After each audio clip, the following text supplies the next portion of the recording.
Chapter 5010 Point Tavern. So that's it. Wang Tung is actually a visitor from the stars. No wonder he is so mysterious. Jean Lang's blue eyes were like water, and he nodded slightly if he was thinking. Yes, he is not a life born on this planet. On the way back to town number 7, Su Xia and Jean Lang walked side by side, chatting while walking, and the atmosphere was relatively relaxed.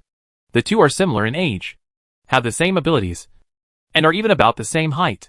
Their past experiences are also complex and bizarre. Once the conversation started, the topic couldn't stop. The fire in the jungle is still burning. The surrounding area is red. The air is distorted. And even the wind you breathe has a burning feeling. Jean Lang's skin is very fair, a white color unique to people from the western continent. Her pretty face is slightly red in the high temperature, and she always has a charming smile on her lips. She tilted her head. Her blue eyes were moving, and she kept looking at Su Xia, and said, "Masked stranger, you can call me Ginny. All my friends around me call me that. You can call me Su Dot." Su Xia also gave her a title, but not her full name. Su? Yes. After exchanging names, they talked about Wang Tung again. Although Ginny has been famous for a long time, she is only in her early 20s. The girl's curiosity has not yet gone away, and she is very interested in the vast starry sky above her head. While chatting, her mechanical hands were in the pockets of her windbreaker, and her golden hair was blowing in the wind. Su Xia walked beside her and occasionally smelled the fragrance of tulips. There are many star regions in the starry sky. Wang Tung comes from the Imperial Star region. That star region is dominated by a parliamentary empire called the Seventh Empire. Next to that star region, there is also a region called Ceylon, Star Territory. Su Xia's voice was very calm, slowly describing the starry sky he knew. Ginny smiled peacefully and listened carefully. She lowered her head from time to time and stepped on the dry fallen leaves with her long leather boots, specifically stepping on the intact ones, making a crisp clicking sound, like a child. Life is like these fallen leaves, which are either trampled to pieces or burned in flames. She gently lifted a strand of blonde hair from her forehead, and the smile on her pretty face was like a golden tulip. Beautiful and moving. Su, we are all people who don't want to be crushed, she said with a smile. Yes. Su Xia nodded lightly. Your past is very interesting. I really want to find a bar and chat with you over a drink, Ginny added. Me too. Su Xia smiled slightly. It's so strange. It feels like I'm facing a different gender.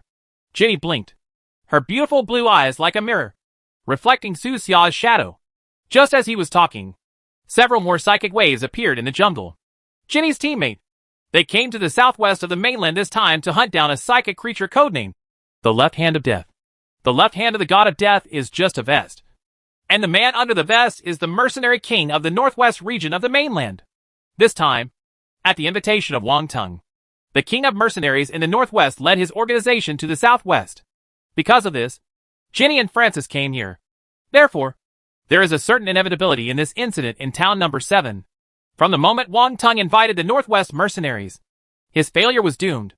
Ginny, Francis, have you met the enemy? A bearded man walked out of the jungle. He was as tall as a beer barrel and had a big belly.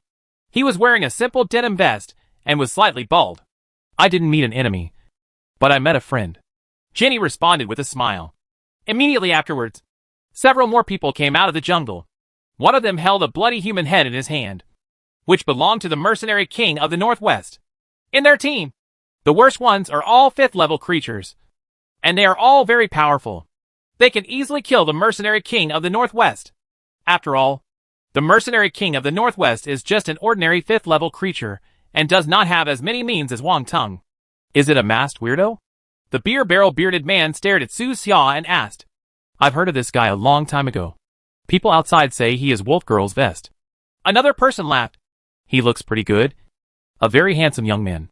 Several people, both men and women, looked at Su Xia seriously. They were not hostile, just curious. These days, many people are saying that the masked weirdo is the other identity of Iron Fist Golden Wolf. As Ginny's teammates, they have also wanted to meet Su Xia for a long time. Soon, Ginny introduced both parties. Their team is from the Western continent.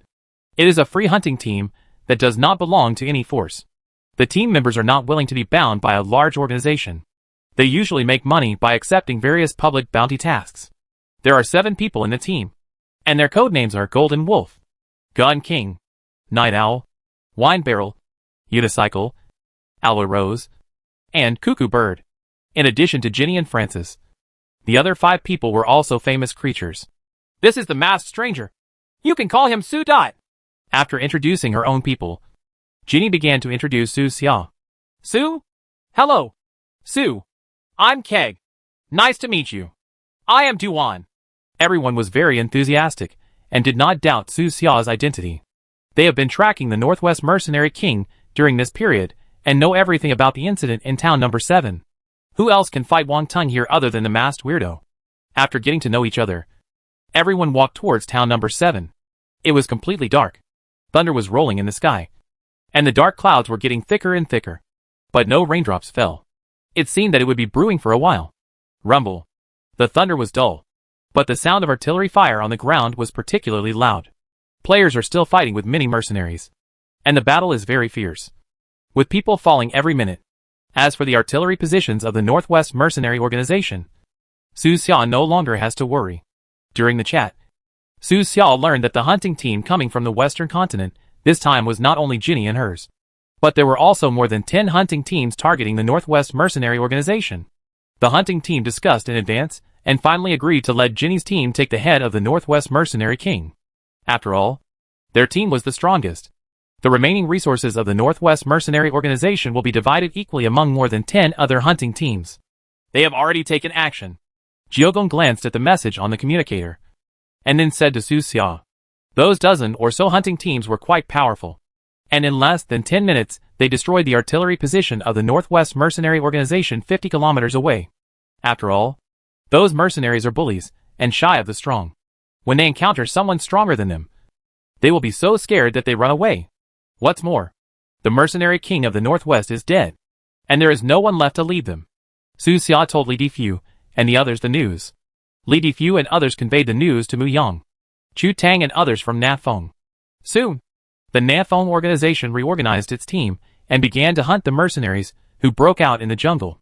There is no longer much suspense about the outcome of this battle. On the way to town number 7, Jiogong suddenly asked, Su, are you having a big conflict with Lingyan Tavern now? Yes. Su Xia nodded. You must have discovered something. Right. A tall woman codenamed Cuckoo asked him. You mean about the death contract? Su Xia asked. That's right. After communication, Su Xia quickly learned that these people in Ginny's team were all registered members of the Lingyan Tavern. So did Ginny herself. After all, her code name of Iron Fist Golden Wolf came from her time at the 0 Point Tavern. However, as time went by, they all more or less discovered something was wrong. Many of their friends, especially those with good talent and strength, had accidents.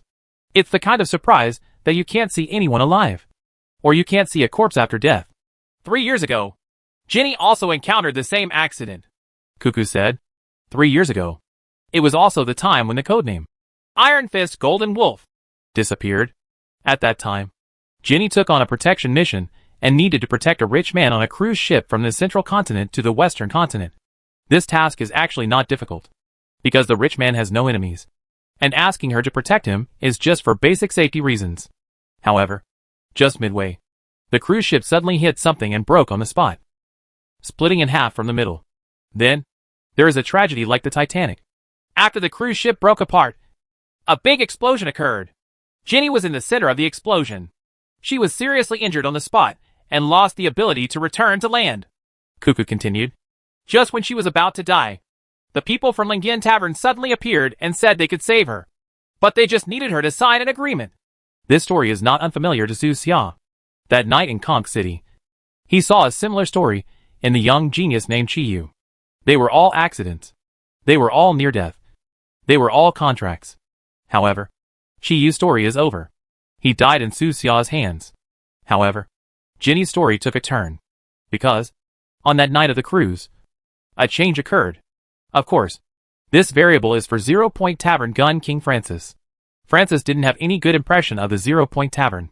He had already known about the contract scheme of the 0 Point Tavern. So he took action directly, repelling the people in the 0 Point Tavern with a few shots, and then rescued Ginny. After that, the codename Iron Fist Golden Wolf disappeared. The information provided by Lingyan Tavern stated the word missing, but many people believe that she had died in a shipwreck. Among the 7 of us, besides Wolf Girl, Night Owl has also experienced this kind of thing. It's just that they were lucky. Not only did they survive, but they also got freedom. Jiogong spoke and pointed to the silent young man next to him. A man of words. Night Owl. A 5th-level creature. A mechanically transformed human being. This happened to him too. But he survived on his own. At that time, 0 Point Tavern underestimated his ability and will to survive. And this allowed him to find a glimmer of hope. This behavior of Lingyan Tavern disgusted them all. But they did not openly oppose 0 Point Tavern. They just chose to leave, change their appearance, and live a new life with a new identity. They admired Su Xia's public opposition to Lingyan Tavern. This is not the place to talk. When this is over, let's find a place to have a good chat, Jiogong said with a smile. Good. Even though they were here, no one planned to go back just like that. Since they had become friends, they naturally wanted to help Su Xia solve the immediate trouble first. The town is not far away. The strong smell of blood floated in the air, mixed with the smell of burnt fire and gunpowder smoke. There were L holes everywhere near the town, and corpses fell to the ground, either complete or in pieces. The scene was shocking. Death and war seemed to be the main themes of low-level civilization. Only by entering the starry sky and obtaining enough resources can the never-ending war be stopped. Su, how far is the Empire Star Field from us? Ginny suddenly asked. I don't know. Probably tens of millions of light years. Su Xia got most of her knowledge from Hal. And the star map left by the Golden Holy Tower organization was also helpful. Tens of millions of light years. So far away. Ginny raised her pretty face and looked at the night sky with her blue eyes, which were very deep. Time and space are always the most difficult things for humans to study thoroughly. With the technology of this planet, it is simply nonsense to fly over a distance of tens of millions of light years. Is it possible to achieve faster than light speed? Ginny suddenly talked about this matter. It's not realistic.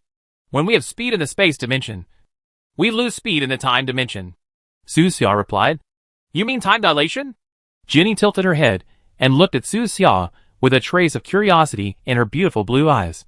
Yes, there is no standard time in the universe. Every moving object has a different speed of time passing. Su Xia answered. So, the inherent time of matter is related to the speed of movement. As long as it moves, time dilation will occur. If you want to conduct interstellar navigation, you first need to solve the time match between the planet and the interstellar spacecraft? Ginny asked again. Probably so. Su Xia thought for a moment and said.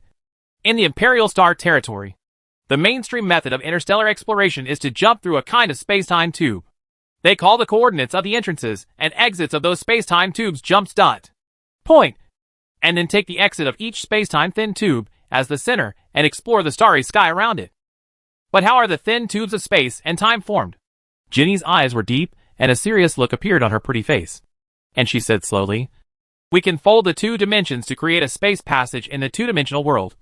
But who created the passage in the 3-dimensional world we are in, naturally formed? This issue is worth discussing. Su Xia also became serious, apparently recalling the relevant information she had read in her mind. The two chatted while walking and found a new topic in this regard. The surrounding fire was blazing and blood was everywhere. But it seemed that it could not affect their discussion. Behind them, the other 6 people in the team looked at each other a few times, all a little confused. Why is Wolf Girl talking so much today? What are they talking about? I don't understand. It sounds like a game. Oh, game. Unknowingly, everyone arrived at town number 7. The killing in the town has come to an end. Members of the Nafeng organization entered the town and began cleaning the battlefield, freeing slaves, and hunting down remaining mercenary members. Luo Shi, the president of the Southwest Mercenary Union, was still in the town. He was fooled by Wang Tung, and he no longer knew what to do. The Mercenary Union? This is a problem. Su Xia glanced at the clock tower in the center of the town and planned to go in to chat with Luo Shi and ask him about his future plans. However, as soon as he entered the town, a sense of death crisis suddenly hit him. Crack! The surrounding space was like a mirror shattering layer by layer, turning into countless solidified black energy to surround him, instantly separating him from Ginny and the others. The next second, several rays of dark black light flashed away and went straight to his head, neck, heart, spine, and other locations. Everything happens in an instant. Outside, the wine barrel, and the others suddenly changed color. Night Owl shouted sternly. Be careful. It's Cross Skull, the top killer at 0 Point Tavern headquarters. Damn it. People from the 0 Point Tavern. No one would have thought that the killer of Lingian Tavern would dare to take action at such a moment. Their team is all elite, and almost no one dares to take the initiative against them or their friends. Wine Barrel yelled. Sue, hold on. Give us 10 seconds. Ginny's eyes suddenly turned cold, exuding murderous intent that was incompatible with her soft appearance, and she instantly locked onto a dark area in the corner of the town. Cross Skull, have you had enough? Chapter 502 Mechanical Affinity. The masked stranger must be killed. At all costs. This was the final result of the last high-level meeting at 0 Point Tavern. Although some elders like Zhuangren objected, several other elders suppressed his opinions and forcibly passed the resolution. Of course, such high-level matters will not be known to people at the bottom. However, after that meeting, something happened to the next generation trained by several veteran figures. Some had broken arms, some had both legs broken, and one unlucky guy had his middle leg chopped off. Anyone with a discerning eye knows that Zhuangren must have done this. He was venting his dissatisfaction. However, several other elders did not retaliate in kind, and did not deal with Zhuangren's disciple Yi. They chose to settle the matter. If the rift between the elders is not handled well, it will most likely lead to the split of the entire 0 Point Tavern. They can only blame all this on the masked stranger. Only by killing the masked stranger as soon as possible can they nip the possibility of future division in the cradle, where Su Xia can't see. Many things are happening silently. Lingian Tavern has set countless elite teams to ambush in many places around the world. Wherever Su Xia is likely to appear, there are people from Lingian Tavern. Town number 7 is such a place. The team leader who is ambushing here is codenamed Cross Skull. He is an old killer who has been famous for many years. He once participated in the race war, and is a ruthless person who survived the tragic wars. Cross Skull! Ginny looked angry. Her pretty face was cold, and her voice was filled with murderous intent. Her blonde hair was flying, and with a wave of her cold hands, the buildings in the front of the town collapsed, as if it was the end of the world, with constant rumblings, flying dust, and thousands of metal debris rising up instantly. It was extremely spectacular. In an instant, the entire world was covered in broken metal, as if a metal rain would fall at any time. In the small town, the fighting mercenaries and members of the South Wind organization stopped. Their eyes were wide open and their mouths were dumbfounded, as if they were witnessing another miracle. The next moment, the thousands of metal scraps rolled into holes crazily, like a ferocious alloy dragon, rushing towards a certain shadow area. Boom! The ground trembled and was deafening, as if there was a big earthquake. The town was already dark, and the large amount of dust flying now completely obscured the view. The visibility in the town was less than 5 meters. Fortunately, many buildings were burning, and the blazing fire could penetrate the dust and barely guide the rest of the town. He's not dead yet. His breath is still there. Wine Barrel roared, eyes wide with anger. Damn it! That bastard is the hardest to kill. In front of the town, the strange black energy that blocked Su Xia was still there, which meant that the Cross Skull had survived Ginny's attack just now. The energy seemed very viscous, like solidified black ink, or like newly excavated oil, and was extremely difficult to deal with. This is also a way to use psychic power. Sue, hold on! We can kill the Cross Skull soon! Give us a little more time. They are all worried.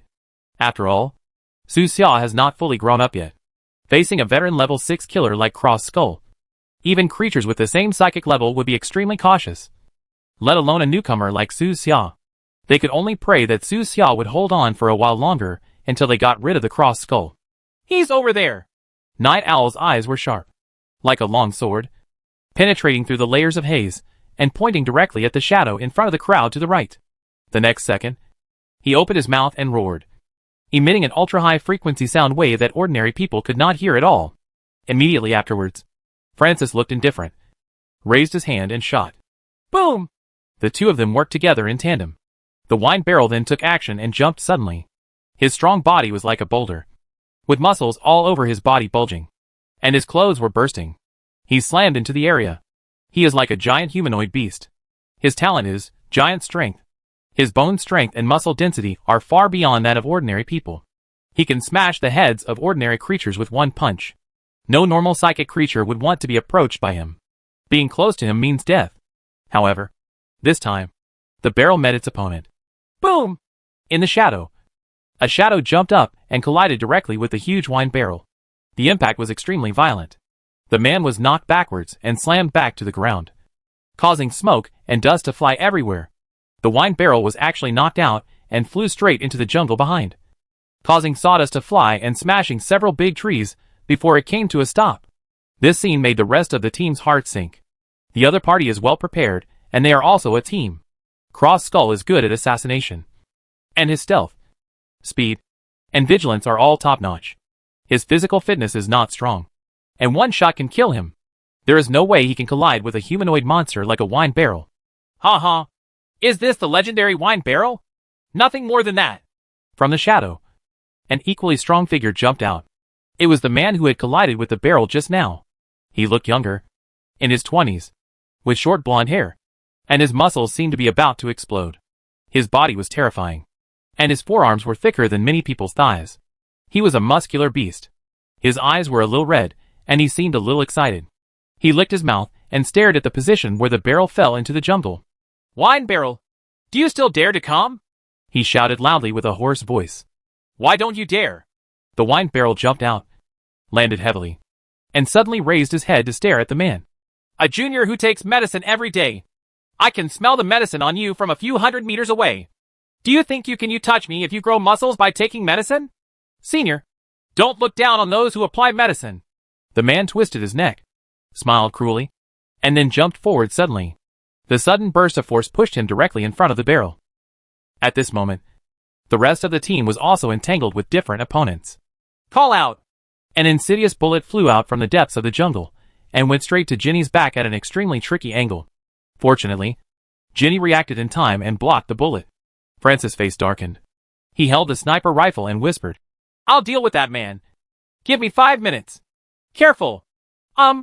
After that, Francis walked into the jungle with a sniper rifle. It was already past 7 o'clock in the evening, and most areas in the jungle were dark. Only the western area was lit by fires. The sounds of wind, explosions, falling leaves, tree trunks falling, the chirping of wild beasts and insects, etc. were all intertwined and disturbing. The sniper's perception. A death duel between snipers began in the darkness of the jungle. On the other side, members of the team codenamed Unicycle also encountered danger. In the darkness, more than a dozen looming filaments wrapped around him. If you don't pay attention, you won't be able to see the thin threads that look like spider webs.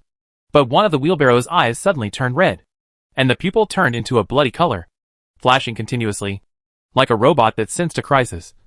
And an alarm sounded in his mind. Want to kill me? Wheelbarrow snorted, and his body instantly twisted and deformed. Several soft clicks came from his body, and his whole body split into several parts strangely, avoiding the strangulation of those thin wires. Among the entire team, he has the highest degree of body modification, with most of his body being mechanized. This is naturally related to his talent. Mechanical affinity. This is his talent. He is a master of machine building and repair. As long as he has the materials, he can quickly create powerful weapons. Therefore, he directly transformed his body into a material library so that he could turn himself into a mobile mechanical fortress when needed. The next moment, his split mechanical bodies all trembled. Buzz buzz dash. The left arm mechanical module was split open, and 4 propeller wings were separated from the upper layer. The lower alloy SHL peeled off layer by layer, revealing a monitor that looked like an eye. Soon, the 4 propeller wings rotated rapidly, driving the monitor to fly into the sky, serving as high-altitude eyes to provide the unicycle with a view below. The right arm module split again, turning into spider-like mechanical landmines, drilling into the surrounding humus mud, diving into the ground, and waiting for opportunities to act. Different changes have also been made to the remaining separate modules. Some turned into mechanical clones the size of worms, and some turned into induction weapons, surrounding the wheelbarrow with water. As long as the opponent dares to appear again, he will face a violent attack from countless mechanical weapons. 0 Point Tavern. It's still the same after all these years. They're all a bunch of shameless trash. Wheelbarrow snorted coldly and mocked mercilessly. Hey, luckily we no longer associate with this group of rubbish, Yi Xiao said with a sneer. Don't waste time. Kill them quickly. Su may not be able to hold on for long, Cuckoo urged sternly. There was already a bloody human head in her hand, It was her opponent's. Her opponent is not weak either. Codenamed Doomsday Crazy Spear. A level 5 creature. As both level 5 creatures, life and death can often be determined in a split second, especially in close combat. Cross Skull, where are you hiding? Wild dog, the wheelbarrow shouted. We had a fight back then and beat you like a dog. But due to the rules of the tavern, I couldn't kill you. I really miss the feeling of beating you until you beg for mercy. He was sarcastic. His voice was like a knife, just to force the Cross Skull out. But the mentality of a veteran like Cross Skull was so strong that he ignored him at all and didn't even issue a response. As long as he makes the slightest noise, the team will be able to spot him again. But he didn't. Even when his teammates were beheaded, he remained absolutely silent. Damn it! This bastard won't come out! Sue, can you hear us? How are you? Several people were a little anxious. Cross Skull's ability is very special. If you can't kill him, you can't disintegrate the special psychic field he built. The space where he trapped Su Xia was his own unique world. Ginny glanced at her. Her face was cold, and she carefully sensed the situation around her. She was a little anxious at first, but she soon thought of Su Xia's ability. So other teammates said, Don't worry. Su is a different space traveler. He has the ability to enter different spaces to avoid harm. Yes, Su can enter a different space. Unicycle slapped his forehead and recalled the information and description about Su Xia. But why hasn't he come out yet? Cuckoo frowned slightly. Maybe he thinks the same way we do, Ginny said calmly. What's the same? Wheelbarrow asked. Of course I killed the Cross Skull, Ginny said firmly. Can Su do it? Believe him. With her hair flying, Ginny glanced at the space that seemed to be cut off by thick oil. It was exactly what she said. Su Xia has the ability to escape from this sticky world. He could leave anytime he wanted. But he didn't. This ability is somewhat magical. It quantifies spiritual power into a small world similar to a field. It is similar to the trick Mercer used to trap me last time. Su Xia looked calm, and her face did not change much from the beginning to the end. Look around quietly. At first, he was surprised. After all, the guy codenamed Cross Skull was able to evade the perception of a group of their advanced psychic creatures and get close to him to attack him. Even the gun King Francis didn't notice it in advance. The guy's concealment was really good.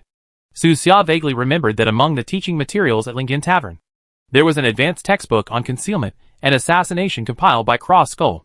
As long as you spend 4,999 yuan, you can buy a set of his teaching materials. For many novices, this kind of information from big names is like a shortcut, which can help them avoid many detours and even save their lives at critical moments. But Su Xia has never seen those teaching materials. He relies solely on his strength and props to go out.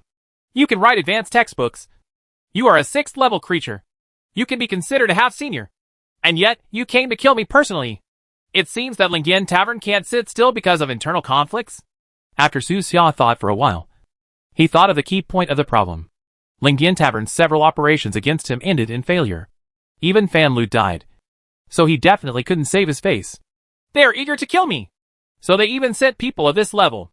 Su Xia smiled, then looked around and said, Cross Skull, if you also die in my hands, 0 Point Tavern, what will be done? Will the senator personally take action? The Cross Skull remained silent and did not reply. However, this dark and sticky space suddenly experienced a wave of fluctuations. Immediately afterwards, a pair of big tar-like hands suddenly rose from the ground, looking extremely terrifying. They suddenly hugged Su Xia's legs, as if they wanted to drag him into a darker world. At the same time, a black inverted cross slowly appeared on the black dome above Su Xia's head. There is a skull inlaid on the top of the cross, which is extremely ferocious, like the scepter of the evil god of H.L. All this is like an illusion, but it is extremely real. It is difficult to distinguish between real and fake. Boom! The eyes of the black skull suddenly spurted out a ball of fire. The fire instantly enveloped Su Xia's body, but it did not make him feel physical burning pain, but directly affected his spirit. Mental shock. After that night in Conch City, Su Xia's weakness has been known to 0 Point Tavern, which is mental defense. He was unable to withstand attacks on the spiritual level, which gave 0 Point Tavern the opportunity to kill him. The viscous realm of the Cross Skull looks very strange, but all appearances are to distract the trapped prey and cover up the final spiritual attack. Su Xia's face changed suddenly, and she held her head tightly, looking a little more painful. After a while, He thought about it seriously and felt that the pain was not enough. So he distorted his face and looked even more painful. Chapter 503 Neat and Neat. Mental attacks are impossible to guard against. On this planet, only mechanical creatures are immune to attacks at the spiritual level. Whether it is the mechanical race or the human race, the level of research on the spiritual world is not high. After all, it is a mysterious thing. The research focus of major organizations is still on weapons at the physical level. Therefore, Cross Skull has high hopes from 0 Point Tavern. At least if he can kill the masked stranger, he will be the first person under the elders. And he can even take over after the death of the other elders. Boom! Fiery fire filled the sky and swept across all directions. The black viscous energy around him rolled up, as if boiling, and then went up his legs, engulfing Su Xia's body bit by bit. But Su Xia didn't seem to notice anything. Her expression was still painful, and she covered her head hard. Of course. In fact, he didn't feel much at all. Hanging around his neck is a very special prop, the Lost Eye. This prop was the mission reward he received after rescuing Yemo and Shinyu and completing the mission, Lost People. The ability of this item is very simple, which is to resist mental attacks. You have suffered a mental shock from the 6th level creature, Cross Skull. The prop Lost Eye is working. Please find your opponent as soon as possible and kill him. The system prompts made Su Xia understand his situation. So he pretended to be in pain. He always wears life-sensing glasses. The search for the Cross Skull begins the moment you are plunged into this area of viscous energy. But that guy was too vigilant and never showed his true identity. And somehow, he was able to avoid the search of the life-sensing glasses. Could he control his own life force and simulate the state of death? Su Xia thought secretly. But to no avail. Fortunately, the initiative is still in his hands. He could leave at any time. Jenny and the others have a tacit understanding of cooperation and good strength. They should be able to quickly deal with this Cross Skull teammate. So there is not much time left for him. He should make a choice within 2 minutes. After many battles and experiences, Su Xia has grasped the situation quite accurately, and is no longer the newbie who only knew how to run rampant. Sure enough, just half a minute later, a vague figure appeared in Su Xia's field of vision. That guy's life aura was really too low, almost below the lowest sensing line of the life-sensing glasses. Coming! Su Xia's heart moved, and she kept a painful look on her face and waited. The Cross Skull seemed to be still confused and worried, and refused to come forward. He kept wandering around Su Xia, carefully observing Su Xia's situation. At this moment, 3 of his teammates were dead. But he didn't care. It wasn't him who died anyway. In fact, the more people who died, the better. It would be better if only he died, so that he could take the credit for killing Su Xia. Suddenly, he moved. Brush! He was like a ghost. A dim shadow crossing Su Xia's field of vision. And he was in front of Su Xia in an instant. His 5 fingers were like ghost claws, shining with a faint cold light, as if they could even tear the air apart. Kill with 1 blow. Cross Skull does not trust long-range weapons. He will only feel relieved if the enemy dies in his hands. There was a hint of cruelty in his always cold eyes, and even a little excitement, as if he could already see the bloody scene of Su Xia's heart being pierced by him. But in the next moment, Su Xia suddenly rose up, twisted her body, avoided the fatal blow of the Cross Skull, and then rushed straight towards the Cross Skull's body. What? The Cross Skull's expression suddenly changed, and he quickly retreated. His biggest reliance was mental shock. He killed many high-level psychic creatures with this move, and several creatures of the same level died in his hands. But Su Xia was not affected. What did this mean? Cross Skull had no time to think, because Su Xia had already rushed in front of him. His expression instantly became distorted. A ferocious aura erupted, and a trace of ruthlessness flashed in his eyes. Why do you want to kill me? After all, he is a veteran killer, and he still has confidence. The ferocious aura accumulated over the years is enough to scare many people away. But Su Xia was not scared. After an instant, the two passed each other. Click! One arm of the Cross Skull flew high into the air, blood spilling out. There were 3 deep, bone-visible wounds on Su Xia's chest, dripping with blood, and even her sternum was almost cut open. Both sides traded injuries for injuries, and didn't have much time to think. A moment later, Su Xia turned back and ran towards the Cross Skull again with murderous intent. Cross Skull's expression changed again. He didn't expect Su Xia to be so decisive, even at the cost of being seriously injured. To keep him here, this is not what a killer should do. Logically speaking, after being injured, You should retreat immediately. The cross skull gritted his teeth and retreated hastily. His life breath was suppressed to the extreme by himself. And it once again became looming in Su Xia's eyes. But this time, he couldn't hide himself completely. The warm blood flowing out of the broken shoulder revealed his location. He had just taken 2 steps back when he felt an icy cold feeling behind him. As if he was being targeted by the god of death. He screamed at his heart that something was wrong. And he suddenly twisted his body, with his waist almost bent, to avoid being attacked from behind. Several metal fragments. Damn it! A few ordinary metal fragments would not bother him at all. But those fragments were the blade of the former skeleton sword, which was made using high-standard interstellar technology. Its alloy material alone was enough to crush most of the materials on this planet. The cross skull had just dodged away. And before he had time to breathe, another inexplicable chill rose from his heart. This time, he couldn't even find the source of the chill. Masked stranger, don't force me! The cross skull has a fierce voice. With a big move of his hand, a layer of dark, viscous energy like tar surrounded him and turned into a ball, firmly protecting him. This tar-like energy can trap the enemy inside, and naturally it can also wrap himself in it. With this move, Cross Skull withstood many fatal attacks.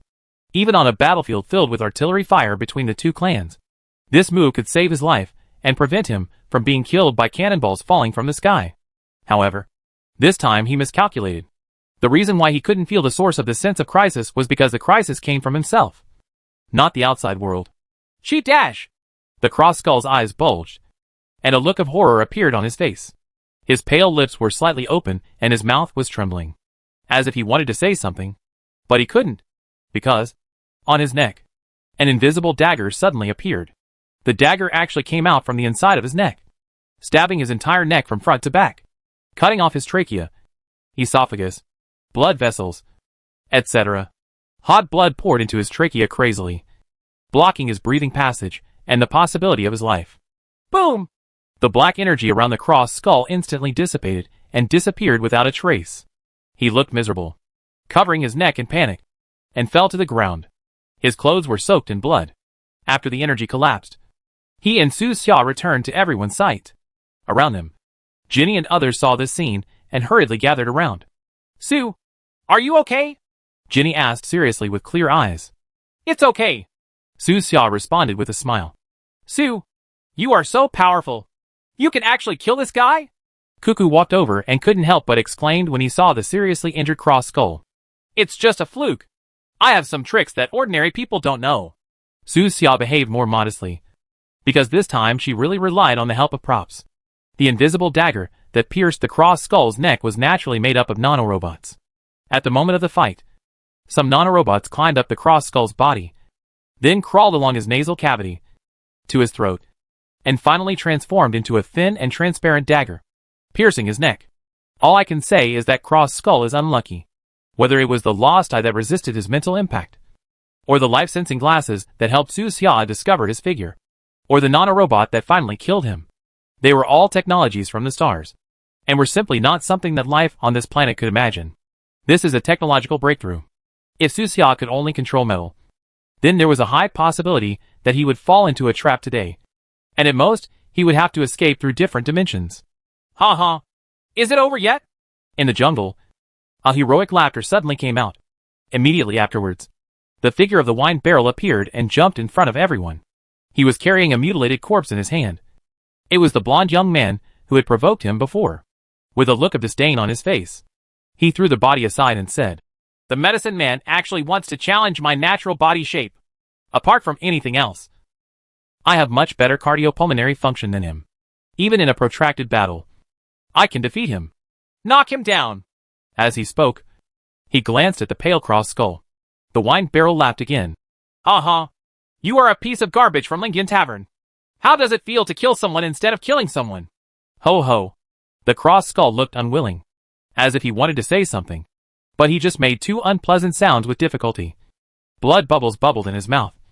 His life breath was getting weaker and weaker, and he could no longer survive. He looked at Su Xia again, with even more unwillingness in his eyes. How could he be willing to die at the hands of a weaker opponent? His Cross Skull name may become a joke in the future, or even become a typical case, which the juniors in the tavern can learn from and refer to. Of course, he was destined not to see that day. Boom! Su Xia fired another shot without mercy, and shattered the cross skull's head with one shot. To kill someone, you must shoot again. There are too many examples of people being killed without refilling their guns. It's over. The battle ended quickly. Less than 10 minutes. Su Xia killed one person. The barrel killed one person.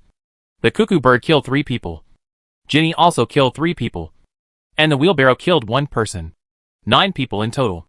The number of people isn't quite right, because the number of people in the group at Lingyan Tavern has always been an even number. Just like the 10-person group that dealt with Su Xia in Conch City last time. There's another one here. In the jungle, Francis's voice suddenly came out, with an indifferent expression.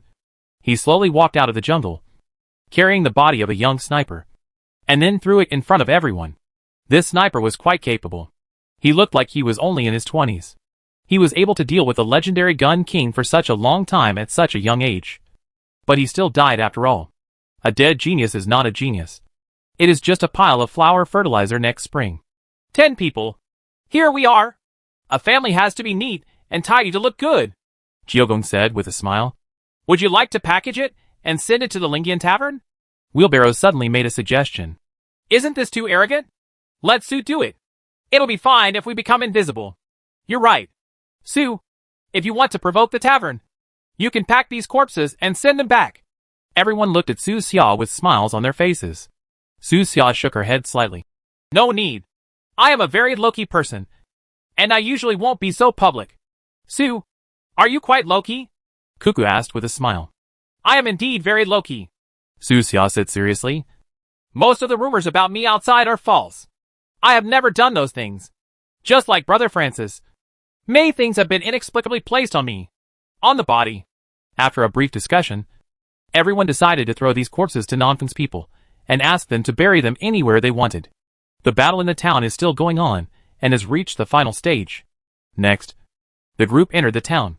The town was filled with smoke and dust, and the sounds of killing and gunfire were endless. In the clock tower in the center of the town, they met Luo Shi, the president of the Southwest Mercenary Union, who looked embarrassed. Hello everyone. Although Luo Shi was embarrassed, he smiled politely. He didn't want to see Su Xia and her group at all. But he had no choice. He had been locked by Ginny and the others for a long time, and there was no way he could escape. Since we can't escape, we have to face reality. Su Xia and others seemed to be reasonable, and would not kill him directly. President Luo. Su Xia greeted Luo Shi with a smile on her face. Sitting opposite her, Brother Mask. Luo Shi nodded hurriedly and squeezed out a smile. Brothers can't afford this. President Luo, you are a big shot, and I'm just a nobody, Su Xia said with a smile. No, no, no. Luo Shi shook his head hastily, without any arrogance on his face, and said with a smile, Brother Mask, just say it if you have something to say, and I will definitely do it. Okay then. Su Xia snapped her fingers and said, President Luo, the Southwest Mercenary Union is a serious organization. Naturally, we cannot collude with these wandering mercenaries. I hope you will make public remarks and draw a line with Wang Teng and others. Clear the boundaries and issue a summons, calling on all forces in the Southwest region to jointly destroy the wandering mercenaries. Do you think there is a problem? No problem. Of course no problem. Luo Shi agreed immediately without thinking at all. All around him, Ginny and others' gazes were scratching at him like knives, carrying an undisguised threat. Luo Shi suspected that if he didn't agree, he would be torn into pieces by these people in the next second. As long as President Luo understands. Su Xia's voice was gentle, and she nodded slightly. Very satisfied.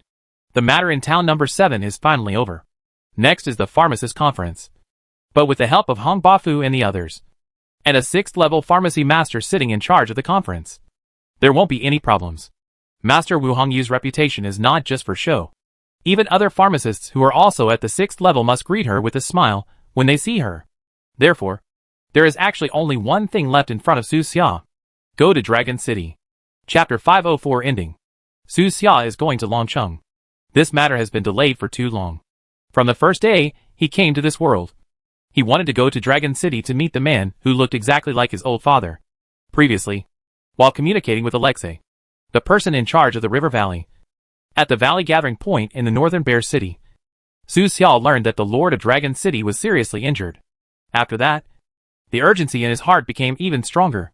Now, Everything is ready. Dragon City's identity card has been obtained.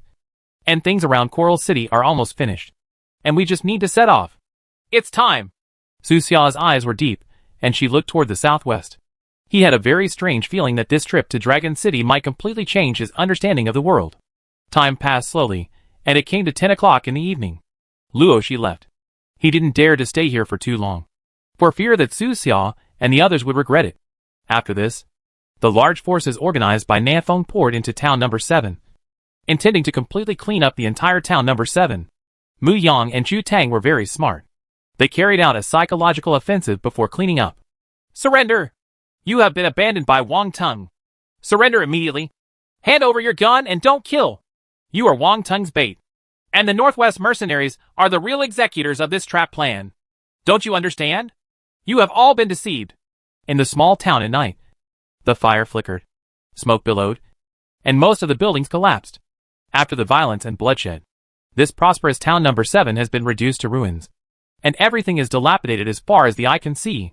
It was devastated, with broken walls, bullet casings and corpses everywhere.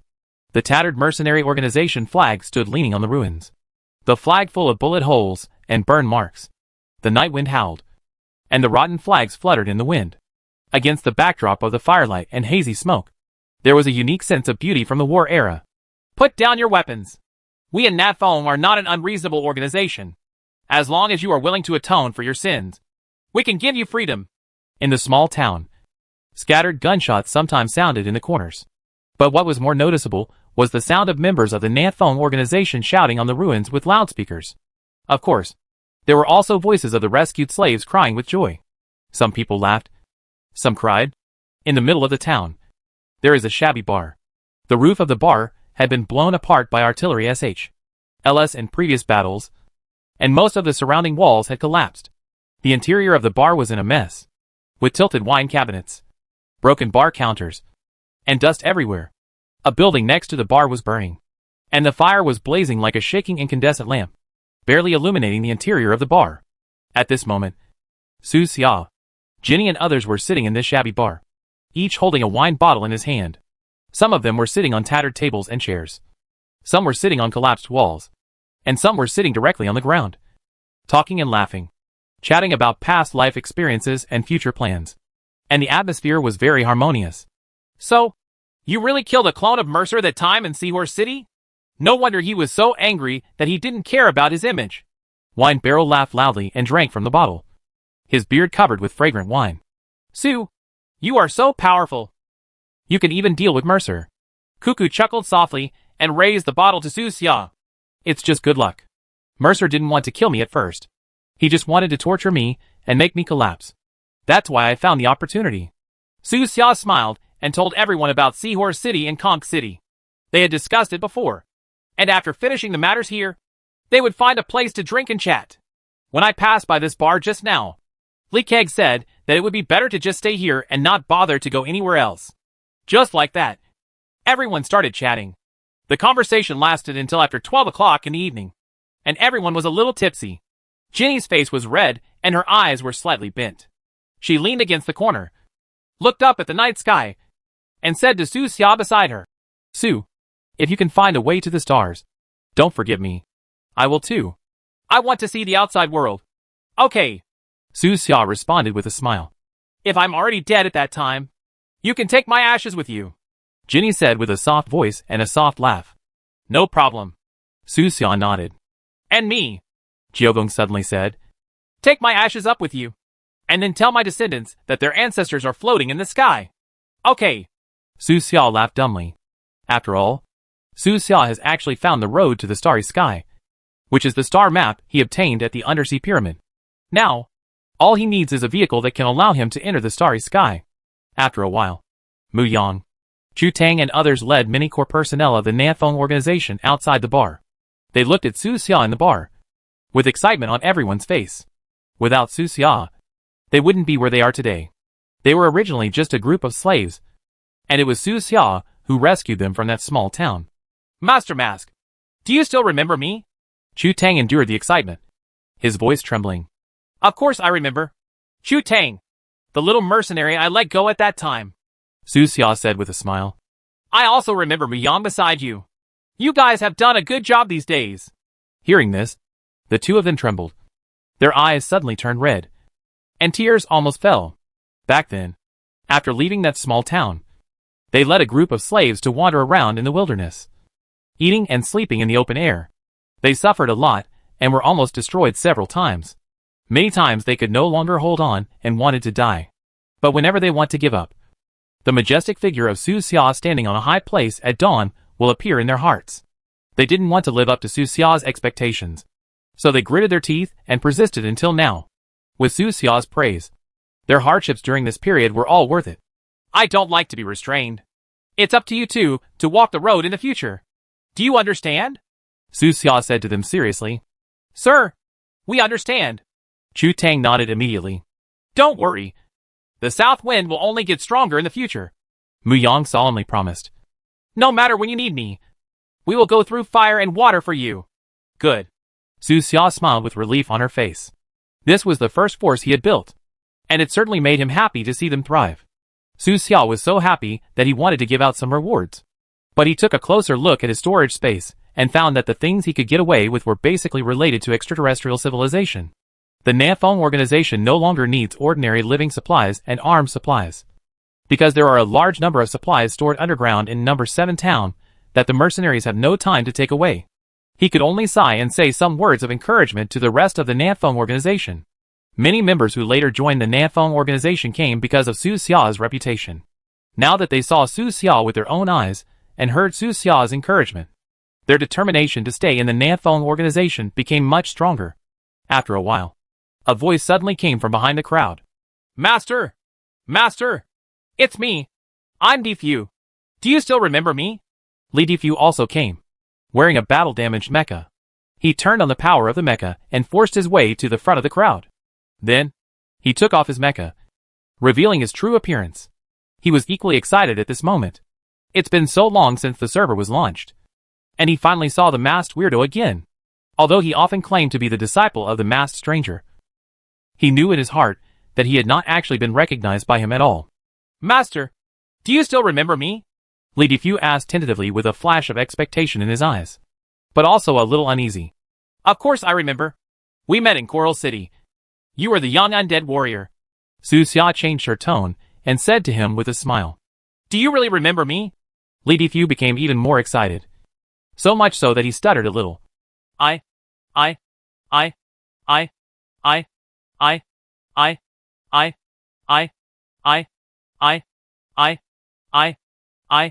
I want to officially become your disciple. What do you think? Oh, aren't you afraid of being hunted down by the mechanical tribe? Su Xia smiled and continued. Once you get involved with me, the machine tribe will definitely not let you go. And your team will also be implicated by you. Don't be afraid.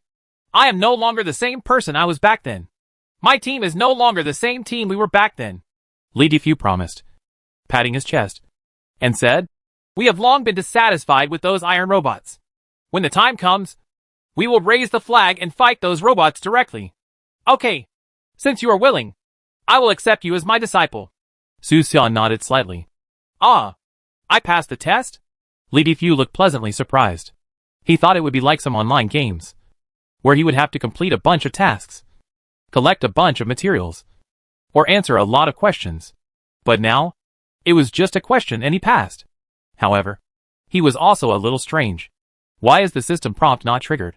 It stands to reason that when a player becomes a disciple, a system prompt should be triggered. Li Defu shook his head and refused to think about this. This game does not follow common sense, and there are many unreasonable things. Now that I have just become a master, the most important thing to do is to establish a good relationship with the master. When he thought of this, he immediately took out a lot of high-end potions from the storage space. With a smile on his fat face, he said, Hey, master, this is a little bit of my disciple's thoughts. Even if it is an apprenticeship ceremony, you must accept it. Oh! Su Xia glanced at the potions and suddenly felt dumbfounded. Most of these potions were refined by himself, and the other half were left behind by his father. They were all bought by Li Defu from the pharmacy. At critical moments, these high-level potions can indeed play a life-saving role. Therefore, it is normal for Li Defu to show his filial piety. But he just showed his filial piety in front of Su Xia. Su Xia shook her head with a smile and said, "How can a master accept the disciples' things? Keep them away. I should give you some gifts." As he spoke, he grabbed the void and pulled out a large box of psychic potion. This hand picking up objects from the void really scared everyone around him. Even Li Defu was startled and asked subconsciously, "Master, do you also have storage space?" "What storage space?" Su Xia raised a brow. "I am a different space traveler. I can store objects in different spaces. Is there any problem?" No. Li Defu shook his head hastily. Hearing what Su Xia said, the others around him also suddenly realized. However, Ginny, Beryl and others are a little strange. Because according to past data, no other space traveler has this ability to retrieve objects out of thin air. "You can take these psychic potions, whether you use them yourself or share them with your friends." Su Xia pushed the large box of psychic potions in front of Li Defu with a calm tone. After his trip to the bottom of the sea, he had no shortage of psychic potions. "That much?" Looking at the large wooden box half a man's height in front of him, Li Defu was a little confused. Not only him, but the surrounding players and members of the Nanfeng organization were stunned. Nowadays, the control of psychic potions is very serious. The Machine Clan has blocked all channels, and only one or two are occasionally found on the black market. Many players who have money can't buy psychic potions, so they can only stare at various black markets and grab potions as soon as they are available. And each one can be robbed for a sky-high price. But in the big wooden box in front of Li Defu, there must be hundreds of potions. Did his master rob the Machine Clan's base? No wonder the machine race hates him so much. Everyone looked at this box of potions and suddenly figured out a lot of things they didn't understand before. As expected of a masked weirdo, a werewolf who is a little more ruthless than a ruthless man, he even dares to loot the Machine Clan's base. Is there anything he can't do?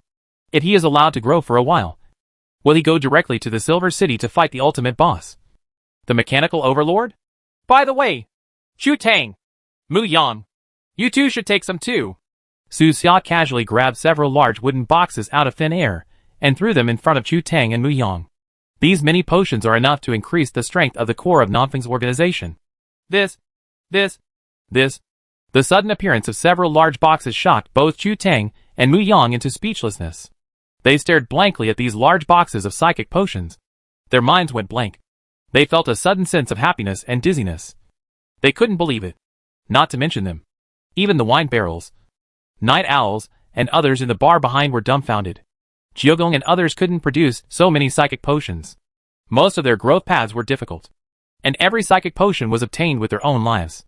To be able to grow to where they are today, they have experienced many life and death crises. "What are you doing standing still? Put it away quickly," Su Xia said calmly to the people on both sides. Oh. Hearing Su Xia's voice, they reacted and hurriedly started to clean up. Li Defu's place is simple. Just put it into the storage space and that's it. But Mu Yang and Chu Tang did not have player templates, so they could only call on the most trustworthy core members of the organization to carefully transport these potions back. The Nanfeng members responsible for transporting the potions all looked nervous. It was the first time for them to come into contact with so many psychic potions. There were a large number of undead people watching around. It is said that the undead only have interests in their eyes. Will they betray these psychic potions and snatch them on the spot? Although these leaders of the undead are the disciples of the masked stranger, everyone in Nanfeng does not dare to take them lightly. Fortunately, they don't seem to have any plans to take action. Mu Yang glanced at it and found that many players had longing looks in their eyes, but they never drew their weapons. This kind of restraint is the key to cooperation and trust between the two parties. Su Xia also kept watching, wanting to see the character of these 2,000 elites in Bikini Castle. Facts have proved that the players, who can be carefully selected by Li Defu and others, are indeed of good character. At this point, the two teams, Nanfeng Organization and Biki Fort, are on the right track and do not need Su Xia to worry about. Rumble. There was dull thunder in the sky and dark clouds rolled in. Snapped. A big raindrop suddenly hit Su Xia on the head. He looked up and saw that the heavy rain that had been brewing for a long time had finally come down. Chapter 505, The Second Reward. It was raining heavily, and the wind was raging. The howling wind sounded like a ghost wailing, making people's hair stand on end. The night in the mountain forest is far less bright than the night in the city, and everything is pitch black. The rain is getting heavier and heavier, and the torches can no longer be used. Members of the Nanfeng organization carried bright flashlights and continued the cleanup work on a rainy night, rescuing slaves and gathering prisoners at the same time. Ginny and the others are leaving. They are all from the Western continent. They have business there and will not stay here for too long. Sue, my friend, if you come to the Western continent, you must contact me. I will treat you to the best wine in the Western continent. Jiogong laughed and gave Su Xia a rather strong hug. Definitely, Su Xia answered seriously. In the heavy rain, everyone said goodbye. Sue, see you on the Western continent. Ginny's eyes narrowed slightly. She smiled softly and covered her head with the hood behind her, covering her blonde hair. She also hugged Su Xia, who smelled of tulips and red wine. Afterwards, the 7 of them left the town. Under the cover of night, these people quickly turned into a few small black dots and gradually disappeared from Su Xia's sight. And it's time for Su Xia to go back. This time in the incident in town number 7, he did not trigger the system task, so he did not receive any reward. But he had already gotten some of what he wanted, such as the land deed for Coral City that he had found in the town center market. There are a total of 5 land deeds in Coral City, more than 10 real estate deeds, and even 10-year operating rights to 2 large trading markets. It is hard to imagine that he took these from the mercenaries. With this land, Su Xia doesn't have to ask anyone else whether she wants to build a factory, a company, a branch, etc. I have land in my hands and don't panic in my heart. In fact, he does plan to set up a pharmaceutical group, completely integrate the pharmaceutical supply channels throughout the southwest of the continent, and then expand to the surrounding areas. In this world, force is not the only way to expand influence. Financial power is also, and the influence is greater in peacetime. The origin of the contract is also easy to fabricate. He can say that he bought it on the black market. Anyway, many black markets often purchase shady materials from mercenaries. Time to go! Su Xia counted the loot, and then went to Li Difu, Chu Tang and others to explain something. Chu Tang and Mu Yang were particularly reluctant to leave. After all, they had only been together for a moment before leaving again. They didn't even get to have a meal with Su Xia. But they also knew that in these special times, even relatives and friends were spending less time together and more separation. So it was unrealistic for Su Xia to stay here. You must remember that this town cannot be used as a stronghold. Not even a temporary stronghold. Before leaving, Su Xia gave serious instructions. Try to collect all supplies before tomorrow evening, and then evacuate with the personnel.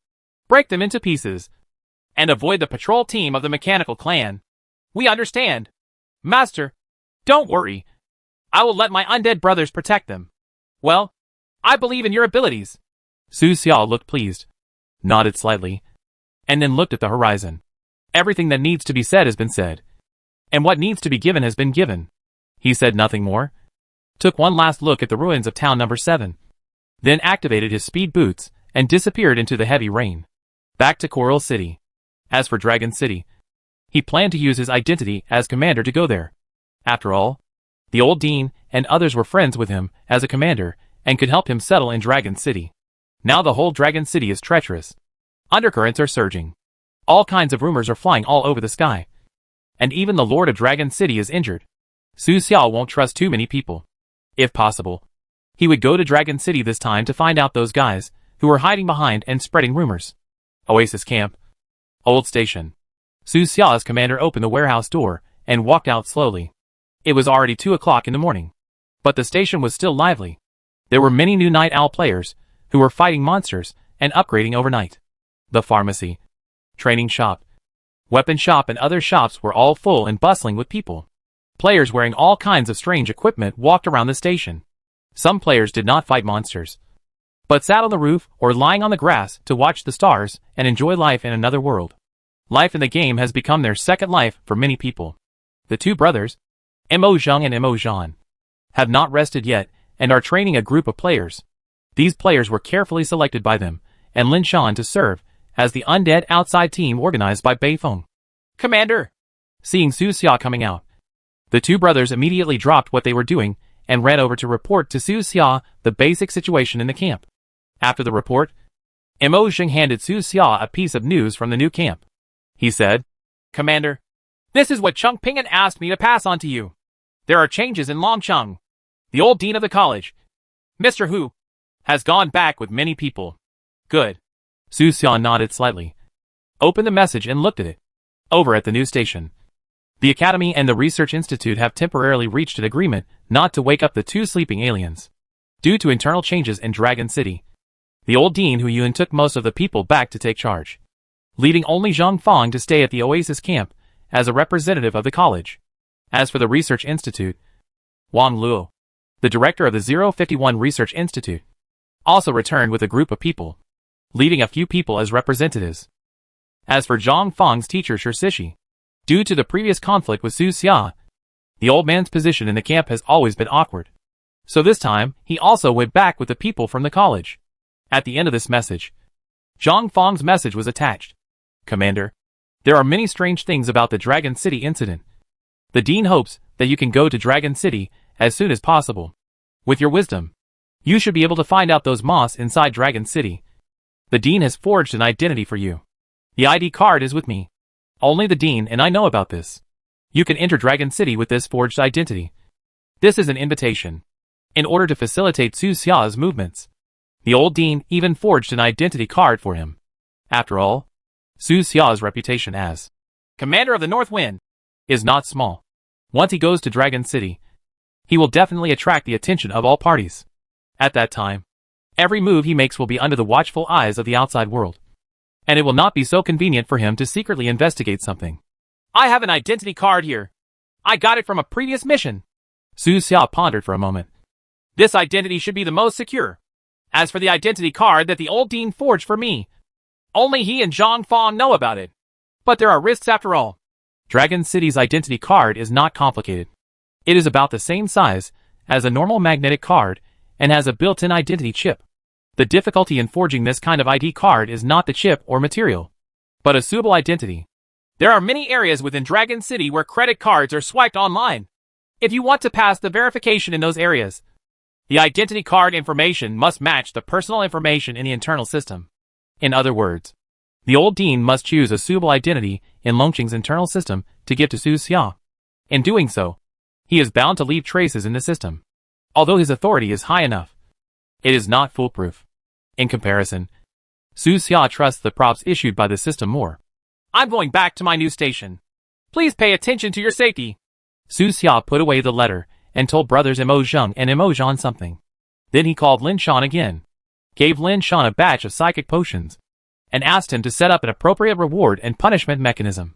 During this period of time, through Lin Shan's efforts, the number of players in Beifeng's undead external team has exceeded 1,000, and all of them are elites. No worse than the players recruited by Li Difu and others. Later, Su Xia taught Lin Shan his active skill, Psychic Thrust, so that he could deal with monsters with thick armor, speed up the killing of monsters, and continue to maintain the world's first level. Come on! Try to become the first player to reach level 60. Su Xia looked at Lin Shan's level and found that he was already level 54, not far from the final registration at the current stage. It is said that the first player to reach level 60 will get a super task that can affect the history of the game world. Some people also say that the first player to reach level 60 will receive a special official gift package from the game, and may even be made into an NPC character. Of course, these are still rumors, and the official has not given much information. After briefly chatting with Lin Shan, Su Xia left. He put on the mechanical armor, activated the power of the armor, and with a bang, he flew into the sky and flew to the new station. Hoo-hoo! The wind was strong and howling under the night sky. The journey was smooth and without any trouble. At dawn, when the first crimson light appears on the horizon, the new oasis camp is in sight. Su Xia slowed down, lowered her altitude, and slowly landed outside the crack of the alien spacecraft wreckage. On the grass outside the rift, there were fewer temporary tents. It was much cooler than before Su Xia left, mainly because most of the Dragon City team had gone back. At this time, Zhang Fang and others were sitting around a large iron pot, sharing the fragrant green vegetable and lean meat porridge in the pot. Seeing Su Xia's arrival, everyone stood up and put down the bowls in their hands. Commander! Mr. Beifeng! Boss! There were more than 10 people next to the iron pot, most of whom Su Xia knew. Next to Zhang Fang were Sun Lang and Chang Rufeng. The two of them have quit the 0 Point Tavern and officially joined the Oasis camp. In addition to them, there are Cheng Ping'an, Xiong Wei, Lan Guang, and a few people from the Dragon City team. Good morning. Everybody! Su Xiao walked out of the mecha with a smile on her face and greeted everyone. Commander, you are finally back, Xiong Wei also said with a smile, with a hint of fatigue on his face. Managing the camp took a lot of energy from him. I haven't been gone for a few days. Nothing big happened. Right, Su Xiao said with a smile. Does the commander know about the Dragon City incident? I know. Let's eat first and chat while eating. Su Xiao walked to the big iron pot and sat down with everyone, drinking porridge and talking. Speaking of the changes in Dragon City, the smiles on everyone's faces dropped and the atmosphere became more solemn. Zhang Fang talked about the current situation of Longcheng, mainly for Su Xiao. After the attack on the city lord, rumors spread all over Dragon City, and people were panicked. Rumors about civil strife, secession, and civil war were the most common. Many people were worried that something might really happen, so they sent their families out of the city and to nearby small gathering places. Fortunately, old Dean Hu Yulin and others returned in time. Dean Hu has high qualifications and high moral standing. The heads of many important departments in the city are his students. After he returned, he immediately assumed the position of acting city lord, taking full responsibility for all matters in the city, and quickly calmed down the chaos in the city. But the chaos on the surface has calmed down, but undercurrents are still surging in Dragon City. The old dean was helpless, so he naturally thought of Su Xia, hoping that Su Xia could go over as soon as possible and calm down the turmoil as an outsider. After all, those in authority are confused, while those around them are clear. Su Xia has never been to Dragon City before, and has no personal connections within Dragon City. This is his advantage. He can look at everything and everyone with equal eyes. This is the current situation, Zhang Fang said slowly in a low voice. Okay, I get it. After understanding the basic situation, Su Xia already felt a little confident. Later, Zhang Pinan reported to Su Xia about the situation of the Beifeng organization. The Beifeng organization has over 1,000 official members. Currently, there are sufficient supplies and internal harmony. There is basically nothing for Su Xia to worry about. They eat, live and train together, and have deep internal feelings, which is completely different from those mercenary organizations that are prone to conflicts. And, as time goes by, many people develop feelings beyond their comrades. This month alone, more than a dozen couples became husband and wife amid the blessings of everyone. But they did not hold a wedding. They wanted to wait for Su Xia to come back, then hold a large wedding and ask Su Xia to be a witness to their wedding. Commander, what do you think? After Cheng Ping'an reported, he seriously asked Su Xia's opinion. Yes, no problem, Su Xia said with a smile. When more people get married, we will hold a large ceremony. I will personally host it then. Next, Su Xia chatted with Xiong Wei and Lan Guang about the current situation of the Oasis camp. After breakfast, Su Xia entered the wreckage of the spacecraft. His goal is naturally to get an S rating from the simulation system. He plans to get 7 S in one fell swoop, and then go to the wreckage of the alien jungle to open the second reward. Going to Dragon City, there may be many unexpected dangers. Su Xia must take her strength to a higher level. It's been so long, and you haven't gotten the 7S rewards yet. Did you keep them for me on purpose? Su Xia asked Sun Lang and Chang Rufeng with a smile. These two guys have only received 4 S so far, the same as Su Xia. The two laughed sarcastically, indicating that it wasn't that they didn't work hard. That L battlefield is really too difficult. It's a luxury to survive, let alone get a high-level evaluation. Sun Lang lamented. Commander, we didn't deliberately let it go. According to our progress, we won't be able to survive in another month or two. Definitely got 7 S's. Is it really that difficult? Su Xia asked. Commander, you will know if you try it yourself. The subsequent plot is simply not designed for normal people. Even for you, Commander, it may take more than half a month to pass. Chang Rufeng said seriously. Okay, let me try. Su Xia smiled, walked into the simulation cabin under the gaze of the two people, and started the subsequent plot. Time passed quickly, and 2 days passed in the blink of an eye. 2 days later in the evening, Su Xia left the simulation cabin. Under the shocked eyes of the two people, she received 3 subsequent S evaluations. Why so fast? Sun Lang stared and looked up Su Xia's results in the simulation system in disbelief, and then saw the 7 shining golden S. Lucky. Su Xia smiled casually without explaining too much. After the difficult battle that night in Seahorse City, Su Xiao's ability to adapt to such big scenes was much better than before. That trip to the seaside was indeed fruitful for him. Subsequently, Su Xiao went to the alien planet jungle with 7's evaluations. At 5 o'clock in the morning the next day, she came to the center of the jungle and entered the wreckage of the spacecraft in the jungle area. In the prize cabin inside the wreckage, Su Xiao got the second reward, which happened to be what he needed now, a melee weapon. In the second cabinet of the prize cabin, there was a cold long sword. 7th level weapon, Sword of the Abyss. Chapter 506, The City of Sin. 7th level weapon, Sword of the Abyss, comes from the starry sky, produced by the Hastings family, using a new forging process. With expensive materials and exquisite workmanship, it can be called a work of art among weapons. The introduction of this sword is very simple. Just a few sentences. From the looks of it, it really is a work of art. The blade is long and narrow, and the forging lines on the surface are extremely delicate, like flowing clouds in the sky.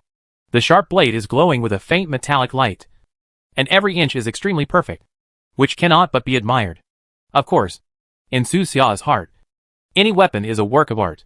After all, killing is one of the most beautiful arts in the world. He slowly grasped the hilt of the sword, and his hands were as cold as December ice. At the end of the sword hilt, there is a black gold rose logo, which belongs to the Hastings family. Yes, it is a good sword. Su Xiao waved it gently. The sword was light and heavy, as if it was tailor-made for him. This thing is destined to him.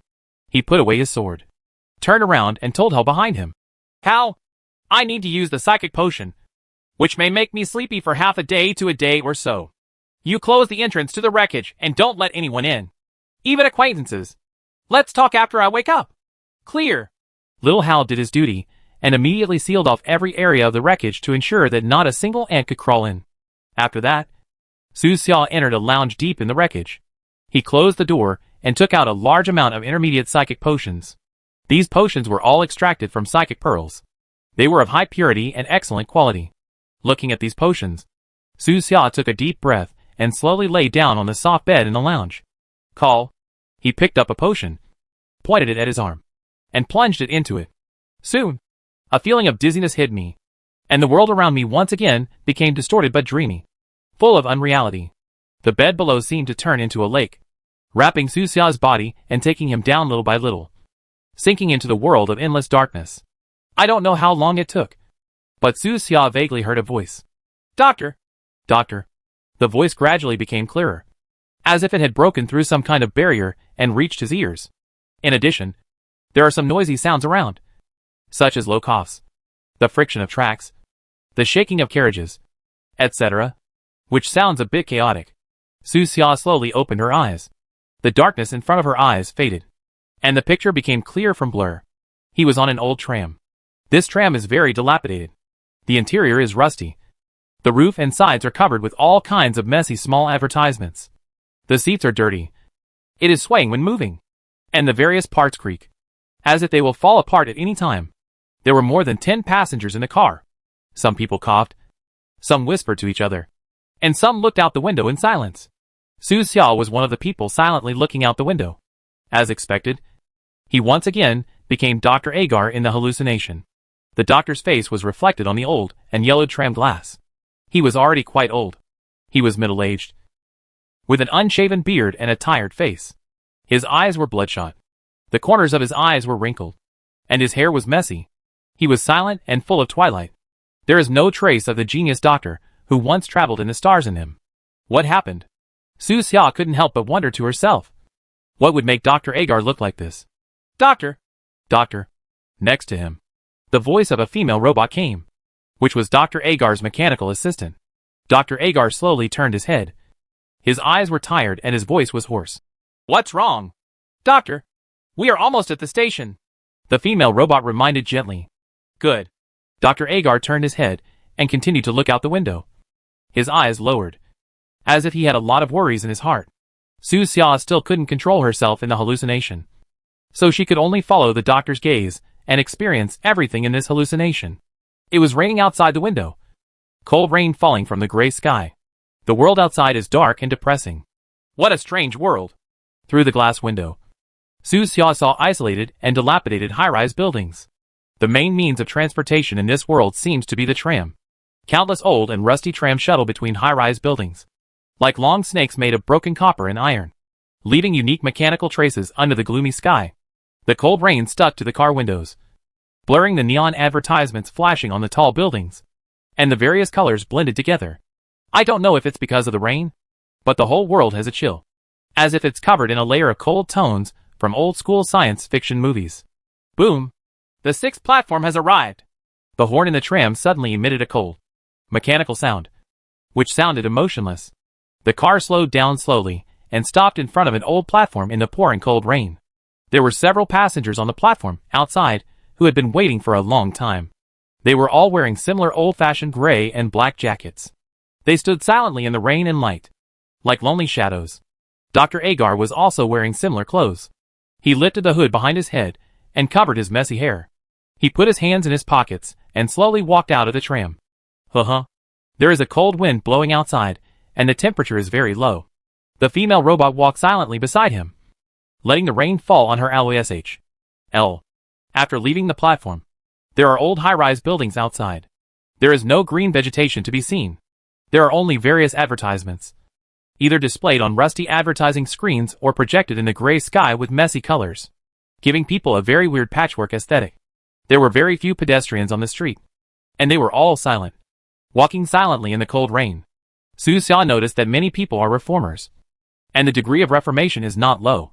After he walked for more than 10 minutes. There were fewer tall buildings on both sides of the street. The roads began to become potholed and shabby, and low-rise houses came into view. Ahead is a rubbish-like old city. Su Xia could only think of the two words, trash, because there is no more appropriate word than these two words. Many houses were pieced together from mechanical waste. He saw roofs welded with tank LS, and strange doors made of spaceship hatches.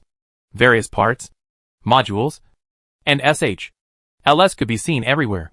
Colorful electronic lights flickered on many houses, and there were even electronic tubes that flickered on and off, which seemed to be for decoration, adding a different sense of fragmentation to this rusty area.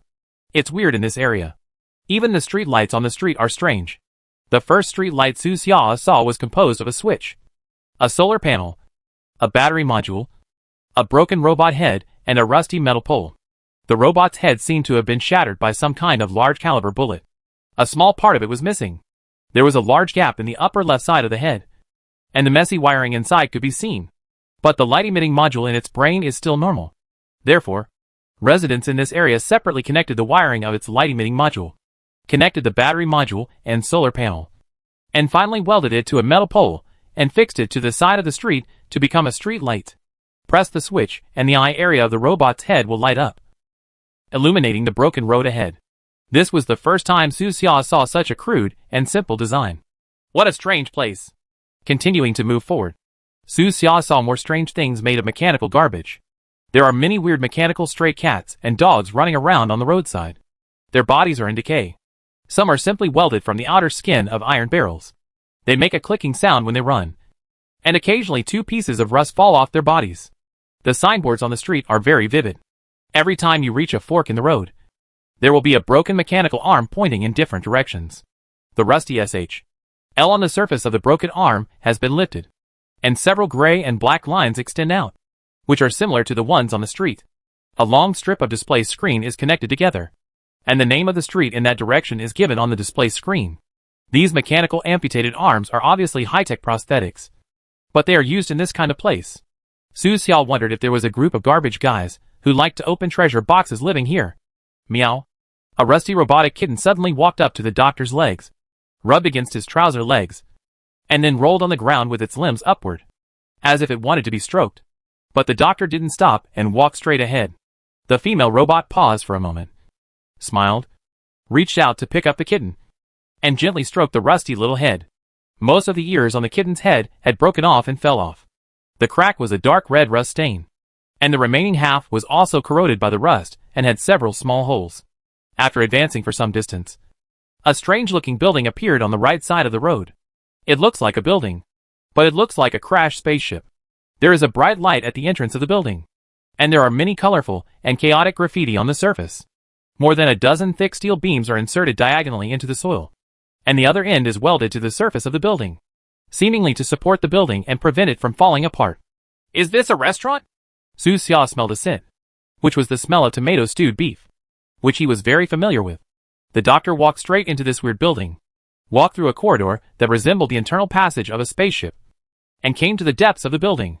This is indeed a restaurant with more than 10 tables inside. The dining tables are fixed to the ground, similar to the design of some spaceships. There were no diners in the restaurant at this time. The skinny boss was sitting next to the kitchen. He had sallow skin and wore a pair of small round glasses. His eyes were slightly narrowed, and he was reading the newspaper in his hand. Sin City, City Evening News. These words were printed in dark yellow letters at the top of the newspaper. Seeing these words, Su Xia suddenly understood. It turns out to be here. The exile planet. The city of Sin. A city full of interstellar criminals.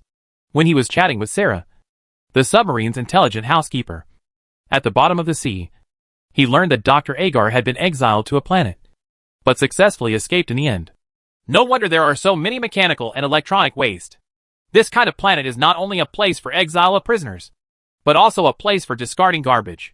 Prisoners only deserve to live with garbage. Su Xia thought of Sarah's description of this kind of planet. Not only a planet of exile, but also a planet of garbage.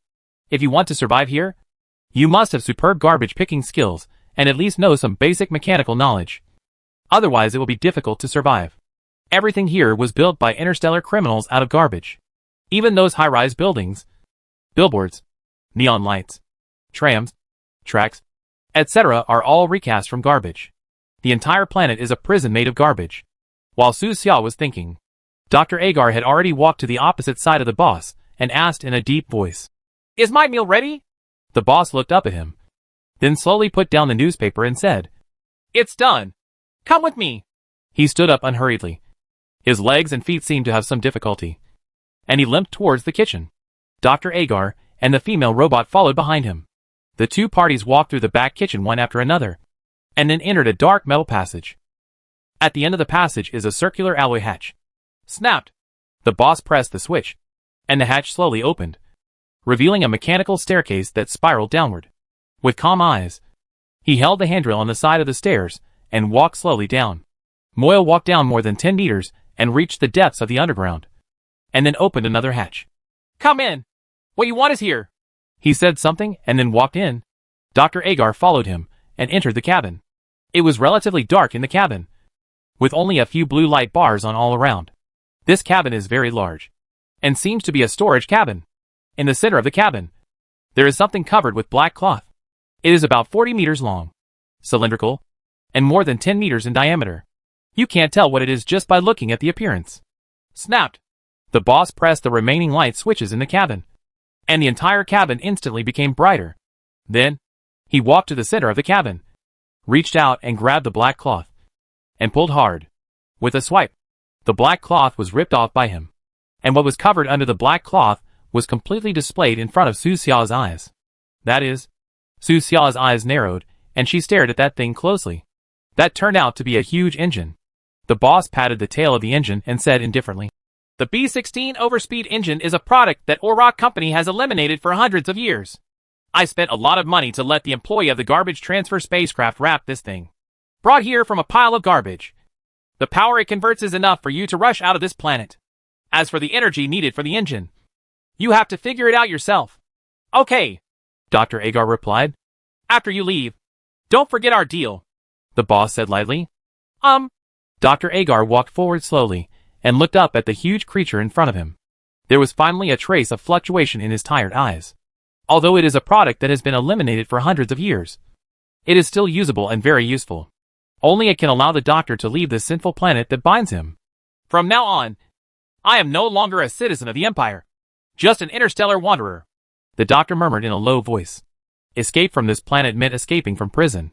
"Doctor, after we get out, as long as we collect enough evidence and explain it clearly to the Imperial Court, we should be able to restore our citizenship," the female robot said gently.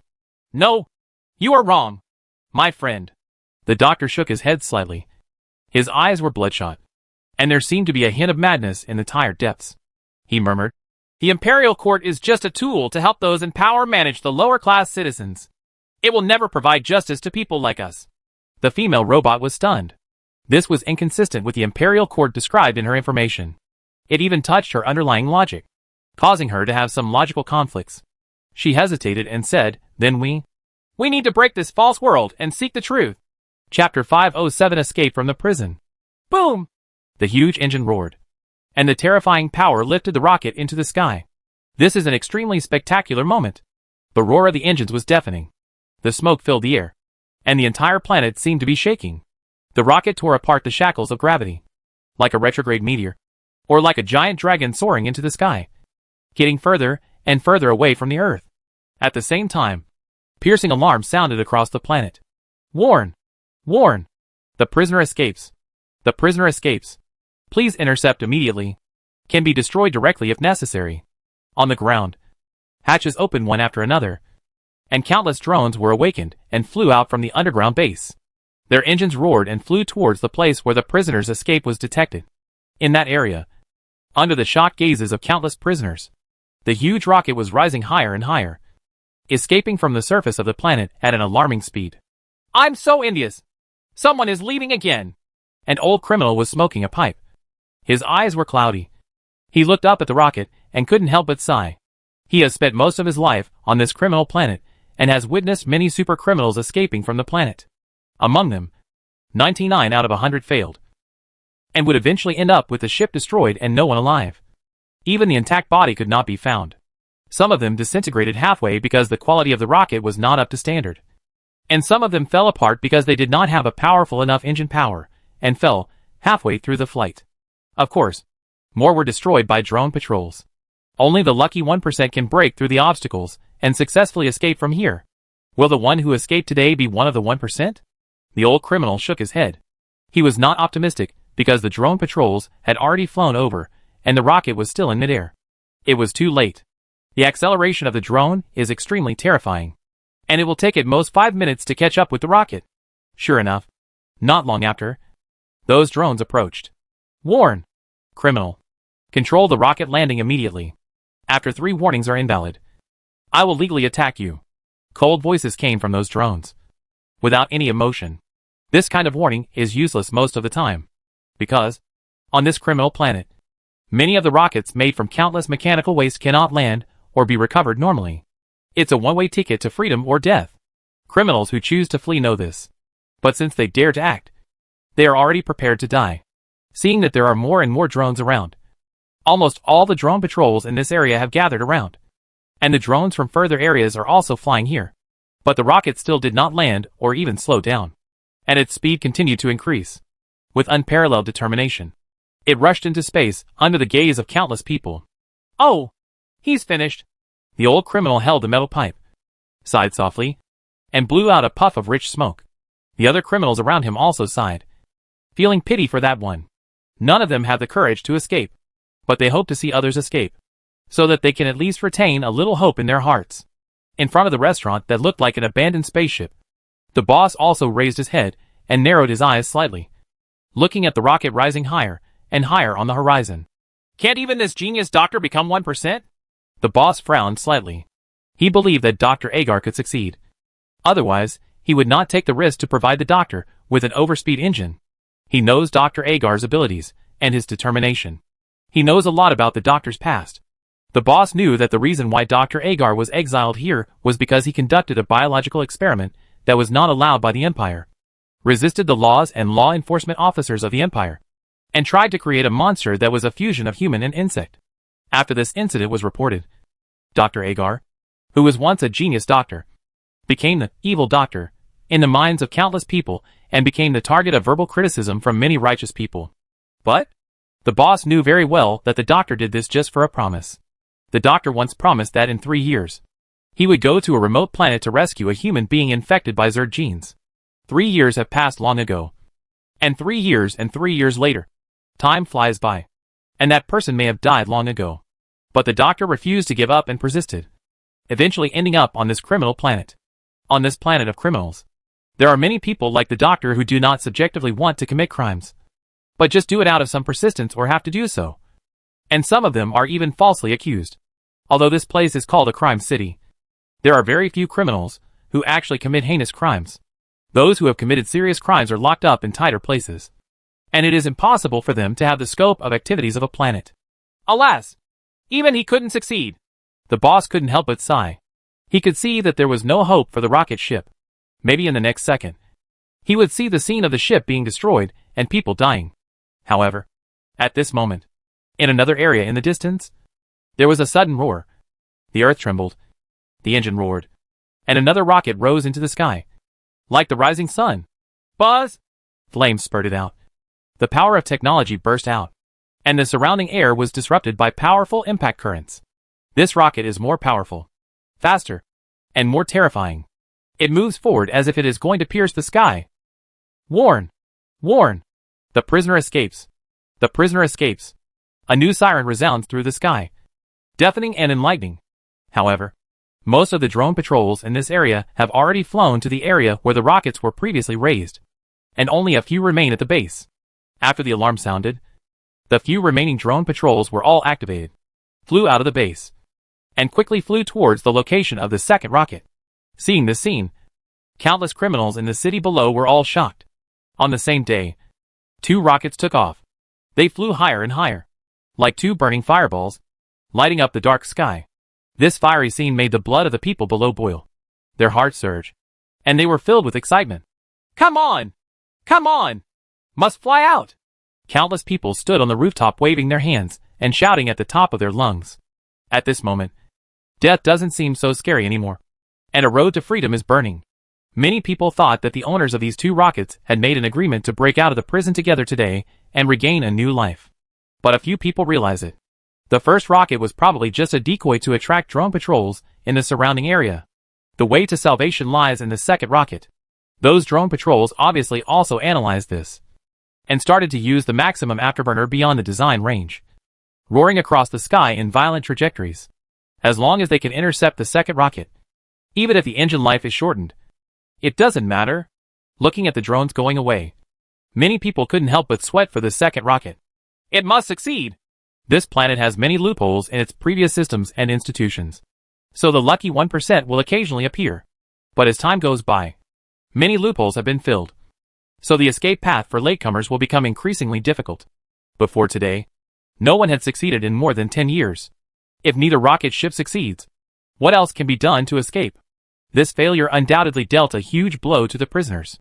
Outside the hotel, the boss's heart was also in suspense, staring closely at the second rising rocket.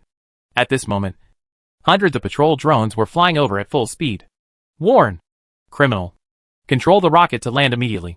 Before they even got close, they all let out harsh warning sounds. But Dr. Agar in the rocket didn't react at all, and the rocket still took off. At this time, the commander of the ground base issued an order to all drone patrols. According to the calculations of the mastermind, the possibility of the opponent's escape has exceeded 50%. There is no need for 3 warnings, and they will be destroyed directly. Receive! Receive! 3 warnings are a waste of time. With authorization from the ground, the drone patrols directly bypassed the warning rules and activated their fire systems one after another. The flashing color on the fuselage also changed from blue to dangerous dark red. Seeing this scene, the expressions of everyone below changed, directly bypassing the 3 warning rule. This seems to be the first time this has happened, and even the lucky 1% has never triggered it before. Is this the end? Does the rocket's owner have any other means? As soon as this idea flashed through many people's minds, things took another turn. Boom! A hidden high-energy microwave bomb suddenly exploded, instantly emitting terrifying microwaves with billions of watts of power, which instantly affected hundreds of drone patrols in the sky. In the blink of an eye, the hundreds of drones were all paralyzed and fell on the spot. This is not over yet. Immediately afterwards, another series of explosions sounded. This time, it actually exploded near various base command posts on the ground. The same high-energy microwave bomb paralyzed the major command centers in an instant, leaving huge loopholes in the planet's prison system. In the major command centers, all the screens went dark, and countless mechanical creatures fell straight down. This sudden change confused the human commanders, who were accustomed to intelligent life services. How can he give instructions if he can't even use the computer? However, the explosion is still not over. More than 10 seconds later, the third round of explosions occurred. This time, it is at the major missile launch centers on this planet. Boom! The earth-shattering sounds are endless. A series of changes caught the entire prison system off guard. The person in charge of the prison system was completely blind and deaf, and was unable to track the movements of the two rockets in real time. People outside quickly understood what was happening, as a large number of electronic devices in the city were also disabled. They cheered with enthusiasm and excitement. Good! Well done! You must rush out! On the roofs of buildings, on the streets, and in the squares, countless people raised their heads and shouted. Their voices became one, shouting out the hope that had been buried in their hearts for a long time. Outside the restaurant, the boss felt relieved and breathed a sigh of relief. As expected of him, the overall situation has been decided. Dr. Agar's escape can no longer be intercepted. The rocket he was riding on flew higher and higher under the expectant eyes of countless people. Boom! The detonating bolts on the separation surface between the rocket stages burst open, and the connection between the first and second stage thrusters was released. The first stage thruster lost power and began to descend, while the second stage thruster ejected a hot high-speed gas flow, pushing the rocket continues to move forward. Not long after, the rocket broke free from the constraints of gravity, broke through the barrier of the atmosphere, and became a free bird. The starry sky outside is vast and endless. After becoming a fugitive, he no longer had to consider the restrictions of the law. This time, it's like a fish entering the sea. Boom! The explosive bolts on the lateral separation surface of the fairing were detonated. The lateral separation surface was unlocked, and the two half-hoods were thrown outward. The aero ship separation system gradually took effect, and the separation instructions were perfectly executed. The explosive bolt of the aero ship locking device was also detonated, and the separation surface of the aero ship was unlocked.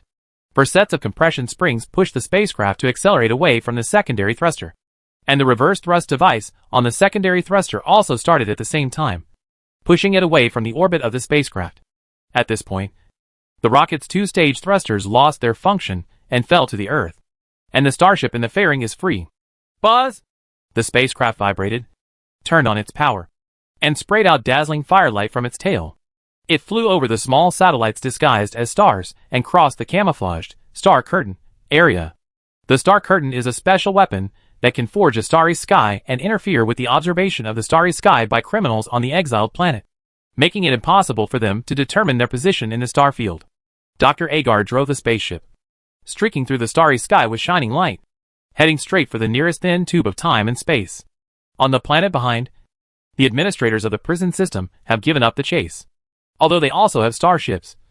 This pursuit is pointless. There is a general consensus on the major exile planets.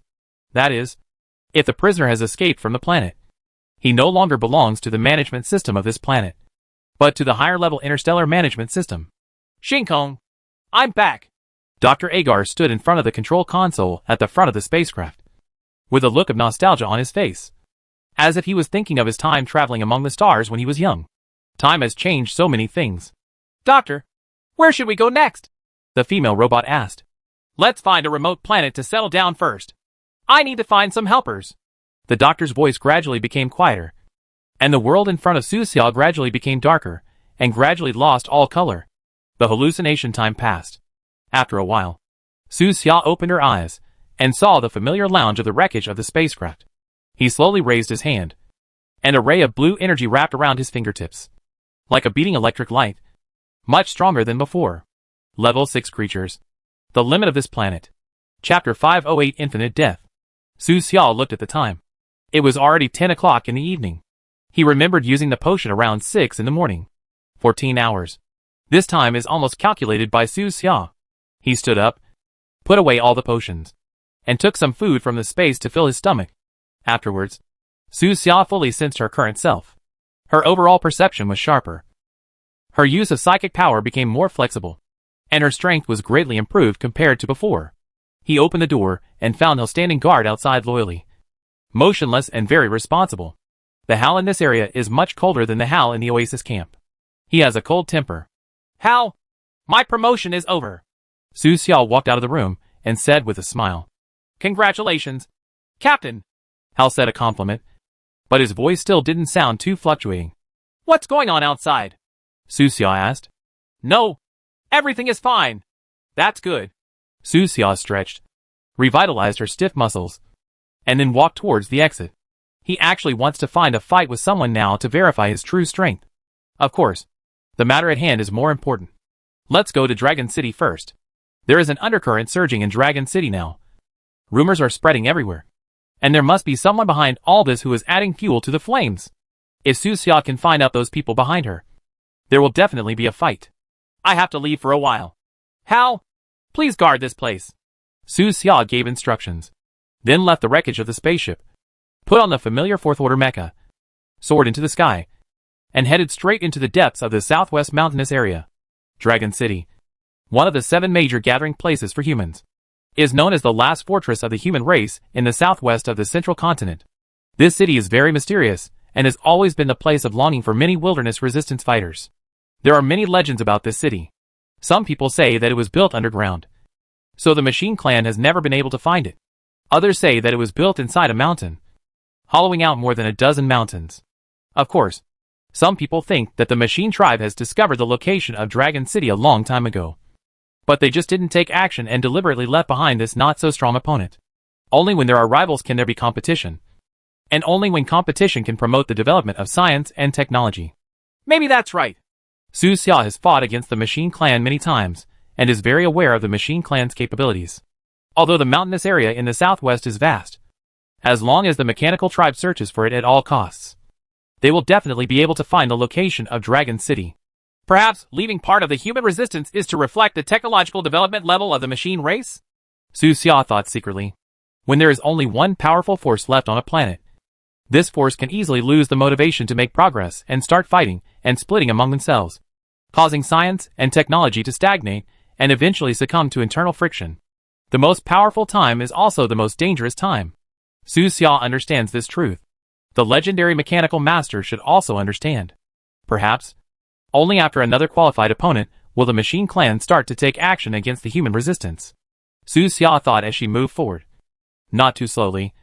Flying over the vast hills and endless dense jungles in the dark night. At 4 o'clock in the morning, he suddenly stared at a certain area below and slowed down. Huh? In the valley below, he felt many powerful breaths of life. Not from humans, but from mutated beasts. In the valley, dozens of wild beasts were fighting.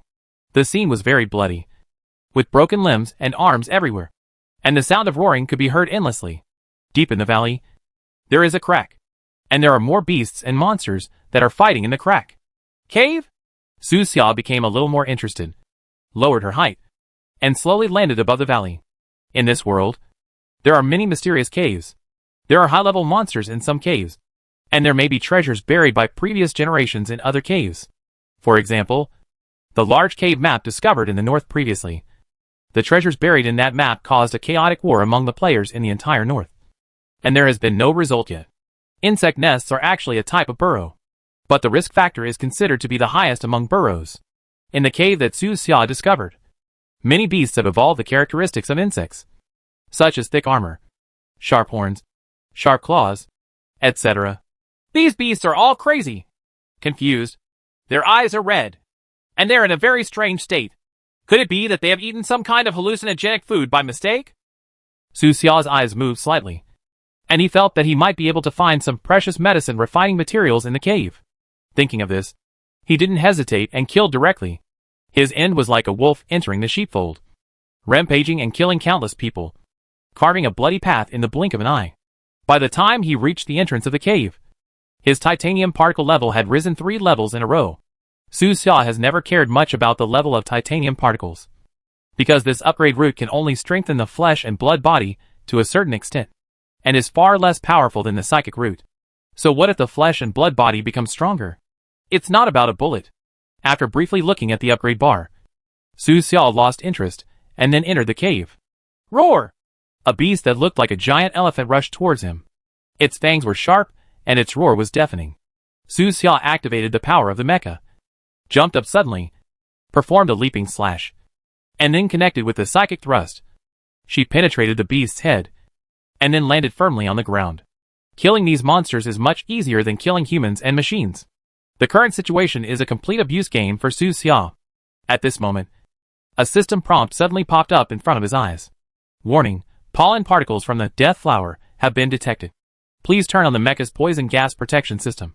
Please note that if you have headaches, dizziness, nausea, visual hallucinations, auditory hallucinations, etc. You may have inhaled the pollen of the death flower. Please leave the area immediately and find a quiet place to rest. Death flower? Su Xia frowned. He had never heard of the name of this kind of flower. As a high-level pharmacist who also combines 2 pharmacist experience books, he knows most of the drugs in the world. Moreover, he specializes in poison and is quite knowledgeable about drugs with hallucinogenic effects. In terms of hallucination research, he must be among the top 5 on the planet. But even so, he had never heard of this thing. The wild beasts here may have become like this because they absorb pollen. Su Xia thought this way. After just a brief thought, he continued to kill, all the way to the depths of the cave. Come all come. You can't go back empty-handed. Of course, Su Xia did not let go of the corpses of these beasts. She put them all into the storage space and tried to return them to the warehouse as much as possible. More than 3 hours later, Su Xia couldn't even remember how many beasts and monsters he had killed. The entire mecha was dyed dark red with blood, and his titanium particle level had also soared to level 42, which was close to the current level. The first-tier players. In terms of monster killing efficiency, Su Xia is far superior to ordinary players. Normal players, when facing monsters of the same level, basically need to form a team, with 6 or 7 people in a team, to surround and kill a monster with difficulty, and finally divide the spoils equally. The efficiency of killing monsters is horribly low. Su Xia, on the other hand, kills all the way, sometimes even using thermal weapons to shoot directly, killing a large area without sparing bullets at all. This kind of monster killing efficiency is beyond the imagination of ordinary players. Crack!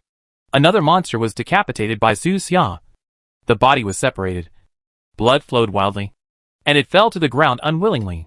At this time, Su Xia noticed that a small pink flower the size of a thumb was growing on the stone wall behind the monster.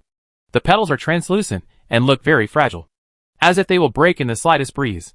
Death flower, a drug with powerful hallucinogenic effects. It is often used to produce anesthetics in some civilizations. The hallucinogenic effect of its pollen is stronger than the body itself. Once inhaled, you will fall into hallucinations and madness, a frantic state, the duration of which depends on the number of pollen particles inhaled. Note, in the pharmacist system, this drug is used to create a 6th-level potion called Infinite Death. Prompts popped up on both ends, helping Su Xia determine the identity of this little flower. Infinite Death? His eyes moved slightly, and he read the name. There is no mention of this drug in those 2 apothecaries' manuals of experience. Judging from its name, it should be a super powerful hallucinogen. Can people experience death over and over again in hallucinations? But what is the use of this? To torture people? Su Xia speculated for a moment, and finally shook her head, unable to think of any use. But again, you've come here, so naturally you can't come in vain. With a wave of his hand, he put the death fantasy flower into the storage space. Just because it's useless now, doesn't mean it won't be useful in the future. It can drive so many wild beasts and monsters crazy. There is naturally more than one death flower here, and there must be more deep in the cave. Su Xia didn't stop and continued to kill into the deepest part. Time passed, and an hour flew by. During this period, Su Xia has collected more than 30 phantom flowers of death. The further she goes, the more frequently she encounters them. Gradually, these small pink flowers began to appear in clusters, each cluster containing more than a dozen flowers, which was very convenient to collect. At 6 o'clock in the evening that day, Su Xia finally came out of the cave. At this time, there were already thousands of death flowers in his storage space, and he collected countless monster corpses, so much so that the space could no longer hold them. So he had to use the sharing function of the 2 clones to transfer some of the corpses, throw it into the huge space on the 3rd underground floor of the pharmacy. After a long period of killing monsters, Su Xia's titanium particle level also rose to level 53. He clenched his fist and felt that his physical strength was indeed stronger, but it was only limited. Now, even if he doesn't wear a mecha, activate a psychic shield, or use any weapon skills, he can beat the monsters in the cave to death with just a pair of fists. But human beings are intelligent creatures after all. If we have technology, we should use it as much as possible. Flesh and blood power is the last choice. Buzz! Su Xia turned on the power of the mecha, soared into the sky, and continued to rush towards Dragon City. More than 5 hours passed. At around 11 o'clock that night, Su Xia finally approached Lancheng. On the big map, The small dot representing his personal location information almost overlaps with the icon representing Dragon City. The legendary Dragon City is indeed hidden in the belly of more than a dozen mountains. In the mountainous areas of the southwest, there are many mountains that have been hollowed out, long before the rise of the machine race. When various countries within the human race were tit for tat, construction projects in the southwest mountainous area had begun. At that time, workers dug out the heart of the mountain, poured reinforced concrete inside, and built doomsday shelters that could withstand missiles and were hidden deep in the mountains, in order to prevent possible internal wars among the human race in the future. All in all, these mountainside shelters are actually similar to those abandoned small cities in the north of the mainland. They are all prepared for the World War. However, the people in power at the time did not expect that the machine race would rise before the internal war of the human race broke out. In the face of the survival of the race, past internal conflicts pale into insignificance. Things are constantly changing, and no one can tell what the future will bring. Note: you have entered the location area, Dragon City. Please proceed with caution. Another prompt popped up in the system, indicating that Su Xia had officially entered the scope of Dragon City. Su Xia had already covered her whole body with nano-robots and turned on the invisibility function to prevent herself from being discovered by Dragon City sentries and causing unnecessary trouble. Looking down from a high altitude, the mountains and forests below are no different from the rest of the area. The hills are undulating, covered with trees, and the vegetation is dense. It looks like a primitive jungle, and there is no trace of human smoke. When the night wind blows, the fallen leaves are flying, the mountains are rolling, and the scenery is extremely pleasant. It's a very good disguise. Even I, without the help of the system, wouldn't be able to tell that this is Dragon City. Su Xia nodded secretly, and her first impression of Dragon City was pretty good. There are more than a dozen hidden Dragon City sentries below. They are all wearing standard third-order mechas, huddled in the jungle, like black stones. Motionless, those mechas cover up their life aura, and even the life detectors of the mechanical clan cannot detect it. A clear river meanders through these dozen mountains, with gurgling water. Su Xia slowly lowered her altitude and searched for a long time, but she couldn't even find the entrance to Dragon City. Even I can't find it. Which is good. He took out the map Zhang Fang gave him and looked at it carefully. On the map, there are several hidden entrances and exits, which are specially used by their academy. Following the map instructions, Su Xia found a big tree halfway up a mountain.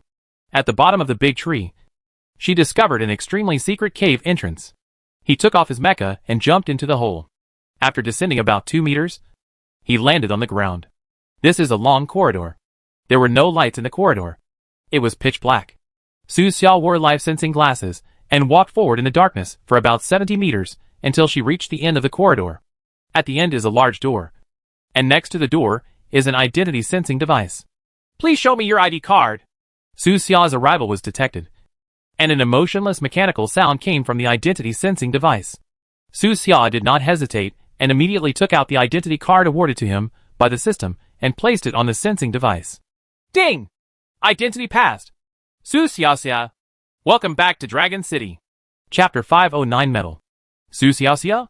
Su Xia pursed her lips. It sounded like a girl's name. Of course, even without the little in the middle, his real name still sounds like a girl's name. As for the name, we have to go back to when he was born. At that time, his mother named him Su Debao, and his father named him Su Xuqiang. The two had an endless dispute. The last uncle couldn't bear it anymore and named him Su Xia. After withdrawing her thoughts, Su Xia took out the card from the sensing device. Then, a beep sound was heard. The door cracked open, and a weak light shone into the dark corridor. Behind the door is a tunnel with glowing light strips on both sides. The tunnel is wide enough to accommodate cars. Su Xia continued to walk forward, about 20 meters away, and reached the end of the tunnel. With calm eyes, he stood at the end of the tunnel and looked out. This is Dragon City, or part of Dragon City. What appeared in Su Xia's field of vision was a city under a dome. After the mountain belly was hollowed out, a huge hemispherical dome supported this small world. The city under the dome is not big, and the buildings vary in height. Most of them are 6-story buildings. There are only a few high-rise buildings with more than 10 stories in the center of the city. All the buildings are gray and retain the original color of the cement walls. This gray little world is also night at the moment. Thousands of rough display screens are attached to the dome. These display screens are combined. Some are dim, and some are dimly lit. forming a simple but beautiful starry sky. In the city, the street lights emit soft white light. The windows of most buildings are darkened, and many Longcheng residents have fallen into sleep. It's not as messy as I thought. Su Xia's eyes swept over a large area. But this is only part of the surface. Let's take a closer look. Su Xia's first impression of this city was that it was quiet. It was so quiet. All the cars were neatly parked on both sides of the road, without the noisy horns and engines. The whole world is mostly quiet. Su Xia remembered her life in the countryside when she was a child. The nights at that time were so quiet. Later, when she came to the city, she never enjoyed this kind of tranquility again. He looked carefully, and saw that there were many similar tunnels around the edges of the city. There are some tunnels that should lead to other mountains. After all, this is just the belly of a big mountain. According to Zhang Fang, the entire Dragon City is connected by small worlds in the heart of 16 mountains. It can be regarded as a big city composed of 16 small cities. Dragon City's headquarters is a large, square building that contains various department offices, seminar rooms, conference halls, etc. In this small city on the mountainside, Su Xia did not see that big building. According to the map given by Zhang Fang, I should be in the middle of the mountain numbered 7, and the headquarters of Dragon City is at the location numbered 9. Following the map instructions, Su Xia walked toward the mountainside where the headquarters was located. He knew that the current Dragon City was definitely not as beautiful as it looked. After all, the city lord was seriously injured. In special times, the leader's physical condition concerns many people. If the city lord hadn't been seriously injured, there wouldn't be so many people panicking and sending their relatives out of Dragon City. At this time, the system suddenly popped up a task prompt. Mission, Dragon City Split. Mission Phase 1, the night before dawn. Task description, in Conch City. You once received a Dragon City Hero Medal. The recipient of this medal is the Dragon City Battle Hero Wang Xinglia. Please find Wang Xinglia's descendants as soon as possible and learn from his descendants the reason for selling the medal. Requirements for the current mission stage. Ensure that Wang Xinglia's descendants are safe. After completing all stages of this mission, you will receive a treasure map. Through this treasure map, you will reach a mysterious area, where you will find the wreckage of an alien spacecraft, and obtain a complete interstellar survey ship from the wreckage, giving you the ability to leave this planet. On Su Xia's taskbar, a task that had been dark for a long time suddenly lit up. At the same time, in the storage space, the golden metal also shimmered, seeming to indicate something. It's actually this mission.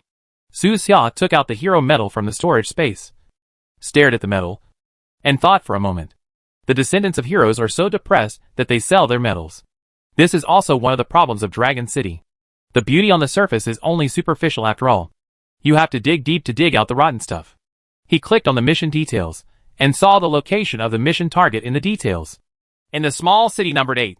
I just want to go there. Su Xia put the medal in her pocket, walked toward a tunnel in the distance. The city was very quiet. He was the only one on the street. Not even patrolling soldiers. This made Su Xia feel like she was walking in an empty city. To avoid trouble, he still turned on the invisibility function. Logically speaking, it was not yet 12 o'clock in the evening, so there should be a few people on the street. None at all. Is there a curfew? Su Xia thought of this. In extraordinary times, the city lord was seriously injured in an attack, and a curfew was normal. Not long after, he walked to the entrance of another tunnel and looked inside. There were dim light bars on both sides of the tunnel, and he couldn't see the end. He walked into the tunnel and walked for about 10 minutes before reaching the exit. Outside the exit is the small city numbered 8. This long tunnel is just one of the connecting passages between the two cities. City number 8 is almost the same as city number 7. Su Xia looked up and saw that there was still a dome with twinkling stars. Under the dome were cement buildings of different heights, and the surfaces of the buildings were all dusty. According to the mission instructions, Wang Xinglia's descendants were in a building on the edge of the city. Su Xia walked out of the tunnel and walked towards the target location. Soon, he approached the building. The building has 6 floors, and its style is similar to that of residential buildings outside. There are a few street lights on the road outside the building. Most of the residents upstairs have turned off their lights, and only a few windows are still lit. Wang Xinglia's descendants live in room 102 of this building. Su Xia wore life-sensing glasses, and could see through the wall that there were 2 dark red figures in the room. He released another group of nanorobots, sneaked in through the crack in the door, and determined the identities of the 2 people in the room. A young girl and a middle-aged woman were Wang Xinglia's daughter and wife respectively. Ahem. The middle-aged woman seemed to be in poor health. Her face was sallow and her body was thin. She was lying on a shabby bed and coughed occasionally. Beside the bed, there were many medicine boxes and a large number of remaining medicine tubes. Seeing this scene, Su Xia understood the reason why they were selling metals. Get ill.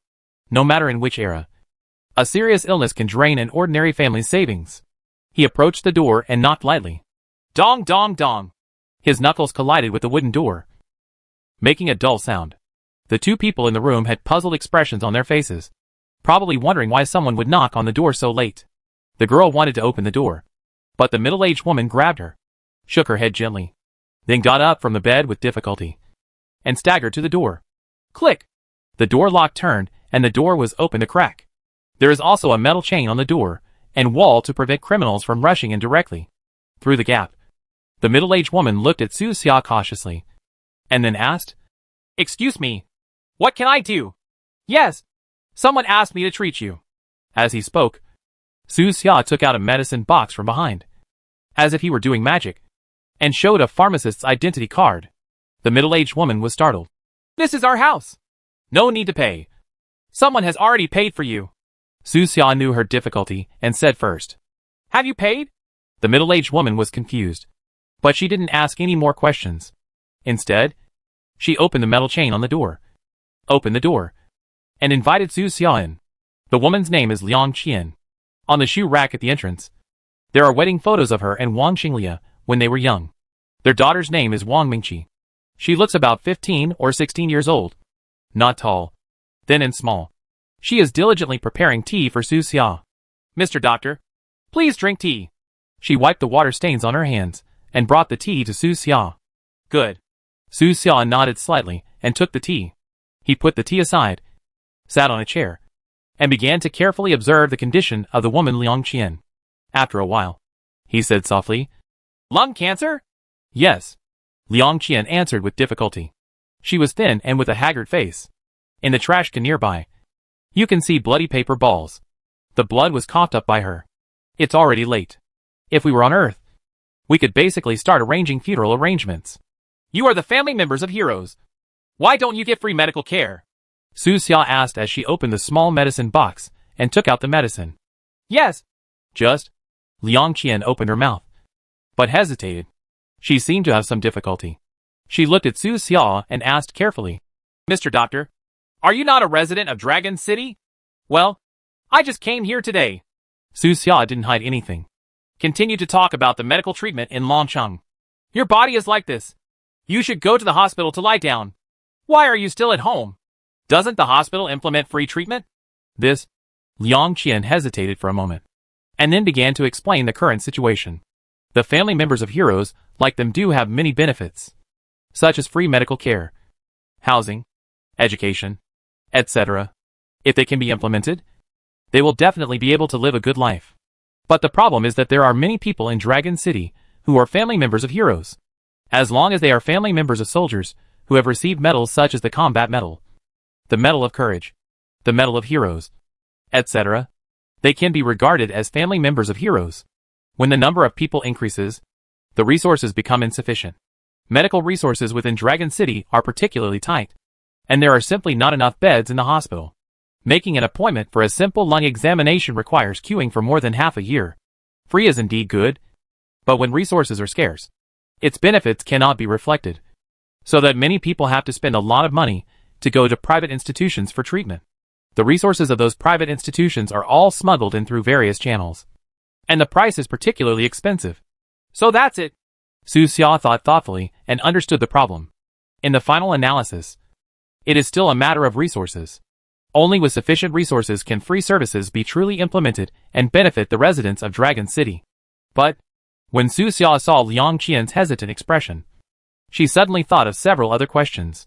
Since private organizations can obtain a large amount of resources through various channels, why can't Dragon City officials, who controls those private institutions behind the scenes? What channels did they smuggle in? I understand. Su Xia nodded slightly to Liang Qian. He was distracted just now, but now he thought of the key point. Dragon City's so-called free means throwing away a little bit of resources for everyone to grab for free. while most of the resources are sold at high prices by so-called private institutions. Those who can't get it, or who can't wait in such a long line, have to go to private institutions, without the tacit approval of high-level officials. This kind of thing would never exist for a long time. In this way, you gain face on the surface and make money secretly. It can be said that you kill two birds with one stone. Through communication, Su Xiao learned that this situation does not only exist in medical aspects. The so-called free education is also a big pitfall. The free ones teach poorly. If you want your children to learn something, you can only spend a lot of money to hire tutors from private institutions. They are like a bunch of dogs. And they treat the families of heroes like this? Su Xiao frowned. The inside of Dragon City turned out to be like this. Does the city lord know? For some unknown reason, Su Xiao hoped that he didn't know. His mood was inexplicably complicated. Without asking any more questions, he picked up the medicine he had just taken out and began to formulate a treatment plan for Liang Qian. This blue medicine should be taken 3 times a day. 1 each in the morning, noon and evening. It doesn't matter before or after meals. Su Xiao placed boxes of medicines in front of Liang Qian and wrote while talking. These white pills can temporarily relieve your pain, but you can't take more than 1 pill a day. Otherwise, there is a risk of addiction. This dark red medicine replenishes qi and blood. It does not require injection. It can be taken orally. It is also 3 pills a day. Su Xiao's small medicine box was like a treasure chest. More and more things were taken out of it, and they gradually piled up into a small mountain on the table. This weird scene made both mother and daughter a little surprised. How can you take out so many things from such a small box? Soon, Su Xiao took out the last medicine. This box of medicine is not for you. It is for your daughter. Su Xiao pointed to the thin Wang Mingqi beside her. Me? The little girl was stunned for a moment. She was not sick and shouldn't need to take medicine. Your physique is very poor and malnourished. This box of medicine can enhance your physique, Su Xiao said. Oh, thank you, Mr. Doctor. Wang Mingqi thanked him hurriedly. No thanks. You deserve it. With that said, Su Xiao put her hand into her pocket, took out the hero medal, and gently placed it in front of the mother and daughter. On the table, the medal shone with dazzling gold, like the rising sun at dawn. Keep this honor and don't sell it again in the future. Chapter 510 Undercurrent. This medal was earned by Wang Xinglie with his life, and it is also the spiritual sustenance of mother and daughter. How could it appear on the market if it wasn't out of necessity? The moment they saw the medal, the mother and daughter's eyes turned red. Thanks. Thanks. Liang Qian's eyes were moist. Her lips were trembling. She held the medal tremblingly. Sadness welled up in her heart, and warm tears immediately rolled down her face. Su Xiao didn't speak. She had to let the mother and daughter's emotions be released before they could continue to communicate. He stood up and walked to the window, clasping his hands behind his back, looking up at the artificial night sky outside the window. At this time, the system pops up a task message. Mission, Dragon City Split. The first phase of the mission, the night before dawn, has been completed. The mission enters the second stage, at dawn. Task description, inside Dragon City. There are many families selling metals. Ask the girl Wang Mingqi, and you will get more information from her. Task details, visit various families. Learn from them about the so-called private institutions, and find out the people behind those private institutions. Mission goal, find the person behind the scenes. You will get important clues about the split of Dragon City from them. Them? Su Xiao noticed a key word in the mission objective. There is more than one person behind it. It should be a large organization with a background. Is it a college? A research institute? Or someone from the city lord's lineage? Or are all 3 parties involved? After a while, Su Xiao turned back to her previous seat and began to ask about the sale of metals.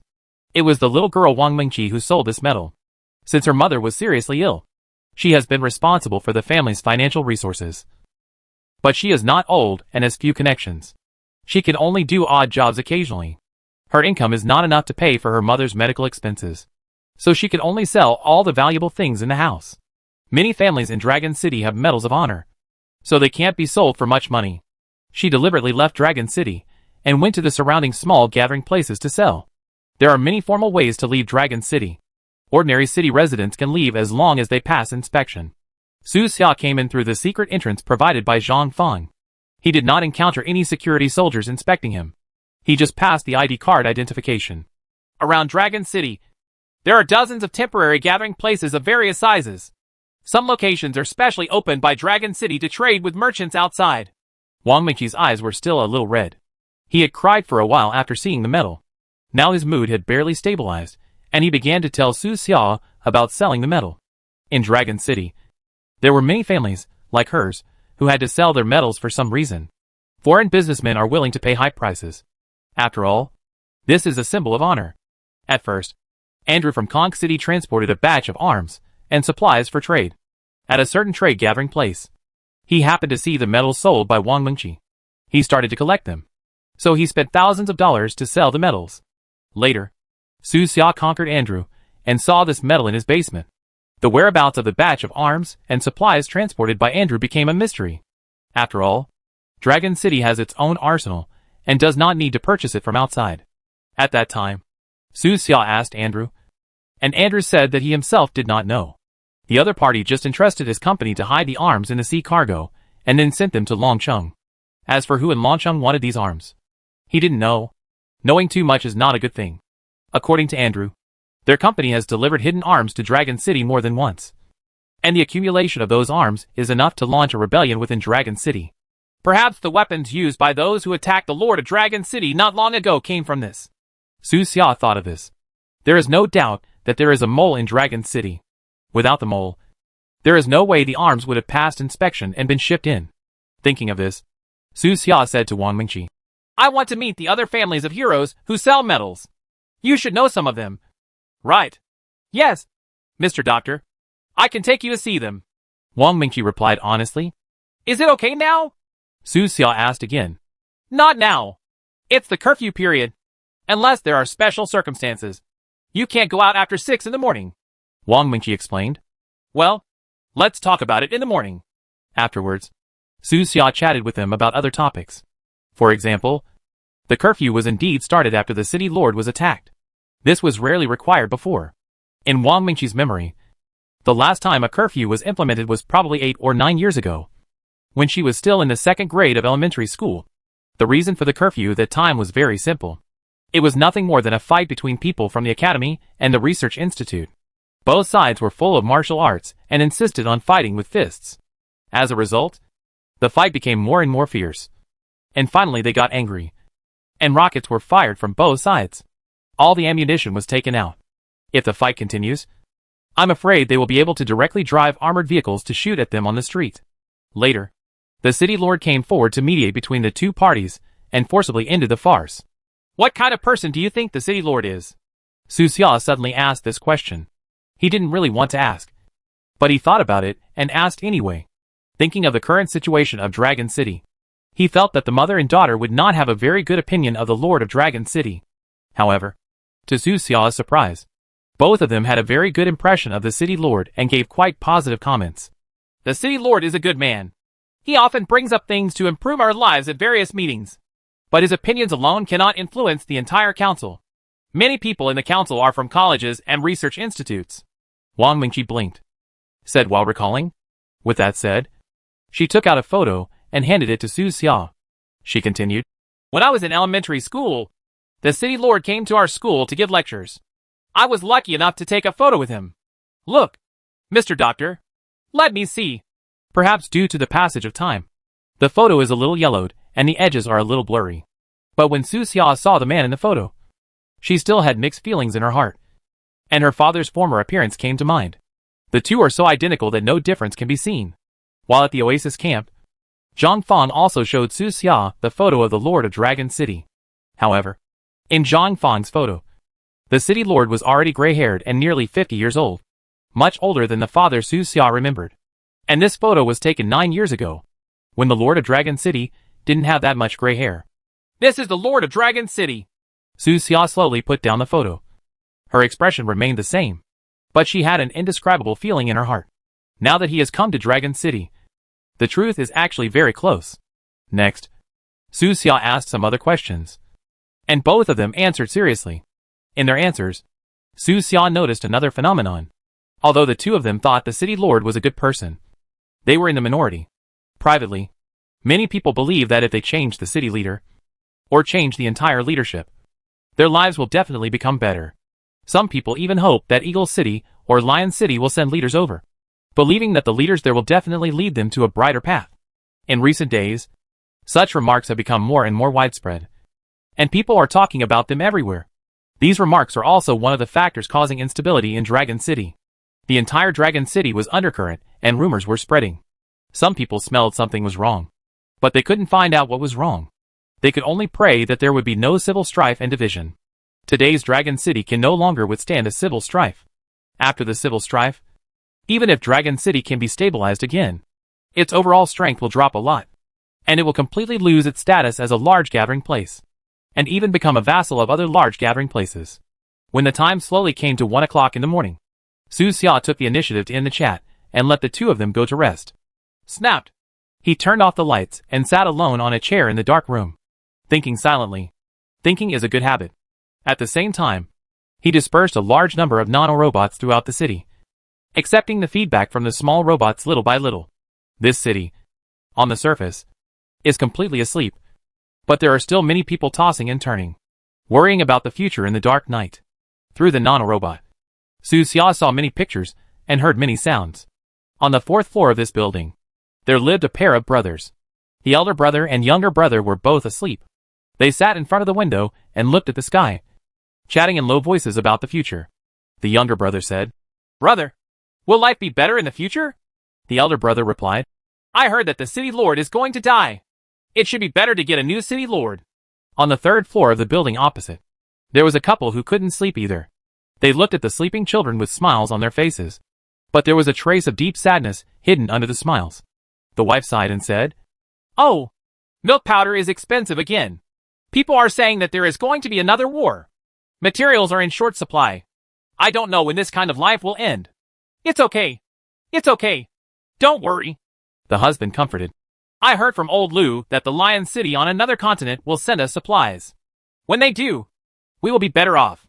Why is the Lion City living so well? I heard that they have endless supplies over there. There is so much meat in the warehouse. And their dogs eat better than us. I don't know. Maybe their urban system is better. Yes, I heard that there is no internal fighting at all over there. Unlike here, where there are constant fighting every day." Sadness, anxiety, confusion, uneasiness. Most of the pictures Su Xia saw and the sounds he heard conveyed such negative emotions to him.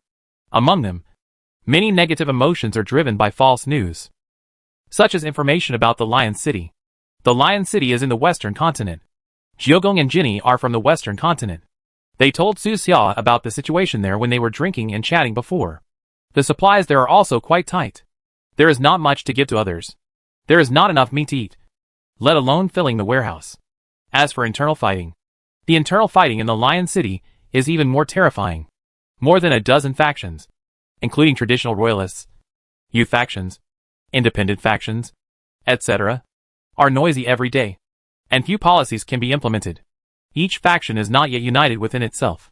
Among the royalists alone, there are those who support the traditional monarchy, those who support the constitutional monarchy, those who support the old emperor, those who support the young emperor, those who support a certain grand duke, etc.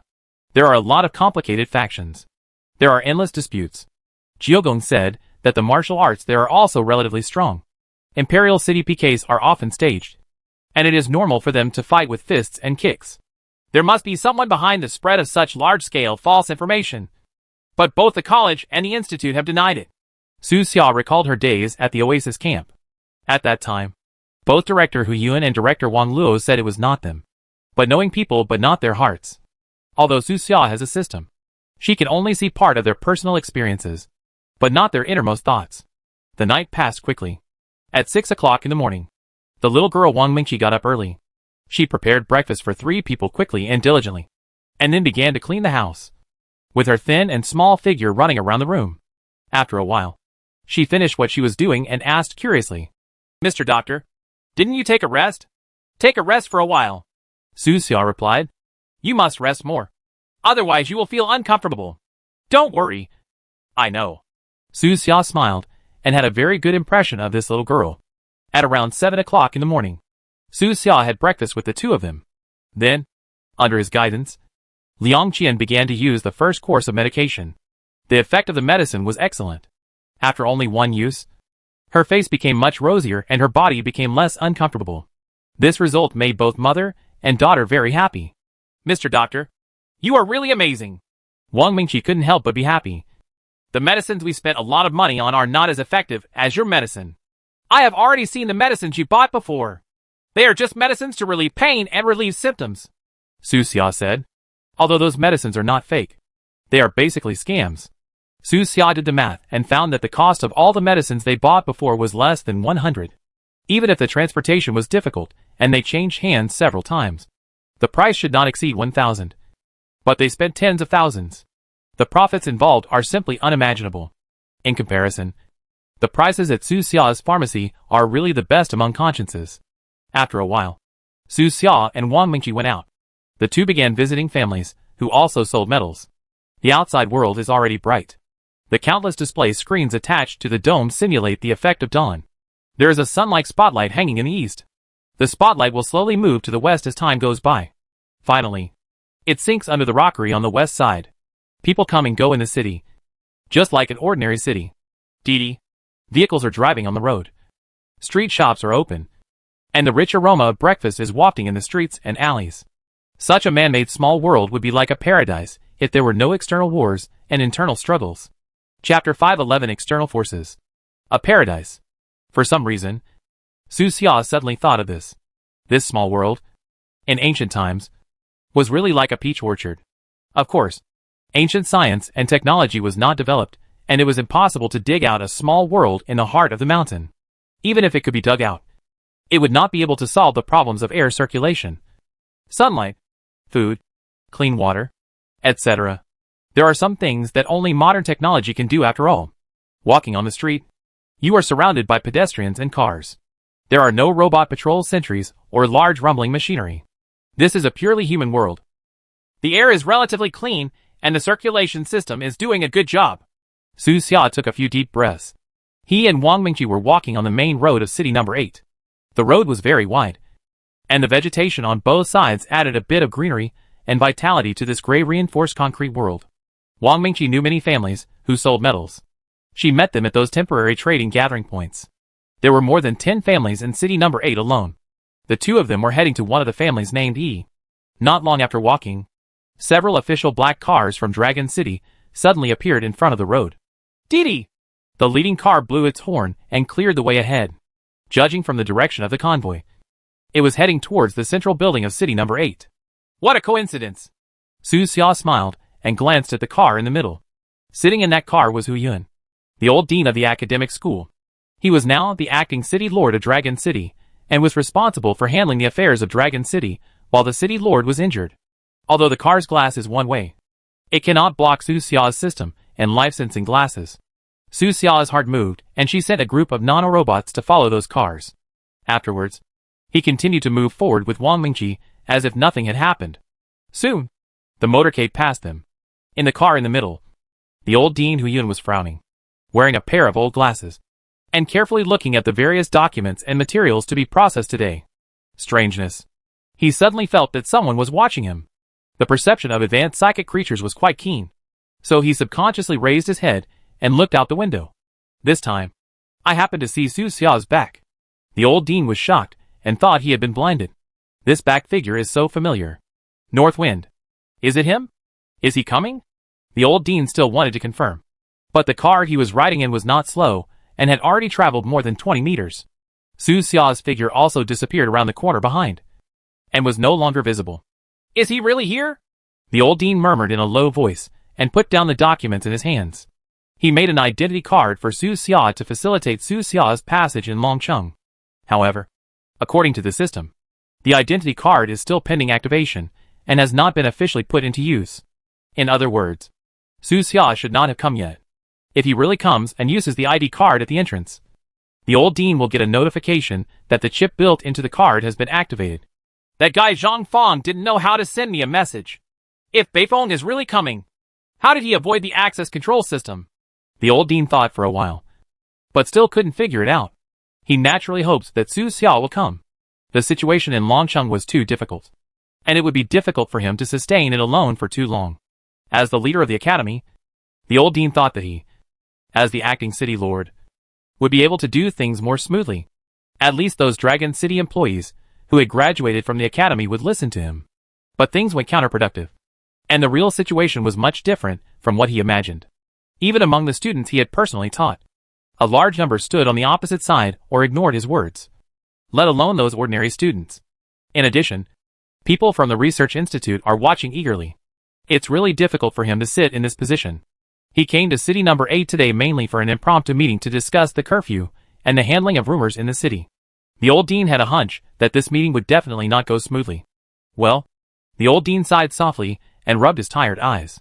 Then, he picked up the documents again, combed his silver hair back neatly, and straightened his gray and black formal clothes. The tiredness in his eyes gradually disappeared, replaced by a look rarely seen in old people, vibrant and spirited. After becoming the acting city lord, every meeting is like a battlefield. You must show your full spirit and the belief to overwhelm your opponents. Otherwise, you may fall into a vortex of doubt if you are not careful. Lord City Lord, we are here. The driver's voice came. The car slowed down slowly and stopped under the central building of city number 8. As soon as the car stopped, a young man in formal clothes ran out of the car, with a smile on his face. He opened the car door for the old dean and said, Uncle, why are you here so early? The people from the institute haven't arrived yet. How many times have I told you not to call me uncle outside? You can call me dean or my current position. Although the old dean was scolding, a smile appeared on his old face. This young man's name is Hu Li. He is his nephew, and he raised him personally. Hu Li's parents passed away very early. After that, he stayed with the old dean and learned a lot of knowledge and life skills. He is naturally smart, very mature in dealing with people, and his own strength is not bad. He is a 4th-level creature at a young age, and he is considered a leader among the younger generation in Dragon City. The future of Dragon City lies in the hands of young people like them. The better the young people are, the happier the older generation will be. Among the young people, I am afraid that only the Monster Bay phone can stabilize everyone. Apart from him, Xiao Li is considered one of the best. The old dean was very satisfied with this nephew. After all, he taught him. Many people believe that with Hu Li's talent, he will definitely be able to compete for the position of City Lord in the future. Even if he cannot win the position of City Lord, he will not be able to lose the position of College Dean. Hu Li is now the secretary to the mayor of City number 8. After another year or two of experience, he can be transferred to City number 9 in the center. Accompanied by this outstanding nephew, the old dean entered the central building of City number 8 and took the elevator all the way up. He showed that he met with the mayor here, chatted about the situation in City number 8, and then entered the large conference hall. Soon, the rest of the people participating in the meeting arrived one after another, and people from the institute alone occupied nearly 2/5 of the seats.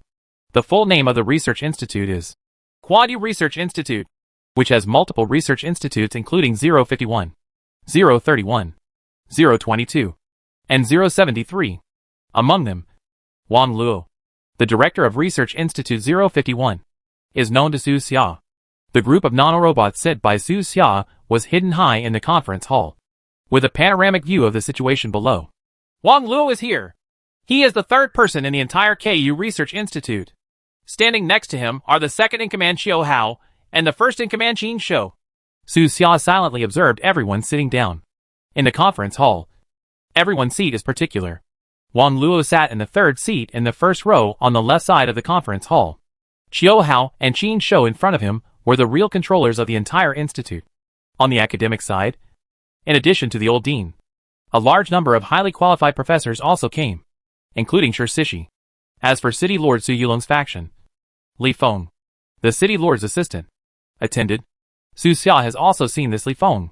He had previously represented the City Lord faction and came to the new location of the Oasis camp with the old dean and the others. He had a brief exchange with Su Xia and told Su Xia something about the City Lord Su Yulong. The other 3/5 of the parliamentary seats are basically equally divided between the academic faction and the City Lord faction. Generally speaking, the number of people in the institute is more dominant. But this advantage is not big, because most of the time, a decision needs to pass a 2/3 vote. Now that everyone is here, let's get started. As the acting City Lord, Dean who stood on the podium in front, his old body standing upright, his eyes bright, and he loudly announced the start of the meeting. The meeting began with a discussion about the curfew. And then, as expected, A quarrel broke out. Some people think that there should be no curfew, even if the city lord is seriously injured. Doing so will only make people outside feel that Longcheng is weak. Among the 7 large gathering places, we are the only one that has implemented a curfew. Doesn't this make others laugh? We are Dragon City. What will others think? Do those in Lion City and Eagle City think we have a big internal problem? Most people in the institute hold this concept. The second in command, Xiao Hao, even rattled off a lot of reasons. This middle-aged man was so talkative that his saliva almost sprayed onto the seats of everyone in the academy. Naturally, everyone in the academy would not let him rant like this. And they were not easy to mess with, whether it's words or hands and feet. These old academic professors have never been afraid of anyone. Secretly, these old professors are known as old gangsters. What does other people's opinions matter to us? Do you have such low self-esteem? Do you have to look at other people's opinions in everything you do? Sure, Sishi, the old man, was the first to spit back. Although Su Xia didn't like this old man, he had to admit that this old man's fighting ability was quite impressive. Sure, Sishi said coldly. According to your opinion, why don't we hand over the command and let the people from Lion City and Eagle City come over to guide us? You are misinterpreting my meaning. Xiao Hao stared, showing no signs of weakness. Did I misunderstand? Sure, Sishi snorted coldly. Is Xiao Hao from Dragon City or Lion City? Why do you depend on what they think when doing things? Old man, I'm just worried that other cities will think we are weak and covet us. Xiao Hao defended loudly. Oh, so what if they covet it? Sure, Sishi said loudly. Our Dragon City is here. Do they dare to come? You are such an ignorant old man. I'm just worried. Xiao Hao's face turned cold and his tone was unkind. Then shut up. I won't be as worried as you. Shameless old thief. Yellow-mouthed kid. You. Xiao Hao was so angry that his chest heaved and his fists clenched. When it comes to talking, an old professor like Sure Sishi, who has been teaching for decades, is really extraordinary. He can make people angry to death with just one mouthful. The last time he faced Su Xia, he was indeed in the wrong. He had his own selfish motives. And there was something wrong with his decision-making. He really couldn't say anything. But Su Xia is not here after all. At least, no one discovered Su Xia's nanorobots. Sure, Sishi didn't have any psychological pressure. He could say whatever he wanted. And it was so satisfying. Afterwards, the rest of the two sides took turns, arguing for more than an hour. People from the City Lord faction would occasionally say a few words. After arguing for so long, there was no result. The entire conference hall was like a vegetable market. In the end, all 3 parties rolled up their sleeves. Su Xia watched this scene silently, feeling speechless for a while, not knowing what to say. If you keep interrupting and wasting time, this is Dragon City. From early morning to now, he saw the quiet Dragon City, and also saw the anxious Dragon City. Now, he saw the noisy Dragon City again. At the beginning, Zhang Fang told Su Xia that every meeting in Longcheng would be noisy for most of the day. Su Xia didn't quite believe it at first. After all, in such a big city, the management should not be like this. But now, he believes it. A long argument took place right in front of him, which made his head hurt. The quarrel lasted until noon before the issue of the curfew came to an end. In the end, everyone reluctantly reached an agreement and agreed to control the curfew to about a month. After a month, if you still have ideas, you can have another argument. Everyone had lunch in the conference hall and continued the meeting after eating. During the afternoon, the group mainly argued over the topic of urban gossip. Many people at the institute believe that those rumors are just normal residents' complaints. They have happened often in the past. There is no need to take them too seriously, and just let them develop. We are all human beings. Who hasn't complained a few times? Xiao Hao, the second in command of the acting studio, stood up and kept talking. He drank 3 bottles of mineral water in front of him, which showed how hard he had sprayed in the past half day. In comparison, Qin Shou and Wang Luo beside him were both calm. Especially Wang Luo. Perhaps because he had some friendship with Mr. Hu at the Oasis camp. He hasn't spoken much today. Xiao Hao continued. Not to mention those ordinary residents. Even many people in our research institute are complaining. The reality is like this. Life is difficult for everyone, and it is inevitable that there will be complaints. We cannot exclude all residents who complain. Arrest him? Director Chiu, what you said is wrong. As the representative of the City Lord's faction, Li Feng suddenly spoke. He said in a deep voice, rumors are everywhere in the city, and rumors are rampant. It is obvious that someone is behind it. and it is not a normal complaint from residents. This matter must be taken seriously, otherwise big trouble may occur. Is there someone behind it? Xiao Hao smiled. Everyone is here. You might as well explain it. Who do you think is behind it? Besides us, who else has the power to push the rumors? Director Chiu. I think there may be external forces involved. Li Feng looked as usual. His mood was stable, and his speech was very clear. Xiao Hao laughed again, picked up the mineral water in front of him, drank half of the bottle in one breath, and then said, What a joke. You can blame external forces for everything. Right? Chapter 512 The Man Behind the Scenes. The rumors that are getting worse must be driven by external forces. This is recognized by many people.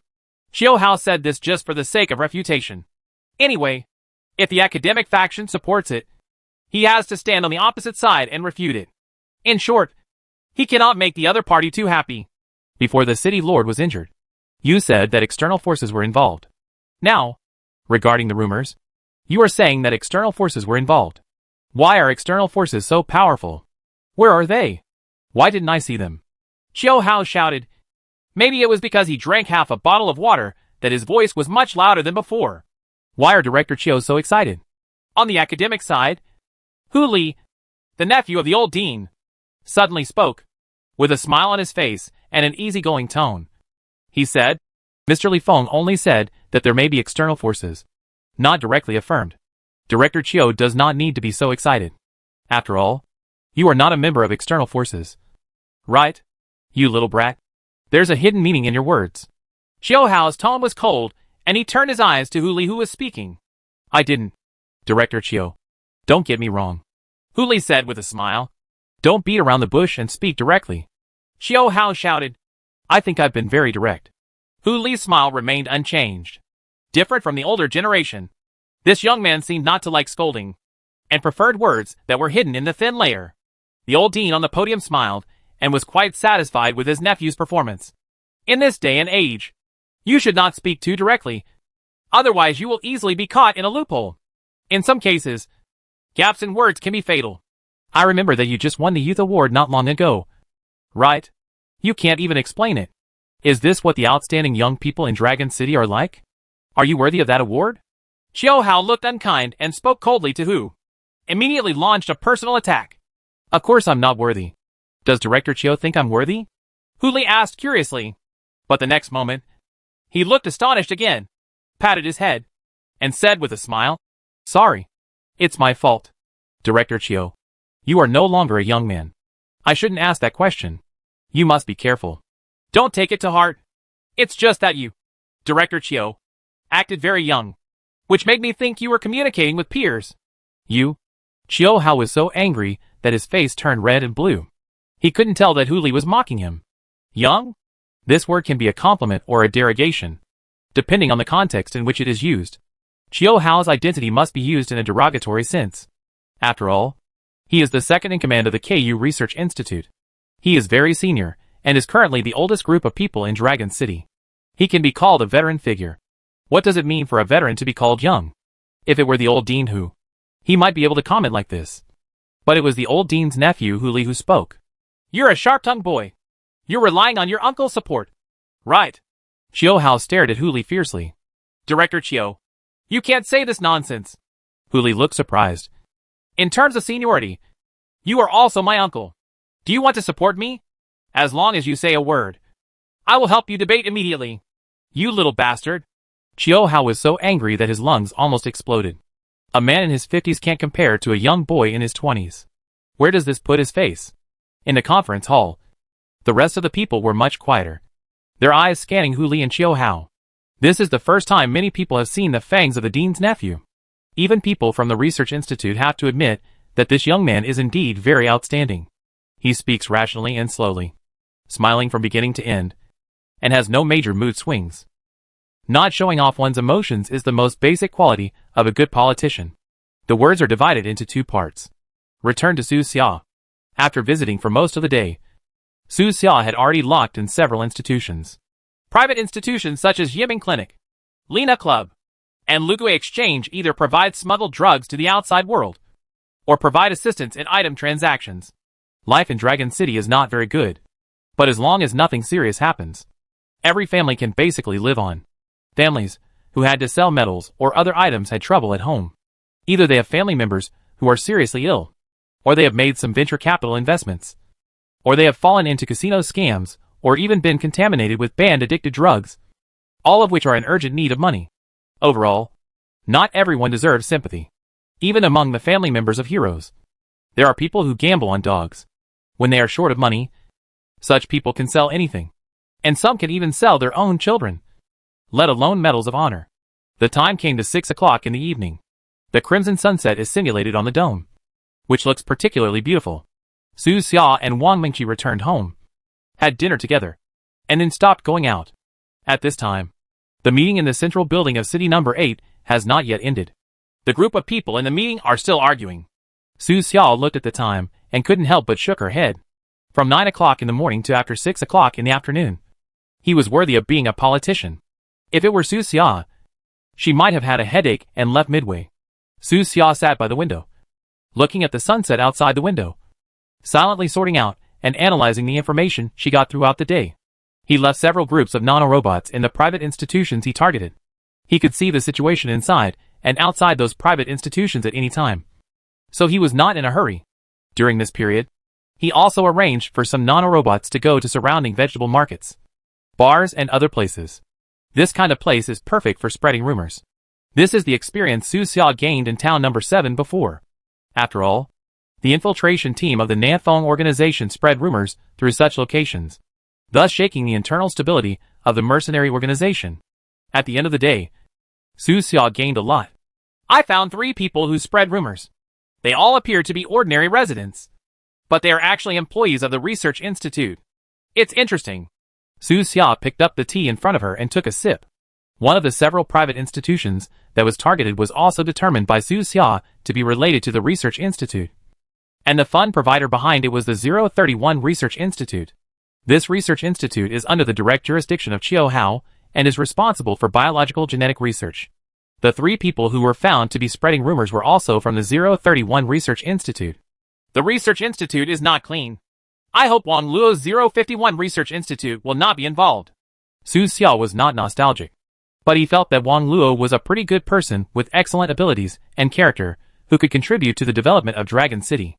Of course, if Wang Luo really has a problem, Su Xia will not show mercy. The setting sun by the window gradually fell under the rockery. The light gradually dimmed, and the whole city ushered in a new night of curfew. The sound of cars slowly disappeared. The various noisy urban advertisements also dispersed, and silence enveloped Longcheng. The meeting at the central building was finally concluded. The old dean returned to the car, closed the door, and breathed a long sigh of relief. The tired look on his face could no longer be concealed. He was already 70 years old, and a full day of meetings like this was too mentally draining. Uncle, are you feeling well? Huli also got in the car. Seeing the tired look of the old dean, he hurriedly asked with concern. Don't worry. It's okay. The old dean showed a kind smile and said, I'm old. That's it. I can't compare to you young people. Thinking of Hu Li's performance at the meeting today, the old dean was very satisfied. At the same time, he couldn't help but think of Beifeng. If Beifeng was here, with his ability, would he have silenced those in the institute today? Su Xia didn't know what the old dean was thinking. If he knew, he would definitely shake his head.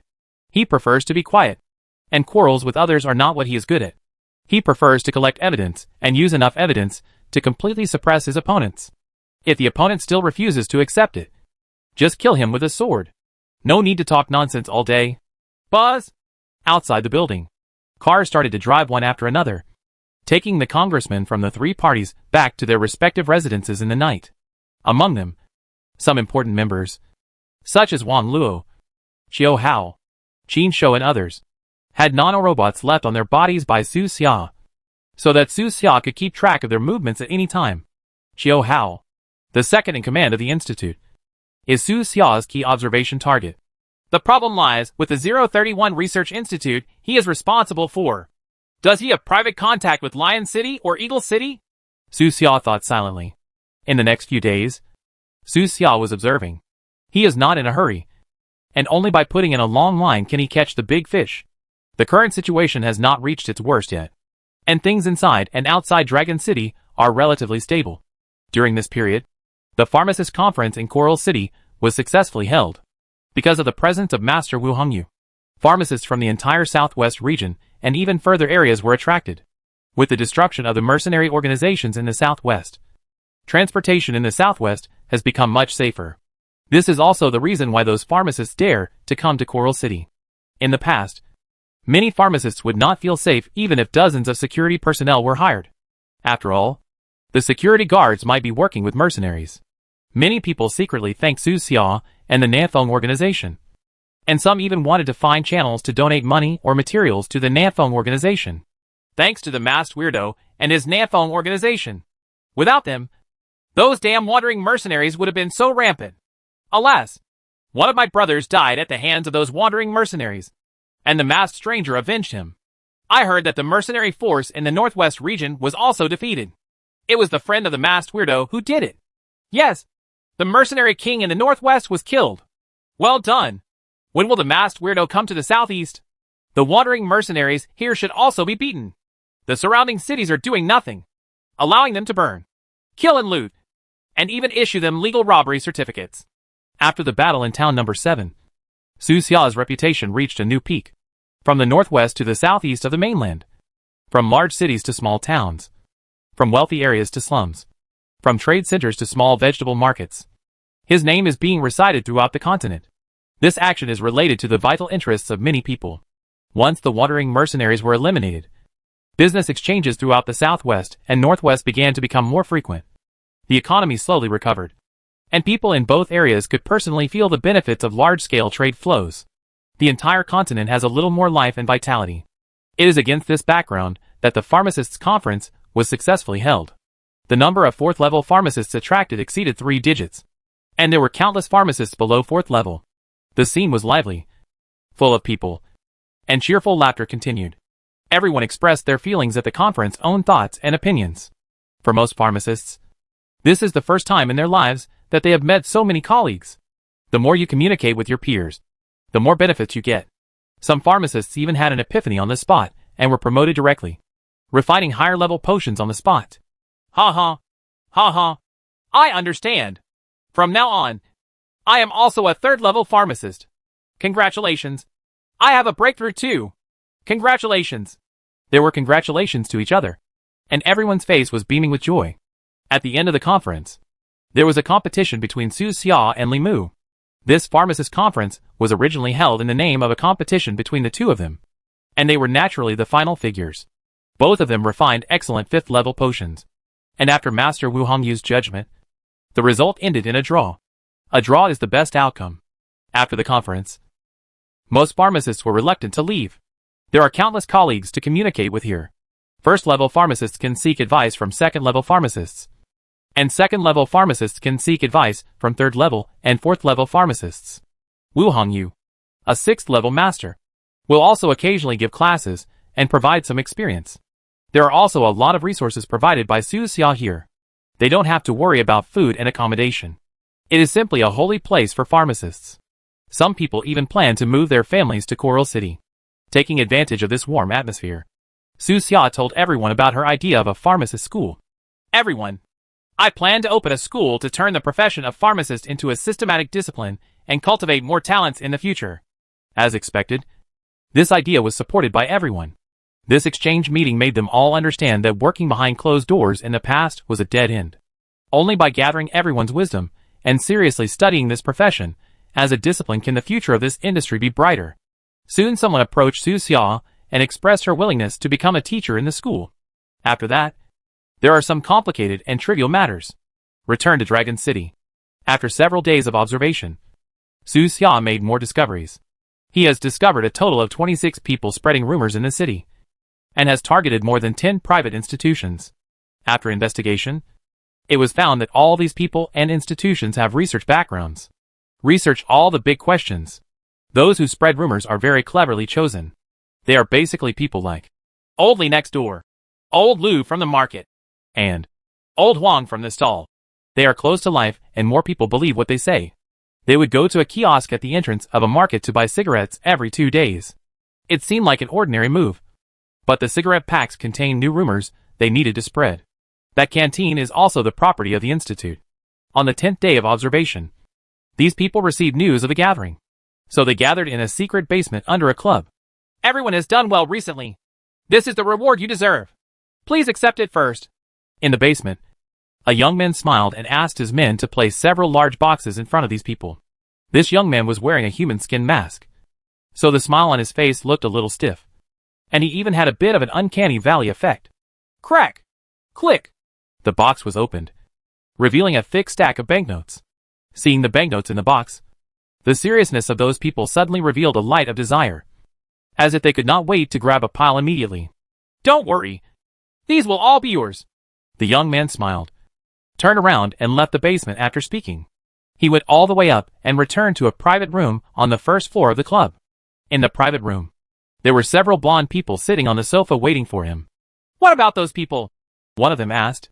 They have no objections and have done a good job, the young man said casually, sitting across from several people. Sure.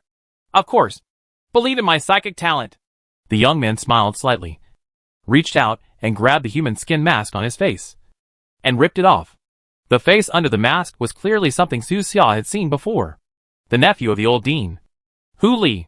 Chapter 513. The action begins. Hu Li. This was beyond Su Xia's expectation. In the meeting that day, Su Xia always focused on the older generation and did not pay much attention to this seemingly outstanding young man. After all, no matter how good Hu Li is, he still has a long way to go.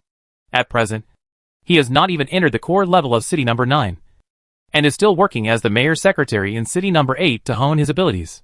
The focus of Su Xia's observations fell on people with greater power like Qiao Hao.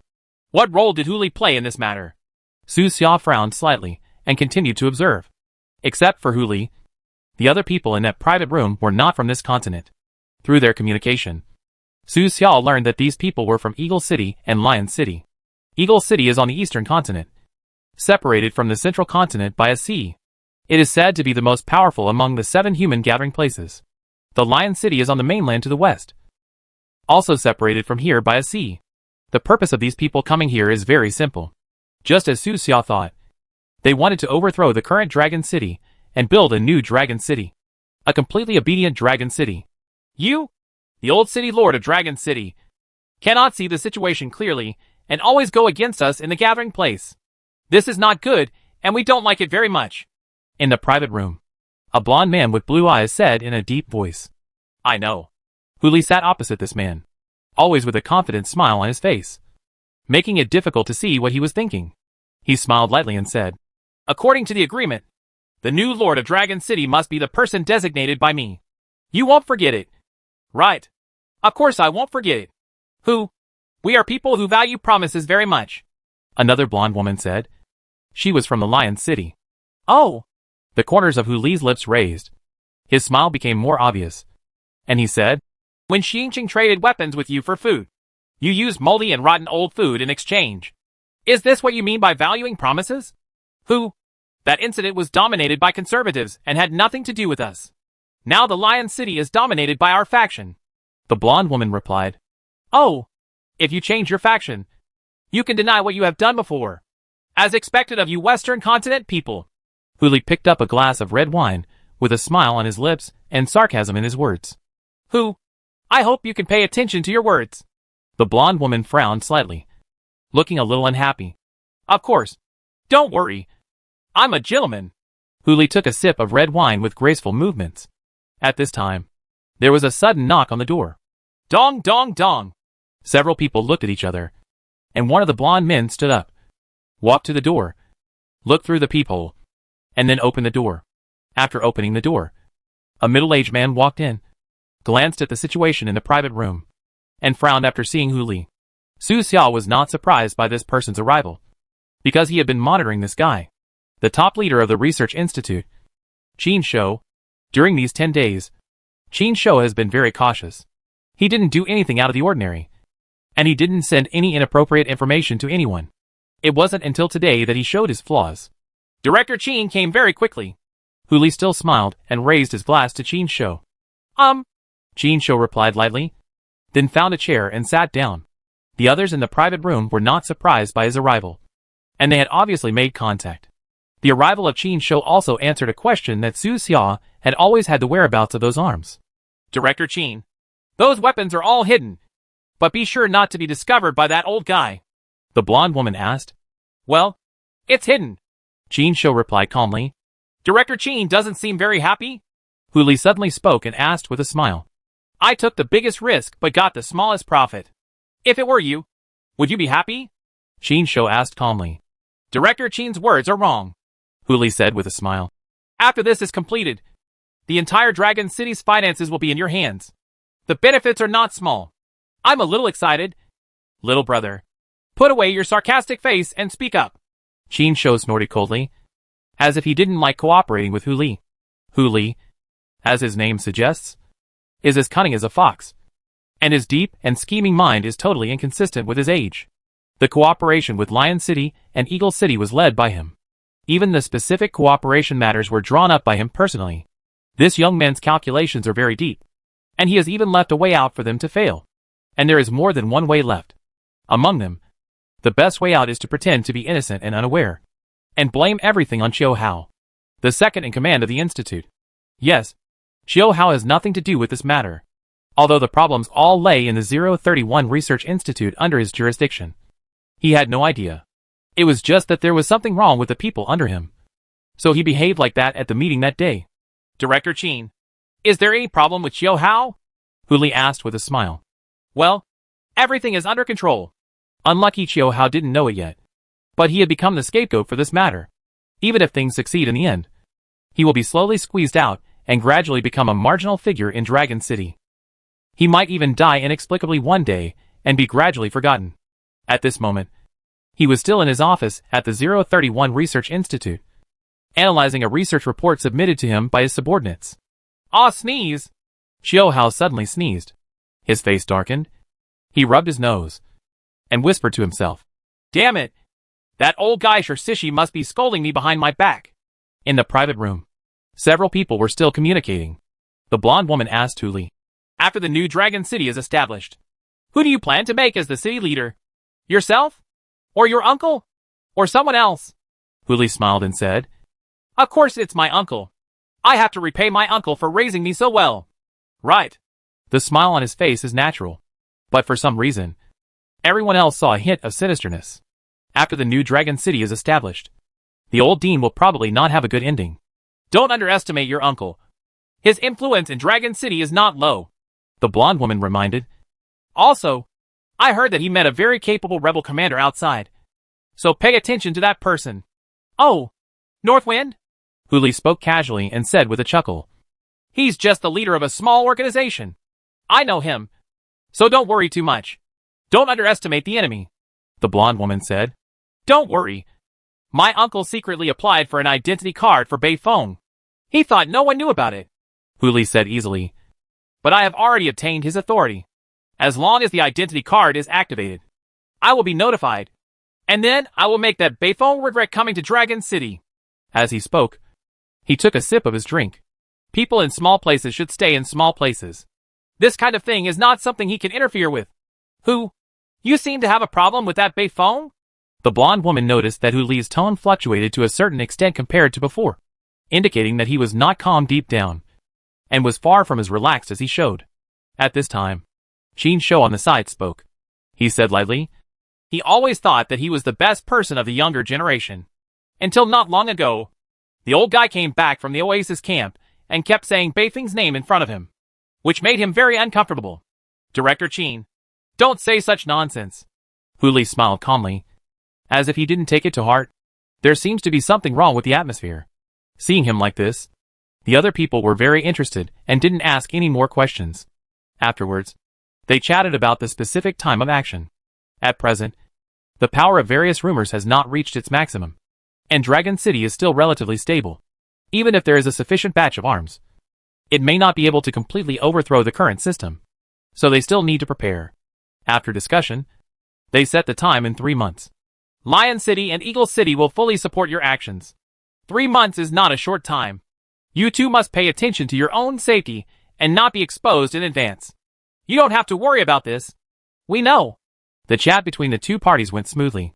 After the conversation, They discussed the time and place for their next meeting.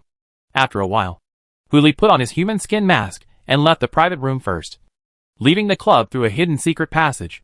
Qin Xiao's waited for half an hour before leaving and chose another secret passage. The two thought they were doing it very secretly, but they didn't know that all of this was under Su Xiao's gaze. A nephew of the dean who is hiding in the dark, plus a top leader on the surface, can indeed cause a bloody storm within Dragon City, not to mention the help of Lion City and Eagle City. These two people have special identities, especially Hu Li. Before that, his identity might have been nothing. But now that the old city lord was attacked and the old dean became the acting city lord, Hu Li's status naturally increased. The previous attack was most likely planned by Hu Li. Su Xiao left nanobots on them all to monitor their every move in real time. For more than 10 days after that, those people from Lion City and Eagle City did not leave the club. Instead, they stayed in the club without taking a step out of the club. They even rarely left the private room. Hu Li and Qin Shou were still doing their jobs, commuting to and from get off work as normal every day, and communicating cordially with their colleagues. Nothing unusual could be seen. In the past 10 days, Su Xia followed the clues and gradually got to know most of the people related to this matter. A rough calculation showed that there were at least 1,000 people. This number is scary. Among them, many people are key members of various research institutes. A few are academics, and only a few are from the City Lord's faction. Once they riot at the same time and seize the opportunity, they will probably be able to seize control of Dragon City within half a day. It's time to finish. Su Xia calculated the time, and it was time to close the net. At this time, the mission also sent him a reminder.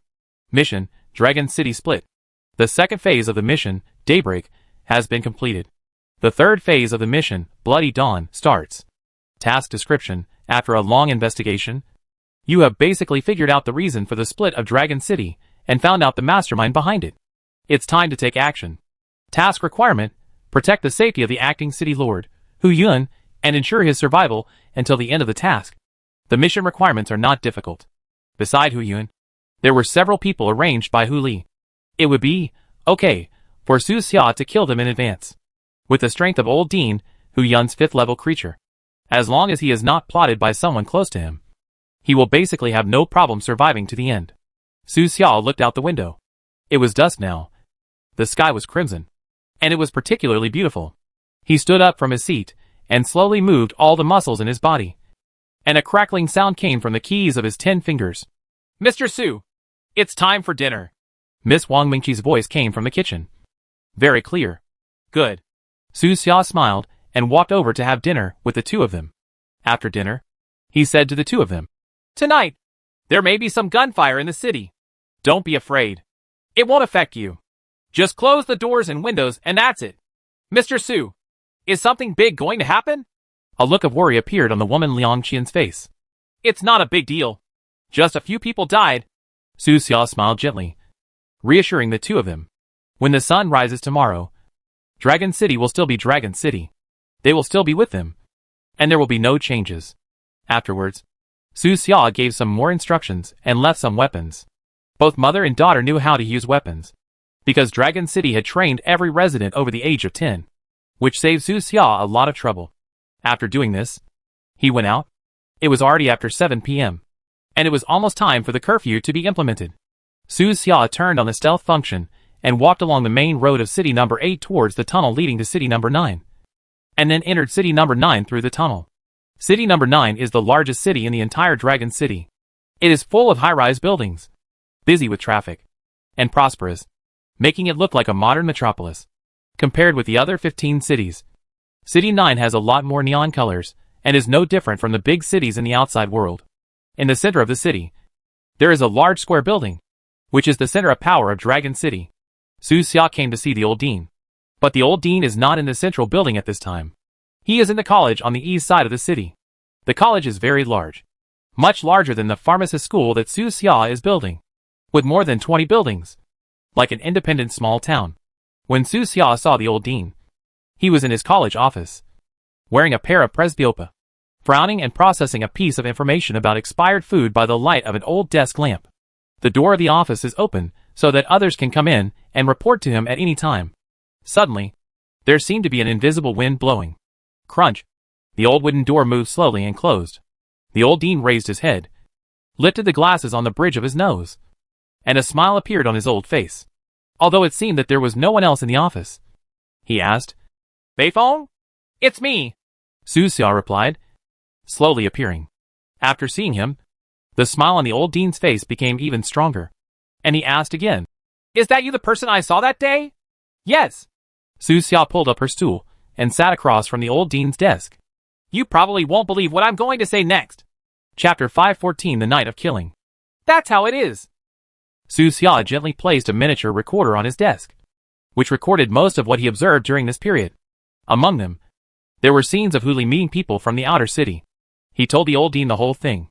At first, the old dean still had a smile on his face, and he was very happy that Su Xia could come. But gradually, the smile on his face disappeared. He was silent for a long time. Huli was his nephew, who was also raised by him. In the past years, he basically treated Huli as half a son, never treated him badly, spared no effort to teach him, and provided him with the best growth resources in the entire Dragon City. Why did Huli make that choice? He betrayed his city, joined forces with outsiders, launched a rebellion, and destroyed the existing order of Dragon City, without even considering how many people would die because of him. This child. The old dean felt uncomfortable and closed his eyes. A trace of pain appeared on his old face. Faced with the big issues of right and wrong, the old dean knew how to choose. He will choose Dragon City. This meant that he had to personally deal with the child he had raised.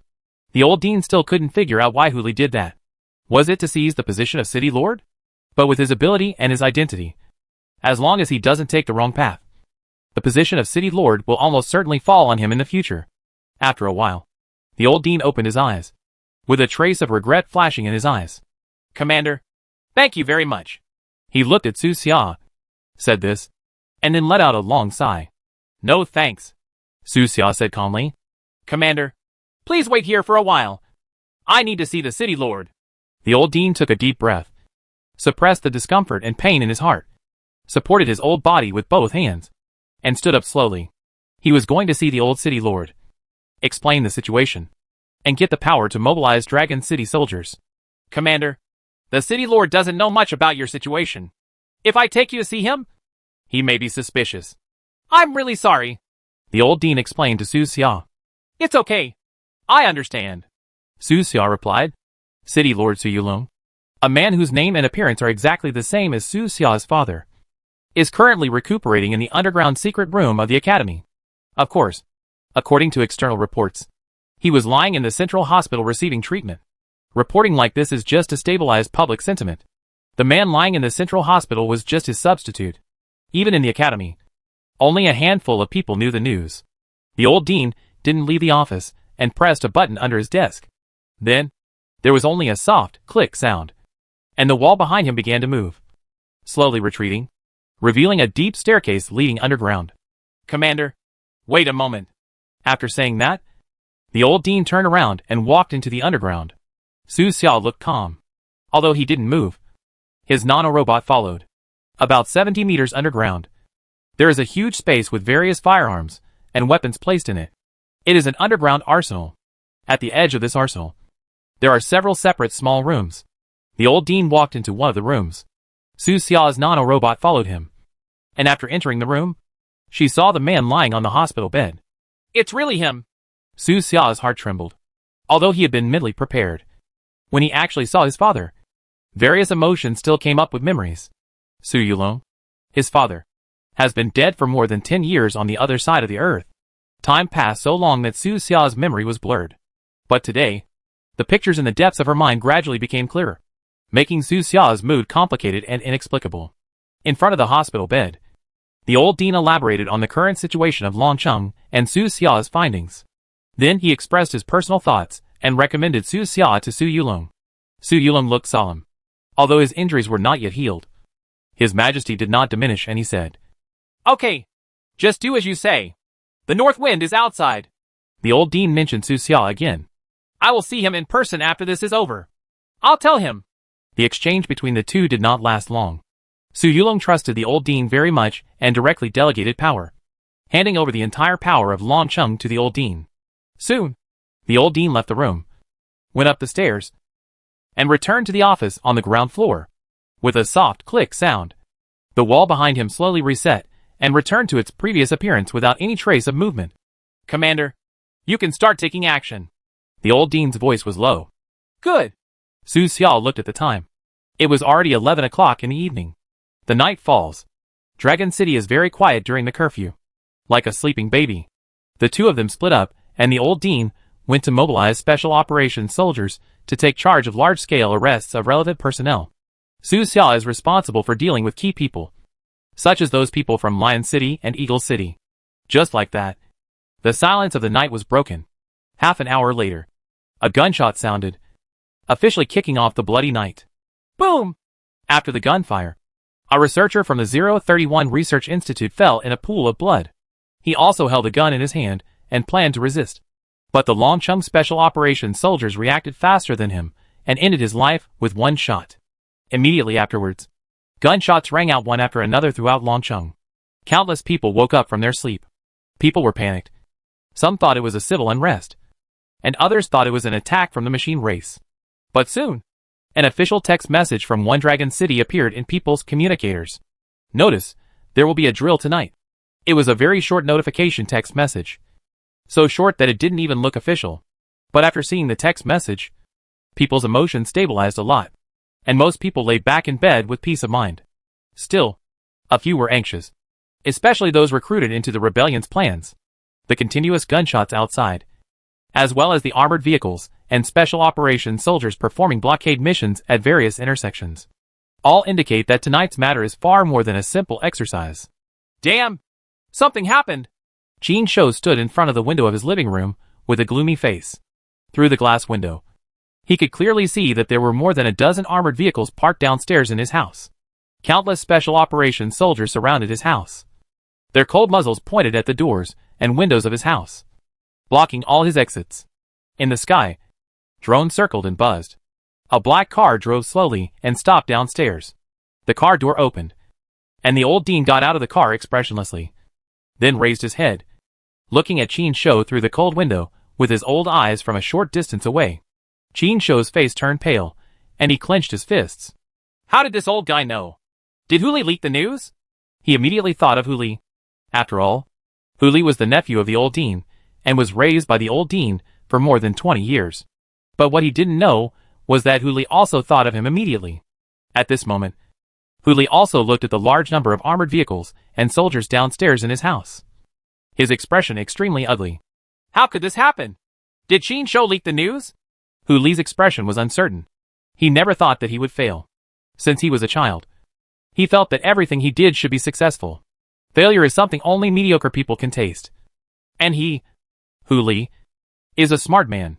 He calculated everyone's thoughts and the bargaining chips of all parties.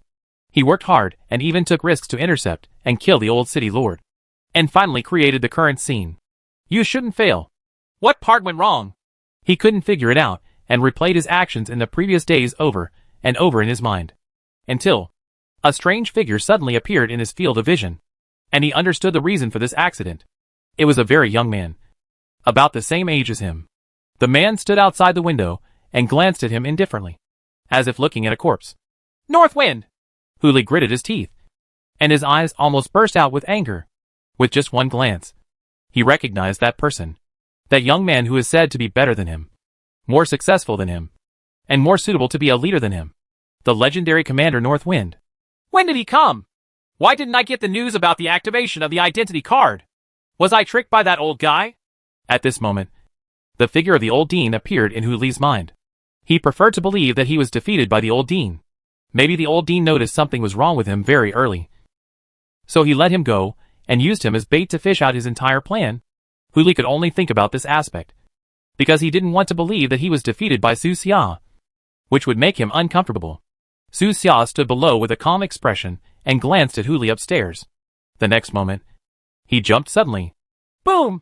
The whole person turned into an afterimage, instantly smashing the glass upstairs, and grabbed Hu Li's neck. The speed was so fast that the soldiers below could not see clearly.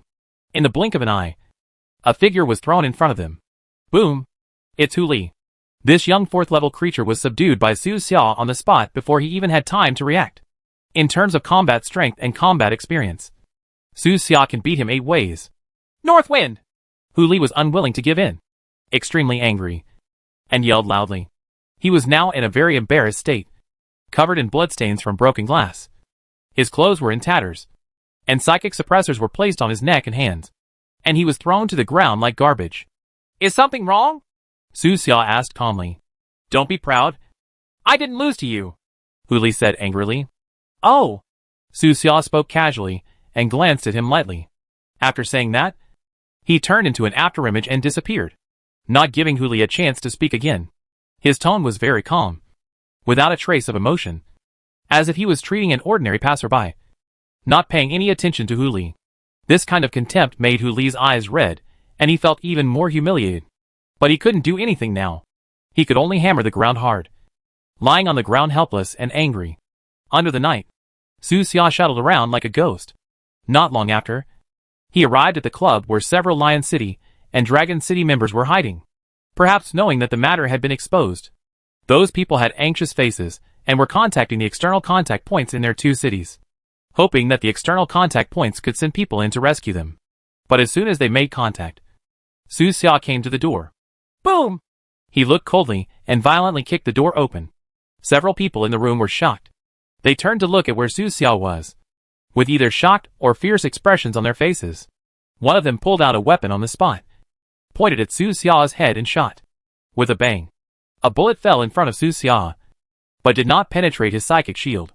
The powerful spiritual energy fluctuations that erupted from his body were like an endless tide, crushing those people and almost suffocating them. Damn it! It's a level 6 creature! Several people's faces were pale and despairing. Level 6 creatures, even in Lion City and Eagle City, are City Lord or Deputy City Lord level characters. Facing level 6 creatures is equivalent to facing death, so they simply gave up resistance. It is possible to survive if you don't resist. After all, the 7 human gathering places are still an alliance on the surface and have not broken up. They may be used as trading items and then exchanged for supplies by their own city. At this time, the communicator behind them made a sound. Friends in Longcheng, please listen to me. We have no malicious intentions. We are doing this just for the unity of all mankind. The other end of the liaison is the contact point between Lion City and Eagle City outside Dragon City. Through the sound of breaking the door and gunfire just now, the people at the contact point had already analyzed the situation. So they made a sound and tried to stabilize Su Xia first. But the next second, he heard a scream. Su Xia raised her sword and lowered it with a cold expression. She cut off the arm of the gun-wielding man just now with one strike of her sword. Ah! After that, without giving the man any chance to explain, he struck out with his sword again, cutting off the man's other arm cleanly. The man screamed repeatedly. Blood gushed out from his severed arm. His facial features were twisted in pain, and he wailed and fell into the blood. Seeing this scene, the other people's faces turned even paler, as white as paper. In their eyes, Su Xia was simply a devil, who would kill people if they disagreed. Click! The third sword fell, and cut off both of the man's legs. Ah! He wailed like a pig, rolling and twisting like an insect in a pool of blood. His body was covered in blood, and his eyes were covered with blood. This scene was like a reappearance of a scene from some horror movie. Several people around him backed away, their faces full of fear. The person on the other side of the contact didn't look very good either. He did not expect that Su Xia would directly kill members of another large gathering place, regardless of the treaty of the 7 major gathering places alliance. Hearing the painful wails and screams, he understood that the man would not survive. Friends from Longcheng, have you gone too far? He spoke again, this time with a hint of menace in his voice. According to the convention of the 7 gathering places, after our people give up resistance, you should give them enough respect and wait for negotiations between us, instead of torturing or insulting them. What are you in a hurry for? Su Xia spoke calmly and interrupted the liaison officer opposite. Don't worry. I know your location and will come to you later. Chapter 515 Cross-Sea Pursuit. He knows my location? Outside Dragon City, in a secret underground contact point, a blond man's expression changed. He thought he was hiding well enough, but Su Xia's cold words didn't sound like a joke. Damn it! We can't stay here anymore! The man looked so flustered that he didn't even pack his things. He randomly grabbed a handful of cash and 2 gold bars from the bank, and then hurriedly left the underground contact point. The night was dark. The moonlight was dim, and visibility in the jungle was extremely low. When the wind blows, the shadows of the trees are blurred, and the swaying branches look like figures with teeth and claws, which is extremely scary. The man was so anxious that he couldn't choose the right path and accidentally hit a tree. Boom! Damn! Damn it! He cursed secretly and put on his night vision goggles in a panic. As long as you escape to another more secluded contact point, you should be safe. The devil who kills people whenever he disagrees is still in Dragon City, so he shouldn't have time to chase him. With this thought in mind, the man tried to comfort himself. But soon, the hope in his heart turned into despair. Brush! A gust of wind blew by, picking up fallen leaves all over the ground. No, it's not the wind, but a figure that's so fast that it's impossible to see clearly. The man felt his eyes flash as Su Xia's figure appeared in front of him. He was horrified and hurriedly stretched out his hand and shouted, "Wait a minute! Friends from Longcheng! There is a huge misunderstanding in this matter. You must have misunderstood us." But as soon as he finished speaking, a cold light flashed across his arm. There was only a click, and the hand he stretched out toward Su Xia was broken into 2 pieces and fell to the ground. Before he even had time to scream, his vision went dark, and with a bang, Su Xia punched him down. By the time he reacted, he had fallen to the ground. Su Xia stepped on him indifferently and said lightly, "The locations of all contact points can be exchanged for your life. You have 5 seconds to think about it." I'll change. The man yelled hurriedly, without even using a second, without thinking at all. Giving the location of the contact point means that he will betray his companions. But, compared with one's own life, what are companions? Creatures like companions are meant to be betrayed.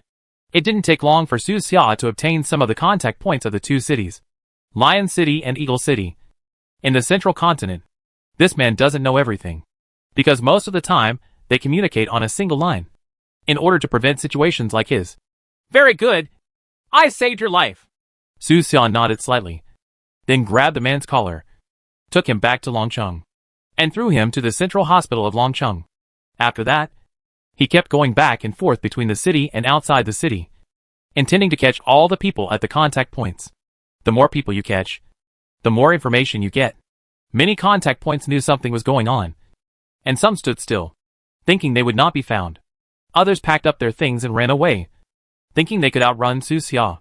But Su Xia's speed disappointed them. After that night, more than 20 contact points of Lion City and Eagle City throughout the southwest mountainous area were uprooted, and a total of more than 100 liaison officers were captured or killed.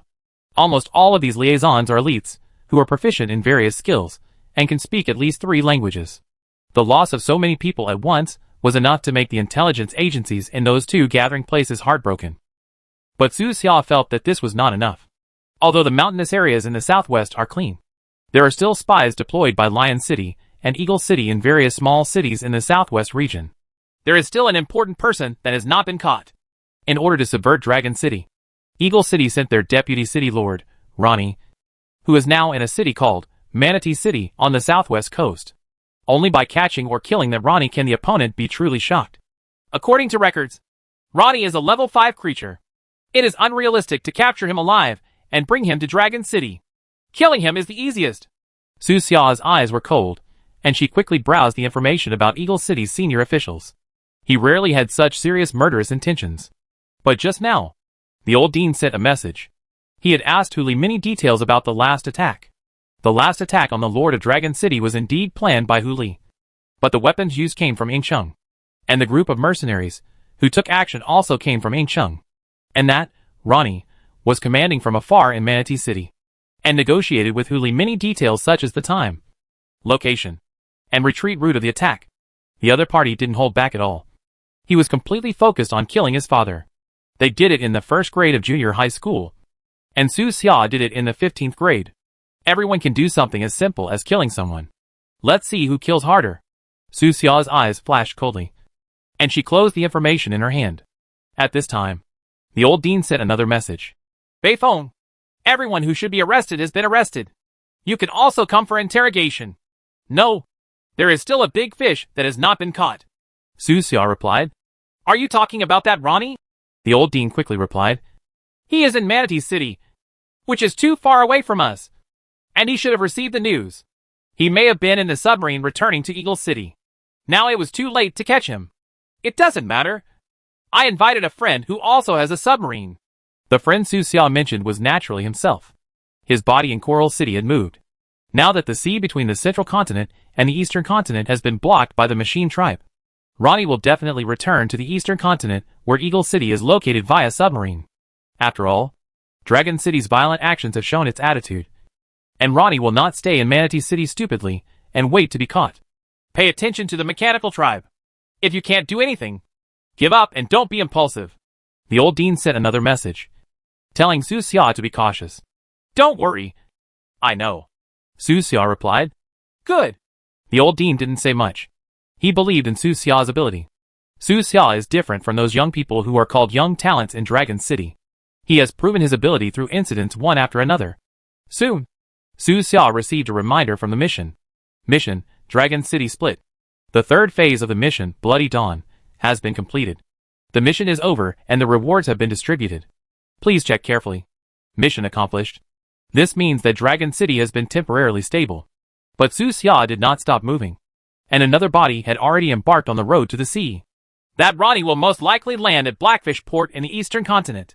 That port is apparently abandoned, but is secretly controlled by Eagle City. Just wait for him there. Su Xia clicked on the world map that came with the system, which overlapped with the maps that the players had already explored.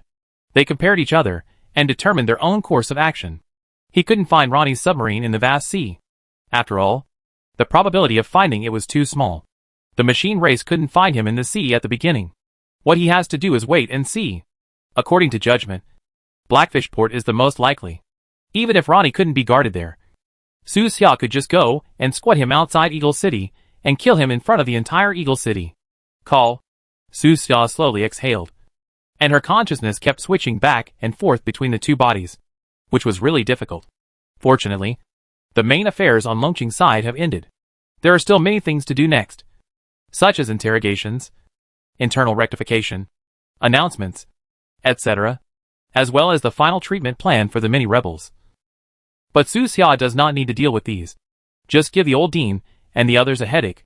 If Su Xia was asked to do it, he would kill them all and end it all at once. This is the simplest and most trouble-free method. But the old dean and the others couldn't do that. At 6:30 in the morning, Su Xia met the old dean, Wang Luo and others, and they had breakfast together in the dining room of the number 9 city office building. During the meal, the old dean, Wang Luo, and the others kept frowning, obviously making it difficult for them to handle the follow-up work. Su Xia actually enjoyed a meal of Dragon City's delicious food. Tasty! He nodded slightly, feeling very full after this meal. Outside the window, the artificial sun has risen. Today's dawn is a bit reddish, unnaturally red. Hey, Beifeng, don't just eat. Think about it with us, the old dean said helplessly. I'm not from Longcheng, so I don't need to get involved in the follow-up matters. Right. Su Xia put down her knife and fork and said with a smile. You have already registered in Longcheng. Don't think that I don't know. I just checked the newborns in Longcheng this month. There is one named Su Xioxia. She is not comparable to other newborns. Like it came out of nowhere. Who else could it be if it wasn't you? The old dean didn't know how Su Xia registered. But since Su Xia has registered, he is a member of Dragon City. In other words, Su Xia is now a legal resident of Dragon City and has the obligation to participate in various events in Dragon City. On the side, Wang Luo also said, Commander, Dragon City needs people like you very much now. You don't want Dragon City to have problems. Right. That's right. Su Xia thought for a while. After all, it was his father's property. He couldn't find it troublesome. He had to help those who should be helped. After entering the game, he has been working as a hands-on shopkeeper. Whether it was the Beifeng or Nafeng organizations, he didn't have much control over them and allowed them to develop independently. But it couldn't be done this time. After more than 10 days, Su Xia began to work with the old dean and the others to deal with various follow-up matters. As for the identity issue, the old dean directly gave him the 2 identities of Dean of the College and Assistant to the City Lord, giving him the power under one person. There was some opposition to this at first, but when people learned the ins and outs of this incident, those opposing voices gradually disappeared. It turns out he is Commander Beifeng. He is actually so young. It's really amazing. Compared with him, those outstanding young people in our Dragon City are nothing. Is the outside world more tempering? People were surprised by Su Xia's youth and shocked by his achievements. In the face of those achievements, the last voice of doubt was silenced, and no one objected anymore. The old man Shishi was a little uncomfortable. After all, he was just a professor in the college. But Su Xiao was actually the dean, so she directly suppressed him. This resulted in him not coming to class for a while, and asking for sick leave to stay at home every day to avoid meeting Su Xiao. Half a month passed by in a flash. Dragon City gradually stabilized, and all vacant positions were filled, slowly returning to the way it was before this operation. The words are divided into two parts. On the eastern continent, Su Xiao's masked stranger body has been squatting for a long time. His Nautilus possesses alien technology, and can sail at the bottom of the sea much faster than the planet's submarines. So it came to the eastern continent earlier than Ronnie. During this time, he dispersed many nanorobots, observing the customs of the eastern continent while searching for information about Eagle City. Eagle City, like Dragon City, is very secretive and cannot be discovered by ordinary people. Fortunately, a player on the forum revealed the location of Eagle City. This saved Su Xia a lot of trouble. Why hasn't Ronnie come back? Did he get into trouble at sea? Su Xia frowned and counted the time. Half a month had passed. Logically speaking, Ronnie should also be here. But he didn't find anyone at Blackfishport. Nor did he find much at the entrance to Dragon City. He shook his head and continued to wait patiently. Another day passed and things finally turned around. In the evening of that day, two cars drove out of the secret exit of Dragon City. After driving for more than half an hour, they stopped inside the abandoned Blackfishport. The car door opened, and the Eagle City members in the car got out of the car one by one. They stood on the beach, seemingly waiting for something. Su Xiao's eyes moved slightly. There were actually 2 level 6 creatures among these people, and the remaining few were also level 5 creatures. Through system prompts, he learned the identities of these people. The 2 6th level creatures are the City Lord of Eagle City, and one of the 3 Deputy City Lords. The other 5 level creatures are all ministers of important departments in Eagle City. The person who can ask them to pick them up together should be Ronnie. There are 3 Deputy City Lords in Eagle City, and Ronnie is one of them. Although he is only a 5th level creature, he specializes in external work, so one can imagine his importance to Eagle City. To kill Ronnie under the noses of these people, it seems that we must use the god-killing gun. Su Xia made up his mind. He was not afraid of the 2 6th level creatures in Eagle City. He just wanted to hit them with one blow and avoid trouble. After a while, the sea surface in front suddenly surged, and a black submarine slowly rose up. Wow! The seawater was discharged to both sides, and the upper part of the submarine was exposed. With a clang, the hatch opened. A dark-skinned, bald man walked out of the submarine. It was Ronnie. Seeing that he was safe and sound, everyone on the shore smiled. The Lord of Eagle City stepped forward and said with a smile, "Oh, my friend, it's great that you can come back safely." Looking at the world outside, Ronnie also smiled. After staying in the deep seabed for a long time, returning to the surface and seeing the sun again felt like a new life, making him feel extremely comfortable. "My friends, it feels so good to see you again." He had a smile on his face, opened his hands, and was about to walk to the shore and give everyone a hug. But suddenly, a gunshot tore apart their cheerful smiles. There was only a boom sound, and Ronnie's whole head exploded like a watermelon, turning into a ball of debris, leaving only a headless corpse. The smiles on everyone's faces were fixed at this moment. Chapter 516 Temporary Compromise. "No! Ronnie! My friend! Damn it! Who is it? Come out!" On the shore, the eyes of everyone in Yingcheng were about to burst. Right before their eyes, Ronnie became a headless corpse, without even having time to give them a hug. Looking at Ronnie's fallen body, they were so angry that their bodies were shaking with anger, and they all vowed to find the bastard who secretly attacked. "Where is he?" The Lord of Eagle City's eyes were fierce, like an eagle, swooping towards a corner of the port. The gunfire of the god-killing gun is not quiet. Even if it is equipped with a silencer, it cannot be suppressed. Moreover, the moment the bullet comes out of the chamber, it will emit a burst of heat, which can be easily sensed by advanced psychic creatures. Therefore, the exposure of the shooting location is inevitable. Su Xiao was already prepared. He waved his hand, put away the god-killing spear, and then flew directly to the sea. Boom! The Lord of Eagle City jumped into the air with an ugly expression on his face. He raised his head suddenly, his sharp eyes piercing over the sea. Although Su Xia had become invisible, he still locked onto Su Xiao's location. After all, The airflow caused by Su Xia's actions cannot be concealed. This is the shortcoming of Su Xia's stealth ability, which Shuangren has pointed out before.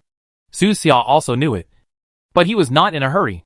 He just hid in midair and looked at the Lord of Eagle City from a distance. "Francis, is it you? Come out!" On the shore not far away, the Deputy City Lord roared at Su Xia. His eyes turned red. Besides the Gun King Francis, who else could silently approach a group of advanced psychic creatures like them and kill Ronnie with one shot? The Lord of Eagle City was still calm. He took a deep breath, shook his head and said, "No, Francis is still in the Western continent. He just participated in an event in the Lion City yesterday. It is impossible to come to the Eastern continent so soon." "If not him, who else could it be?" asked a minister. "There are many high-level killers in the 0-Point Tavern, but there is no reward for Ronnie in the pub, which means that it was not the registered killers who did it. Those killers only work for money. Having deadly weapons, being able to fly, and being invisible. Think about it. Masked monster?" Several ministers were shocked, and they all thought of this code name. It is widely rumored that the masked stranger has a gun that is exactly the same as the Gun King Francis. One shot can kill high-level creatures. It is said that Fan Lu in Lingyan Tavern was killed by that gun, but 0-Point Tavern has always denied it. However, as a senior executive of Eagle City, everyone present knew that those rumors were true, and it is well known that the masked stranger also has the ability to fly and hide. "The masked weirdo. Are you?" The Deputy City Lord roared again. Terrifying energy fluctuations erupted all over his body, and his hair stood on end. "Damn masked weirdo. If it were really you, would you show up and not dare to admit it? What's the point of hiding your head and showing your tail? You, the masked weirdo, are a celebrity after all. So why are you acting like a mouse?" The Deputy City Lord and several ministers were roaring, their voices full of anger, and they wanted to rush to the sea and tear Su Xia into pieces immediately. Unfortunately, among them, only the Lord of Eagle City has the ability to fly. The rest can only achieve flight with the help of mechanical tools. The mechanical tools were no different than a joke in front of the masked weirdo's metal abilities. They were angry and helpless. They all thought that Su Xia would choose to leave. After all, this was the killer's code. After killing someone, he had to withdraw immediately and try not to reveal his identity and whereabouts. However, what they didn't expect was that Su Xia actually removed the invisible nanorobots on her body. "Yes, it's me," he spoke calmly as he appeared in front of these people. This time, he wasn't going to hide.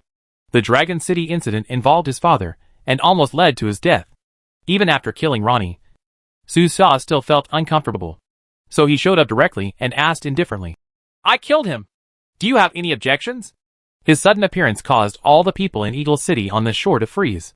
But soon, they reacted and spoke angrily again. "We have no grievances. Masked weirdo. Why did you kill Ronnie? When did he provoke you?" The Deputy City Lord asked loudly with anger on his face. A minister next to him pointed at Su Xia and cursed angrily. "We are both human beings, and our enemies are all machine races. If you do this, won't your conscience hurt? Oh, are we both from the same human race?" Su Xia smiled, a little coldly, and asked, "The people in Dragon City also belong to the human race. But you are trying to start civil strife. Where is your conscience? Have you fed the dogs? Or do you mean that the dogs will not be eaten?" Sure enough, it's because of the Dragon City incident.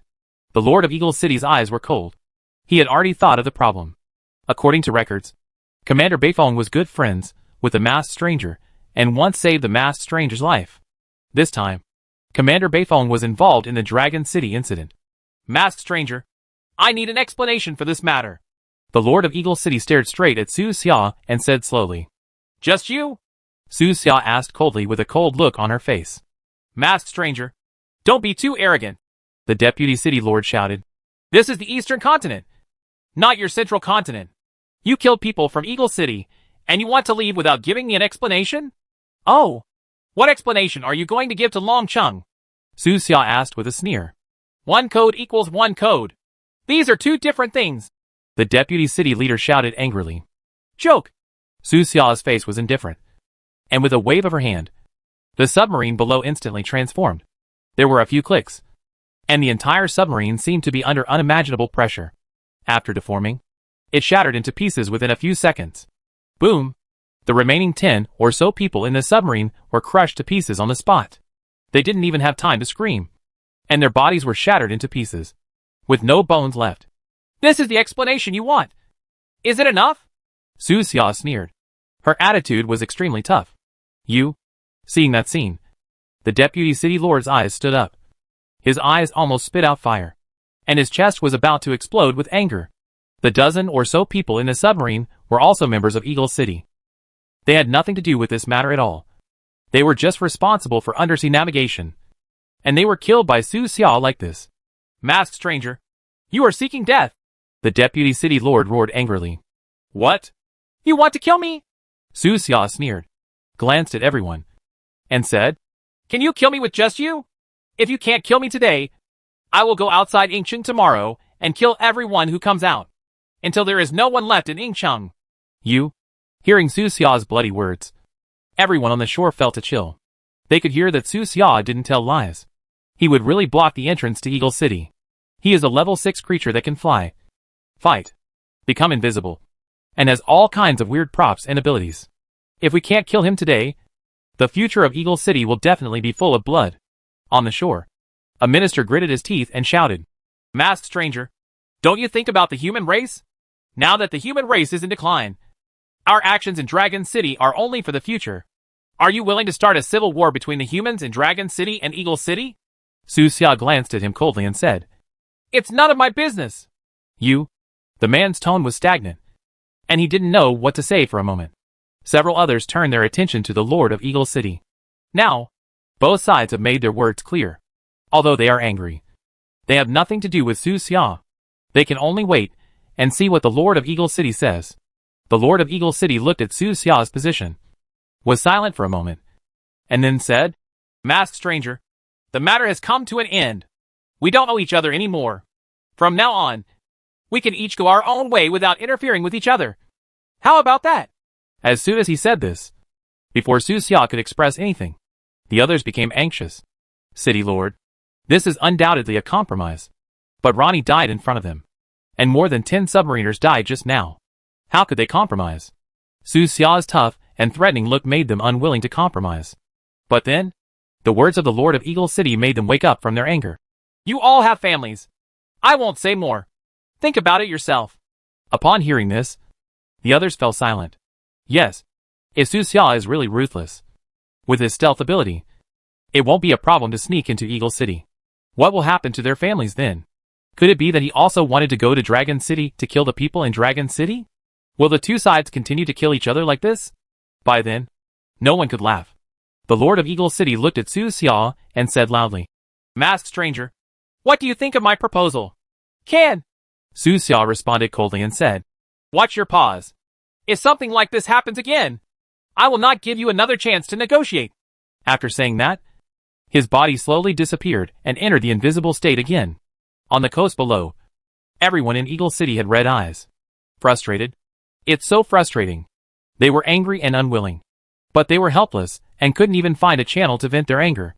Hateful! The deputy city lord roared angrily, and smashed it into the sand in a circle. The energy exploded, creating a huge pit that could penetrate people. It's really too much. Su Xia knew what they were thinking, but he was not worried. This was the effect he wanted. Longshan was panicked by various rumors some time ago, and almost completely split. How can we not repay this kind of thing? Su Xia left the port, and did not return directly to the central continent. Instead, she flew towards dusk, intending to find a place to stay first. There is no news about Dad from the central continent. Maybe they have already arrived in this continent.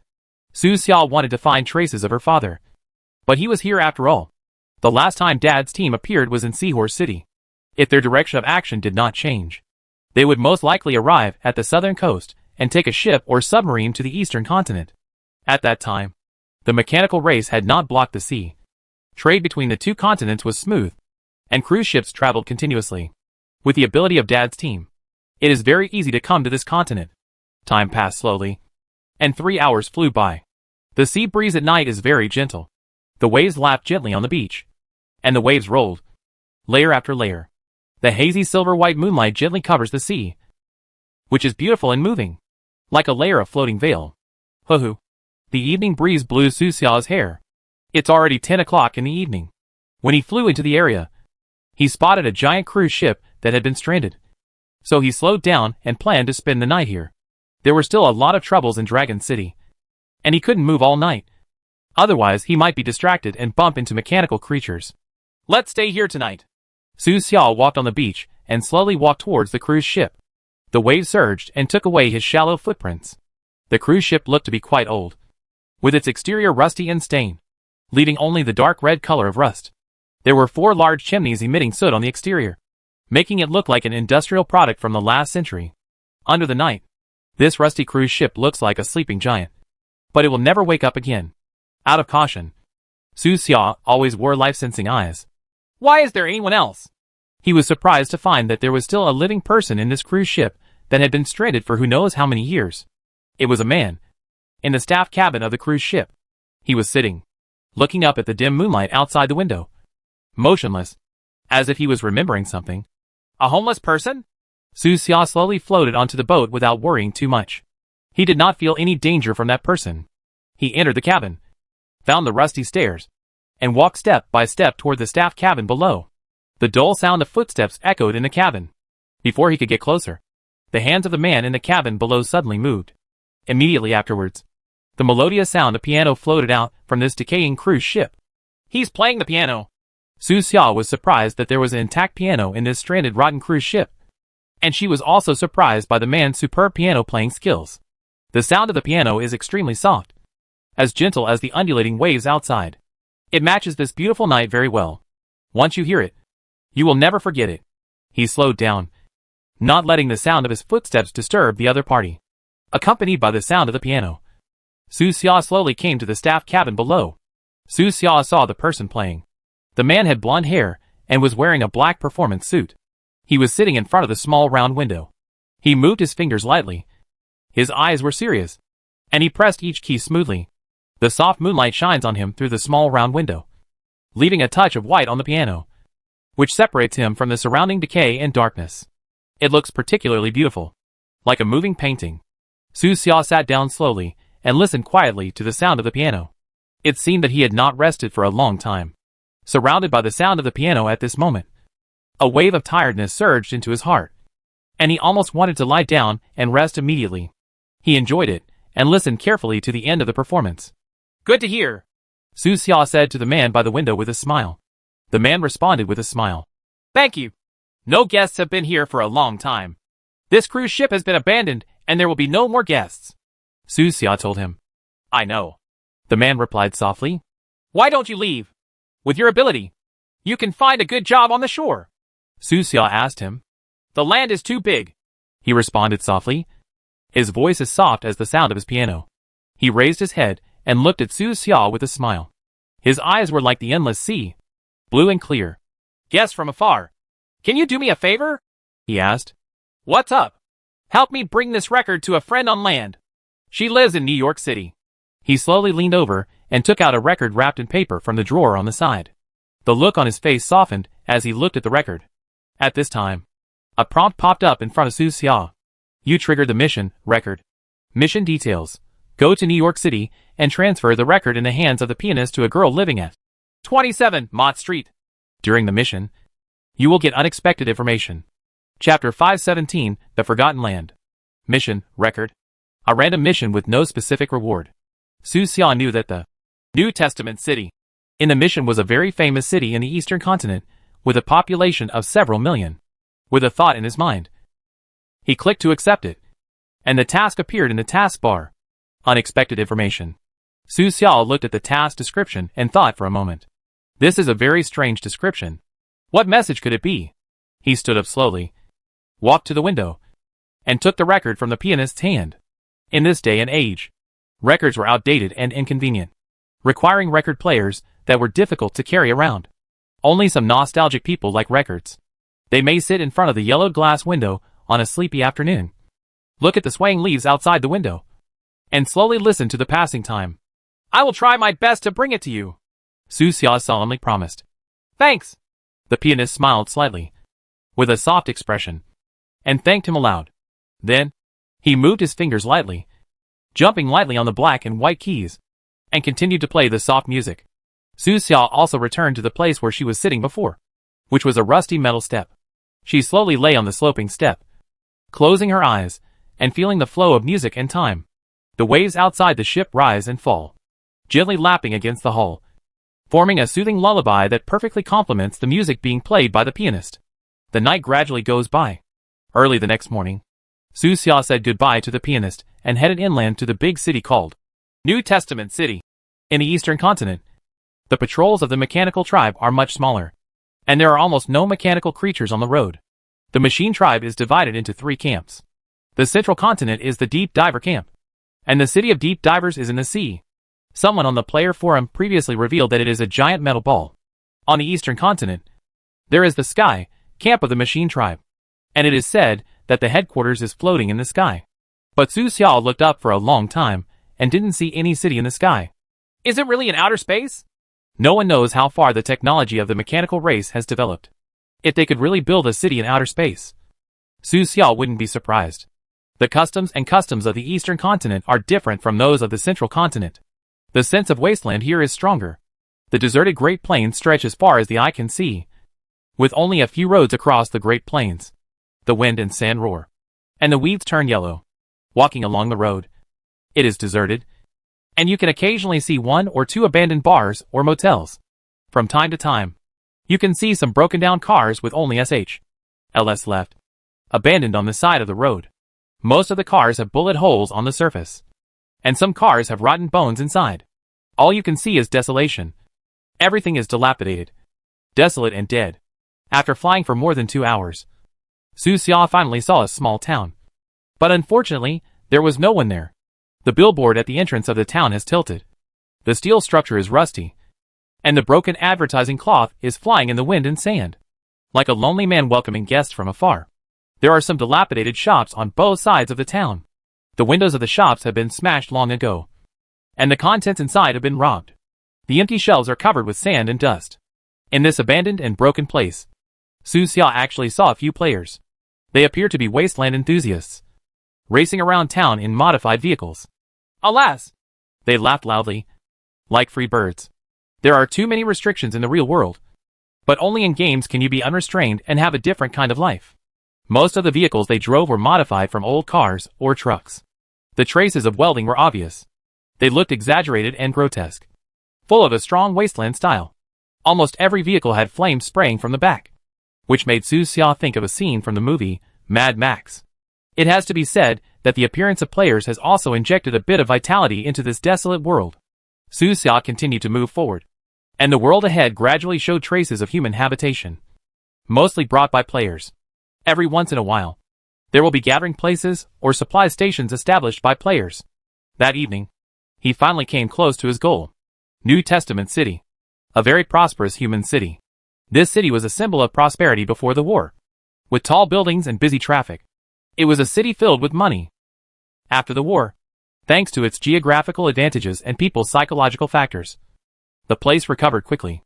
Finally reached, Su Xiao looked at the big city in front of her, feeling as if she had returned to the real world from the wasteland world. The mission target is at 27 Mott Street, about half an hour away. Su Xiao was not in a hurry, but spread out the nanorobots and received various information while walking in the city. There are people coming and going in the city, and there are not many traces of mechanical creatures. Half an hour later, the Mott Street sign appeared in front of him. This is an old street. The buildings on both sides of the street have a sense of history. They are different from the classicism that Su Xia has seen before, but in the Baroque style. He counted the house numbers, walked step by step to number 27, and then rang the doorbell. Ding dong. After a while, the door opened. The person who opened the door was a girl with golden curly hair. Her skin was delicate and white, and her facial features were very delicate, especially her eyes, which were as clear and blue as the sea. She looked at Su Xia and asked softly, "Sir, is there something wrong?" "Yes. Someone asked me to pass this record to you." Su Xia took out the record and handed it to the girl. "Is it him?" The girl blinked, as if she thought of something. Her eyes slightly curved, and there was a hint of joy in her eyes. She opened the door completely and said to Su Xia, "Sir, thank you for your help. Please come in and sit down." Good. Su Xia calmly walked into this old Baroque house. He was waiting for the unexpected information in the mission description. As of now, there was nothing unexpected. He chatted with the girl for a while, trying to dig out some useful information. The girl's family is very simple. Just her and her father. Her father owns a fish shop, and he went out to sea with others to catch a very rare fish. He has been there for more than 8 months and has not returned yet. But he uses a satellite phone every month to tell her that he is safe. Now was the time to report that everyone was safe every month. While the two were chatting, her father called back. The girl apologized and asked Su Xia to wait for a while, and then answered the phone. The chat between father and daughter was very simple, basically covering daily topics. Su Xia took this opportunity to scan the entire room. There were some ordinary things in the room that did not interest him. Strange. Nothing is unexpected. The mission system can't make mistakes. Right. At this moment, the bell at the door suddenly rang. Su Xia and the girl looked at each other and shook their heads. I gotta go see. Su Xia got up, walked to the door, and looked through the peephole. Huh? Su Xia raised her eyebrows and saw an acquaintance. A young priest stood outside the door. Previously, when Su Xia and Yi's master Zhuangren were dealing with the Left Eye group in Konk City, they rescued a group of Eastern Continent residents who were abducted and trafficked to Konk City, including this young priest. At that time, after being rescued, the young pastor kept thanking God, which made Zhuangren very angry. After all, they had worked hard to save the people. But the little pastor didn't thank them, but instead thanked something that didn't exist at all. It's unexpected that it would be him. Su Xia really didn't expect that when she first came to the Eastern Continent, she would meet this young priest by chance. He turned the handle and opened the door. Outside the door, the little pastor who was about to ring the doorbell again was stunned and was about to say something. But when he saw Su Xia's appearance, a look of surprise suddenly appeared on his face. Ah! Sir! How can it be you? The little pastor looked happy. Of course, he remembered Su Xia. If it hadn't been for Su Xia, he might have died in the Zuiyang group's base. Why can't it be me? Su Xia asked with a smile. Aren't you still being raped by the machine clan? The little pastor shook his head and said no more. The appearance of the savior here naturally means that he has escaped the pursuit of the mechanical tribe. It's really great. These days, I have been worried about your safety. I pray to the Lord every day and ask the great Lord to bless you. The young pastor said happily. You do have a heart. Su Xia smiled and asked him. Do you have anything to do here? Yes. The lady who lives here is good at translating. There will be an event in a few days, and the bishop asked me to ask her to be a temporary translator. The young priest replied. The church still holds activities? Su Xia asked with a smile. Yes. These are special times. There are many heretical churches competing with us for believers. We must do more activities to spread the doctrine widely, so that more people know about us and let those believers who have gone astray find their way back, answered the young priest. Well, come in. Su Xia patted the little pastor on the shoulder. In the room. The call between the girl and her father had ended. The young priest explained his purpose to her, and the girl readily agreed, saying that she would definitely go in a few days. After that, the little priest said goodbye. Before leaving, he said to Su Xia, Sir, you are a stranger in this continent and unfamiliar with the place. If you need anything, you must contact me. I have many acquaintances in the church who should be able to help you. You provide some help. Su Xia thought for a while and then said, There is indeed a need. What is it? Asked the little priest. I'm looking for someone. This is his picture. You may have seen it before. Su Xia took out a picture from her arms, and it was her father. When the young pastor took a closer look, his eyes suddenly lit up, and he immediately said, Ah, it's this old gentleman. He has been to our church. Has he been here? Su Xia was shocked and asked quickly, When did he come? Is he still there now? The old gentleman came here a month ago. He seemed to know the bishop. He chatted with the bishop for a while, and then left. He has not been back since. The young pastor answered seriously. Is your bishop still there? Su Xia asked again. Yes. The bishop is always here. Take me to him. As soon as she finished speaking, Su Xia suddenly received a task reminder. Quest record completed. The mission reward unexpected information has been obtained. That's right. The arrival of the little pastor was exactly that unexpected. Afterwards, Su Xia and the young priest said goodbye to the girl and headed to the city's cathedral. The bishop of this church is an old man in his 60s, with gray hair, wearing a clerical robe, and he looks very kind. When he learned of Su Xia's purpose, he immediately invited Su Xia into the secret room behind the church. After communication, Su Xia learned that the bishop and his father were indeed friends. Dad had saved his life. Some time ago, Dad led his team to find the bishop and hoped that the bishop would provide him with cover. The bishop immediately agreed and used his connections and resources in the eastern continent to escort Dad's team all the way and send them to a very special area, the Forgotten Land. Forgotten place? Su Xia was confused. Yes. The old bishop nodded, with a serious look on his face, and said to Su Xia, "It was a deserted city complex. It was abandoned after the war due to the contamination of radioactive elements. Only a few creatures forgotten by the world haunt that area." The old bishop handed an electronic map to Su Xia. On the map, the mountains, rivers, landforms, cities and towns, power distribution, etc. of the entire eastern continent are marked in detail to facilitate Su Xia's movement in the eastern continent. The Forgotten Land is just north of New Testament City, in a wasteland of rolling yellow sand. That area is mysterious. It is said that some people have seen humanoid monsters inside, while others have heard strange singing coming from inside. There are also legends that there is a race of freaks inside, all of whom are humans contaminated by radioactive elements. There are various legends and different opinions. Even the mechanical tribe has never controlled that area, because there are no resources to develop and no normal human beings can survive. Controlling it will only waste the few storage resources of the mechanical tribe. I don't know if Dad and the others are there in the Forgotten Land. Let's go and take a look first. Taking the map, Su Xia said goodbye to the old bishop and the young priest. Without stopping, he immediately set off for the abandoned land in the north.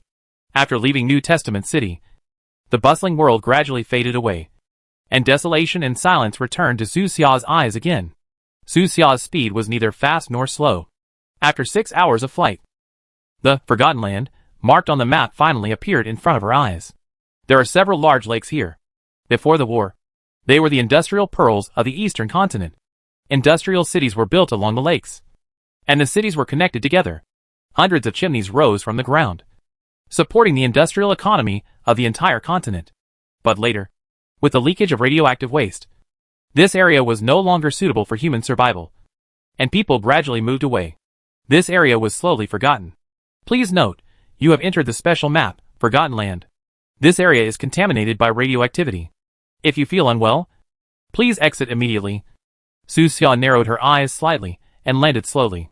The wind and sand in this area are very strong, and the howling wind shuttles between the abandoned city groups, blowing away the prosperity of the past and bringing about the decay and desolation visible to the naked eye.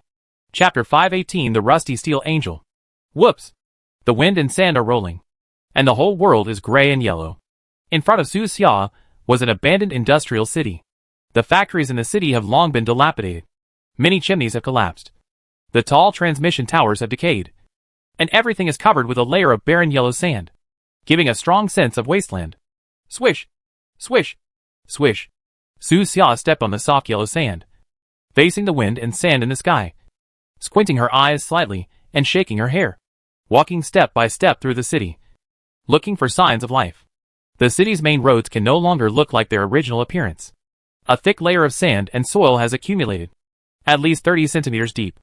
There are many abandoned and broken down cars on the road, with only their rusty SHLs left.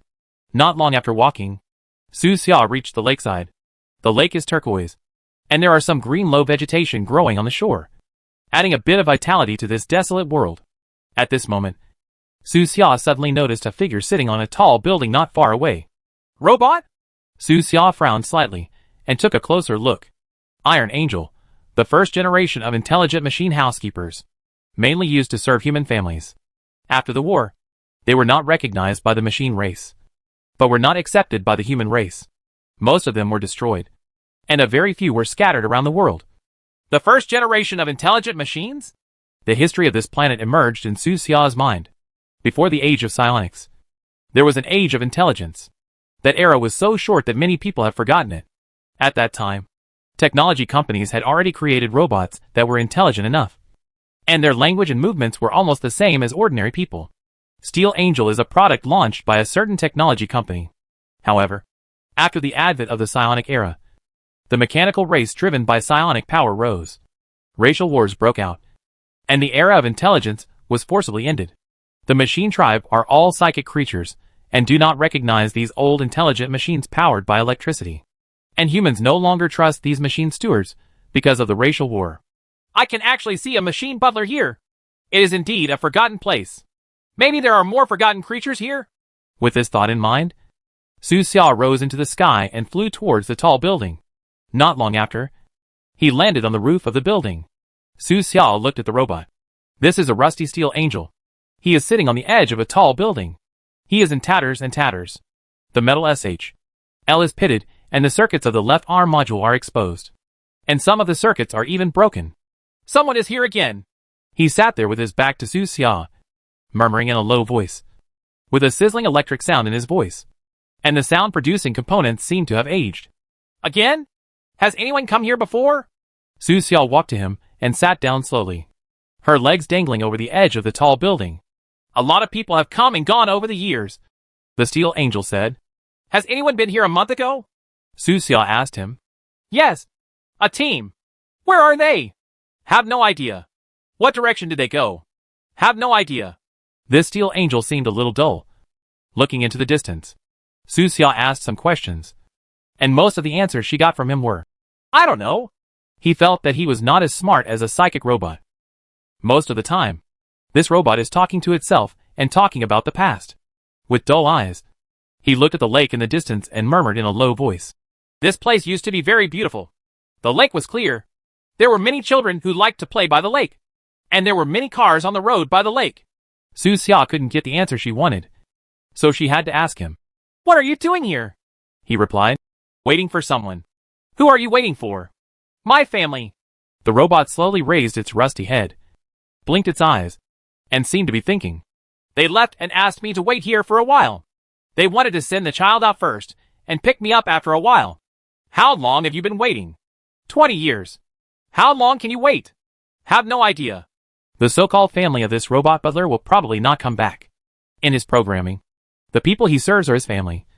But in the eyes of humans, he is just a machine that can be abandoned at any time. You haven't been here for 20 years. Will your judgment process allow you to make a new choice? Su Xia asked him. He felt that this robot was too dull, and it had waited here for 20 years in such a foolish manner. But, to his surprise, the robot suddenly turned its head and said to him, I know they won't come back. I knew it the day they left. Then why are you waiting? Su Xia asked again. Get used to it. The robot's voice is hoarse, and the sound of sizzling electricity appears from time to time. He turned his head again, looked into the distance, and said, If I were them, I would not come back. After all, my so-called feelings are just a piece of data left in the chip. It seems you are not that dull after all. Su Xia said. Thank you for your compliment. The robot expressed its thanks, and then said, The person you are looking for. I just glanced at him from a long distance. You should go to the city further ahead, where there is a gathering place. Maybe you can get the information you want there. Okay. Thank you. Su Xia stood up immediately. I should thank you. It's been a long time since a human has spoken to me. The robot looked into the distance and said softly. Hearing this, Su Xia sat down again and chatted with the robot for a while. About 20 minutes later, he said goodbye to the robot. Su Xia continued to move forward, flying close to the edge of the city, facing the wind and sand in the sky, and flew to the city farther ahead mentioned by the robot. Along the way, he saw some rusty robots, all abandoned here. Some robots live in their former homes, cleaning the house every day and wiping the tables, chairs and benches over and over again, as if they are still looking forward to the return of their former family members. Others, like the robot just now, were sitting on abandoned high-rise buildings, looking into the empty distance. Not long after, Su Xia arrived at the gathering place mentioned by the robot. The so-called gathering place is actually a tall building. There are many forgotten creatures gathered here and living together. There are probably more than 100 creatures here. Not too many. Most of them are abandoned robots, and the rest are humans with mutilated, deformed, and weird limbs.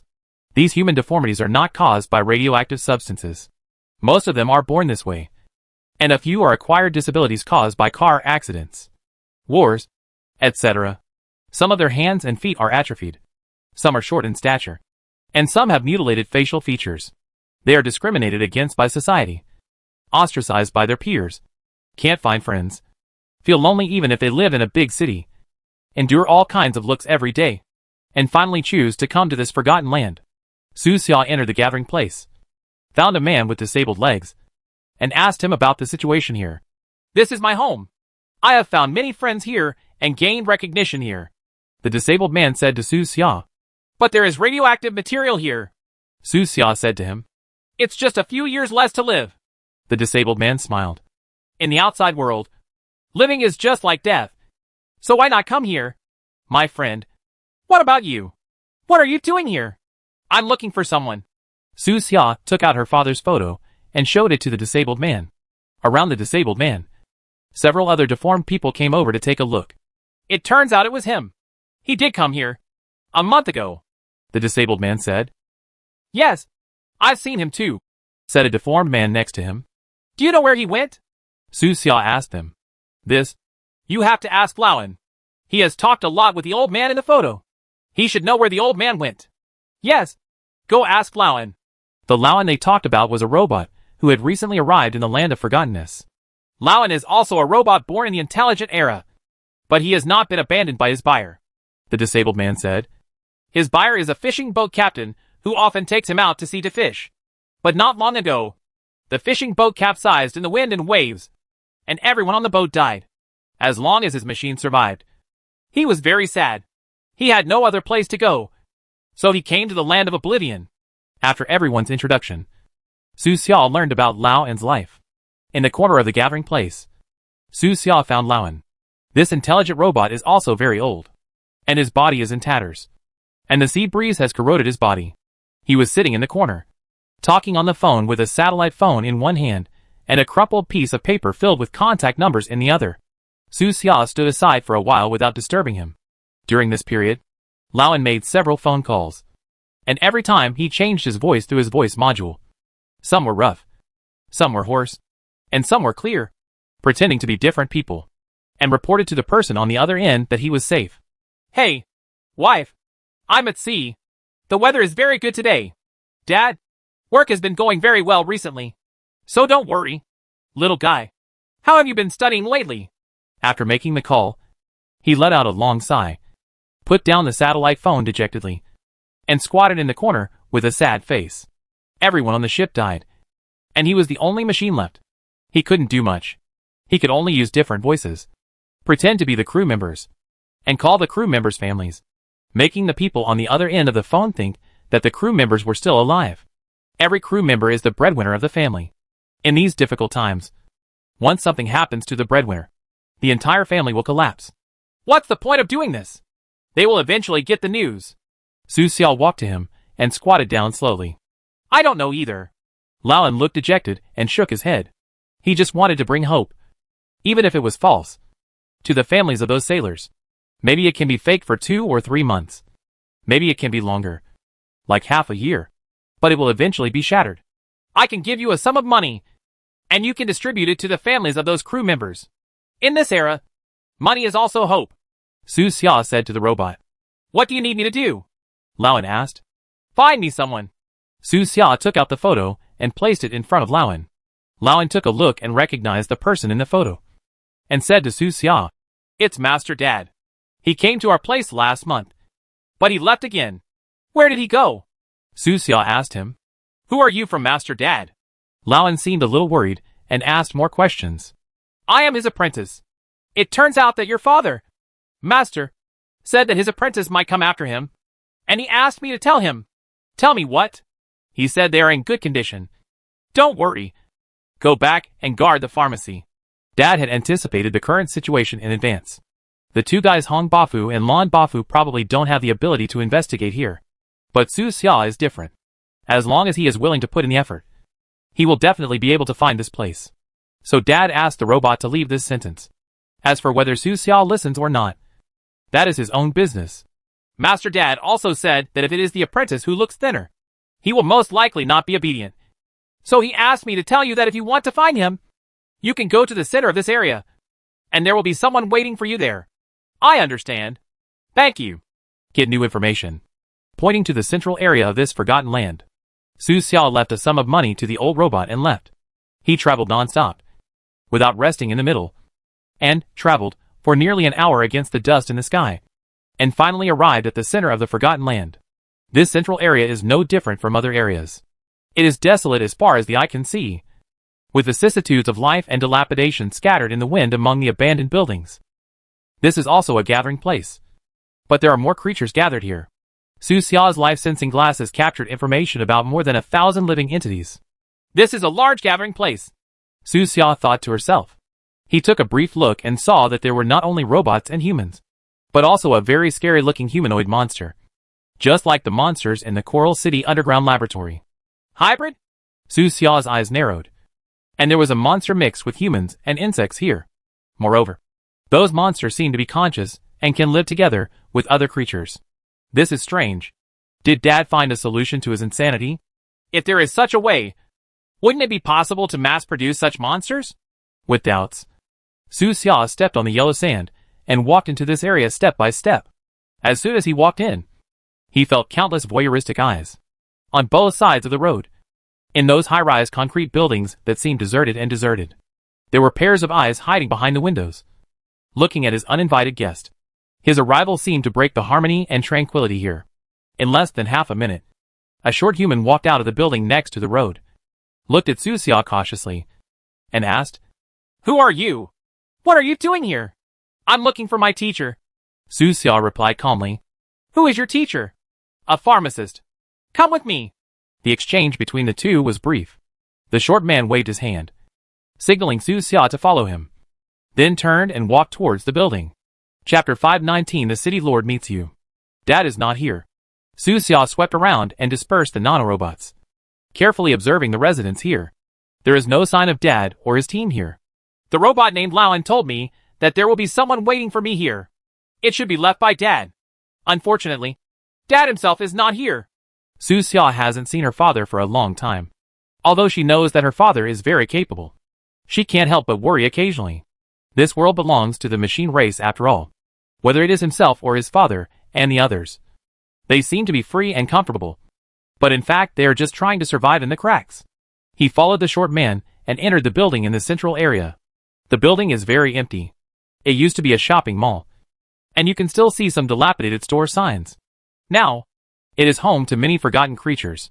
They transformed the empty shops on both sides into homes, using discarded wooden boards and iron plates as doors. They removed small decorative lights and hung them on the doors, giving this desolate area a sense of warmth. "What do you think of this place?" the short man in front suddenly asked. "What do you think?" Su Xia didn't answer, but asked instead. "I feel good," the short man said matter-of-factly. "I feel good too." Su Xia looked around with a calm expression, her eyes scanning every detail. Soon, his eyes stopped on a humanoid monster. The monster's appearance was difficult to describe. There is almost no intact skin left on his body. His face is pitted. His neck is covered with pustules. The skin on his blackened arms is as rough as bark, and his feet are even ulcerated, like melanoma or psoriasis. Herpes, and even necrotizing fasciitis, and other diseases are all gathered in one person. This man is actually still alive, conscious, and has a very strong vitality. His psychic strength is around level 3, and he is the strongest among this group of people. He is a hybrid life form. A lucky man. And a miracle. The short man noticed Su Xia's gaze and said, "How long can he live?" Su Xia asked. "I don't know." Master Dad diagnosed him and said that there is a force in his body that is destroying cells crazily. But there is another force that is repairing cells. This process of destruction and repair has turned him into this inhuman figure. Maybe one day it can stabilize. The short man replied. "Can't Dad find a complete solution?" Su Xia asked again. This is related to his senior brother Guan. Master Dad has found a vague path, but he is still exploring. This path is very difficult. The implication is that Dad has no choice at the moment. As she went deeper, Su Xia saw several more hybrid monsters that were neither humans nor ghosts. These monsters, without exception, all survived on their own. So the short man called them lucky ones and miracles.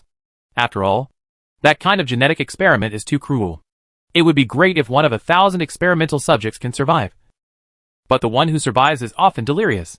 Even if they are awake, most of them will be dominated by another personality and become violent, cunning, and bloodthirsty. Just like the more than 20 experimental subjects underground in Coral City. Su Xia saw that these monsters were wearing self-destruction devices. After communication, Su Xia learned that they wore them voluntarily.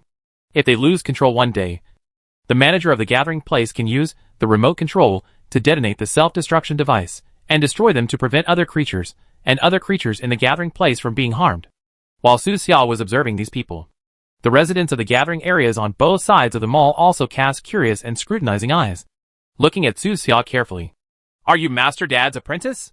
On the second floor of the shopping mall, a hybrid monster suddenly spoke and asked Su Xia below. Yes. Su Xia looked up at the man. Master Dad is a good man. If you can see him, please convey your gratitude to me. The potion he gave me last time was very effective, the monster said. No problem. After communication, Su Xia learned that when her father came here last time, he treated all the monsters in this gathering place. He also left behind a large number of healing potions to help these monsters fight against the destructive power within them. The monster who just spoke to Su Xia is famous. He is a monster that rose from the dead in a landfill. He was once just an ordinary person, but later he was captured for experiments. He was on the verge of death within a few days, and was taken to a landfill for burial by the employees of the laboratory. However, what everyone in that laboratory did not expect was that he actually survived under the landfill and endured the painful transformation with unimaginable perseverance. On a thunderstorm night, he used his own claws to a way out was dug out. Then, transforming into a monster, he went directly to the laboratory and killed everyone in the laboratory. Su Xia had also seen information about him on the third underground floor of the pharmacy. After that incident, many laboratories became cautious. They no longer drag dying experimental subjects to bury them alive, but wait until these experimental subjects are completely dead before burying their bodies or directly burning them. I didn't expect to see him here. The information he saw at the beginning appeared in Su Xia's mind. On the third underground floor of the pharmacy, there used to be a lot of information left by the father, but now Yuto asked people to move it to the Machine Clan base. Soon, Su Xia and the short man arrived at the deepest part of the building, where there was an elevator. The elevator is powered by a diesel generator and is still operational. Take the elevator up to the top floor. On the top floor lives the manager of this gathering place. Master Dad has told me that if you come, you should go see the boss. The boss will tell you Master Dad's current situation. The short man stopped next to the elevator and pressed the upward button. After the elevator door opened, he said to Su Xia, You go in. I won't go up. The boss is waiting for you above. Good. Su Xia entered the elevator directly without hesitation. He was not worried about people in this gathering place doing anything to him. In this industrial waste city, there are steel scraps everywhere. This is his home ground. With his ability, he can easily kill more than 1,000 people in this gathering place. And those monsters can't stop him. Buzz! The elevator began to rise. Slowly. After about 2 minutes, Su Xia arrived at the top floor. This speed was not as fast as him flying up directly. With a ding sound, the elevator door opened, and a room with old decoration appeared in front of Su Xia. The furniture in the house has a sense of age, like it was from the 1970s and 1980s. The gray sunlight shines through the old glass windows and falls modeled on the old wooden chairs in front of the windows. There is a person sitting on the chair, who is the manager of this gathering place. You came, he said to Su Xia with a smile. I am coming. Su Xia nodded slightly and walked out of the elevator. The man on the chair was very strange, with a big head, but a small body, not much bigger than a baby. His limbs were atrophied, like a big-headed doll. He looked very ugly, indescribably ugly. His neck seemed unable to support his huge head, so his head was tilted. This is our first meeting. He kept a smile on his face, which also looked ugly. Listen to what you said. Will we meet again in the future? Su Xia asked him. It should be. He smiled and said, My name is Ross. Nice to meet you. I know you are Su Xia. Please come and sit. Don't be scared by my ugly appearance. Won't. Su Xia walked over and sat opposite Ross. The two sat opposite each other in front of the window and began to communicate. Ross knew what Su Xia was going to ask, so he took the initiative to talk about Dad's team. They have left and gone to an island in the extreme cold north. Ross was articulate. He could speak Chinese, and he slowly told Su Xia what happened a month ago. Dad's team came here, firstly to avoid the pursuit of the mechanical tribe, and secondly to observe the hybrid monsters living here. They lived here for a week and made many notes about the hybrid. People in the gathering place like Dad very much because Dad is a pharmacist and can diagnose diseases for them. They all hope that Dad and the others can stay. But Dad and the others finally left. Before leaving, Dad left a lot of potions. The northern island they were going to was impossible to find on the map. It was very hidden. There was a doomsday base that Dad had built a long time ago where they could live for a long time. Master Dad said that if you trace it here, you don't need to investigate anymore, and you won't be able to find the next way, Ross said to Su Xia with a smile. Then, he took out a thin piece of information and handed it to Su Xia. He said, "This is what Master Dad asked me to pass on to you. It is his experience of breaking through the 7th level pharmacist. It should be helpful to you. He already knows about you becoming a 5th level pharmacist. He asked me to you said he was happy. Thank you." Su Xia solemnly put away the information. Although he has the help of 2 pharmacist experience books, he is still considered a newcomer in the pharmacist industry. He doesn't want to follow his father's path. But he just uses this experience as a reference to avoid unnecessary mistakes. Dad may have thought so too. So he left his experience to him. If it were left to the 2 lazy idiots, Hong Bafu and Lan Bafu, they would probably plan their own paths based on this information. In the end, they would not be able to follow their father's route and would have to live in his shadow. Master Dad and I are old acquaintances. Before the age of psychic energy, he was a very famous doctor. He was very kind and was a very good friend of my parents. Ross smiled as he talked about his relationship with his dad. He was born with a disability and faced systemic organ failure not long after he was born. At that time, many people thought he would not survive. His parents shed tears every day, holding him in their arms and seeking treatment in various major hospitals. In the end, my father took action and used a lot of medical resources to save Rose, who was still a baby at the time. It can be said that there are people all over the world who owe Dad a life or even several lives. This is why Su Xia's reputation is so bad now. There are many people who really think that he betrayed his father and hate him especially, criticizing him on various online platforms every day. In this era, many people have their own pursuits, Ross said to Su Xia. Stop your current journey here and pursue your own future. Su Xia understood that this was what her father meant. Ross added, if my guess is correct, what you are pursuing should be to find the truth. Right. Yes. Su Xia nodded, and then asked Rose, what is yours? Is it treating your body? Yes. But more than that.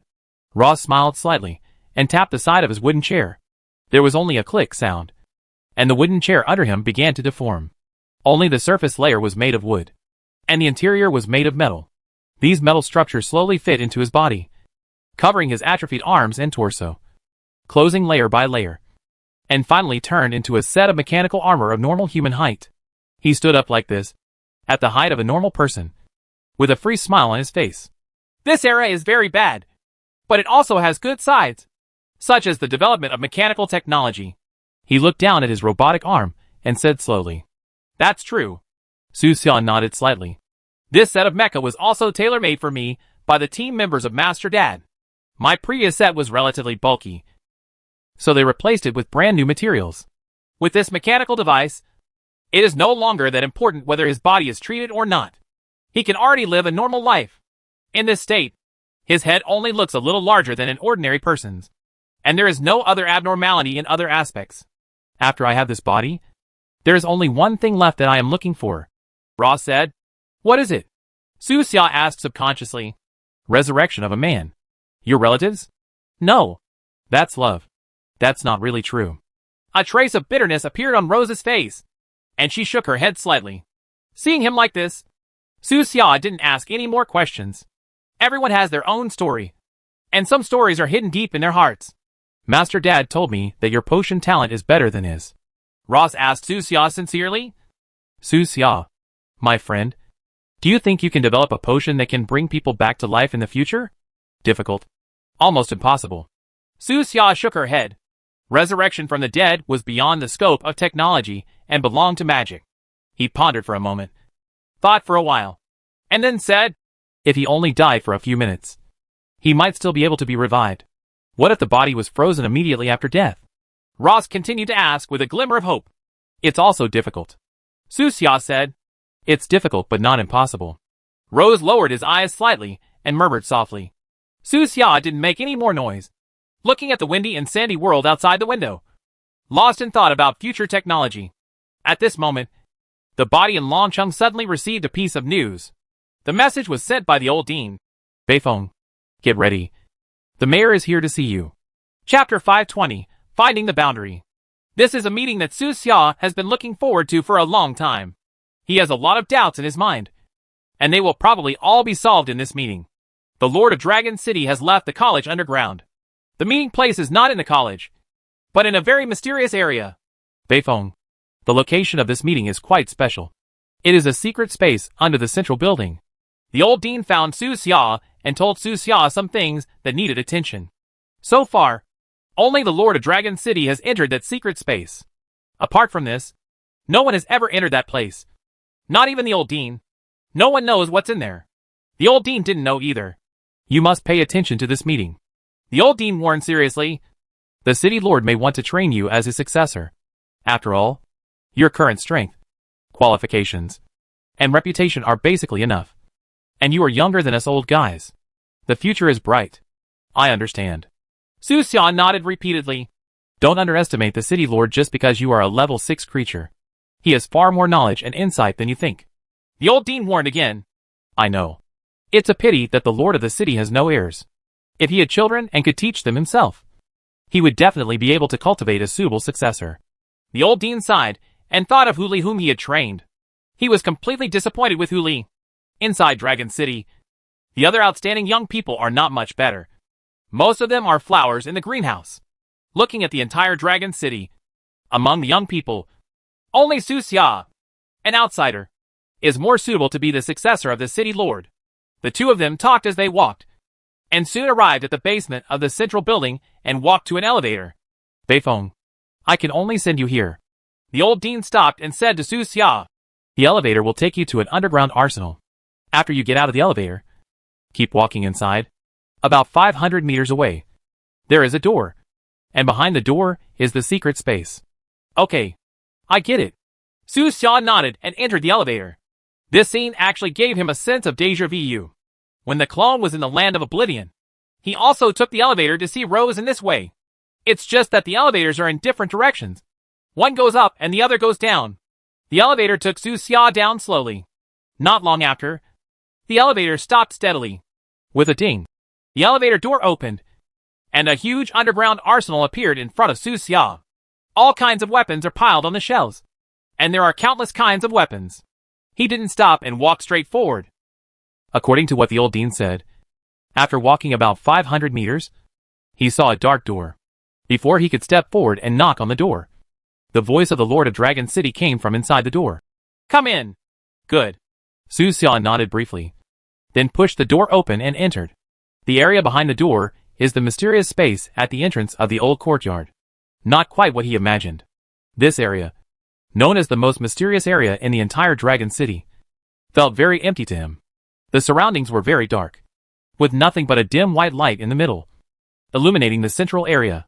The Lord of Dragon City stood in that beam of light, with his hands behind his back, his eyes calm, and he looked at Su Xia quietly. Beside him was a strange-looking mechanical device. After Su Xia came in, the door behind her slowly closed, separating this area from the outside world. He didn't speak, just looked at the Lord of Dragon City. The Lord of Dragon City also looked at him, his eyes staying on him for a long time. Both were silent. After a while, the Lord of Dragon City sighed, with a look of regret on his face, and said to Su Xia, Has the real Beifeng passed away? Yes. Su Xia did not deny it, but admitted it on the spot. He was not surprised. After all, although he had the memory of Commander Beifeng, he was not the same person after all.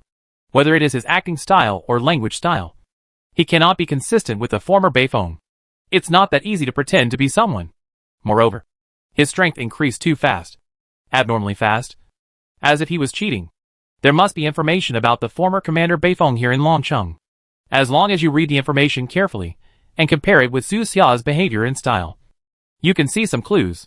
Others may not think of it, but the Lord of Dragon City is different. He is probably not from this world either. Are you a member of the undead? The Lord of Dragon City asked again with a calm voice. Yes. Su Xia nodded. Really? The Lord of Dragon City sighed again, probably sighing at the fall of the genius commander. After a while, he said to Su Xia, Do you have any questions to ask me? Su Xia replied. Yes. You say. Do you have a kid? Yes. There is one.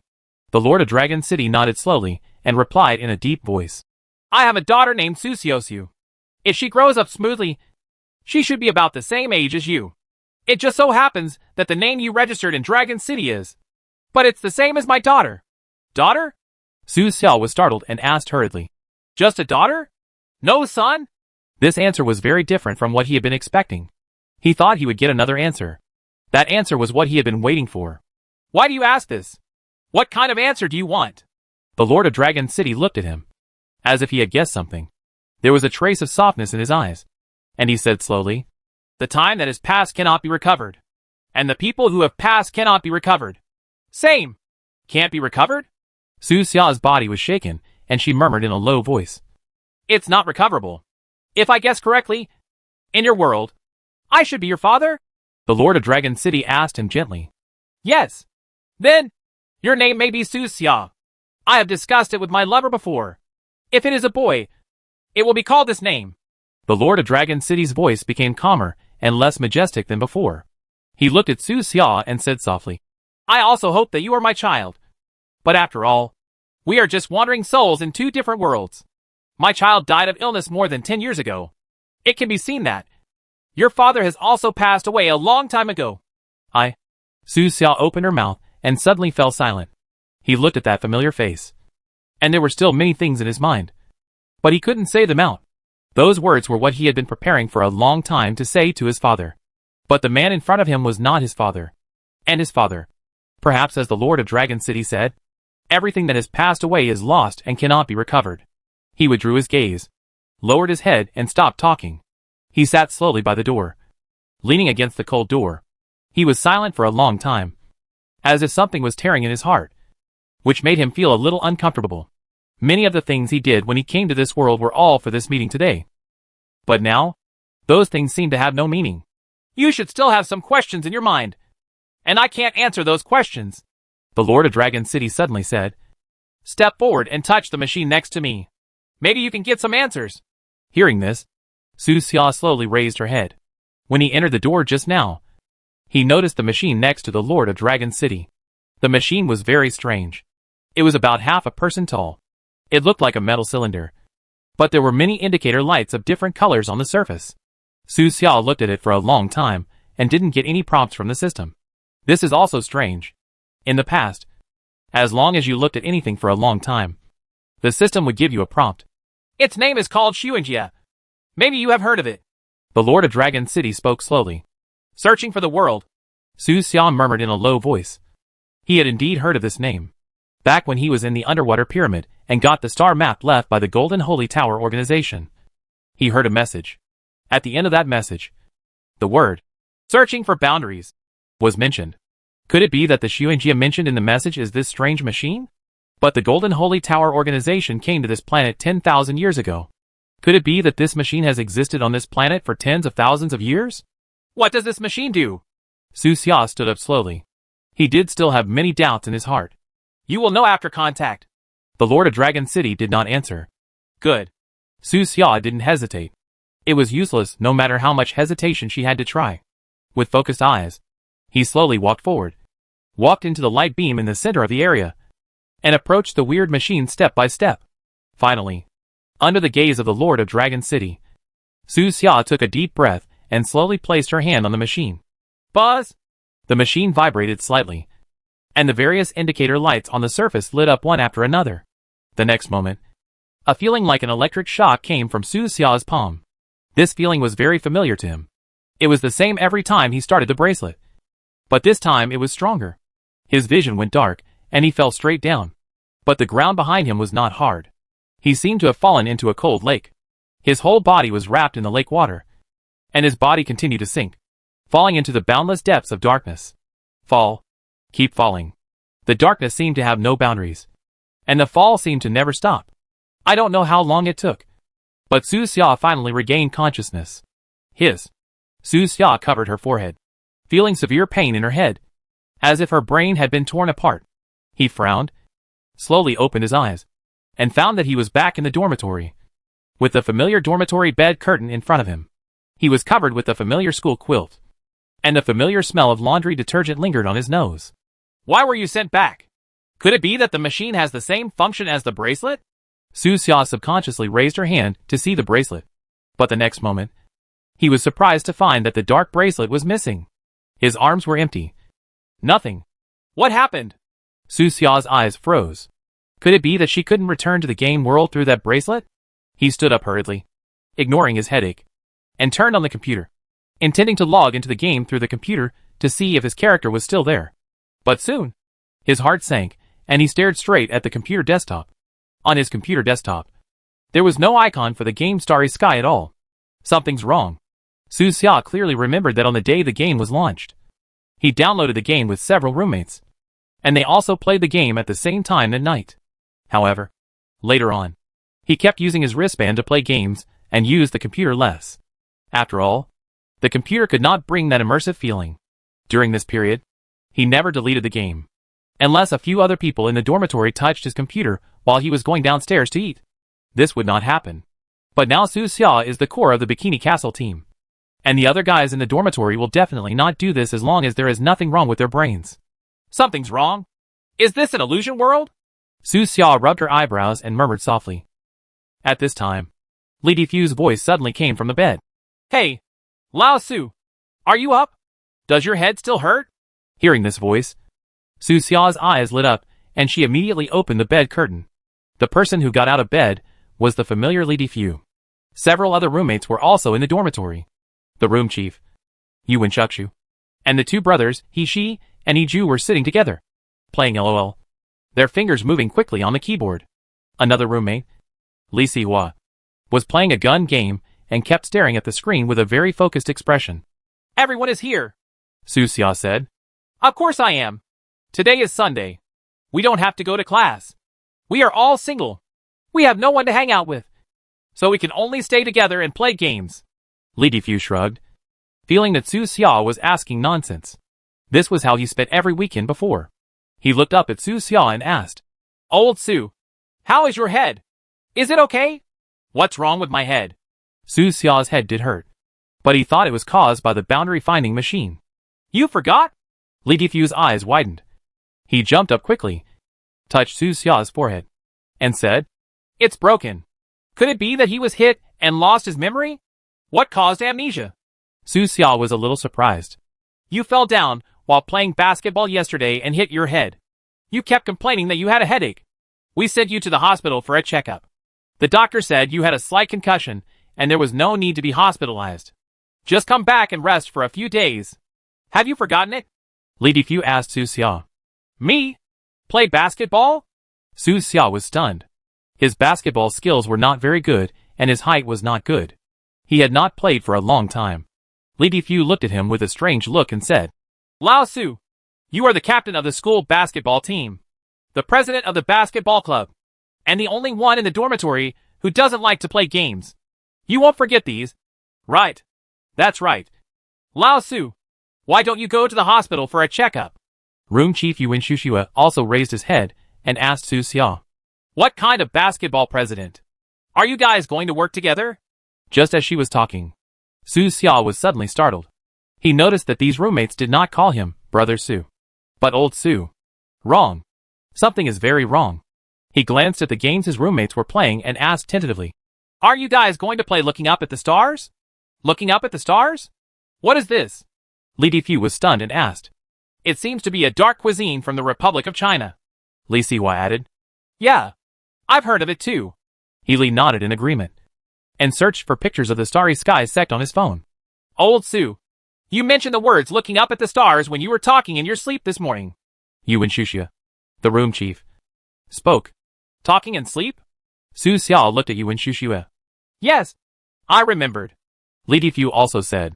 Lao Su, you talked a lot in your sleep this morning, such as Baiken Castle, North Wind, looking at the starry sky and so on. We were all waiting for you to tell us your bank card password, but you never said it. Old Su, are you confused in your dream? Li Sihua asked. It's possible. I heard that some people dream for too long and can't tell the difference between dreams and reality when they wake up. Li Defu touched Su Xia's forehead again, with a look of concern on his face. Listening to the words of several roommates, Su Xia's brows frowned deeper and deeper. He clearly remembered his experience in the game, and was convinced that he was not dreaming. Those experiences must be real. He then asked, "Are you still making money through Game Studio?" "Yes," Li Defu replied. "What games do you mainly play now?" Su Xia asked again. "Of course this is it." Li Defu raised his mobile phone and pointed it to Su Xia. On the desktop of the mobile phone he was pointing at, there was a game icon. The icon was a playful white-haired character with one eye closed and cute gestures. Li Defu clicked lightly on the icon. Original God. Activate. Chapter 521 This Life. This world does not look up to the stars. After more than 10 minutes of searching, Su Xia confirmed this fact. He searched the entire internet and found no information about this game. Not even the game company. Everything about this game seems like it has never existed. Is this a dream? Su Xia sat in front of the computer, holding the mouse in hand, and pondered for a long time. But most of the dreams are very vague, ethereal, and not so real at all. Or, as they say, looking up at the stars is just a dream? Su Xia put down the mouse and slowly lay back on the bed, feeling the familiar soft mattress. Familiar and strange. This is how he feels now. He still remembered what happened before. Not that he hit his head while playing basketball, but that he touched that weird machine. According to the Lord of Dragon City, as long as he comes into contact with that machine, some of Su Xia's doubts will be solved. But now, his old doubts have not been solved, and new doubts have arisen. There must be something wrong with either the world or me. After a while, Su Xia suddenly stood up from the bed. He would not sit still and wait for death. He wanted to find out the truth. He turned off the computer, put it in his school bag, left the dormitory, and went straight to the school library. For a period of time after that, Su Xia stayed in the library, reading books on aerospace engineering, material science, aircraft design research, and other aspects. From morning to night, she went out just after 6 o'clock every day. I won't return to my dormitory until the library closes at 10:30 p.m. As for information technology in her major, Su Xia has not fallen behind. Several roommates were surprised. The Su Xia they knew in the past was not like this. As the backbone of the school's basketball team, Su Xia used to be either on the basketball court or in the gymnasium. Except for the 2 weeks at the end of the semester, she would not run to the library every day. But now Su Xia has quit the basketball team and clubs and focuses on academics. By the end of the semester, Su Xia ranked first in the entire department, and her scores in all subjects were far higher than the second place. During the summer vacation, he began to browse various journal papers on aerospace engineering at home and abroad, and compared them with the knowledge in his mind. He learned a lot about aerospace in the game world, most of which was unknown in this world. Comparing the knowledge of the two worlds with each other gave Su Xia a lot of insights. This knowledge seems to be similar. For example, this kind of aerospace engine material should be able to be made in this world. Before the start of school, he participated in the International Forum on the Aerospace Industry held in the capital as a bilingual volunteer, where he met many experts and scholars in the industry. He performed well at this international forum, and his conversation was extraordinary. He was able to talk about very professional content with many scholars, which attracted the attention of many people. After the exchange forum, he was called over by an old professor from Capital University of Aeronautics and Astronautics. The old professor asked him about his future intention to take the postgraduate entrance examination. The two talked for a long time, and the old professor kept looking at Su Xia, becoming more and more satisfied with it, and finally exchanged contact information with Su Xia. After school started, Su Xia suddenly received a notice from the school. The school stated that he could freely use the school's major laboratories in the future without time restrictions. Now that the laboratory is open, the old professor should help. Su Xia understood that she was at the right place for that international forum. So, in the days that followed, besides the library, Su Xia had another place she often visited. Time flies. 2 years have passed. During this period, Su Xia often communicated with the old professor, and the two became friends.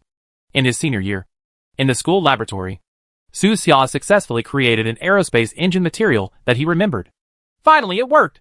He completely recorded the experimental process, then packaged all the materials and related documents and sent them to the old professor in the capital. Not long after, the old professor called, and the other end of the phone was full of happy and shocked voices. A month later, Su Xia received the admission notice from Capital University of Aeronautics and Astronautics. Yes, he does not need to take an exam, and is admitted without taking an exam. Graduation year has arrived in a hurry. The head of the room, Yuan Shuxia, passed the postgraduate entrance examination and continued his postgraduate studies at the school. Wally Defu and the others entered society and began to accept severe beatings from society. Old Su, you still have the ability. Come on. We must get better and better in the future. Lao Su, that girl named Wang Xiaofan has been chasing you for several years. Why don't you understand? In the days to come, my brothers will no longer be here. Please don't get sick again. The world where you look up at the stars does not exist. On the day of farewell, the brothers held up their wine glasses and were all drunk, as if they wanted to drink the remaining years of their youth into their stomachs. After dinner, everyone went their separate ways. Su Xia got on the train to the capital alone. He looked at the scenery outside the window, put on his headphones, and slowly closed his eyes. In the past few years, he often wondered whether he would go back to his old days when he woke up. However, that didn't happen. His life as a graduate student was special and different from others. The old professor was his mentor, but he did not assign any projects to him. Instead, he allowed him to do whatever he wanted, and the resources of the entire school would be open to him. The resources of Capital University of Aeronautics and Astronautics are much better than those of Jincheng Institute of Technology, where Su Xia was in college. They are not on the same level at all. 3 years passed by in a flash. Su Xia gave more than 10 different research results, each of which shocked countless people. In the year of graduation, the old professor took him to a very secret research base and told him that from now on he would be a member of a secret project, and all his future food, clothing, housing and transportation would be provided by the state. After that, Su Xia successfully studied for a PhD, but she was rarely in school and mostly in the research base. 2 years later, he was involved in a car accident. The car accident was serious and almost killed him. In the hospital, the old professor told Su Xia, "The security personnel assigned to you failed their duty. This time it is very dangerous. But don't worry. There will be more people to protect you in the future. I actually have security." Only then did Su Xia know that as early as 3 years ago, when he was still in his second year of graduate school, someone had been secretly protecting him. The years that followed were relatively stable, and there were no more life-threatening dangers such as car accidents. He constantly transferred the knowledge he learned in the game from his mind and reproduced it one by one in the world, making great contributions to the national aerospace engineering. When he was 28 years old, the old professor fell ill. In the same year, the manned moon landing project was successful, and the whole country celebrated, listening to the voices of joy and cheering. The old professor on the hospital bed passed away with a smile on his face. A year later, Su Xia entered the space agency. Another 6 years later, at the age of 35, he became the chief designer of the aerospace project and the youngest chief designer to date. In the past years, people around him have constantly changed their names for him. From Xiao Su to Teacher Su, to Director Su, Professor Su, and Master Su. Master Su, can we really start the interstellar era? A young researcher asked, with longing for the future on his face. Yes, it must be possible. At the summary meeting of her first year as chief designer, Su Xia spoke affirmatively to everyone. In the autumn of the next year, Su Xia drove to Suzhou to attend the funeral of an old friend. Li Defu is dead. After graduation, his life had no ups and downs. Like many people, he works as a 996 social worker and has few friends at work. After work, he goes back to the rental house to play games. His life is monotonous. He walks alone every day and has never even been in love. He died to save others. On his way to get off work that day, he saw 2 children who had fallen into the water. He had been ordinary all his life, but somehow he suddenly found the courage, dropped his backpack and jumped into the water. He tried his best to lift the 2 children to the shore, but he was swept away by the current, and their bodies were found downstream more than 10 kilometers away. During the funeral, several other people from the dormitory also came. Well, Telford had his fortune told before, and the fortune teller said he would live a long life. Yuan Shuxia stood in front of the tombstone and lamented that he had some white hair in middle age and was much thinner. The others were silent for a long time. This is the first time since graduation that all 6 people in the dormitory have gathered together. 5 on the ground and 1 on the ground. The autumn wind blows. The leaves are withering, and the wind is a little more desolate. 2 years later, when Su Xia was 37 years old, the manned spacecraft flew out of the solar system for the first time and began its exploration of the Oort cloud. 3 years later, on Su Xia's 40th birthday, she heard good news. Master Su, we finally discovered the thin tube of space and time you mentioned. The research base was filled with joy, and everyone was cheering. The spacetime thin tube is a concept that Su Xia proposed the first year he came here. It is similar to a wormhole and can jump in the starry sky and directly reach another place from one place. Many scientists have proposed similar concepts in the past, but they only existed at the conceptual level and have not been proven.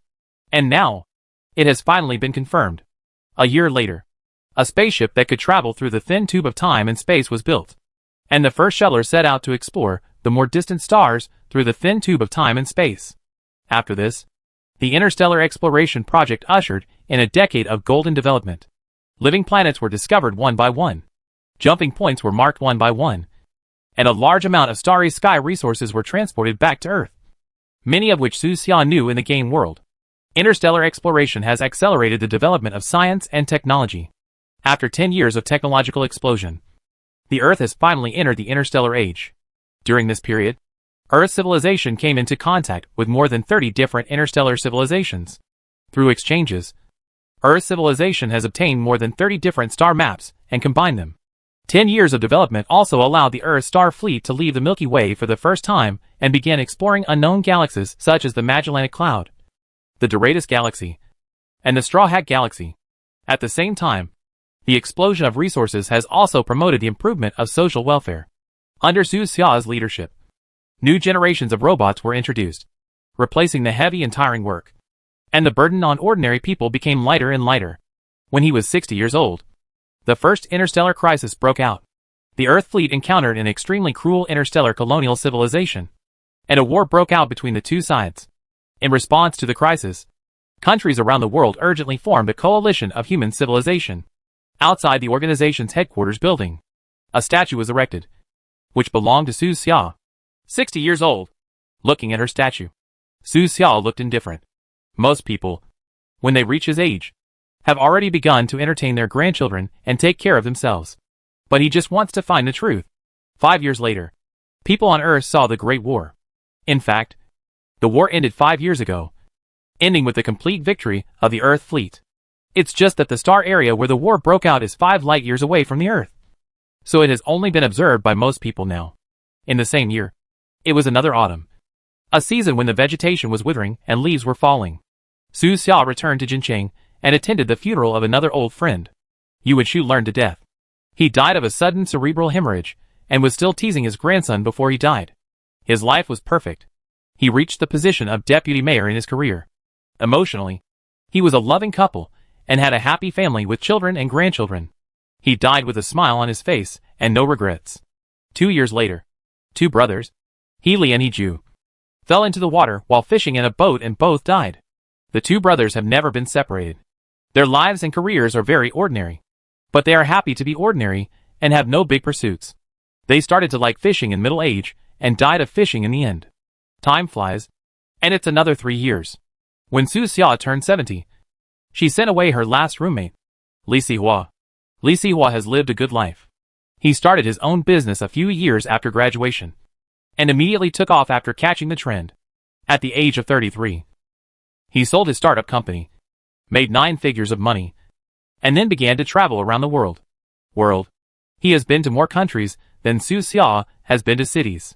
Finally, at the age of 70, he still wanted to see the stars, but he was too old, and the staff of the Interstellar Tourism Project did not recommend him to do this. This is the starry sky that my brother discovered. How can I not go and see it? Li Sihua was old-minded and began to exercise like a young man. He made up his mind to go for a walk in the starry sky. Unfortunately, the strenuous exercise wore down his body. He died in the gym.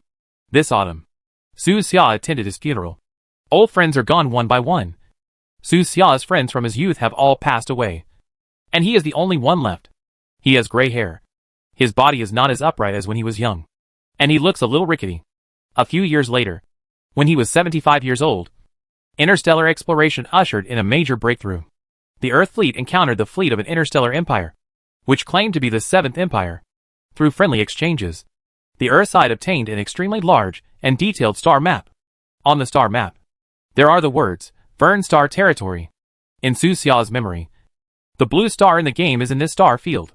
After that, under Su Xia's instructions, the Earth civilization began to explore this star field with all its strength. Time flies. More than 10 years have passed. When Su Xia turned 90, good news came. Master Su, the planet you mentioned has been found. A young researcher excitedly ran to the office and presented the latest exploration results to Su Xia. Found it? The old Su Xia slowly raised her head. Her expression was tired and her voice was dry and hoarse. He stretched out his skinny hand, took the exploration information, opened the information, and saw the familiar planet with his cloudy eyes. 3 continents, 4 oceans, 2 polar regions. It's undoubtedly blue star. After that, he made a decision that shocked everyone. He actually wanted to go to that planet in person. Master Su, you are already 90 years old. You cannot take risks. Many people are advising. Those who conduct interstellar exploration are basically young people who are in good health. And Su Xia is already 90 years old. He has dedicated too much in his life and is already a national treasure. No one wants anything to happen to him. Su Xia was very stubborn, suppressed all objections, and insisted on going to that planet. In the end, the people below had no choice but to start building a sleep chamber tailored for him. 2 years later, with countless people watching and accompanying her, the 92-year-old Su Xia walked with old steps along the metal boarding ladder towards the door of an interstellar exploration ship step by step. Before entering the hatch, he turned and looked back. Once you leave, you probably won't be able to come back. Below, countless people waved goodbye to him with red eyes and tears. Master Su, take care along the way. Chapter 522 Countless Lives. 20 years. There are not many 20 years in a person's life. Su Xia spent the last 20 years of her life on a long interstellar journey. 20 years later, he finally arrived at that familiar planet. Su Xia's eyes were cloudy, looking at the blue planet outside the porthole. The spacecraft began to land. The hull vibrated, and the thrusters sprayed out blazing flames, slowly landing on a green land. Just like Su Xia's memory, this is a planet full of life. However, there are some differences from memory. Coral City is here. Accompanied by countless fleet members, Su Xia left the spacecraft. At this time, he was already 112 years old and was no longer able to stand up. He could only move slowly with the assistance of exoskeleton machinery. Wearing radiation protection suits, they came to the location of Coral City in Su Xia's memory. There is indeed a city here. However, this city has long been abandoned. High-rise buildings collapsed. Factories were destroyed. And there were ruins and ruins. There was no human life. Only barren ruins and countless swaying weeds on the ruins. Beside him, several researchers were reporting what was known. Master Su, over the years, we have had exchanges with other civilizations in this star field, and one of them told us about the situation of this planet. There was indeed a human civilization on this planet. But then mechanical civilization rose, and the two sides fought for decades. In the end, both were destroyed, and this planet became a ruin of civilization. After the war, the planet's surface was covered with radioactive contamination. The very few surviving lives were saved by people from another civilization. Our location was formerly called Coral City, a city with a population of nearly 1 million. War, destruction, radioactive contamination. All this was the same as what Su Xia saw before her eyes. He moved forward slowly, walking slowly, dragging his weak body step by step into the city. The researchers and escorts followed closely behind. After a long time, Su Xia came to the southwest of the city, entered an old street that had become ruins, and stood quietly on the ruins of the pharmacy for a long time. Among the weeds in the ruins, he saw several broken medicine test tubes. Let's go and see another place. He sighed softly and turned around. They entered the mountainous area in the southwest, climbed over the mountains and ridges with the help of the all-terrain robot, and spent several days arriving at the location of Dragon City. Here, too, there is only a piece of debris. The small cities within the 18 mountains were all destroyed, and the entire Dragon City turned into ruins of war. Is all this a dream? An illusion? Or is it real? Su Xia murmured in a low voice, walking with old steps and a stooped body. Slowly walked into the ruins of city number 9 and walked towards the central area. He wanted to visit that place. The buildings in the city center have collapsed and their original appearance cannot be seen. Under the command of Su Xia, the members of the fleet began to dig out the ruins in the central area. And within a few days, they cleared a road leading to the underground area. Su Xia entered the underground and saw the familiar elevator. However, the elevator has long since decayed and is hanging precariously in the elevator shaft. It cannot be used at all. The entire underground world is filled with an aura of decay. Master Su, there seems to be a space down here. The researcher next to him said. I know. Keep cleaning up. That evening, the elevator shaft was cleared, and the fleet members built a simple lifting device to facilitate their getting up and down. Accompanied by everyone, Su Xia took the lifting device and reached the deepest part of the underground world. What appeared in front of Su Xia's eyes was the familiar arsenal. Most of the arms and equipment in the warehouse were empty, with only a few remaining, which seemed to have been used in previous wars. Su Xia walked out of the lifting device and walked in step by step. When she reached the deepest part of the arsenal, she saw the black door in her memory. Although decades have passed, he still remembers what happened. The escort stepped forward and opened the black door for Su Xia. The space inside the door was dark. Everyone turned on their strong flashlights, and beams of dazzling light shone in, allowing them to see the dark space clearly. What is that? Seems like a machine. Be careful, and don't get close. They saw that in the center of this space, there was a cylindrical machine with a blue-gray appearance. The surface was covered with indicator lights of various colors. It looked very old. Seeing the machine, Su Xia's cloudy eyes lit up slightly. Seeking boundaries, he steeled himself, supported his tired and old body, and approached the machine step by step. Master Su, be careful. There may be danger here. Everyone hurriedly tried to dissuade him, but Su Xia just looked back and shook her head slightly. By this time, he already had some guesses in his mind. You have worked hard. His voice was dry and hoarse. He took one last look at the staff who had accompanied him all the way to this planet, and a gentle smile appeared on his old face. Then, he slowly stretched out his hand and placed his hand on the weird machine. Suddenly, a sense of electricity came over me. Su Xia's eyes darkened and she fell down. Like last time, the world behind you is not a solid ground. He seemed to have fallen into a cold lake, falling slowly under the water. Keep falling. Time seems to have lost its meaning and everything has become blurry. He didn't know how long he had been falling. It seemed like 10 minutes or 100 years. A series of vague memories flashed through his mind. In a daze, he seemed to have returned to his youth. When he returned to the bed in his dormitory, he heard the sound of several roommates playing games together. The next moment, he seemed to be sitting in a pharmacy again, with the dusk sunlight shining down and coating the entire store with a light golden color. More memories emerged.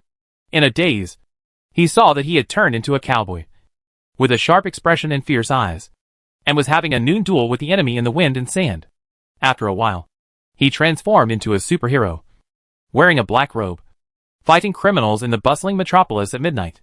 A series of life experiences emerged, as if they all belonged to him, and they felt a bit strange. In a certain memory, he was wearing a heavy crown and royal robe, sitting on a tall war horse, with a solemn look on his face, holding a long sword in his hand, pointing directly at the Empire in the distance. In another memory, he transformed into an evil pirate, unified the archipelago, and led hundreds of pirate ships to face off against the Royal Armada. In the next memory, he became a busy programmer again. Countless lives, countless experiences, thousands of fragmented memories wrapped up Su Xia, like twinkling crystals, disrupting his thoughts. Suddenly, with a bang, all the crystals shattered. Su Xia suddenly opened her eyes and woke up. Here, he looked up and found that he was still standing there, with one hand on the boundary-finding machine. The Lord of Dragon City was standing next to the boundary-finding machine, with a calm expression and his eyes falling on him. Su Xia returned to the familiar Dragon City. In other words, he never left. Everything that happened just now, those lives, that long experience, seemed to be hallucinations, but they were full of reality, making him think in a trance that he had really lived such a life. Are those experiences real? Su Xia retracted her hand and asked the Lord of Dragon City. Maybe. The Lord of Dragon City nodded slightly. You don't know either? I'm just a passerby in this world. Just like you. Su Xia's previous guess was correct. The Lord of Dragon City was indeed not from this world. He came from another world. In that world, his planet was called Dark blue star. He once had a happy and harmonious family, a daughter named Susiosia, and a stable job. But, later, all the good things were shattered. His daughter fell ill and died, and his wife became ill from grief and died soon after. At that time, he was completely despondent and was in a haze all day long, relying on alcohol to numb himself, until one day, after getting drunk, he staggered and fell into the river. When he woke up again, he saw this war-torn world and countless screaming and crying lives. The day I woke up, this machine was beside me, the Lord of Dragon City said calmly. It is very important. There are countless forces in the starry sky looking for it. Is Shuinjia looking for another world? Su Xia expressed her doubts. He saw his countless lives, each of which corresponded to a different world. Are those worlds real or fake? Maybe. Another world. The Lord of Dragon City shook his head slightly. He didn't know. The true function of this machine should only be known to those starry sky forces who have been pursuing it. We all want to find a piece of the truth.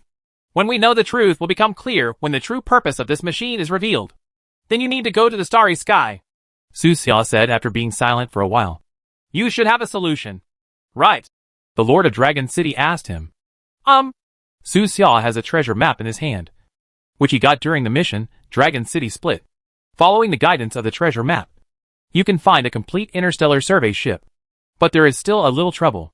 Even if he found the survey ship, he couldn't go directly to the stars. During this process, the mechanical race will definitely interfere, such as intercepting, or directly launching missiles to destroy the ships in the air. In the final analysis, we still have to fight against the mechanical tribe. We need to gather all our strength to defeat the mechanical clan first, Su Xia said. Okay, I'll do as you say. The Lord of Dragon City looked at Su Xia. I called you here this time just for this matter. Those people outside should also understand. Just as the old dean said, in the past, only the Lord of Dragon City could enter this secret space. Now, Su Xia is also here. This is a very obvious signal. There is no need to deliberately announce anything. Those outside will understand that the Lord of Dragon City has chosen the next city lord.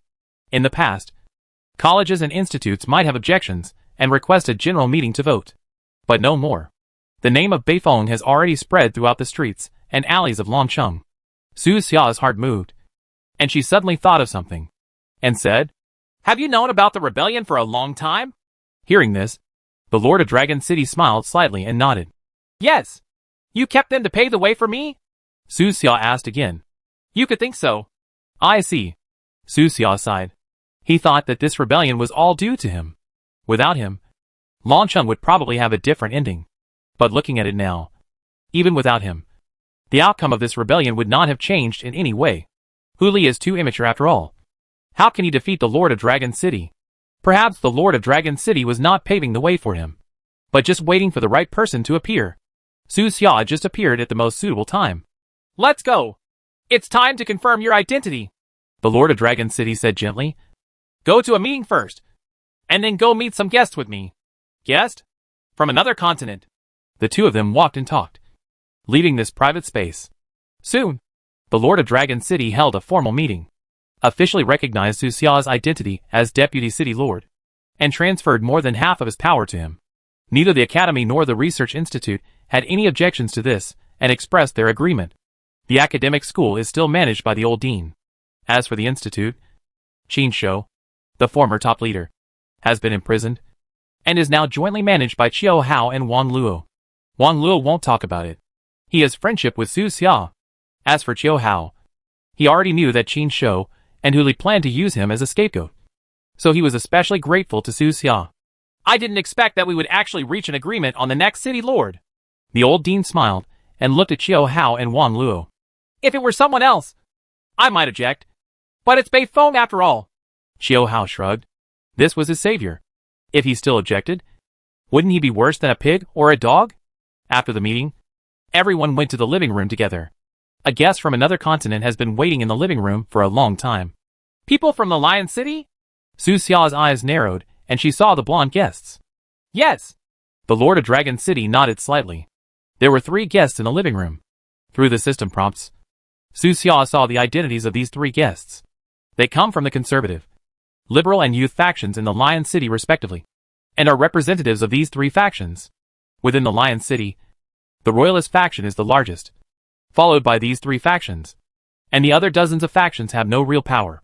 However, the Royalist representatives did not come. Dear Lord of Dragon City, it's an honor to meet you. The conservative representative, Herbert, stood up and extended his hand with a smile. Several other people also extended their hands to shake hands with Su Xia and the old dean. After a brief introduction to each other, the two parties started talking about business. The people in Lion City first expressed their apologies. The previous Longcheng rebellion was planned by liberals, and now the person who planned it has been impeached by the parliament. After apologizing, the two parties began to discuss cooperation. Dear Lord of Dragon City, we come here with sincerity. Herbert smiled.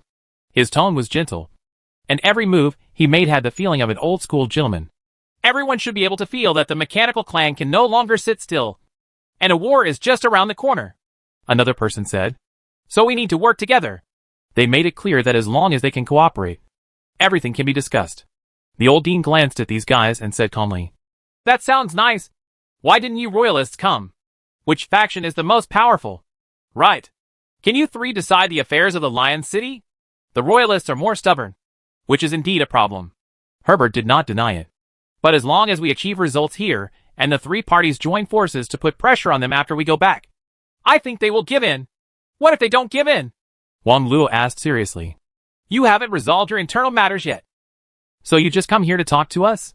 Hearing this, the three people on the opposite side were silent for a while. This is a fact and they can't refute it. The power of the Royalists is too great. And many people in the Lion City hope that the Golden Iris flag will rise again and fly high over the Western continent. Those people are arrogant and conservative, and are not willing to cooperate with the outside world at all. They've always been like that. If they had known how to cooperate, the Machine Clan would not have pushed the entire Iris Empire over so quickly. At this time, Su Xia, who had been silent until now, suddenly spoke. Perhaps the matter regarding the Royalists can be solved with this sword. As he spoke, he took out a rotten sword.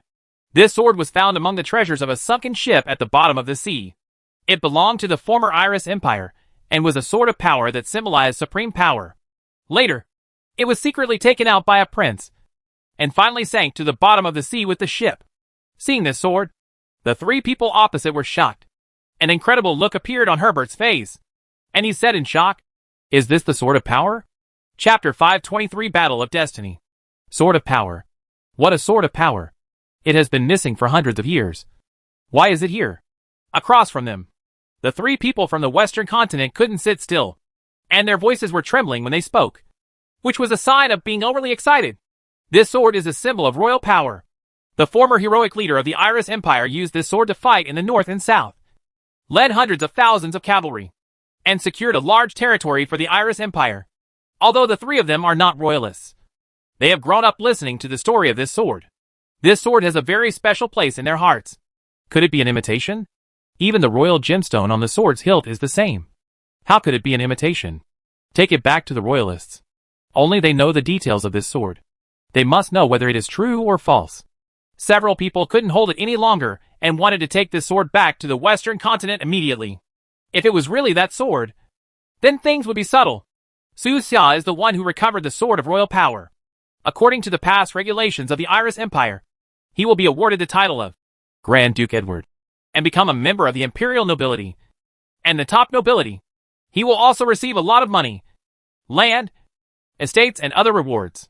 Moreover, he will also become the sword bearer for 3 years, possessing the power second only to the king in the empire. In addition, there are a series of privileges and powers. The issue is, there is no king anymore. The royalists elected several descendants with royal blood, but they did not elect a real king. In other words, if this sword is real, Su Xia's power, second only to the royal power, will become the top power within the royalist faction, and no one has more power than him. Of course, all this is based on the other party's recognition. If the other party doesn't admit it, Su Xia can't help it. He can't go there and kill people with this sword. Right. Dear Mr. Beifeng, can you let us take this sword back? Herbert took a deep breath, suppressed the excitement in his heart, and asked sincerely, Okay, I asked you to take it back. Su Xia said casually, Many thanks. Not long after, the three people left with the sword of power and rushed back to the Western continent without stopping.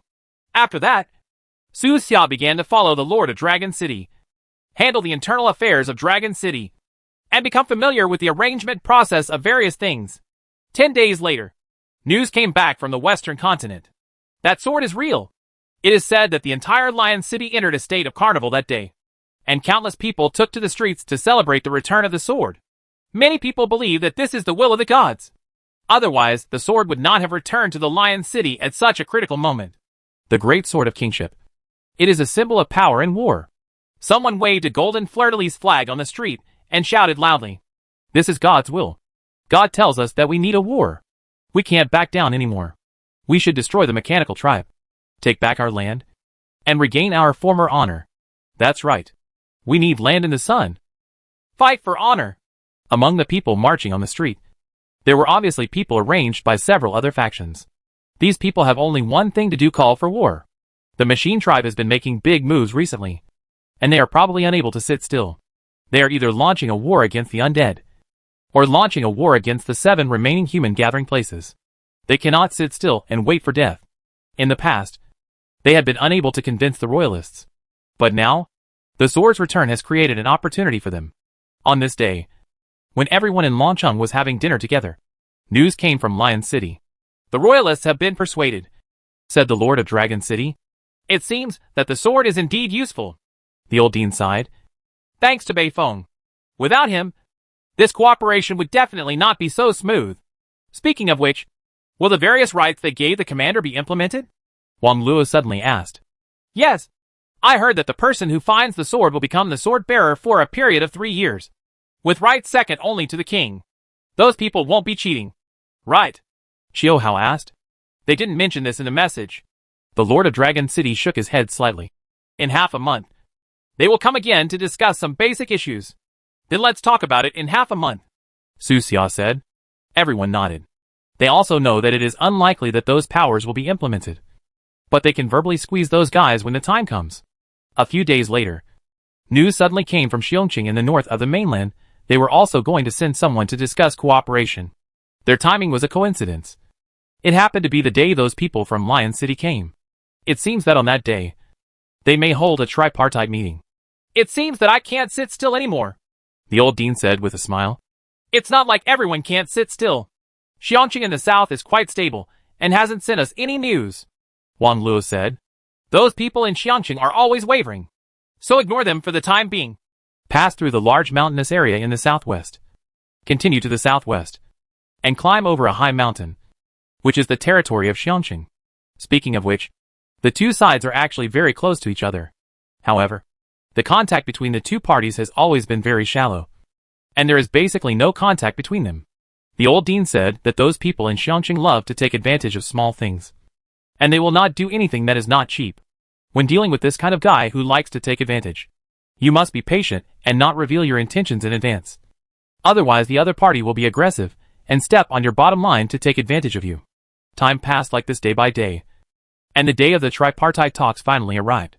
The people from Bear City arrived early. Before dawn, a Xiongqing team of nearly 100 people arrived at Dragon City City number 9. The leader of the team is named Mikhail. He is a man in his 30s, with a strong build and as tall as a bear, which fits the stereotype. He is the deputy city lord of Xiongqing, and he is accompanied by more than a dozen ministers and deputy ministers from various departments in Xiongqing.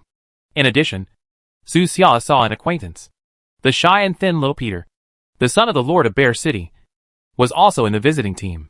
Back then, when Su Xia returned to the southwest of the mainland from the extreme cold, she rescued a Xiongqing reconnaissance team from the insects, including little Peter. Of course, little Peter doesn't know his current identity. "Mr. Beifeng?" Mikhail walked up to Su Xia, stretched out his hand to him, and said with a smile, "I have admired your name for a long time, and I have wanted to meet you for a long time. Hello." Su Xia also smiled and stretched out her hand to shake his. At the same time, members of the Xiongqing team were greeting everyone from Longcheng. This team is very good. More than 80% of the people in the team can speak 2 languages or more, and they can communicate with Dragon City without any obstacles. "Mr. Beifeng, I have met your friend the masked stranger. He is a very good person." Little Peter came over with a green face, as if he was not quite able to cope with such a diplomatic scene. "Yes, The masked stranger saved this child. He is the benefactor of our Bear City, Mikhail said with a smile. Mr. Beifeng, if you see him, you must tell him that Xiongqing has prepared a gift for him, and he will always be Xiongqing's friend. I will, Su Xia said seriously. Time came to noon, and people from the Lion City team also arrived. Perhaps knowing the importance of this negotiation, more than 3 of them came this time, and there were more than 100 people. Among them, the royalists were the largest, accounting for more than half. Their leader is named Louis Bourbon. He has royal blood and is the person with the most supporters among the royalists. If nothing else happens, he will probably become the next emperor of Iris. Ah, my dear friend. We meet again. Louis walked towards the Lord of Dragon City with a smile on his face, and a translator's accent came to him. The team he leads is equally impressive, with almost every member being bilingual. The old dean and others noticed that the Lion City team was carrying a big black box, which looked weird. If it is a gift, there is no need to put it in a black box. Soon, through communication, they knew what was in the black box. There turned out to be a complete set of tools needed for the Duke's investiture ceremony. You want to recognize Beifeng's status as Duke? The old dean was a little surprised. This is not the first time he has dealt with people like these in Lion City. Knowing the nature of these people, he always felt that there was a high probability that they would default on their debts. Based on history, the reason or other reasons is Su Xia's identity. Of course you have to admit it, Louis said solemnly. Mr. Beifeng is our new Grand Duke Edward and the future sword-bearer of the Empire.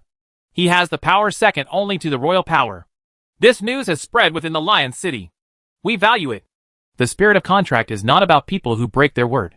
Yeah. A disdainful laughter suddenly came from the Xiongqing team, and the person who made the sound was Mikhail.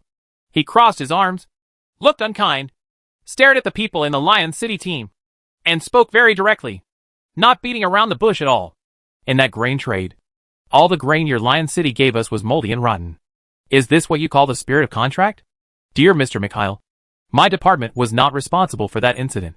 When I learned the news, the transaction had already occurred. I am sorry for your loss. Louis looked apologetic, sounded sincere, and kept his posture very low. His appearance made it difficult for Mikhail to have an attack. Mikhail snorted coldly, turned away, and stopped talking. After all, there were still 3 party talks today, and there was no need to make the relationship too tense before the talks. Afterwards, everyone had lunch together in the canteen of the central building of Dragon City. After the meal, before the meeting, under the watchful eyes of countless people, Louis fulfilled his promise and held a simple Duke investiture ceremony for Su Xia. Dear Mr. Beifeng, from now on, you will be the Duke of the Iris Empire.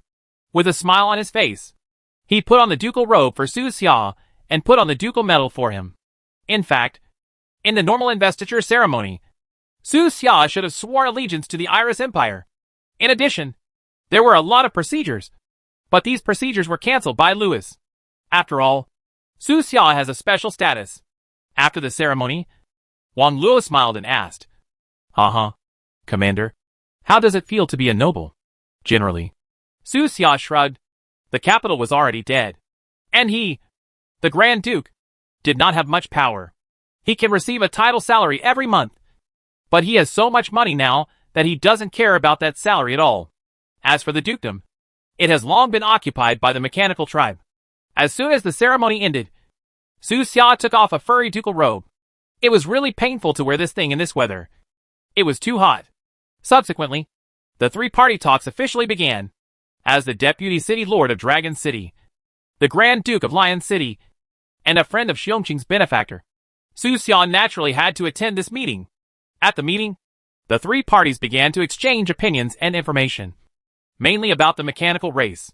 Of course, the discussion about the alien spaceship wreckage in the Oasis camp is inevitable. This news had long been revealed to Lion City and Eagle City by traders like Hu Li and Qin Shou. Perhaps because of the increasing pressure from the Machine Clan. Or perhaps because of the presence of Su Xia as a middleman. There was no quarrel in this meeting. All 3 parties showed sufficient sincerity, and the entire meeting went very smoothly. At 6 o'clock in the evening, the meeting was temporarily suspended. Everyone had a dinner together, where they communicated, talked and laughed, and the atmosphere was particularly harmonious. During the dinner, Su Xia was almost always the person who received the most attention. and people kept coming up to chat with him. He smiles and responds fluently. When the dinner was about to end, Su Xia suddenly received a message. Even he was stunned for 2 seconds when he saw the news. The first full-level player in the entire server appeared. Not surprisingly, it's Lin Shan. The moment Lin Shan reached level 60, he triggered a server-wide mission, Battle of Destiny. This task appears directly in the player's taskbar, shining with golden light. Since the launch of the game company has been operating the game in a very salty manner. Before this, it had never launched any full server activities. You know, no matter what, other online game manufacturers will launch some server-wide activities to make players earn money. And a certain goose is one of the representatives. But looking up at the stars is different. This is a real first time. At this moment, the game forum is almost overcrowded with players having crazy discussions. Those rumors are true. The first player to reach level 60 will really trigger a server-wide mission. Lin Shan. It is indeed him. I heard that he only slept 6 hours a day during this period, and spent the rest of the time farming monsters. Not only on forums, but also on major online platforms. The discussion about this task is rising at a crazy speed, suppressing other hot topics in just a few minutes. There is no other reason than that the content of this mission is too exciting. Battle of Destiny. Brave adventurers. Your experience in this world may make you realize that your destiny is not controlled by yourself, but by more powerful mechanical creatures. No matter how powerful an adventurer is, he must bow his head before mechanical creatures. Can you accept this fate? Chapter 524 The Eve of War. This is a super mission. As soon as the mission appeared, it aroused heated discussion throughout the server. This mission has no location restrictions, no time restrictions, and only one requirement: defeat the machine race. After success, the path to the stars will be opened. Starry sky. Finally going to the starry sky. I can't travel among the stars in reality, so I must try it in the game. As long as you defeat the mechanical tribe. That's it. Looking at the mission description, the first player or player team to invade the Silver City will get the most benefits. Defeat the machine tribe? It doesn't sound difficult. Players were discussing excitedly on the forum, and everyone was very excited. For many people, tonight may be another sleepless night. Many people realize that this is an opportunity to overtake in a corner. As long as they get enough benefits in this mission, become the first batch of players to enter the starry sky, and complete the accumulation of early advantages, then they will definitely occupy the first echelon for a long time in the future. Players in the first tier have many benefits, just for the outdated equipment they replaced. Many players in the second and third tiers spent a lot of money to buy it. The resources in the starry sky are unimaginable, and there are thousands of resource planets. As the first players to explore, they naturally have the most resources. If it works well, they can even achieve financial freedom through this game. Several brothers in the dormitory contacted Su Xia immediately. Li Defu sent a message. Brother Su, the server-wide mission is coming. Do you have any ideas? Yu and Shuxia. Brother Su, we plan to form a real alliance. Are you not interested in taking the position of leader? Healy. Brother Su, the final requirement of the mission is to attack the Silver City. The Silver City is on our continent, so we have a great advantage over players from the other two continents. Players from those two continents protested on the game's official website.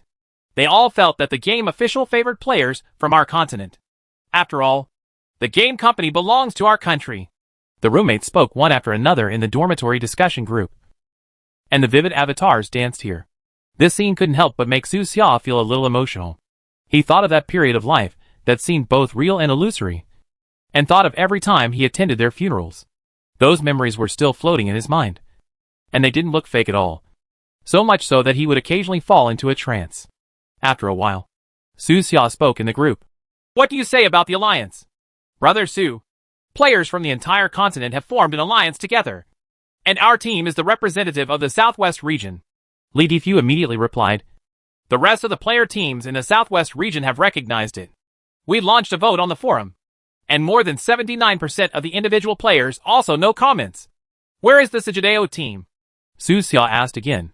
Brother Su, after what happened last time, the Sijideo team has declined. Now it is not even ranked in the top 10 in the Southwest region. Li Defu said. Moreover, the city lord named Qi Lang said that Sijideo had abused funds and had his position revoked. Now he doesn't even have any financial resources. Li Sihua said. His pharmacist teacher even kicked him out of the school. His team size is shrinking every day, and his ranking is getting lower and lower. Several people elaborated in turn, clearly explaining the current situation of Sigideo and its team. In general, the opponent is no longer an opponent. Okay, if there's nothing difficult, just go ahead and call me if you encounter any trouble. Su Xia typed these words leisurely and sent them to the group. Brother Su, are you going to make Dang Dang the leader of the alliance? Li Difu asked him. I'm not interested. I'm busy with school. Things here are enough to give me a headache. Yes, Su Xia's pharmacist school has officially started. After such a long time, the school's teaching buildings, student dormitories, teachers' dormitories, gymnasiums, libraries, and other buildings have been built and decorated. All formalities have already been completed. Based on Su Xia's current status, those in the Coral City office building did not dare to embarrass him. He could go through whatever procedures he wanted. As early as half a month ago, the school started its enrollment promotion. Su Xia placed recruitment advertisements on major TV media and online platforms, and hired people to go to slums, temporary settlements, and suburban towns to promote the program. After half a month of publicity, more than 100 students have come to the school and completed the registration process. What's embarrassing is that there are currently more teachers than students. After the last pharmacists' conference, many pharmacists moved their families to Coral City. They directly regarded Su Xia as the holy land of the Pharmacists Guild and lived here generously. Many of them lived here. Pharmacists have a false position as teachers. The number of teachers has exceeded 500, and there are only more than 100 students. This cannot continue. Su Xia sat in the principal's office. Her eyes focused, and she slowly flipped through the list of teachers and students in the school. His body returned to Coral City very early, and did not continue to look for traces of his father and the others. Principal, I heard that there is going to be a war outside. The situation has been very tense recently. Should our school continue to open? The dean asked. Of course you have to drive. Don't think too much about it. Su Xia looked calm. But those undead? Don't worry. I have people on the undead side. This war will not affect us. News about the war has already spread throughout the streets. Players are all big talkers, so naturally they cannot hide this kind of mission from the whole server. Almost all the natives in this world know about it. In fact, this mission just blew the clarion call for war in advance. Even without this mission, war will still come. As early as 2 months ago, the mechanical clan had been making big moves, and large-scale personnel transfers had occurred in various places. At that time, many people thought that the machine tribe was targeting the masked strangers. But only a few people realized that the machine tribe was preparing for a war, using the masked strangers as an excuse. On this planet, other than the undead, what other race could allow the mechanical race to prepare for such a long time?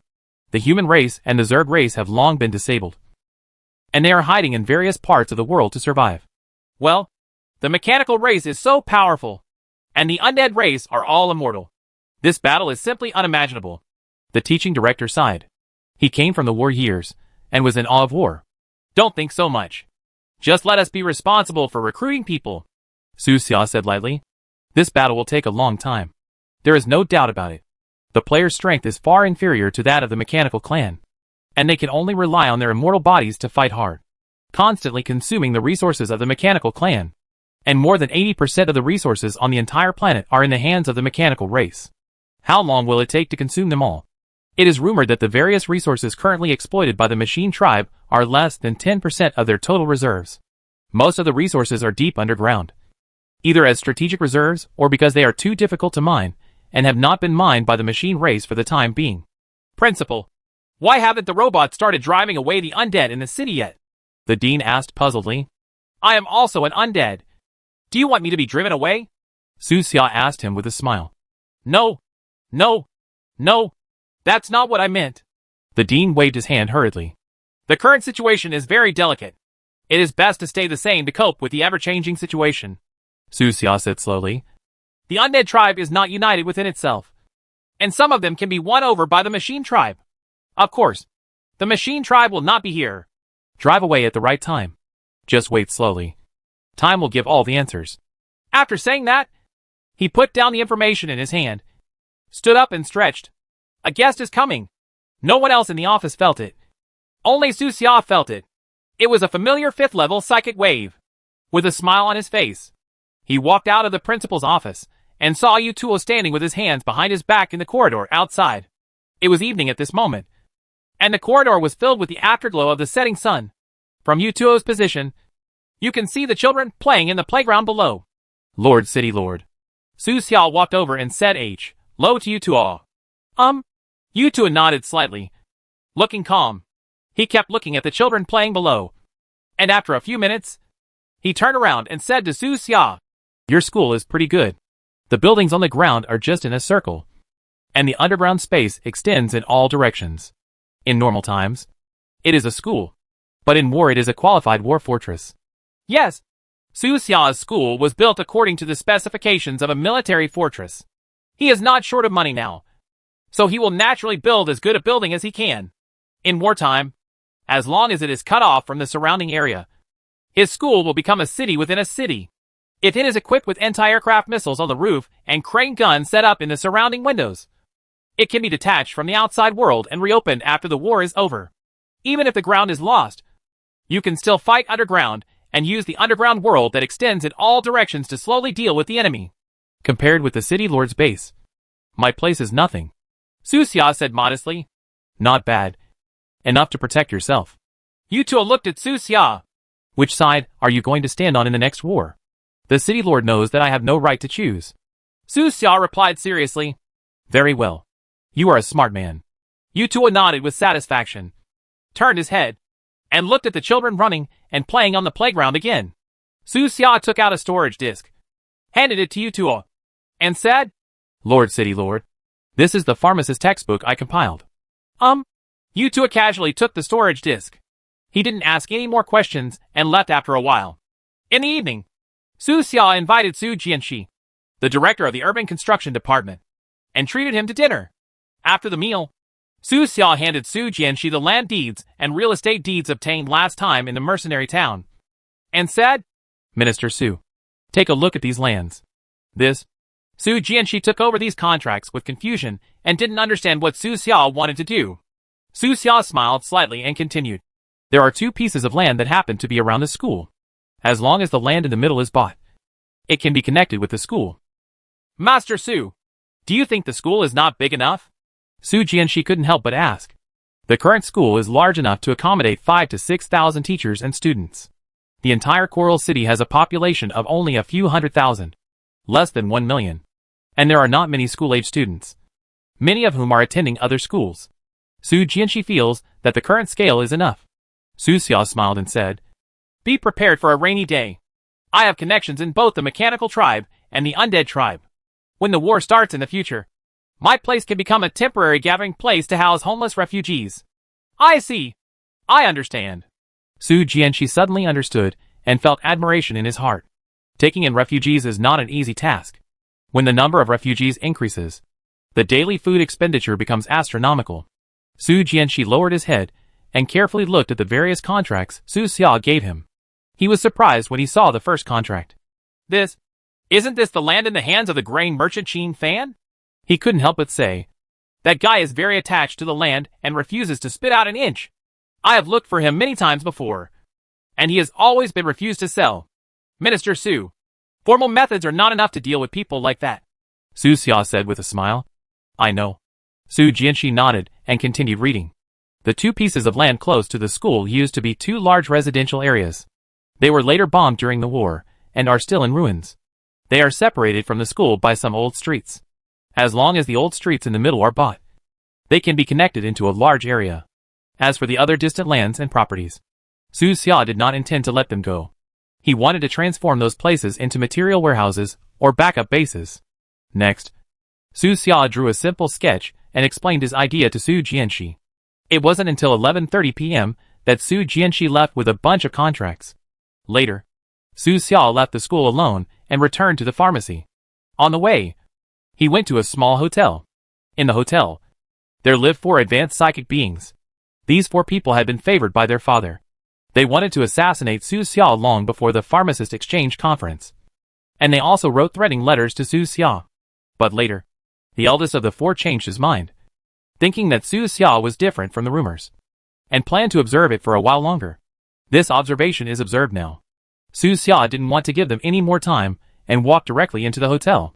The 4 people in the hotel immediately became alert. What the hell is this guy doing here? Did he find us? Among the 4, the 4th oldest one took out the dagger. A cold light flashed in his eyes, and his face became a little more ruthless. He had long wanted to take action, thinking he could kill Su Xia within 5 seconds.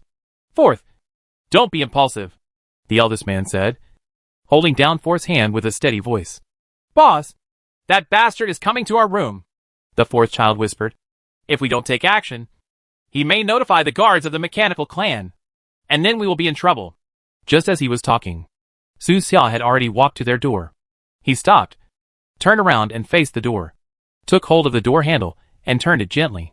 Click! The door lock was broken on the spot. There was only a thud. The broken door lock fell to the ground, and the door opened with a sound. Su Xia looked calm, walked into the room, and faced the 4 people inside. This bastard is really here for us. The 4th child's face turned cold. He stared at Su Xia and said, There is a road to heaven, so don't take it. Chapter 525 Bugs on the Move. Brush. The figure flashed. The 4th child's speed was so fast that he turned into an afterimage and appeared in front of Su Xia the next second. 4th. Several other people shouted lowly, but did not make any move to stop him, because they felt a strong sense of oppression coming from Su Xia at the door. The next moment, there was only a snap sound, and the dagger in Lao Si's hand flew out and rolled to the corner of the room. Looking at the door again, Su Xia looked calm, holding the 4th child's neck with one hand, lifting him up like a chicken. You. The 4th child's face turned red. He was suffocated by the pinch, and struggled desperately. He couldn't believe it. After just one face-to-face meeting, he was defeated. He didn't even react. A moment ago, he was counting the seconds in his mind, full of confidence, thinking that he could deal with Su Xia within 5 seconds. But the next moment, the dagger in his hand flew away, and Su Xia lifted him up. Life or death was no longer up to him. The speed is acceptable, but there are too many flaws, and I can't even hold the weapon. Su Xia looked indifferent, shook her head, and then threw the 4th child back as if throwing away garbage. With a bang, the embarrassed body of the 4th child fell in front of the other 3. Hateful! His eyes were red, and he stood up in shame, taking out a new dagger. Full of unwillingness, he leaned forward, as if he was about to charge forward again. But the 3rd child behind him held his shoulder and whispered, Forget it.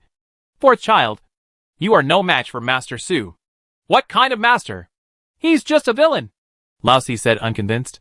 If he is a villain, who are we? Said the 3rd child. 4th, come back. The 2nd-ranked person in the team also spoke up. If Master Su was a villain, you would have died just now, and we wouldn't even be alive now. Yes, he knew we were here, but he came alone without notifying the mechanical creatures. The other 3 were calm. Their ability to survive in this troubled world depends on more than just their ability to kill. Su Xia came alone, which is enough to explain a lot of things. He's here to talk? Master Su, please sit down. The team leader's voice was calm, and he made a gesture of invitation. Su Xia nodded slightly and sat directly on the sofa in the room without being polite, not worrying at all that these 4 people would attack him. Master Su has kept it secret. We brothers were wrong in the past. Please don't take it to heart, the team leader said sincerely. It's easy to say. I'm quite generous. Su Xia smiled lightly. Master Su knew this a long time ago? The team boss asked. Well, I knew it on the first day you came here, Su Xia said casually. This is actually not quite accurate. On the first day these 4 people came, Su Xia was still trying to survive on the bottom of the sea. But now that Su Xia has the initiative, he can say whatever he wants. And these 4 people can't help but not believe him. Mingren doesn't tell secrets. Master Su didn't kill us directly, but he is unlikely to let us brothers go. He must want to keep us brothers? The team boss was very smart. After thinking for a while, he guessed at Su Xia's thoughts. Well, my school is short of a few security guards. You guys are pretty good, Su Xia said lightly. Security guard? The 4th child stared with dissatisfaction, and couldn't help but say, with the strength of our brothers, are we going to be your security guards? 4th one. The 3rd one glanced at him and signaled him to shut up. What's wrong with being a security guard? The 2nd-ranked person in the team smiled. There are more than 500 pharmacists in Master Su's school. If you make friends with a few of them, we won't have to worry about future medicines. 2nd brother is right. Fourth brother, don't make such nonsense. Third brother said. Fourth, think about it seriously. Master Su has this kind of strength. If he wanted to betray Master Dad, how could he let Master Dad go away? Just one strike in the dark can make Master Dad stay. The team boss glanced at the fourth child and spoke calmly. Hearing this, the fourth child was shocked, as if he had been awakened, with a hint of surprise on his face. Yes, he is a fourth-level creature and cannot survive even one round in Su Xia's hands. If Su Xia really wants to betray her father, why should she contact the Machine Clan to take action? He can catch his father by himself. Wouldn't it be better to offer him to the Mechanical Tribe when the time comes? When he thought of this, a trace of shame appeared on his face, and he immediately said to Su Xia, Master Su, it's my fault. Don't take offense. The third child also smiled and said, Master Su, the fourth child is young, impulsive, and does things without considering the consequences. We will discipline him more in the future. Well, I understand. Young people are like this. Su Xia smiled slightly, and didn't seem to care. These words made the fourth child ashamed, because Su Xia was younger than him, looking like she was only in her early 20s, but she already had the demeanor of a master. In this way, the conflict between the two parties was resolved. The ensuing exchange went smoothly. Half an hour later, Su Xia signed contracts with these 4 people for the next 3 years. These 4 people all hang out on the road and know many powerful creatures. They said that if there is a chance in the future, they will invite more trustworthy security guards to Su Xia. After all, the external situation changed suddenly. The war was about to begin, and a sense of death crisis enveloped everyone's hearts. During these days, many people should quit fighting and find a quiet place to stay. And Su Xia's school is a good place. Then it's settled. Su Xia smiled, stood up, put away the contract, and then left the inn. Tonight, there's one more thing that needs to be done. More than 10 minutes later, Su Xia returned to the pharmacy. Everyone in the pharmacy has fallen asleep, and the snoring sounds of the Hong Bafu and the Blue Bafu echoed on the second floor. Su Xia opened the basement door and walked into the underground floor. She moved lightly, and did not wake up Yemo and Xinyu, who were sleeping. Ever since the 2 girls moved here, there has been an inexplicable fragrance in the basement, which smells like milk mixed with shower gel. Su Xia's nose twitched, and she continued down to the second underground floor of the pharmacy, and gently closed the partition between the second floor and the first floor. Here, there is a life form that has been waiting for him for a long time. His third body. The ugly clone. This clone has reached the critical point. It is about to break through to the 6th level and needs a little stimulation. During this period, Su Xia's ugly clone did not rest. It conquered everywhere in the wilderness, and conquered more than 10 medium-sized insect nests in the southwest region. The leader creatures under him are no longer just Xiongda and Xiong'er, and their numbers have reached the number 13. Among them, Xiongda and Xiong'er have become 5th-level creatures, and the other 11 guys have not yet broken through. It is worth mentioning that after Xiongda and Xiong'er broke through to 5th-level creatures, their self-confidence was soaring. They challenged Su Xia again, and were almost beaten by Su Xia until they could not take care of themselves. By devouring the skeleton of this alien Zerg, we should be able to break through. Su Xia made a slight move, and a metal box flew over and landed steadily in front of the ugly clone. Inside the box was the alien Zerg skeleton. The Zerg Queen once devoured an alien Zerg skeleton, and gained a lot of relevant knowledge about the Zerg evolutionary path. Let's start. Su Xia sat aside, and carefully observed the devouring behavior of the ugly clone. If anything goes wrong, he interrupts promptly. The vitality of Zerg creatures is very tenacious. It is said that some bugs can sleep underground without eating or drinking for several years, prolonging their survival time by suspended animation. As for this alien skeleton, it looks like it's completely cold, but it still has to be on guard.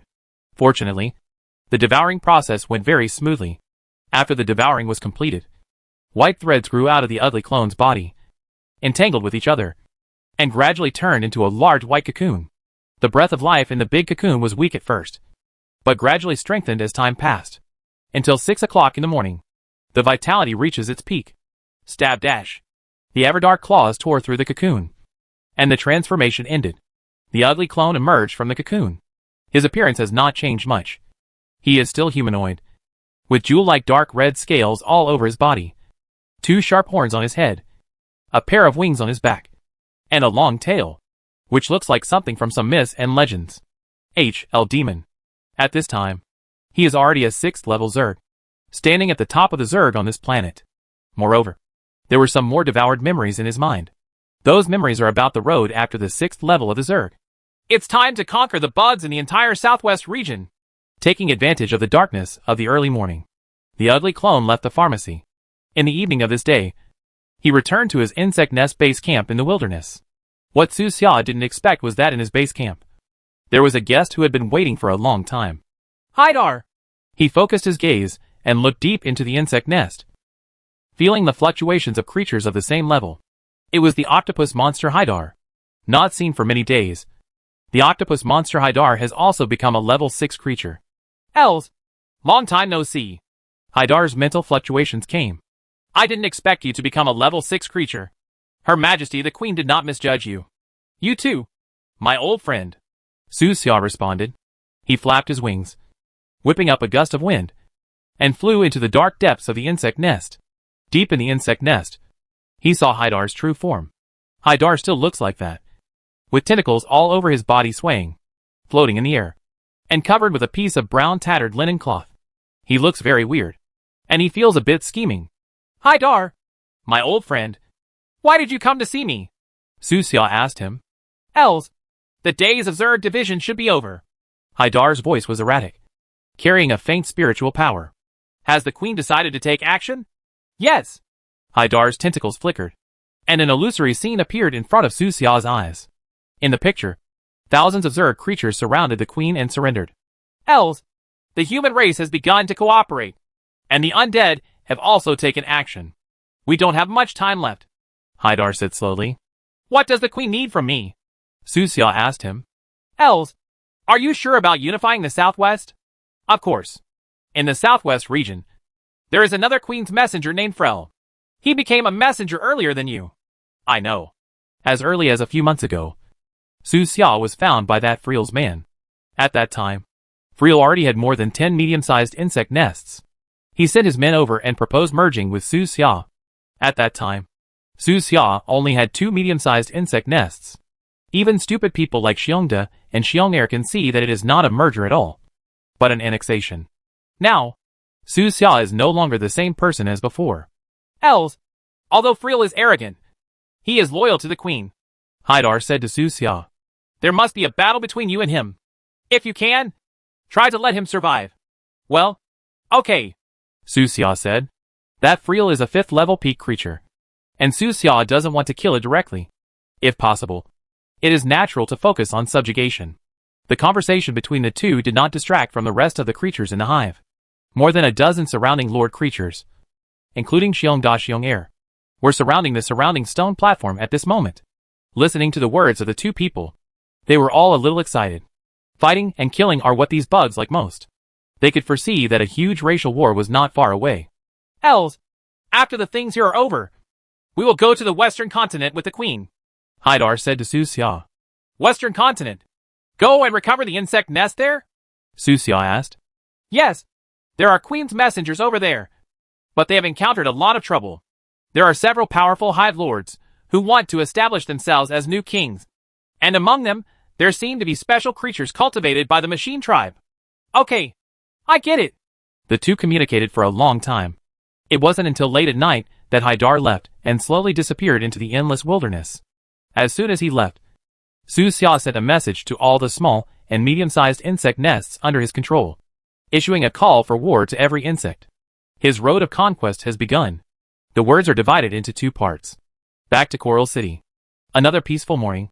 The old street was awakened by the refreshing morning breeze. Su Xia, the 2 Beatitudes, Yimo, and Shin Yu sat around and enjoyed today's breakfast peacefully. Master Wu Hongyu sat in his father's seat, with a cup of coffee in front of him and a calm expression, flipping through the morning newspaper. If nothing else, today should be another quiet day.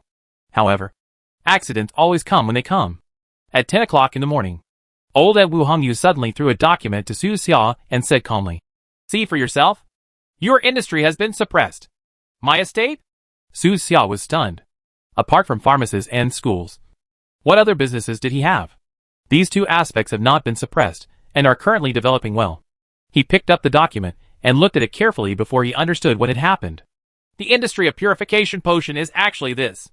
Previously, he defeated two major families in Fish Scale City, made them change their ways, and spread this medicine. Those two families did a great job. The purification potion industry has long spread throughout the southwest, and now it has developed to the northeast and northwest regions. They call this potion the redemption potion, which means very clearly that it can give those addicted to drugs a chance at redemption. The effect of this potion is quite good, and it is very popular in various cities. Even if the local forces in each city intend to suppress it, they cannot suppress its spread. Originally, local forces in many cities had given up and turned a blind eye, allowing this agent to spread. But a few days ago, under the instruction of Lincoln Tavern, local forces in major cities suddenly began to join forces to suppress the salvation potion industry, just because this industry is related to masked weirdos. I see. After reading the information in her hand, Su Xia understood everything. The Lincoln Tavern did this just to force him to show up. That being the case, let's satisfy them. The feud with Lincoln Tavern should be settled. Chapter 526 Grudges. At night, the night breeze blows slowly. The noise in the entire city gradually disappeared, and people in the city slowly fell asleep. Under the cover of night, Su Xia left the pharmacy and headed straight to Fish Scale City in the north. Today's Fish Scale City is already different from before. Under the leadership of the two major families, the entire drug industry in Yulin City has undergone a transformation. All the cultivation bases for addictive drugs have been destroyed, and related industries have also been uprooted. Fish Scale City has a completely new look. The current lord of Fish Scale City is named Jiang Ji. He was the only high-ranking member of the two major families who survived Su Xia's sword. The deputy city lord is a fisherman, and he is responsible for managing all business transactions. This morning, another thin layer of morning mist appeared over Fish Scale City. The city always seems to be like this, hazy and hazy. On the roof of the office building, Jiang Ji and the fisherman sat opposite each other. Oh, it's been 5 days. Jiang Ji looked at the report in his hand, frowned, and sighed deeply. It has been 5 days since the crackdown started at Lincoln Tavern. In the past 5 days, the purification pharmaceutical industry has suffered a huge blow. There were inexplicable explosions in many factories, warehouses, and plantations. A large number of transport convoys were blocked and robbed, and countless members were killed. Just yesterday, a veteran figure who joined the purification pharmaceutical industry very early was assassinated. Nowadays, people are in panic, and no one knows whether death will come to them. 0 Point Tavern. The fisherman gritted his teeth. Are all the villains in this organization? How could they do such a thing? Don't forget, they started out as assassins, and the organization is a group of shady killers. Jiang Ji said helplessly. It's so disgusting. The fisherman slammed his fist on the table in front of him and said angrily, they are doing this just to force that person to show up. Yes, everyone knows that. Jiang Ji lamented. In the eyes of those people, we are just bait. But what can we do? After all, the opponent is 0 Point Tavern, a behemoth that even the machine race is not afraid of. And they themselves are just a small industry that has just emerged. They are not worried about the local gangsters in various cities. Those organizations are just a piece of loose sand and can be defeated with one blow. In the past, they had never looked at those local snakes. But it was different now. With the support of Lincoln Tavern, these local snakes are all like chicken blood, trying their best to destroy their purification medicine industry. Let's do it. We can't sit still and wait for death. A cruel look flashed on the fisherman's face. He can hold on to this position. So naturally, he is not a soft-hearted person. Once we take action, the power we have worked so hard to hide for so long will be exposed. Jiang Ji looked helpless. What else are you hiding? The fisherman got angry and gritted his teeth and said, even if we can't beat the Lincoln Tavern, can we still beat those local snakes? If we don't kill them and bleed them like rivers, do they really think we are easy to bully? Our strength should be used at the most critical moment. Jiang Ji sighed. Now is not the time. The chaos has not yet begun. We can't just endure it, the fisherman said sternly. Just wait a little longer. Jiang Ji looked into the distance with a complicated expression. I don't know if that person will come. If he comes, this matter may be simple. That one. Hearing this, the fisherman's expression became much more complicated, and he didn't know what to say. 0 Point Tavern suppressed them because of the masked stranger. So they naturally hope that the masked stranger will come forward. But they also know, maybe that person has long forgotten about their property here. After all, The legendary masked stranger likes to be alone, as cool as the wind, and has nothing to worry about. But at this moment, a familiar voice suddenly appeared in their ears. Well, do you still have hidden power? Tell me what it is. Su Xia slowly appeared. His body seemed to be condensed from the morning mist, which was extremely mysterious. Grown-ups! Jiang Ji and the fisherman were both shocked, with happy expressions on their faces. They really didn't expect that Su Xia would show up at this time. The fisherman hurriedly took out a document, handed it to Su Xia respectfully, and said, Sir, during these days, we have been developing our own strength in order to be able to help you one day. Please also take a look. Good. Su Xia looked calm, took the document, and read it carefully. I have to say that the contents of the document surprised him a little. At first, when he heard the words, hidden power, he thought it might be just a small group of hidden security personnel, with a few thousand people capable of standing up to the sky. But what surprised him was that the number of people on this document was as many as 200,000. So many people? Su Xia raised her eyebrows and looked at the two of them. Yes, sir. They all voluntarily joined our camp. The fisherman replied immediately. Sir, most of these people were treated by us. Jiang Ji explained. They are grateful to us, so they want to contribute to this cause. 200,000 people. Do they have enough weapons and equipment? Su Xia asked them. Enough. The fisherman nodded and said, We contacted Xiongqing in the north, bought a large amount of arms and supplies from Xiongqing, and armed everyone from head to toe. No wonder you have faith. Su Xia thought thoughtfully. These two guys are really capable. Unconsciously, a huge army of more than 200,000 people was established. The two of them were so careful that they didn't even notice it. These 200,000 soldiers were all broken into pieces by them as factory employees, security personnel, plantation farmers, transportation personnel, etc., and dispersed into the entire purification agent industry chain. Usually, they perform their duties and do the work assigned to them. At a critical moment, they can take up arms and become an elite warrior. In doing so, they were completely fighting against the mechanical tribe. The machine race will not allow such a large and uncontrolled human force to appear in the area they rule. This approach means that they followed Su Xia wholeheartedly, leaving no way out for themselves. Therefore, when the fisherman suggested using hidden power just now, Jiang Ji seemed hesitant. Even if only a small part is used, it may be noticed by the machine clan. Sir, what should we do in this situation? The fisherman asked Su Xia with a respectful attitude. What else can be done? Su Xia smiled and said to the two of them. The Lingyan Tavern wants me to show up, so of course I have to satisfy their request. Sir, do you need to use hidden power? The fisherman asked again. No need. Just watch. Su Xia looked relaxed and gently put down the document in her hand. His body slowly disappeared, as if blending into the thin morning mist, and soon completely disappeared from the sight of the two of them. This ability amazed both of them.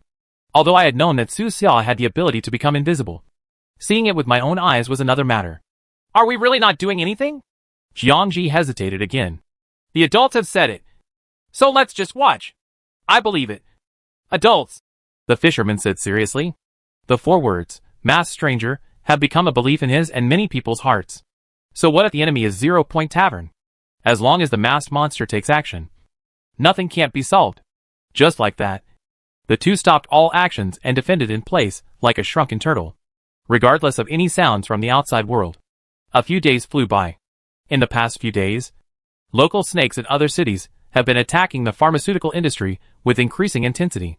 Seeing that Jiang Ji and the fisherman had no countermeasures at all, the local gangsters became more and more aggressive, and even began to bring their secret struggle to the surface and openly provoke the two. Ha ha. Jiang Ji, isn't there a masked weirdo behind you? Why doesn't he come out to help you?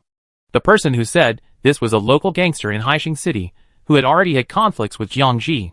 Humph. I was scared by the name of that masked weirdo before. A local snake from Swordfish City stood up and spoke. Now that I think about it, with all the big shots from Lingyan Tavern here, even if that masked weirdo has 10 courages, I don't have the guts to show up. Yes. Don't say 10. Not even 100. In the southwest region, local cowards from various cities spoke out one after another. In their words, they made no secret of their contempt for Fish Scale City and the masked strangers. And they seemed not to be afraid of the revenge of the masked strangers at all. Many onlookers knew that there must be someone who arranged for Lingian Tavern to be around those local snakes. They said this just to continue to force the masked weirdo to show up. The masked stranger is only a 5th level creature. There are a bunch of 5th level creatures in the Lingian Tavern. No wonder those local snakes are so rampant. Oh, Fish Scale City is in trouble this time. I originally wanted to cooperate with them to create a salvation potion. Many people could not help but sigh. Before this, many people took the initiative to reform the industries they owned in order to integrate into the purification agent industry chain. But the accident happened so quickly. And before they had time to integrate, things changed so much. What can they do? Many people can already see a future in which the entire purifying agent industry will be destroyed. However, a few days later, an explosive news suddenly spread. All the local gangsters who had spoken publicly before were killed. In all organizations, from top to bottom, from the boss to the minions, no one survived. Not only them, but also the high-level psychic creatures placed beside them by Lingian Tavern were all killed. Blood flowed into rivers and corpses piled up into mountains. What? Everyone is dead? As soon as the news came out, it shocked countless people. In those bloody killing scenes, people only found masks made of broken metal. There is no need to say who the murderer is. Masked weirdo. His revenge came so quickly and so horribly. Many people were frightened by his bloody and ruthless methods and shut up, not daring to get involved in this matter again. Those local snakes who were still alive were even scared into grandsons. And they were constantly glad that they had not spoken in the past few days. Quickly stop all actions, and quickly send Jiangji and others an apology gift. His grandma. Didn't Lingian Tavern say it could protect us? Even their own people are dead. Many level 5 creatures have died. And no news was even spread before they died. What kind of monster is that masked monster? Everyone has seen the horror of the masked stranger. However, this is just the beginning. 2 days later, more exciting news came out. In the wilderness of the southwest region, more than 20 temporary contact points of the 0 Point Tavern were uprooted, and all members of the contact point were killed, including even a descendant of a veteran figure. This bloody method once again shocked everyone who paid attention to this matter. Oh my god! Everyone is dead! Why is the masked weirdo so scary?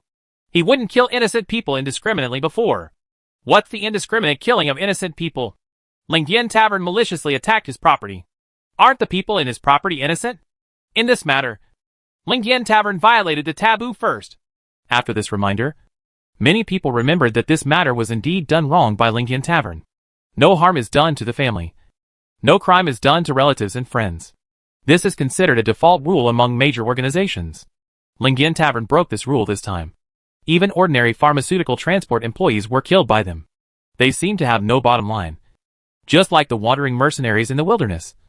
And wandering mercenaries have always been hated by countless people, since they have no bottom line. The masked weirdos don't need to have any bottom line either. 2 days later, more explosive news came out. In Swordfish City in the south, all branches of the 0 Point Tavern in the center of the city were wiped out. Huh? Even the branch in the city is gone? As soon as the news came out, everyone was stunned.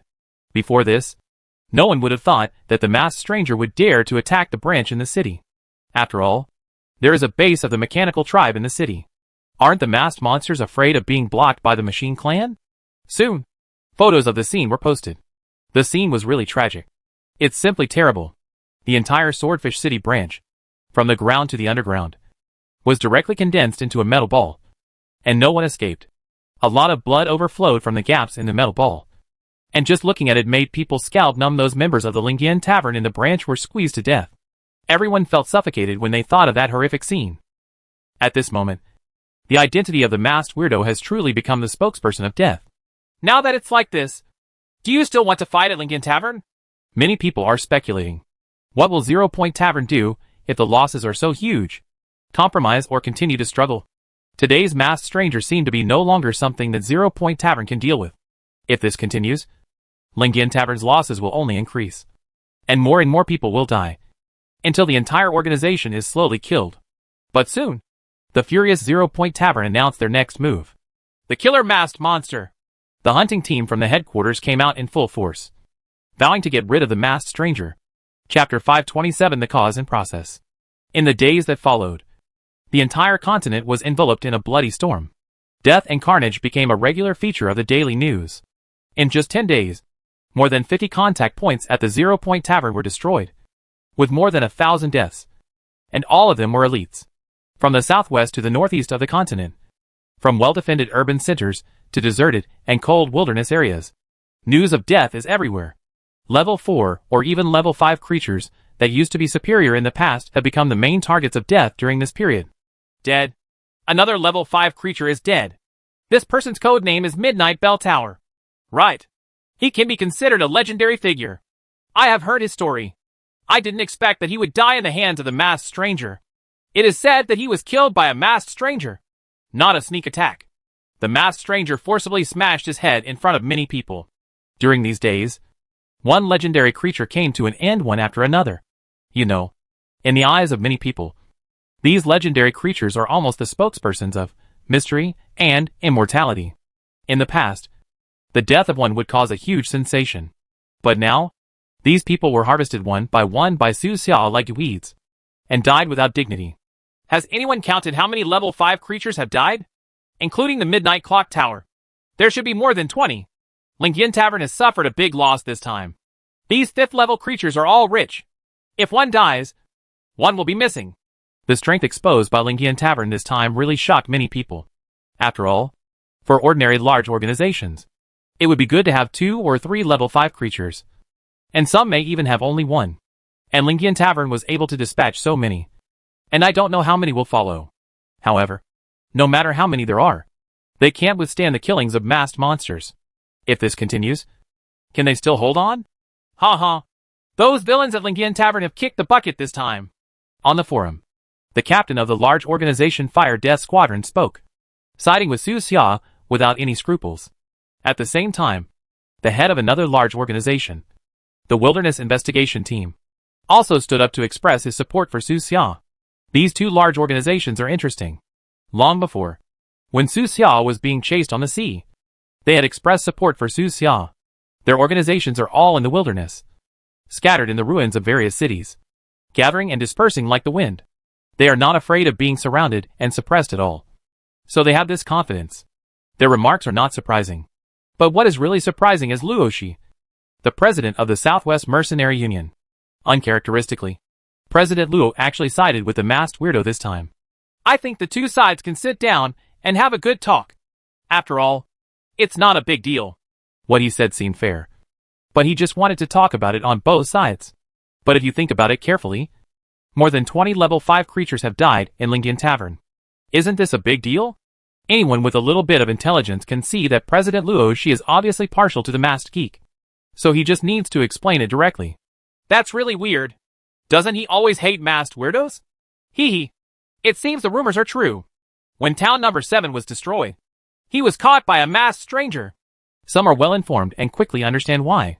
Next, major forces spoke on online platforms to express their views. Most of them are friendly, and few really dare to express their subjective opinions. After all, neither the 0 Point Tavern nor the masked stranger is easy to mess with, and neither party can be offended. Now both sides are worried about killing passers-by who are watching the theater by mistake. 3 days later, a truly shocking news emerged. A first-generation veteran of Lingyan Tavern died. As soon as this news came out, countless people's jaws dropped. The first-generation veteran? Is this news false? Isn't it said that every first-generation elder is a 6th level creature? Besides, the veteran should have his own guardian team. Right. There must be a few 5th level creatures with abnormal talents in the team. When the news first came out, most people couldn't believe it. That's a veteran. The veterans of Lingyan Tavern are all heavyweights. Legends among legends. The person who was revealed to be dead this time had several codenames, such as Cobra Prince, Fawn, Black Snake, etc. And he became famous during the war years. In that era, he was the embodiment of terror. And his codename could once stop children from crying at night. He has a pair of fawn-like daggers, and is proficient in assassinations and sneak attacks. He comes and goes without a trace, like the invisible wind in the night, and he never misses. And he awakened 2 talents. Among them, the second talent is Crisis Sense, which can help him detect upcoming dangers. Even if a creature of the same level sneaks up on him, he can predict it in advance and make corresponding preparations. It can be said that he is almost impossible to kill. Even the other first-generation veterans of Lingyan Tavern were not sure of killing him. This is impossible. It must be fake news. Yes, there are too many fake news recently. Everyone should pay attention to distinguish them, and don't be deceived. Various branches of Lingian Tavern began to refute the rumors, saying that these were all rumors. In fact, even those employees who refuted the rumors did not know whether the news was true or false. They just act on what is asked of them. However, not long after, a video and more than a dozen photos were released, directly shattering their attempts to refute the rumors. In the video, it was Su Xia who cut off the elder's head bit by bit. Boom! He casually threw the head to the wild dog on the roadside. Several wild dogs swarmed up, biting madly, fighting for the head of the distinguished senator. Then, Su Xia turned around and left. And the scene was frozen here.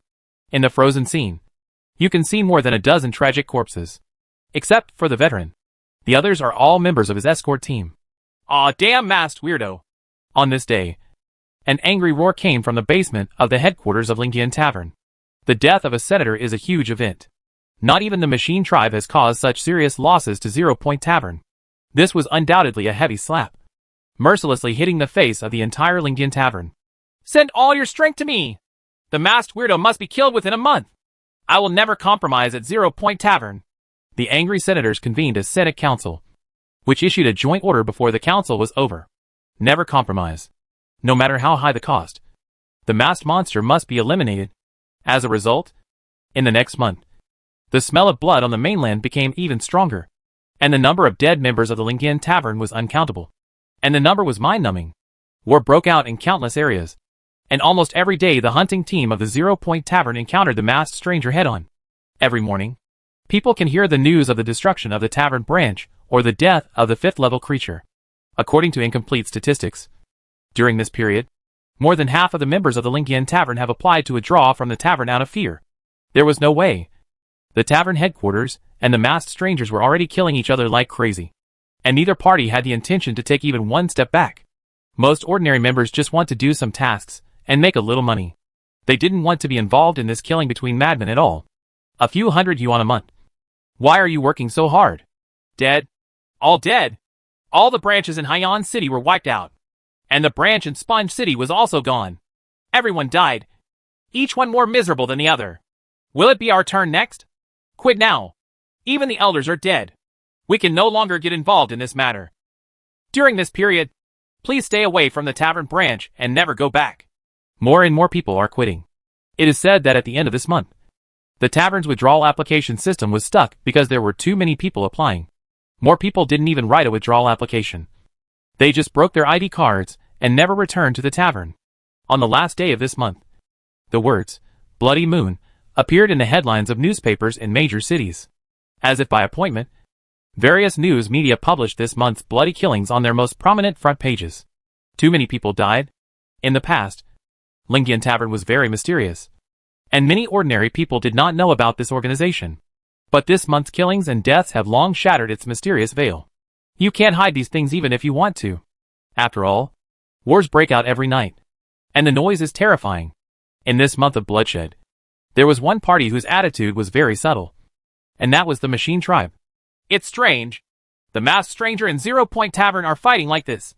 But there's no movement at all from the Machine Tribe? A few months ago, weren't the Machine Tribe still hunting down masked weirdos all over the world? People noticed something was wrong. In this bloody month, there were more than 10 large-scale battles, right next to the base of the Mechanical Tribe. But the robots in the base didn't even move. They just watched the masked strangers and the hunting team from 0 Point Tavern fight each other. Logically speaking, they should take the opportunity to go out and join forces with 0 Point Tavern to attack the masked stranger. Before people could figure it out, another explosive news appeared. The second senator is dead. What? Another veteran died? Everyone was stunned and looked at the latest news. This veteran died even more miserably. His whole body seemed to have been tortured. He had been cut into pieces by 1,000 cuts, and not a single inch of flesh and blood on his body was intact. At the time of the incident, he was sitting underground in the tavern branch of the Southern Sea Lion City. Then, in front of everyone, the masked stranger fell from the sky like a meteor, and directly entered the tavern branch of the city. He almost killed one person in one step, from the ground to the underground, and went to the deepest place with blood all over his body. That veteran, within 5 minutes of the fight, The veteran had all his bones broken, lying like a dead dog in the ruins of the tavern branch. Dying? At that time, many people on tall buildings in the distance saw this scene through telescopes. Others held cameras and recorded it. Most of them are players, because they are not afraid of death, and can observe things up close. Under the gaze of countless people, Su Xia raised her hand, and attracted thousands of metal fragments. Each piece of metal spun wildly, and was extremely sharp. Amidst the screams of the veteran, it was chopped into pieces alive. After Su Xia left, only a bloody skeleton was left in the place. What a horror! A veteran figure was chopped up alive. How much does that hurt? Just watching those videos, people shuddered and felt chilled all over. The endurance of level 6 creatures is very strong. But the elder actually let out such a miserable scream, which sounded like the wail of a resentful ghost. It was impossible to imagine the pain he suffered during that time. The tragic deaths of 2 senators in succession have had an immeasurable impact on the image of Zero Point Tavern. As the captain of the Fire Expendable said, they really hit the wall this time. 2 elders. That's 2 level 6 creatures. How many elders are there in the Lingian Tavern? Is it enough to kill? There is a lot of discussion from the outside world. Almost everyone was shocked by Su Xia's cruelty and power. If the 2 sides continue to kill like this, will more and more veteran figures die? Who is the next? It seems that the masked stranger can't be killed at 0 Point Tavern. Is it necessary to continue fighting? Not only them, but also many members of the 0 Point Tavern hunting team are thinking. The masked stranger is simply unkillable. Not even the mechanical army can kill him. At that time, he was only a 5th level creature. But now, he is a 6th level creature. He also has so many weird tools on him, such as the alien sniper rifle. Oh, I don't know when it will end. If it weren't for the constraints of the contract, I would have wanted to leave the tavern a long time ago. Many members of the hunting team had the intention of retreating. They did not want to collide with Su Xia head-on. After all, if you encounter it, you will die. Their thoughts are clear to the tavern headquarters. But with the contract, the headquarters is not worried about these people rebelling. So the killing continued. A new bloody moon has begun. How long will both sides continue to fight? Speaking of which, wasn't the masked stranger also a member of the Lingian Tavern before? Yes. He was registered at the Coral City branch. And I heard that he has a pretty good relationship with the members of the Coral City branch. How did they get to this point? Both sides have been killing each other for more than a month. And there are still many people who don't understand the cause of this bloody killing. Therefore, the captain of the Fire Expendables posted on the internet platform and made a chronological table of the causes and consequences of the incident for everyone to understand. Everyone, let's take a look. What happened is all here. It started because of a guy named Xuelin from Yulin City. The leader of the fire squad spoke and asked the platform administrator to pin his post to the top. Soon, his post was ranked number 1 in searches. Countless people clicked on the hot search and clicked on the form he made, and finally understood the reason for this matter. What? Just because of such a little person? Everyone was shocked again. Who is Xuelin? To be honest, this kind of little person is completely dispensable in the eyes of many people. Just because of this thing, Lingian Tavern went to war with masked monsters, leading to the death of countless legendary creatures? Chapter 528, Turning Point. The first veteran appears. Name, Xuelin. Identity, registered member of Lingian Tavern. General manager of Tang Shui Company. Due to selling the addictive drug, sugar water, it attracted the attention of the masked weirdo, and was eventually killed by the masked weirdo at the Coral City branch of 0 Point Tavern. Xuelin's life experience is very simple, and can be found out with a quick search. After finding out, people were even more puzzled. He's actually a trafficker of addictive drugs? This kind of person deserves to die. The 0 Point Tavern kicked out the masked geek just because of this guy. And you want to kill him? Are all the top brass at Lingian Tavern mentally defective? Many people feel that there is something wrong with the minds of the senior management of Lingian Tavern. And the problem is not small. They knew the rules within the tavern were against killing people. But rules are dead. People are alive. For a dead rule and a dead thing, 0 Point Tavern is going to fight a powerful creature like a masked monster until now? Rules are made by people. And talents are fundamental. Lingian Tavern has put the cart before the horse. After learning the cause and effect, many people were filled with emotion. Are those so-called rules really that important? Perhaps they didn't expect the masked stranger to be so strong at first. Now, they are probably riding a tiger in a difficult situation. They've all been killed until the rivers of blood flow. 2 of the elders are dead. Even if we want to negotiate, it's too late. Do we want the 0 Point Tavern to back down and bow to the masked stranger? Yes. Now, it is no longer a dead rule or Schwellin's problem. It is impossible for 0 Point Tavern to retreat, and the masked stranger will not give in. Both sides can only continue to kill like crazy until one side falls completely. When people think of this, they can't help but marvel at the tyranny of the masked weirdo. He is just one person, but he can actually fight with a huge organization until now.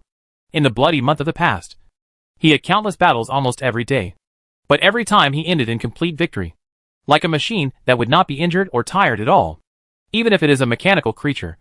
After fighting for so long, various modules in the body should have problems. Could he really be a creature crawling out of H.L.? As long as you sign a contract with the god of death, can you have powerful power and immortality? At this moment, many people thought of those strange rumors again. Is the masked weirdo really the representative of death in the world? In the past, many people didn't believe it.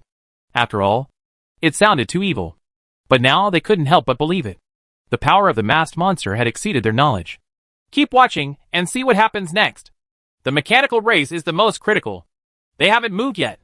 At this time, the attitude of the mechanical tribe was still very subtle.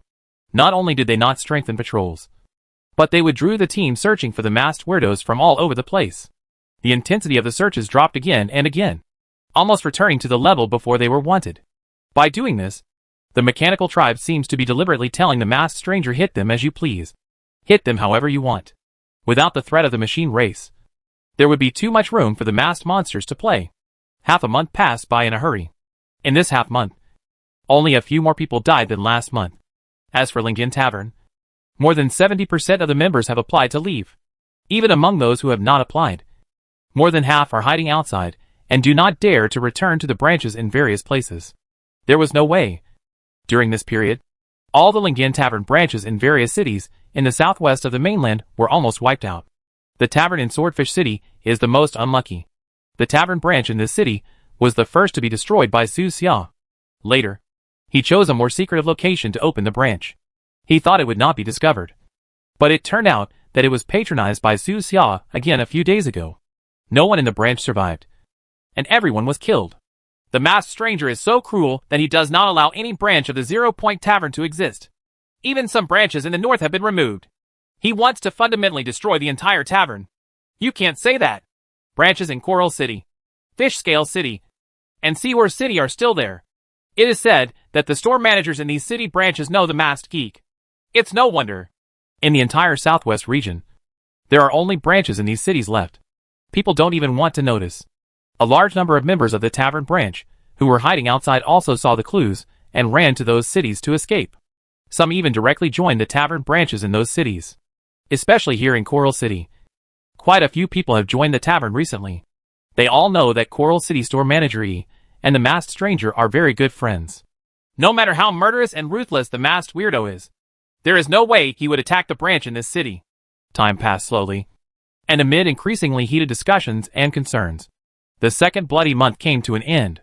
In the next half month, the masked strangers were mainly active in the northwest region of the mainland. Branches in more than 20 cities in the northwest have been wiped out. The Lingian Tavern suffered heavy casualties. Its reputation declined again and again, and the countless industries controlled by its subordinates began to collapse, almost becoming a joke, because of a dead rule and a small person. Such a large organization has become this virtuous. I wonder what the senior management of Lingian Tavern is thinking now. The captain of the Fire Death Squadron is online every day, taunting the people of Lingian Tavern with high intensity. I think someone must have regretted it. The leader of the Legend investigation team appeared and sang along with him, just like two crosstalkers. But it's too late to regret. Speaking of which, the masked stranger is really a monster. He traveled to more than 20 cities and fought dozens of battles in half a month. Doesn't he need a rest? People have been shocked to the point of numbness by the power of the masked stranger. But just when they were about to become completely numb, even more shocking news came out. Like a heavy hammer hitting their nerves. Another senator died. This time, the masked stranger stepped into a trap set by 3 veterans. The trap was so terrifying that even the 3 elders themselves were not sure of getting out alive. They even considered Su Xia's 3 chances of walking in different dimensions. But the result greatly exceeded their expectations.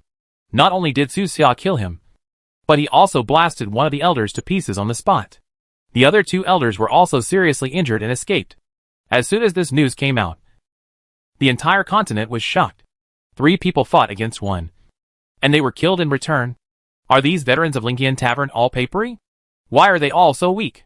Tell me this isn't true. I feel like I'm going crazy. In each branch of Lingian Tavern, the remaining members covered their heads and didn't want to believe it at all. There are many members. The biggest goal in this life is to climb to a high position, become a 6th level creature, join the Council of Elders, and become one of the elders of the 0 Point Tavern. Before this, the Cross Skull, who was killed by Su Xia outside town number 7, almost became a senator. Even if he is not the first generation veteran, he is still a later generation veteran.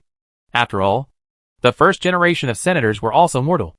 After they die, the new elders will be at the top. However, the unreachable goal in their hearts was slaughtered one by one like chickens in front of the masked stranger.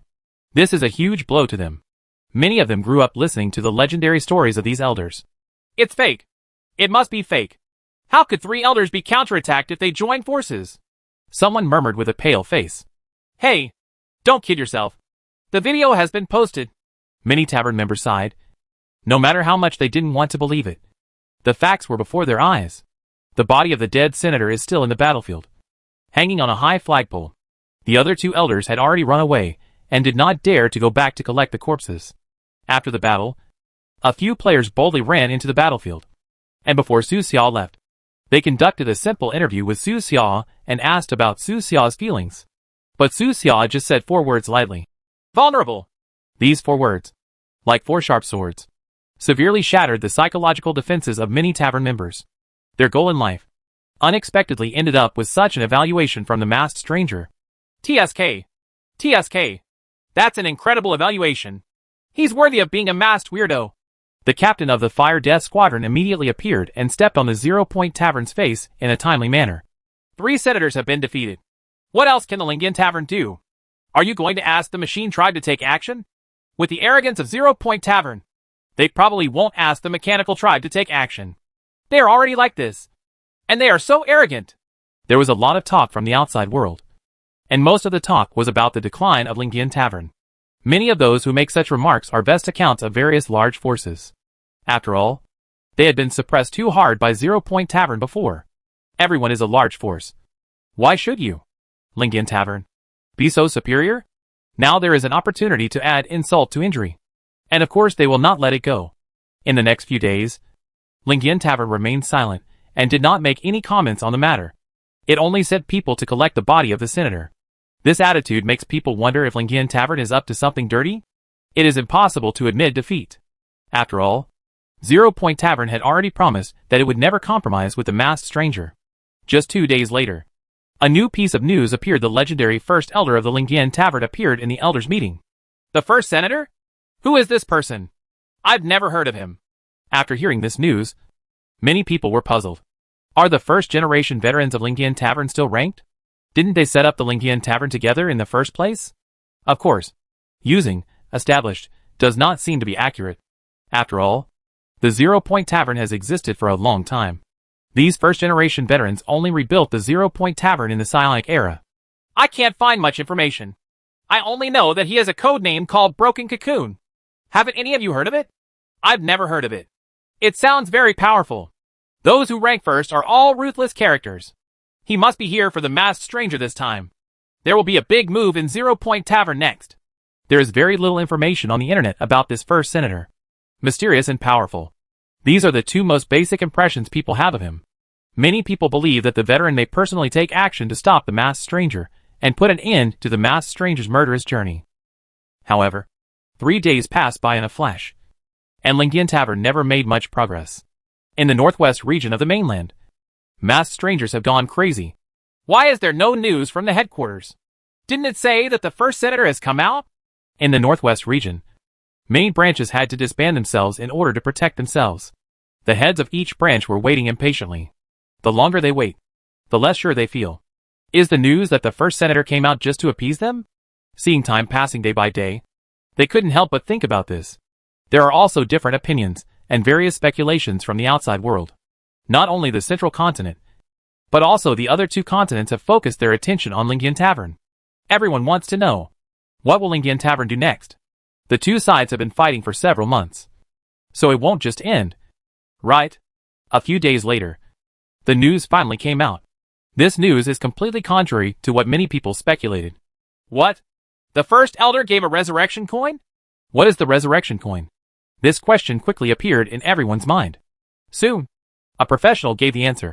The resurrection coin is a special commemorative coin owned only by the first generation of veterans. Every veteran has one in his hand, and one can save a life. The function of this coin is consistent with its name. Save your life. No matter how big a crime a member of the 0 Point Tavern commits. As long as they have one of these coins, they can avoid death. It is said that there are only 12 such coins in total, and 7 of them have been used in the past years. This resurrection coin is for the masked stranger. That first senator wants to protect the masked weirdo's life? People couldn't help but be shocked. They all thought that the first elder came out to take the life of the masked stranger. Is the mysterious first elder related to the masked stranger? Could it be that even the first elder couldn't deal with the masked stranger? So he took out this resurrection coin to give both sides a step down? It makes sense. That's probably the case. A resurrection coin can avoid all the mistakes made by a tavern member. In other words, no matter how many people Su Xia killed in the tavern, or how many rules he broke, as long as this coin is there, everything he did can be forgiven. Resurrect once, regain a new life, and let your past self bear everything. This is the value of resurrection coins.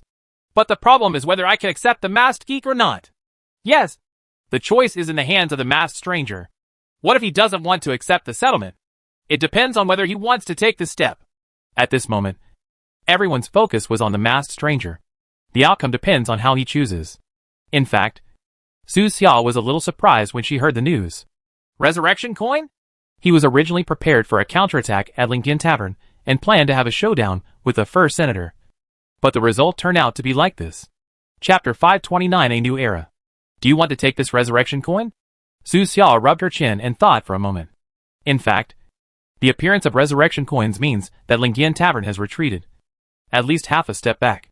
As long as Su Xia agrees, this bloody battle that has lasted for several months can end with a reconciliation between the two parties.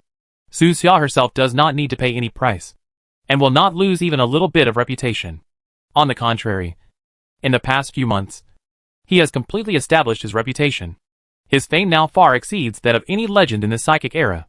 In the eyes of many outsiders, the 4 words masked stranger are already a legend among legends. Has 0 Point Tavern really quit? Or are you trying to set a trap for me? Su Xia knew very well that he had nothing to do with the first elder. He searched a lot in his mind and thought about all the people in this world. But he didn't think anyone could be the first elder. Before he could make a decision, new news came out. Another resurrection coin was given away. Another one? Su Xia was stunned and began to search for information about this resurrection coin. The person who sent this resurrection coin was the second-ranked veteran, codenamed Blade, who is also a very mysterious figure. I can't find much information about this veteran on the internet. Of course, most of the original founders of 0 Point Tavern are mysterious. Therefore, many people have speculated in the past that the so-called first-generation elders may not exist at all. The 0 Point Tavern is most likely supported by the Machine Tribe in order to collect information from humans. But after these months of fighting, 3 elders died in Su Xia's hands. And those speculations were self-defeating. A cocoon, a blade, and 2 veterans in a row sent resurrection coins to the masked stranger. The 0 Point Tavern probably really doesn't want to fight, said the captain of the Fire Death Squadron. But it could also be a trap. Conciliatory on the surface, stab in the back, and the masked weirdo has to be on guard. The leader of the Legend investigation team spoke. His remarks quickly gained support from many people. After all, Lindian Tavern had been too tough before and kept saying, no compromise. Now it suddenly gives out resurrection coins, which is really hard not to make people suspicious. Maybe that's what they planned. Just wait for the masked weirdo to relax and stab him in the back. However, before anyone could discuss the outcome, the 3rd resurrection coin was given away. Another one? Everyone was shocked. This resurrection coin was given by the 3rd elder. This 3rd elder, codenamed Qingyu, is also an extremely mysterious figure. The appearance of 3 resurrection coins in succession directly disrupted people's thinking, so that no one knew which direction to discuss. Even if Lindian Tavern is trying to set up a trap, there's no need to make it so obvious. Right? The interval between the appearance of these 3 resurrection coins is too short, giving people a feeling of impatient waiting. Just a few minutes later, The fourth resurrection coin appeared. The person who sent this resurrection coin was the fourth-ranked veteran, codenamed Nightwalker. He was somewhat less mysterious than the top three. Some leaders of big forces know that this night-walking weirdo, whose real name is Shuangren, is the master of E from the Coral City Tavern branch. Shuangren. Su Xia's eyelids jumped when she saw the news. This guy can actually rank fourth. He had met Shuangren in Conch City and had acted with him, rescuing many people who had been abducted to Conch City by the Zuiyan group. Su Xia had previously only known that Shuangren was also a first-generation elder, but she was not clear about his status among the elders. I saved his disciple, and he still owes me a favor, Su Xia whispered to herself. If a resurrection coin can save a life, then he should have taken it out long ago. It seems that there is something inside the Lingyan Tavern. Question. If Su Xia guessed correctly, Shuangren should have taken out the resurrection coin long ago.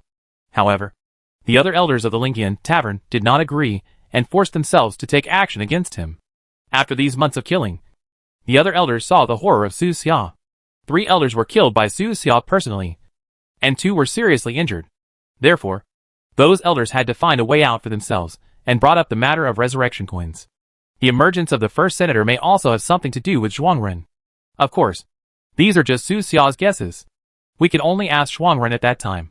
While he was thinking, the 5th resurrection coin appeared. The person who sent this resurrection coin was ranked 5th among the first-generation elders, codenamed Polar White Bear. He was also extremely mysterious, and no trace of his past could be found at all. At this point, all the 5 remaining resurrection coins in Lingyan Tavern have been given away. Such is their sincerity. Looking like this, it shouldn't be a trap, the leader of the Fire Death Squadron said. The 0 Point Tavern really bowed its head this time. And I don't know if the masked weirdo will agree. After killing for several months, he should be tired of killing. Right. It's hard to say. What if he likes killing? In the evening of this day, the Northwest region ushered in the long-lost sunshine. It was a very peaceful day. The masked stranger didn't kill anyone, and there weren't many announcements from the 0 Point Tavern. It was so calm that people were a little uncomfortable with it. The 5 resurrection coins sent out by 0 Point have already arrived in the Northwest region, in one of the city branches called Twilight City. At 8 o'clock in the evening, the sun sets in the west. The sunset comes later in the northwest than in the southwest. Countless people's eyes are focused on this city. Will the masked man come? At the speed of the masked stranger, he could reach here from any city in the northwest within 1 day. If he hasn't come before 12 o'clock tonight, it means that he is unwilling to accept the solution at 0 Point Tavern and will continue to kill. Time passed slowly, and the sun gradually sank into the horizon, leaving only half of the body. In the city, countless people are waiting. For many members of the 0 Point Tavern, time today seems to pass more slowly than before, and every minute and every second is extremely painful. They really don't want to fight. They just hope that the masked stranger will appear soon. Many people looked anxiously outside the city, so anxious that the backs of their palms became sweaty. Isn't he not coming? But he didn't take action today, which shows that he is also considering it. Wait a minute. It's not midnight yet, and the sun hasn't completely set yet. Wait. Keep waiting. Deep anxiety was like a fire, scorching the nerves of many tavern members. Here he comes! He comes! I don't know who shouted. In an instant, everyone's eyes turned to the outside of the city. Outside the city, half the light of the setting sun enveloped the earth. A masked figure walked through the grass and walked slowly amidst the light. Everyone was shocked when they saw that figure. It's him! It's him! That masked figure has been appearing on the front pages of major news recently, and it's hard not to pay attention to it. Close. In the nervous eyes of countless people, the figure was getting closer and closer. Is he here to negotiate or to kill? After a moment, Su Xia's cold voice came out and gave everyone an answer. Is this how people at Lingyan Tavern treat guests? His tone was very indifferent, without any emotion, which was in line with everyone's imagination. This is the masked stranger, a ruthless killer. Mask, my friend, are you okay? A laugh came from the city, and then, a man in a wheelchair dressed in white slowly appeared. Magical stick? Su Xia glanced at him with cold eyes. It's me. The man in the wheelchair smiled. Is there anyone else in Lingyan Tavern? Su Xia asked him coldly. You have killed everyone else, so I have to come out. Please forgive me. The man in the wheelchair, codenamed Shingun, smiled. Well, that's true. Su Xia disagreed and continued moving forward. not worrying about any traps. With his current strength, even if there is a trap, he can force his way out. Accompanied by the man in wheelchair and several tavern members, Su Xia entered the city and walked towards the city's tavern branch at a moderate speed. They're coming! In the tavern branch, many people looked nervous and worried about the man in the wheelchair, fearing that Su Xia would turn against him and kill him on the spot. The wheelchair man is also very strong, but he is far from Su Xia's opponent. He looked calm and composed, and said, Mask, a new war is about to begin. I think you won't have too much energy to focus on 0 Point Tavern in the next time. How about we end this? Yeah. Okay. Su Xia agreed simply. Anyway, the initiative is in his hands. If he doesn't like the 0 Point Tavern, it's okay to fight again. As for the new war, mentioned by the man in the wheelchair, he naturally refers to the war between the 4 races, humans, bugs, undead, and machines. In recent months, news about him and Lingyan Tavern have been on the front pages of various cities. Many people have ignored the trends of the mechanical clan. In fact, the mechanical race is the one that deserves the most attention. During this time, there were large or small movements in the mechanical clan bases everywhere, and countless war machines sleeping underground were awakened. As for the undead, the players held an offline meeting for the server-wide mission, Battle of Destiny, and even international players from the other 2 continents participated in the meeting online. The game is not only about fighting and killing, but also about human relationships. After communication, the players in the central continent agreed to the requests of some international players, such as waiting for them to cross the sea and launch an attack together when the time comes. When the time comes, whoever breaks into the Silver City first will depend on their abilities. In the past few months, players from the other 2 continents have sneaked in through various methods almost every day. There are also some players who stay on those 2 continents to deal with the mechanical tribes on those 2 continents.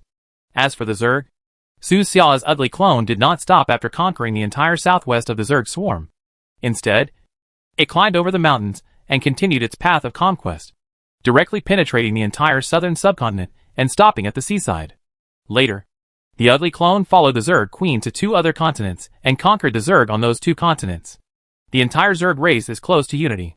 As for the human race, after the tripartite meeting a few months ago, Lion City, Bear City, and Dragon City became an offensive and defensive alliance. Not long after that, Xiangqing further south could no longer sit still and took the initiative to apply to join the alliance, becoming the 4th member of the offensive and defensive alliance. And just half a month ago, 7 major cities held a gathering place conference. After the conference, 3 other cities also joined the offensive and defensive alliance. Even the arrogant Yingcheng had to bow his head. After all, he alone would not be able to withstand the Machine Clan's army in the future war. After this time, the 7 major cities began to gather members of small gatherings in their respective regions in order to gather enough strength before the war began. Overall, a new era has arrived. The dark clouds of war hang over every city. No one knows when this melee will break out. Maybe tomorrow. Maybe in the next second. Mask, please sit down. The 2 came to the tavern branch and sat opposite each other. The other tavern members around them stood far away. On the table in front of the 2 of them, there was a metal disc. On the plate was a resurrection coin the size of 5 coins. This kind of coin has the image of a gear on the front and a fawn on the back. It seems to have nothing to do with the 0 Point Tavern. Su Xia felt that both the front and back side should be printed with wine barrels. 1 beer barrel and 1 red wine barrel. This would be appropriate. Why? No veteran came to such an important negotiation, Su Xia asked nonchalantly. It will come. The man in the wheelchair smiled. I'm a little surprised. Why should the mechanical tribe be afraid of the power of Lingyan Tavern? Su Xia picked up a resurrection coin at random, flicked her thumb, and the resurrection coin flew high. The resurrection coin did not fall, but slowly rotated in the air. The man in the wheelchair smiled bitterly. He understood that if he didn't answer properly, the spinning coin would most likely penetrate his head. He was not the only one who wanted to know about Su Xia's question. In fact, many people have been discussing this issue recently. The power displayed by 0 Point Tavern is indeed very powerful, but it is not enough to compete with the mechanical clan. This organization does not have an organized regular army, but only a small hunting team, which cannot pose much of a threat to the machine race. However, whenever there is a conflict between the machine tribe and 0 Point Tavern, the machine tribe will restrain themselves and choose to negotiate instead of taking action directly. This is very intriguing. If it were any other organization, the machine tribe would not be so restrained. The man in the wheelchair sighed softly, glanced at the rotating coin, and said, Mask, I don't know about this. Maybe it has something to do with the first senator. Oh, do you have any explanation? Su Xia continued to ask. It is said that when the first senator rebuilt the 0 Point Tavern, he negotiated with the machine tribe and signed an agreement. The man in the wheelchair told in detail what he knew. Just supposedly, Mask, Elder Zhuangren is coming soon. Maybe he knows more about the inside story. Why did he come later than me? Elder Zhuang returned to Coral City once and asked the Coral City branch to lift restrictions on members of the North Wind Story Society. Oh. Chapter 530. The battle begins. It's 10 o'clock in the evening, and the evening breeze is blowing. Zhuangren finally came. As soon as he arrived, he pushed the wheelchair man aside and became the main force in negotiations with Su Xia. Damn it!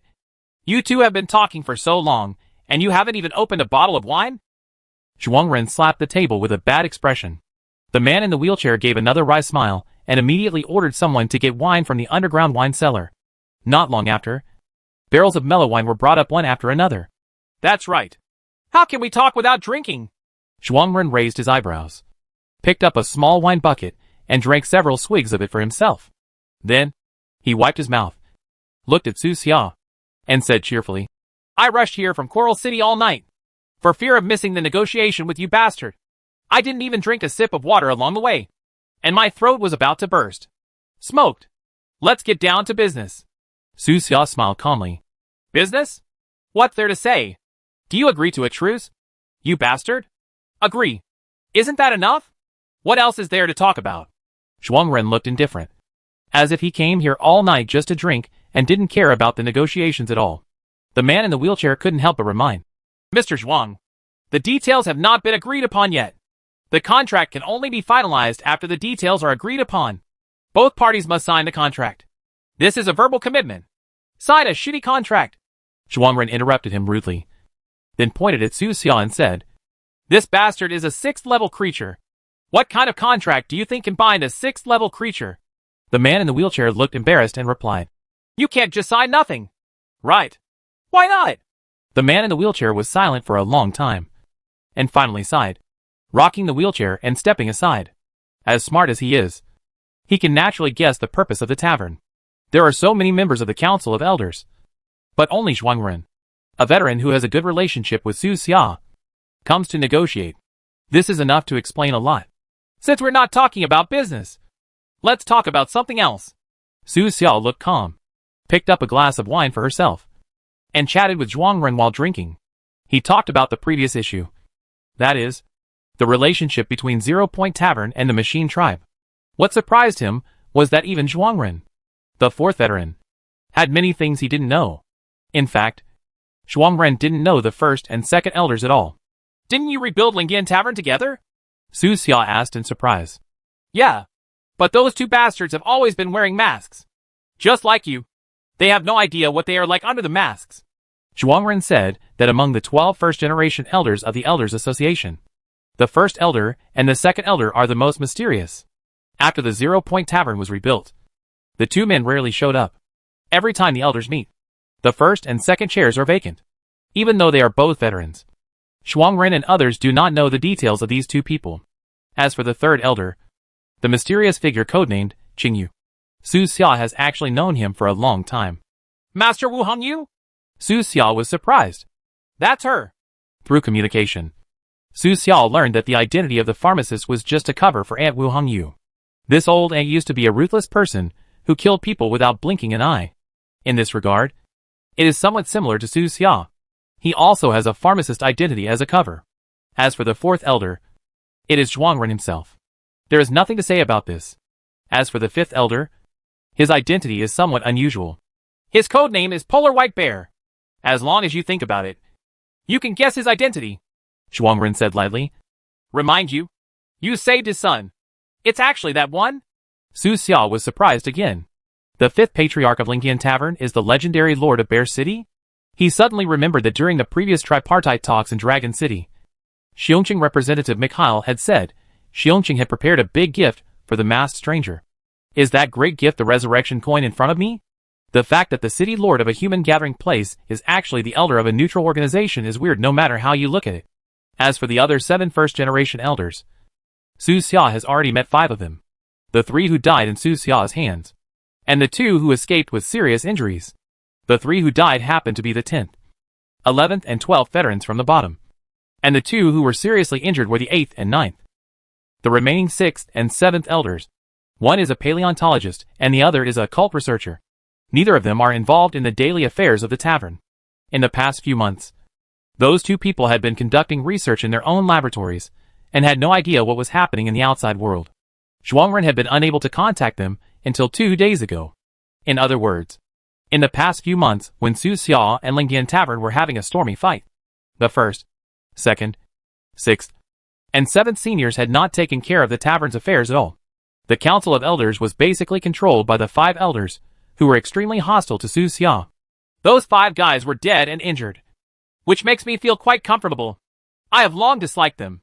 It's just that you can't do anything to them due to your status. You bastard did you a favor. It can be seen that Zhuangren is in a good mood. There was also a lot of fighting within the Elders Association. In the past, Zhuangren couldn't compete with those guys, so he showed a leisurely and lazy look. He originally planned to hold a meeting of elders in the past few days, invite the 6th and 7th elders, and jointly put pressure on the seriously injured 8th and 9th elders to let them lift the wanted order for Su Xia. But he didn't expect that the 1st elder would show up. Didn't you find the 1st senator? Su Xia asked in surprise. I don't even know his phone number. Where can I invite him? Zhuangren shrugged, saying that the 1st and 2nd elders were so mysterious that they didn't leave any contact information. In other words, these 2 people showed up on their own initiative. They said 2 resurrection coins one after another, saying that they wanted to save Su Xia's life. On the other side, and Wu Hongyu also gave out the 3rd resurrection coin as if there was a tacit understanding. Zhuangren followed suit and gave away the one in his hand. The last one is the one in the hands of the Lord of Bear City. I thought you 2 had discussed it, Su Xia said in surprise. So, you haven't discussed it at all? Well, we haven't even talked about it. Maybe it's a tacit understanding. Zhuangren shook his head. What happened this time was indeed a coincidence. 5 people sent out resurrection coins one after another, and it looked like they had discussed it. Not only Su Xia, but also many people outside believed that these 5 elders had negotiated. But in fact, the 5 of them never met at all.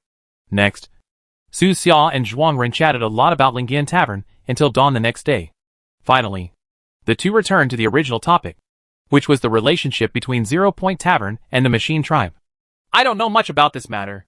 Zhuangren pondered for a moment, and then said, I only know that after the tavern was rebuilt, the first person went to the Silver City in person. When he came back, there is a contract. It is a contract of equality.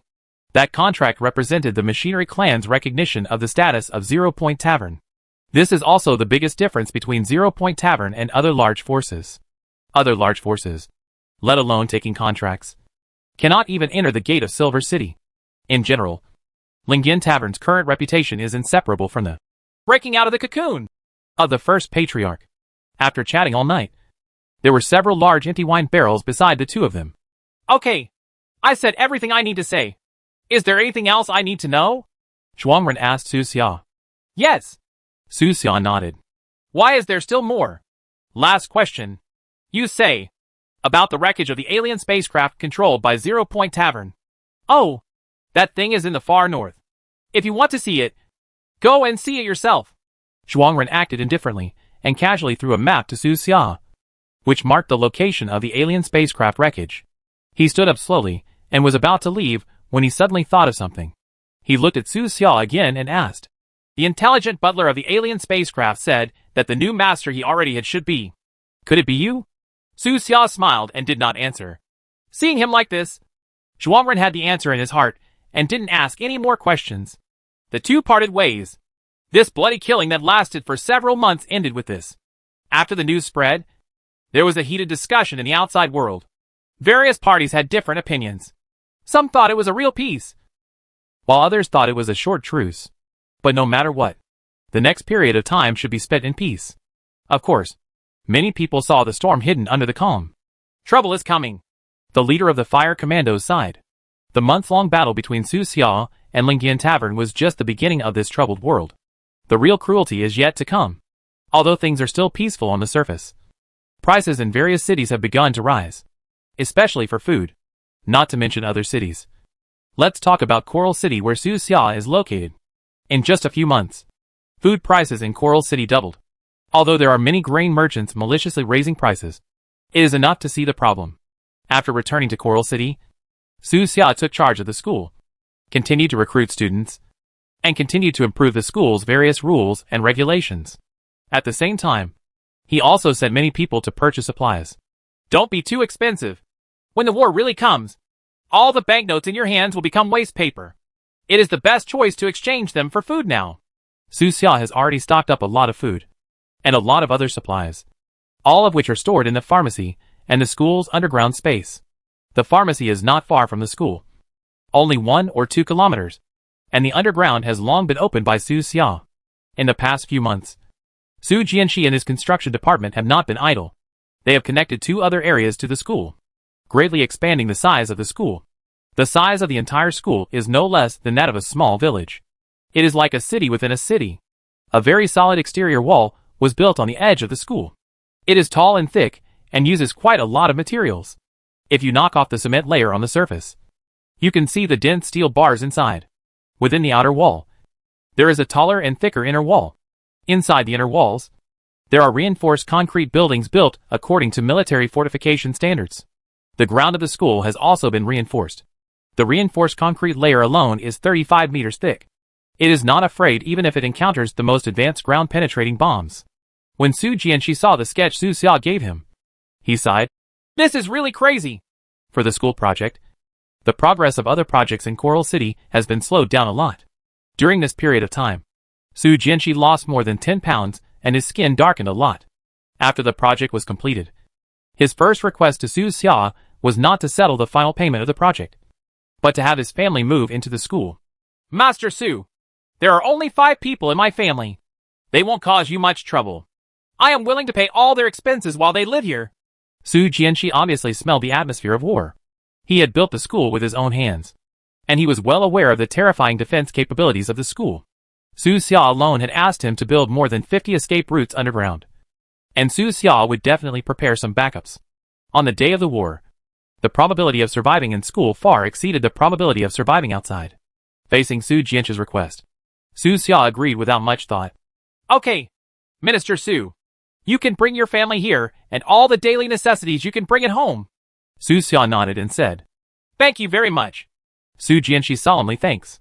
In the days that followed, more and more people lived in the school. Many pharmacists went back home and brought their families and relatives with them.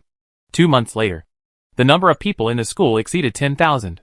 The clouds of war are getting thicker and thicker. Prices in Coral City continue to skyrocket. Food prices have increased 7-fold, and they continue to rise at an extremely terrifying rate. On this day, Su Xia stood on the roof of the teaching building, looking down at the entire campus with deep eyes. Hoo-hoo.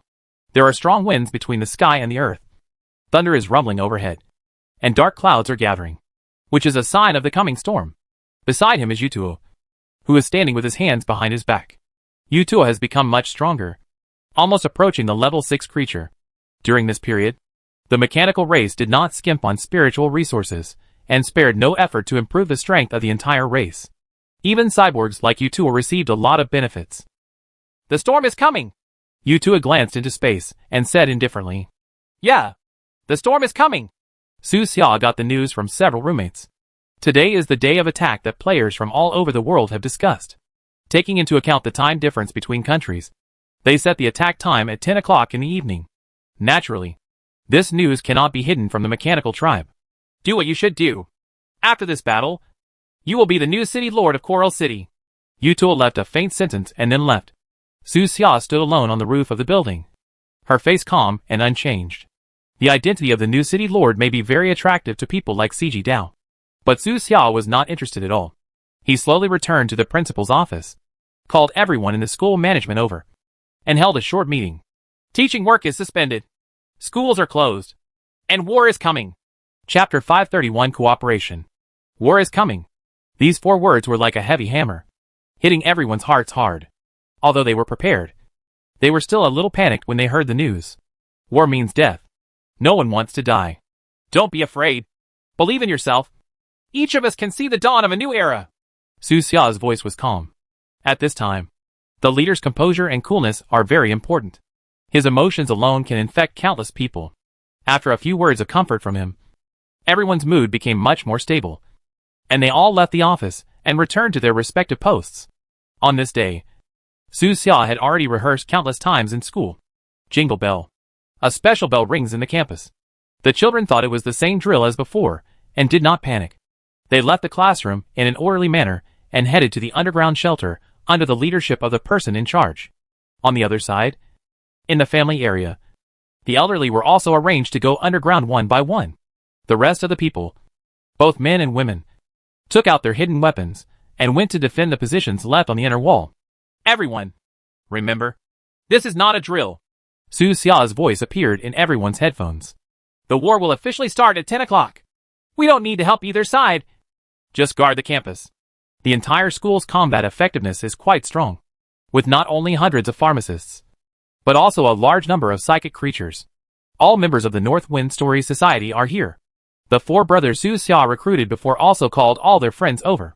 The war is coming, and everyone wants to have a stable place to stay. And school is such a place. If we only look at the surface, the combat effectiveness here in Su Xia is stronger than that of Coral City's City Defense Department. After all, the City Defense Department only has 4,000 light infantry. Principal, everyone is ready. The dean ran over and said to Su Xia. Okay. Su Xia nodded slightly. The time came to 9 o'clock in the evening. After a muffled thunder, drizzles of rain fell from the sky. The whole world was dark. The cold wind was howling, and the wind was filled with chills.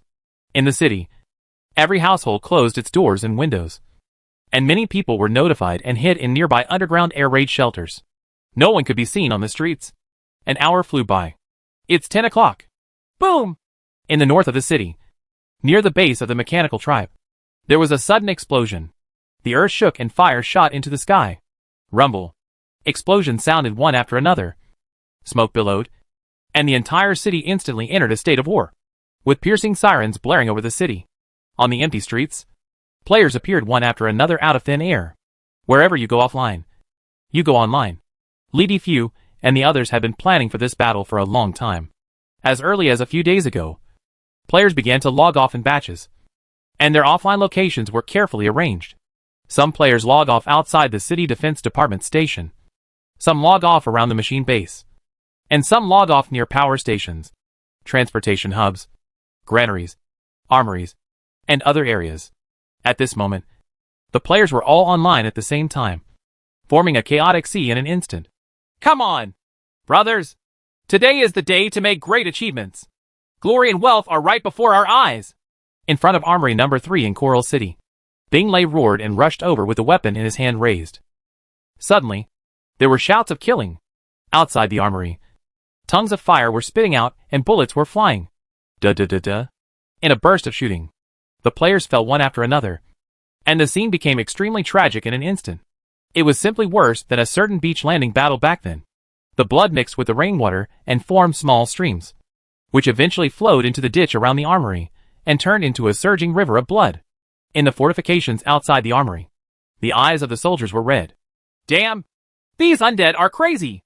There is news from above, requiring us to hold on tonight. What happens after tonight? These ghosts are unkillable, and we won't last long at all. It depends on what the mechanical tribe says. The soldiers had no hope at all in the city defense department, and could only place their hope in the mechanical race. At this moment, Coral City was filled with smoke, and gunshots were heard almost everywhere. In less than half an hour, a thermal power plant in the city was captured by the players. In the following half hour, several other power plants were captured one after another. Not long after, various power transfer hubs in the city were also captured. At this point, more than 70% of Coral City's power supply has been taken by players. All this is similar to what Li Defu and others calculated. They have rehearsed this battle many times in advance, and so far they have followed the rehearsed situation. The only variable is the mechanical base. The mechanical clan not only has a base in the city, but also has multiple bases around the city. Each base has a large number of mechanical warriors inside. It is not that difficult to completely eliminate them. Brother Snow, what's going on at the northern base? Li Diffuse stood on a high electric tower, his body soaked by the rain, his body motionless, and he took an overview. Still attacking. The Machine Clan is currently just defending. Snow, who is responsible for attacking the main base, replied. Brother Duanjian, where is the sub-base in the southern suburbs? Li Diffuse asked again. Same. The mechanical tribe is passively defensive, Broken Sword replied. Sister Hanyan, where are you? The situation is about the same. After hearing the reports from all parties, Li Diffuse couldn't help frowning and had a bad feeling in his heart. We are not afraid of the mechanical tribe's attack, but we are afraid of the mechanical tribe's defense. No one knows what the mechanical clan is behind them. Continue the attack. Li Diffuse issued such an order, and now he can only continue to fight. That night, war broke out around the world. According to the prior agreement, Li Diffuse's alliance is responsible for the southwest region. As long as he completes this area, he can attack the Silver City of the Machine Tribe in the center of the continent. Similarly, the other 7 directions also have teams responsible for the main attack. Among them, some are teams formed by foreign players, and some are local. There is an agreement that no one can attack the Silver City first. They must finish the area they are responsible for. Brother Su, how are you doing there? Li Diffuse contacted Su Xia and asked about the situation. It's okay. There's an iron wall. There's no danger for the time being, Su Xia said calmly. Compared with the chaos outside, Su Xia's place can be regarded as a paradise. The 10-meter-high outer wall and the more than 20-meter inner wall are enough to keep out most threats. Occasionally there will be some players who don't obey the instructions and storm the school area, but they will soon see the horror of the heavy firepower on the wall. Time passed and the night passed. It was getting light. The bloodshed in the city has not ended yet. It has just begun. More than 60% of Coral City has been captured by players, and the casualties paid by the players are extremely heavy, especially those players responsible for attacking the base of the Machine Tribe. Many players have died hundreds of times due to the terrifying firepower of the Machine Tribe. He dies as soon as he is resurrected. He lives again after he dies. He dies again after he lives. In this way, after surviving countless times, many players couldn't stand it anymore and chose to go offline. They died continuously all night long. Players using computers or mobile phones were fine, but those using virtual reality devices were in dire straits. Many people vomited directly when they went offline and almost fainted. At this point in the evening, good news came. The City Defense Department of Coral City surrendered. After nearly a day and night of fierce fighting, the City Defense Department finally couldn't bear it anymore and raised a white flag to the outside world. The man holding the white flag was none other than Qi Lang, the human city lord of Coral City. Stop fighting! We surrender! We surrender! He looked sad. Obviously there was nothing he could do. If the fight continues, he will have no choice but to go into the underground passages with the soldiers from the City Defense Department and fight with the help of Coral City's underground system that extends in all directions. On days like that, he was like a gopher, and it made him uncomfortable just to think about it. These undead people can't be killed at all. Not even the mechanical ones can do anything about it. Qi Lang sighed sadly, knowing that his wealthy career was over. After this battle, even if he could survive, he would never be able to return to the position of City Lord. As he and the City Defense Department surrendered, the rest of the city that was still resisting also chose to surrender. Things are looking great for the players. By 9 o'clock that night, except for the mechanical base, the rest of the entire Coral City had been taken down by the players. The robots inside, surrender! Your time has passed. We will create a new era, just like we created the age of machines from human hands. Bing Lei held a big loudspeaker and shouted outside the mechanical tribe's base in the north of the city. At the same time, the players' attacks did not stop. Wave after wave of fearless players rushed forward, not to break through the mechanical clan's defense line, but to consume their ammunition reserves. If it can't be consumed in one day, then it will take a week. If a week doesn't work, then a month. One day, these robots will run out of weapons and ammunition. At that point, it's the players' time. The players seemed to be going crazy, forming a surging crowd, which kept coming up, densely packed, and the scene was quite spectacular. It reminded Su Xia of the zombies in World War Z. War is always exciting, especially in games. You can't die anyway, so you can play whatever you want. Brother Su, I think we can completely capture Coral City in a week at most, He/She said happily in the dormitory group. Do you know how to manage it after we capture it? Su Xia asked him. Don't worry. We have contact with Dragon City, Yuan Shuxia said. We are responsible for the offense, and they are responsible for the rear management and stability maintenance. Each performs his or her duties without disturbing each other. That's good. After a short exchange, Su Xiao learned that the players had been in contact with the 7 human gathering places for a long time. The two sides are now in a state of full cooperation. The players don't know how to govern the city, and the 7 major gathering areas lack enough offensive manpower. The two sides complement each other exactly. The people from Longcheng have arrived, and it turns out to be Wang Luo, the current second-in-command of the Research Institute. Obviously, Dragon City attaches great importance to Coral City. This city is located in the center of the southwest region, so its importance can be imagined. At this moment, Wang Luo was standing on the roof of a tall building. His brows furrowed. A hint of worry flashed across his face, and he whispered, Why haven't the machine tribe counterattacked? They have air superiority, but so far they haven't sent any air units. Director, maybe the machine clan wants to save resources? Someone next to him said. It's not necessary. The resources accumulated by the machine tribe are enough for them to spend several years. Wang Luo shook his head. Are they worried about hurting civilians? This is even more impossible. Are the machines worried about hurting humans? This is a joke. In the eyes of the mechanical race, what is the difference between humans and captive poultry? Wang Luo asked himself. If he were in control of the mechanical base in Coral City, he would definitely order all air units to dispatch and bomb Coral City indiscriminately, regardless of cost or resource issues. The bombing continued for several months, making the enemy terrified. In the end, even if the enemy can capture the city, they will only get a dead city that is riddled with holes. If the machine race really does that, we will have to retreat. There was deep worry in Wang Luo's eyes. After all, they can't ignore the life and death of hundreds of thousands of civilians in the city just to capture the city. Right. Moreover, there are dozens of large and small cities in the southwest region. If every city's mechanical team base does that, it will be troublesome. At this moment, not only Wang Luo was confused, but many people, including Su Xia, had similar questions. The reaction of the mechanical tribe is not quite right. Su Xia's eyes were deep, and she stood on the high inner wall with her hands behind her hands, looking in the direction of the machine clan's base. He has fought against the machine tribe many times, and is well aware of the terrifying power of the machine tribe. Underground in Coral City, a large number of powerful mechanical warriors sleep. It stands to reason that those soldiers have been awakened and should join the battle. What do the machine tribe want to do? Su Xia thought for a moment and couldn't figure it out. He sent some nanobots and tried to sneak into the base, but failed. The entire mechanical clan base is protected by a spherical energy shield, with no flaws at all. Su Xia jumped off the inner wall, returned to the school, and said to Wu Hongyu, Auntie, I want to go to the underground secret room. I'll leave the school to you. Well, go ahead.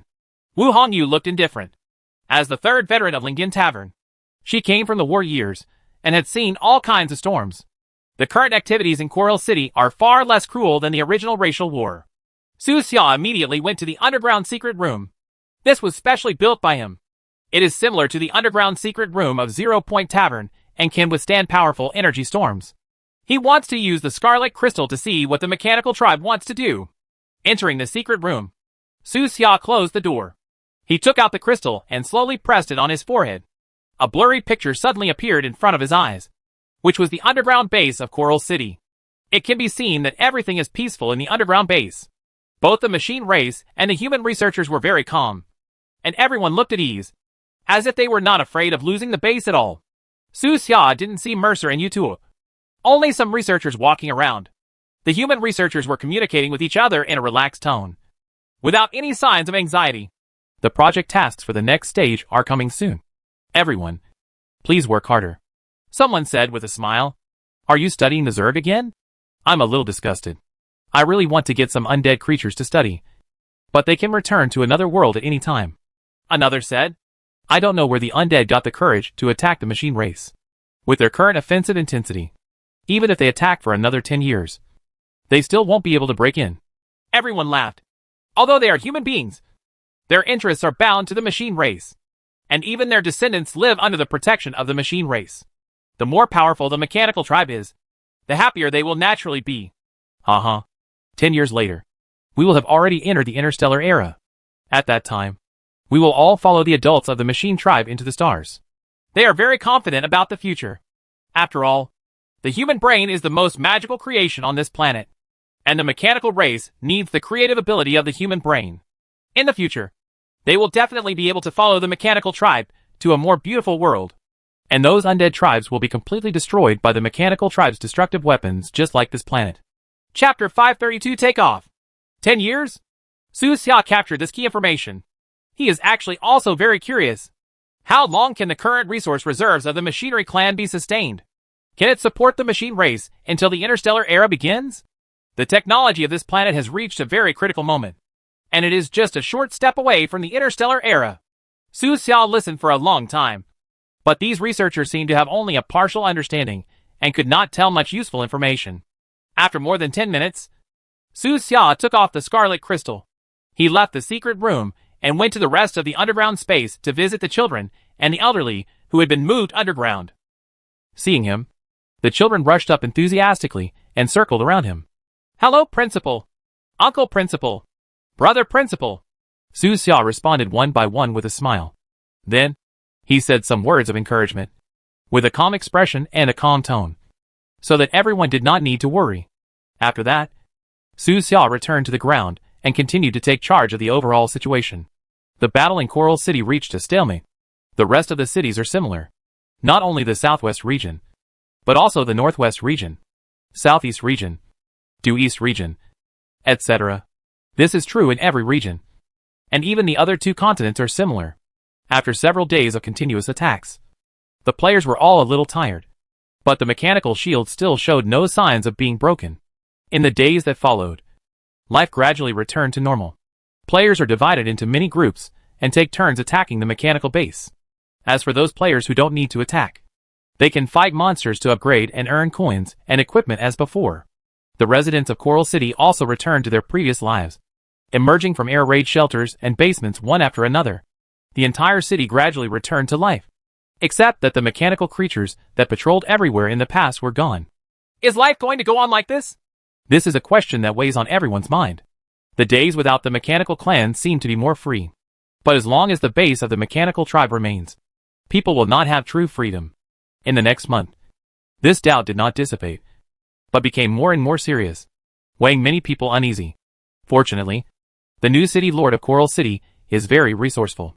As soon as he took office, he issued a series of policies to benefit the people, which made the residents of this city feel a lot more relaxed.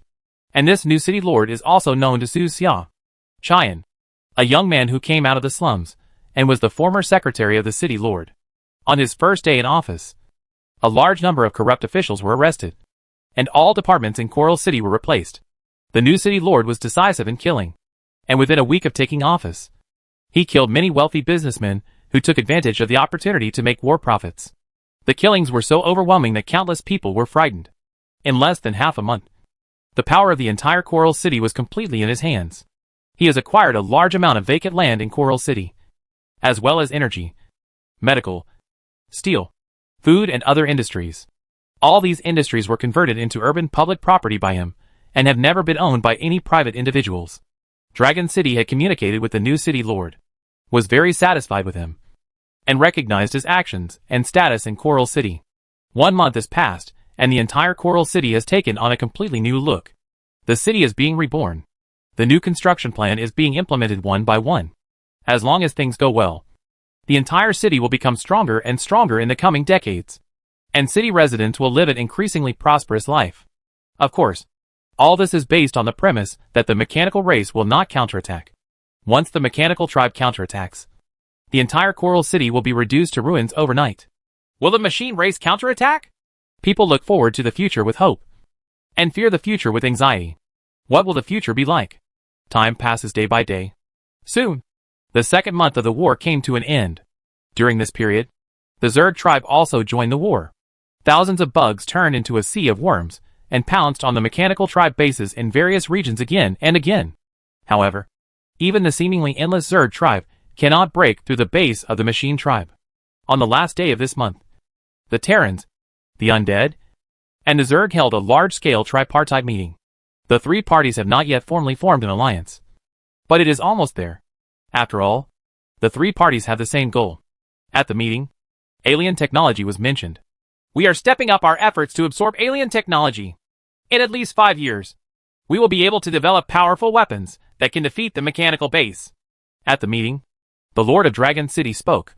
5 years is too long. The technology of the mechanical tribe is stronger than ours. And we are afraid that they will enter the interstellar era first. On the Zerg side, Haidar, the octopus monster wearing ragged linen, said, we can only do our best. The Lord of Bear City said, by the way, doesn't your Zerg Queen claim to have mastered the evolution of the stars? Why hasn't she become a star-level creature yet? This road is very difficult. Even Her Majesty the Queen cannot accomplish it overnight. The octopus monster Haidar shook his tentacles, as if shaking his head. Then, he looked at the player's camp and asked, you undead are visitors from another world. In your world, is there technology that leads to the stars? Hearing this, Li Defu and others were stunned. Us? Our side is not as good as yours. Mr. Ke, our technology tree is a bit crooked. All resources are used for internal consumption. Only a few big countries have selected starry sky technology. They told the truth that there are many differences between the technology on the other side of the Earth and here. Perhaps because of years of war. This planet surpasses the Earth in terms of material science, biology, engineering, thermodynamics, etc. But the basic living welfare on this planet is far inferior to that on Earth. I can only say that there are benefits to both sides. Why do you call me Mr. Ke? The octopus monster Haidar didn't understand. Does this title have any special meaning? That's it. I'll explain it to you later. Let's get down to business first. Li Defu chuckled, retaining a bit of mystery. Alright. Haidar didn't know that Mr. Ke was just one of the names the players called him. Secretly, many people still call him Brother Squidward. The meeting lasted for several days, and a specific treaty was signed on the evening of the last day. The Zerg can live on this planet, but their living scope must be restricted to the no man's land of the 3 continents. They cannot cross the no man's land by any method. Otherwise it will be a declaration of war on the other 2 races. As for star technology, the 3 parties decided to share it. The Zerg also provided some information on evolving into starry sky-level creatures. In the end, the players got the most benefits. They didn't need to give anything, so they got a lot of data files in vain. Of course, the main offensive force in this war is the players, which can be regarded as a kind of balance. After the meeting, the war continued. Time flies, and the 4th month of the war comes in a blink of an eye. For 4 whole months, the machine tribe had been on the defensive and had no intention of attacking at all. What exactly do the machine tribe want to do? Defend for the rest of your life? Heavy doubts weigh on people's minds. This kind of behavior of hiding in the base is really not like the style of the mechanical tribe. During the race war, how domineering was the machine race? During this period of time, many neutral organizations fell to the side of the human race. After all, they are human beings. Time comes to the 5th month. This month, on this day at the beginning of the month, Lingyan Tavern announced a major news. The tavern gave up its neutrality and declared war on the machine race.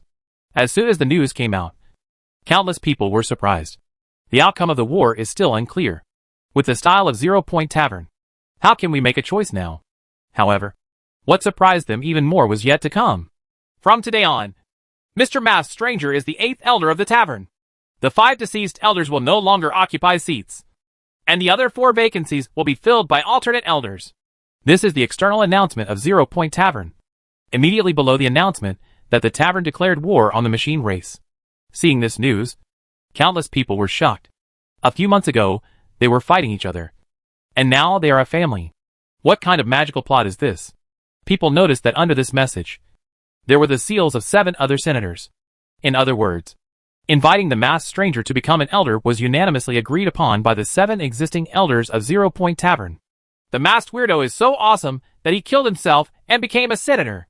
Since the era of psychic energy, he is the only one who has achieved this. Right. People couldn't help but sigh. This world is ultimately about strength. If you are strong enough, what are the rules? As long as you are strong enough, no matter how powerful the rules are, they cannot block your way. A few days later, Su Xia attended the first meeting of elders. The meeting took place in a secret room. In the center of the secret room was a round table, surrounded by 12 chairs. Each senator had his own seat, including Su Xia. Only 6 people came to this meeting. The first and second 2 still didn't show up. The other 4 positions are not filled. Master Wu Hongyu sits in the 3rd place. Zhuangren sits in the 4th place. And the Lord of Xingqing is in the 5th place. These 3 people are all familiar to Su Xia. The 6th one, codenamed Mechanical Witch, is a gothic girl. She is not tall and has a small body. She has dark eyeliner, dark red pupils, and a sickly pale face. She has a dark red rose on her chest and is wearing a luxurious black dress. She looks a bit melancholy. According to Zhuangren, this person is a paleontologist. It is really difficult for Su Xia to connect such an appearance with paleontology. The 7th elder, codenamed White-Haired Death, is a handsome man with long white hair. This is a cult researcher who often travels around the world to investigate various strange events and strange rumors. The 2 rarely return to the pub's headquarters. The 2 of them had not participated in the previous hunting of Su Xia at Lingyan Tavern, and they did not even know about it. They were only informed by Zhuangren at the end. "Are you sure you want to join the war?" the white-haired god of death asked. "Anyway, I have no objection." The Lord of Bear City shrugged. Of course, he welcomed 0 Point Tavern to participate in the war. "I have no objection either." Master Wu Hongyu made a statement. "This is the intention of the first one. He wants us to join the war."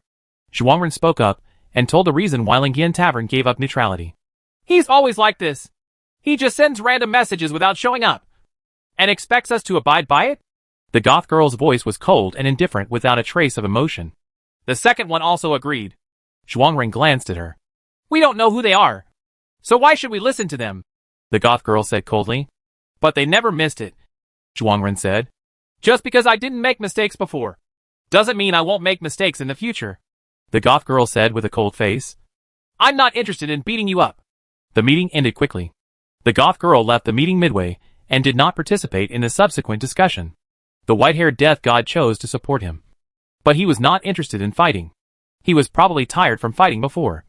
And now, he just wanted to continue doing research. In the days that followed, Lingyan Tavern also joined the war. But it did not directly commit combatants. Instead, it served as an information transfer station, using the huge information system it had established to provide convenience for the 3 tribes. However, the addition of 0 Point Tavern did not change the war much. Time comes to the end of the 6th month. On the last day of the month, the war took a different shape.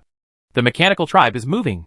The mechanical race, which had been dormant for 6 months, finally responded on this day. However, they did not counterattack. Buzz buzz dash. That evening, the base of Coral City shook violently, as if a major earthquake had occurred, and the entire city trembled. Click, click. Cracks appeared around the base. Many attacking players had no time to react and fell directly into the rift. Immediately afterwards, a bang was heard, like thunder rolling from the sky. Under the shocked eyes of countless people, the entire base rose from the ground and turned into a huge aircraft, like a giant shuttle with a blue energy shield on the outside, rising higher and higher, away from the earth. "Holy shit! The base can fly?" At this moment, even Li Difu and the others were stunned. All that was left was a huge, bottomless pit. Not just this base. Around Coral City, there were more than a dozen sub-bases, all flying together, leaving the earth at a gentle speed and flying towards the city in the center of the continent. Around each base, there are countless flying mechanical creatures protecting them, which cannot cause harm to them at all. At the same time, news came from the player teams responsible for attacking the remaining areas. Mechanical bases around the world are flying. They seem to be carrying out a great racial migration, flying over mountains and rivers, flying over the ocean and high in the sky. Each base has only one goal: the Silver City. On this day, in the afterglow of dusk, people on the ground raised their heads one after another, with shocked expressions, and saw the flying mechanical bases. "What's happening here? Are the machine tribe not going to fight? Or do you want to concentrate all your strength?" The 3 parties held an emergency meeting to discuss countermeasures. It's ironic to say that as the offensive side, they should take the initiative. But in the past few months, the initiative has always been in the hands of the mechanical tribe, and everyone has to be prepared for the counterattack of the mechanical tribe. Be prepared. This could be the signal for a decisive battle. Everyone, go to the Silver City. Chapter 533: Breaking the City. The war entered its 8th month. The smoke has cleared around the world. At this moment, if you stand in space and look down at the entire planet, You will find that there is a large silver-white area in the center of the mid-continent. It was a series of mechanical bases connected together. There are countless bases, some large and some small. Tens of thousands of them, gathering the accumulated strength of the entire mechanical clan. In the center of this silver-white area is the legendary Silver-White City. If you want to reach the Silver City, you must fight your way through this vast base group. The allied forces of the three tribes have already arrived at the outermost edge of this area, and have had many battles with the Machine Tribe. Each time they try to find a way to get in, but the results are not ideal. Looking at the continuous silver-white area in front of them, everyone frowned. Such a large area needs to be invaded until the end of the year? Li Defu muttered as he squatted on the hillside of the temporary camp, chewing a piece of dead grass in his mouth. It's a pity that we don't have air superiority. Bing Lei sighed. If we have air superiority, we can simply bomb them violently. If we bomb them for half a year, I don't believe the machine race can hold on. This battle should never have come so early. According to the technological comparison between our two sides, even if it takes another 10 years, we will not be able to gain air superiority from the machine race. We can only find a way to break through from the ground. Everyone from the Bikini Castle team was there, and they all expressed their thoughts. The mechanical family's air force is really too strong. From the beginning of the war to the present, the three parties have rarely achieved victory in air combat. The human race and the undead race have very few air units. The Zerg race has many air units, but they cannot withstand the various anti-aircraft weapons of the mechanical race. Even without those anti-aircraft weapons, when the air units of both sides compete head-on, the Zerg are no match for the machines. The strength and intelligence of mechanical units far exceed those of insects of the same level. The few air battle victories were achieved under the command of Su Xia's ugly clone. But Su Xia's abilities are limited after all, and he alone can't turn the tide. The gap in absolute strength cannot be made up by 2 or 3 small-scale victories. At this moment, in the Zerg camp, Su Xia was standing in front of a sand table, frowning, silently thinking about possible tactics. The octopus monster Haidar was beside him, and whispered, "Els, the earth-boring insects have failed. The entire mechanical area is shrouded in a huge energy shield. Even the fifth-order earth-boring insects cannot penetrate. Have you used the corrosive liquid I gave you?" Su Xia turned her head and looked at him and asked. "I used it, and it had a certain effect. But the energy shield was too thick, and it only corroded a few very shallow spots, not even 1/10 of which could penetrate. Well, as long as it's useful." Su Xia nodded and secretly incorporated the corrosion plan into a backup plan. So far in the war, he has had more than 10 backup plans, but the success rate of each plan is not high. The mechanical race is very smart and will not be beaten passively. Looking at this situation, the two sides will be in a stalemate for a long time. Maybe it will really be a stalemate for more than 10 years. How many decades does a person have in his life? By then, this generation of players may have already quit gaming.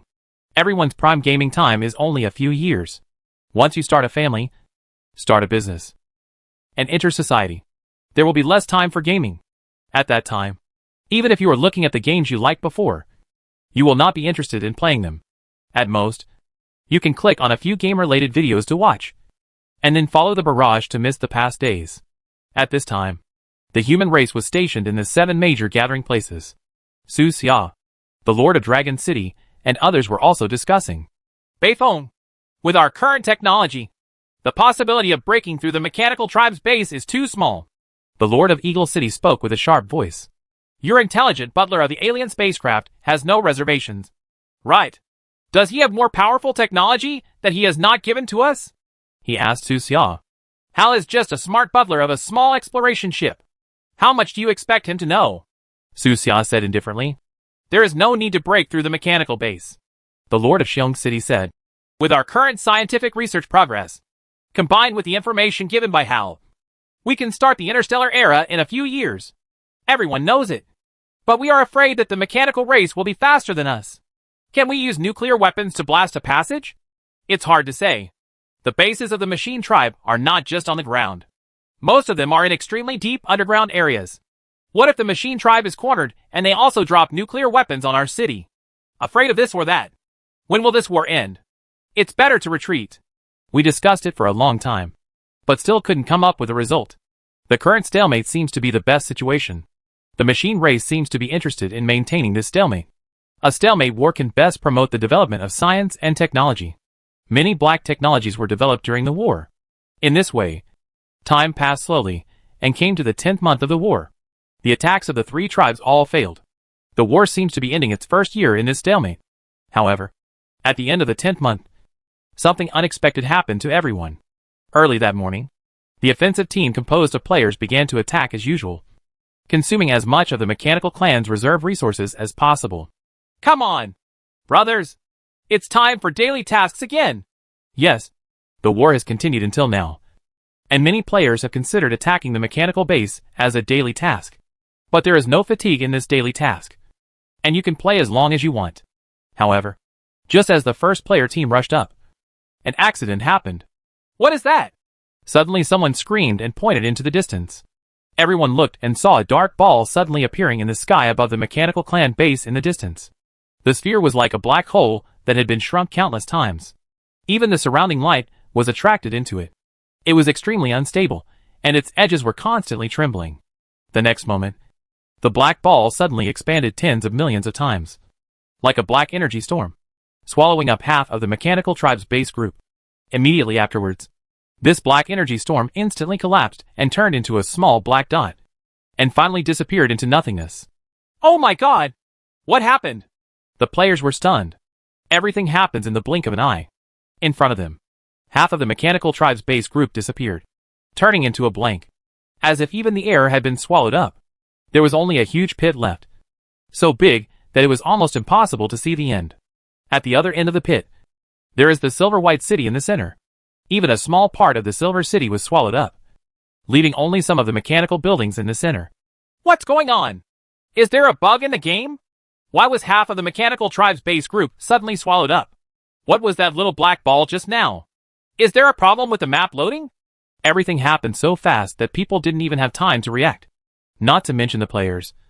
Even the human race and the Zerg race were stunned. After more than 10 seconds, the two parties started to communicate, and it was quickly determined that it was not the other party's handiwork. The small black ball that appeared just now is simply more terrifying than a nuclear weapon. Neither the human race nor the Zerg race have been able to create such a thing. At this moment, perhaps only Su Xia understood what was going on, because he received a letter. The content of the letter is very simple. Masked stranger, this is an antimatter annihilation bomb. What do you think? Although the letter did not identify the sender, Su Xia guessed who the other party was just at a glance. Wang Teng. Besides Wang Teng, who else could come up with such a terrifying antimatter annihilation bomb? Come to think of it, the wreckage of the spaceship owned by Wang Teng contains such terrifying weapons. The mechanical race is also Wang Teng's enemy. After all, he wanted to return to the Imperial Star territory. He used this bomb to blow up a direct path to the Silver City for the players. At this moment, the players outside also reacted, shouting and rushing towards the Silver City. Golden opportunity! Brothers, charge! The walls of the Silver City have been swallowed up by the black energy just now. Today is the day of decisive battle. Li Defu took the lead, wearing a fiery red mecha and heading straight for the Silver City at extremely fast speeds. In addition to him, many high-level players with flying abilities also rushed over. Players without the ability to fly ran wildly in the large pits on the ground. On the other side, the mechanical tribe also reacted. Buzz buzz dash. Light blue energy pillars shot straight into the sky, once again supporting a thin energy shield. At the same time, thousands of mechanical warriors poured out from the remaining base groups, guarding the gap, ready to attack. In each major base, countless energy cannons and kinetic energy cannons adjust their angles and tilt upward. The next moment, a dense rain of SHLs fell from the sky, covering the entire crater. Amidst the roars, the players suffered heavy losses and were almost completely wiped out. Many players flying above the crater were also shot down. They were like angels with broken wings, burning and falling from the sky. Fortunately, death is already a common occurrence for players. Don't be afraid, brothers. These robots only have one life, and it will take a lot of energy to kill them. Li Defu shouted loudly, along with the leaders of each team in the group. This is a rare opportunity. Maybe we can really capture the Silver City. We can no longer test and attack like before. We must go all out, he said solemnly to the people in charge. As a result, all player teams gave up killing monsters and leveling up, and flocked to the Silver City. Many players who were still working used their mobile phones to quietly log in, not even caring about work, just to participate in this grand war. More and more players appear outside the base group, killing them endlessly, which profoundly explains what the fourth natural disaster is. However, no one expected it. Even if half of the base group is lost, the remaining power of the mechanical clan is still frighteningly powerful. This general attack lasted for more than half a month. Countless players fought day and night, and lost count of how many times they died. But they still failed to break into the Silver City. Even nearly 2/3 of the Zerg army that assisted in the attack were dead, and the endless sea of worms became much sparser. His grandma! How long will the beating last? Why is it so difficult to fight? After dying over and over again, many players became numb. Conquering the machine tribe is simply an impossible task. Even most of the players from the other two continents came over and participated in the attack. But it still had no effect. In the past half-month, the players' enthusiasm has been almost exhausted, and the offensive has gradually returned to its previous state. Many players feel that the time of this war may have to be calculated in years. However, what no one expected was that an accident occurred again. The accident this time came from the mechanical tribe. At dusk that day, a mechanical creature suddenly walked out of the energy shield and arrived at the headquarters of the three parties. This mechanical creature is familiar to everyone. It is Mercer. Everyone. Long time no see. Mercer smiled slightly, as if he was not worried about anyone taking action against him. Mercer, what are you doing here? Elle stared at Mercer with cold eyes. The two of them have known each other for a long time. One is the assistant of the mechanical master, and the other is the assistant of the Zerg Queen. They had fought against each other as early as the race war. Come and meet an old friend. Can't you?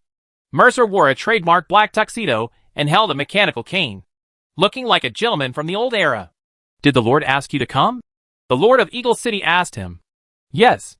Mercer raised the corner of his mouth slightly and said to everyone, this battle has been going on so far. Do you have any thoughts? Speak quickly if you have anything to say. Don't beat around the bush. The Lord of the Lion City said coldly. Okay then. Mercer smiled and said, you must have noticed that with your current abilities, you are simply unable to break through our clan's defenses. What? Do the machine tribe want to shake hands and make peace? The Lord of the Lion City asked him. Yes and no. Mercer gave a very vague answer. What do you mean? Li Defu asked. The outcome of this battle depends on one person.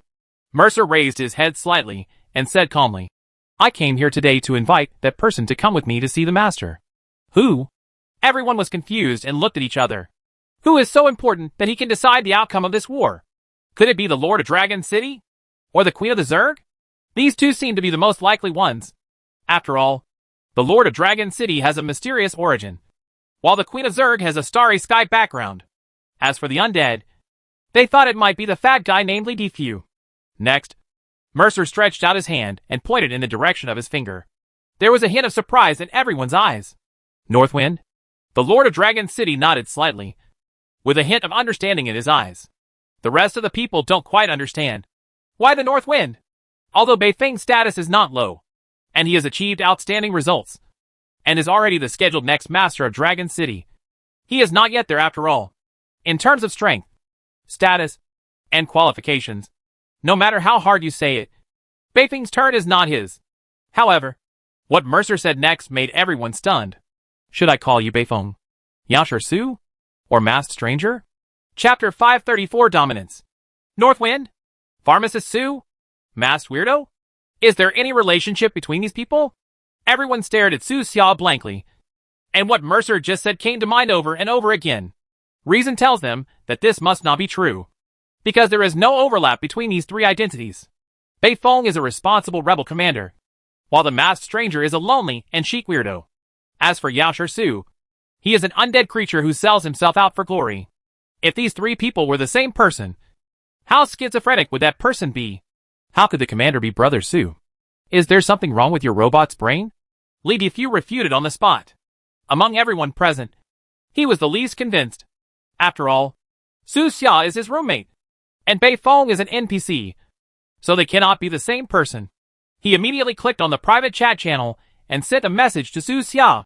Brother Su, do you think it's funny or not? That robot named Mercer actually called you Commander Beifeng and called you a masked weirdo. Su Xia. Brother Su, what do you mean by the ellipsis? Li Defu's expression changed slightly, and he suddenly thought of a special task he had seen on the forum before. That mission is very strange.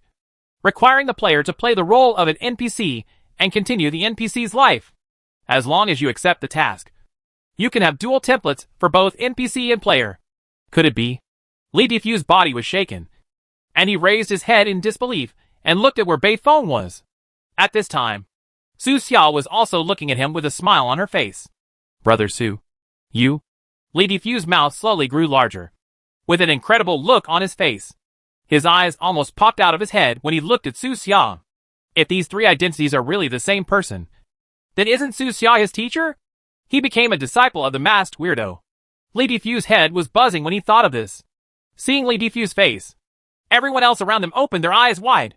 They all know that Li Defu and Yao Shisu are good friends. Even he has this expression. Can it be said that the Lord of the Lion City couldn't help but ask, Commander Bei Feng, you and the undead, let's put this matter aside for the time being. Let's see what the machine tribe wants to do first. Su Xiao spoke in a gentle tone and suppressed the topic with a smile. Well, Bei Feng can be trusted. The Lord of Dragon City spoke at the right time, vouching for Su Xiao. Seeing him say this, the others suppressed their doubts and didn't ask any more questions. At present, the most important thing is to deal with the machine race first. Moser, don't beat around the bush and explain yourself clearly. What does the Lord want from Bei Feng? The Lord of Xiong City spoke with a strong voice. It's a small matter.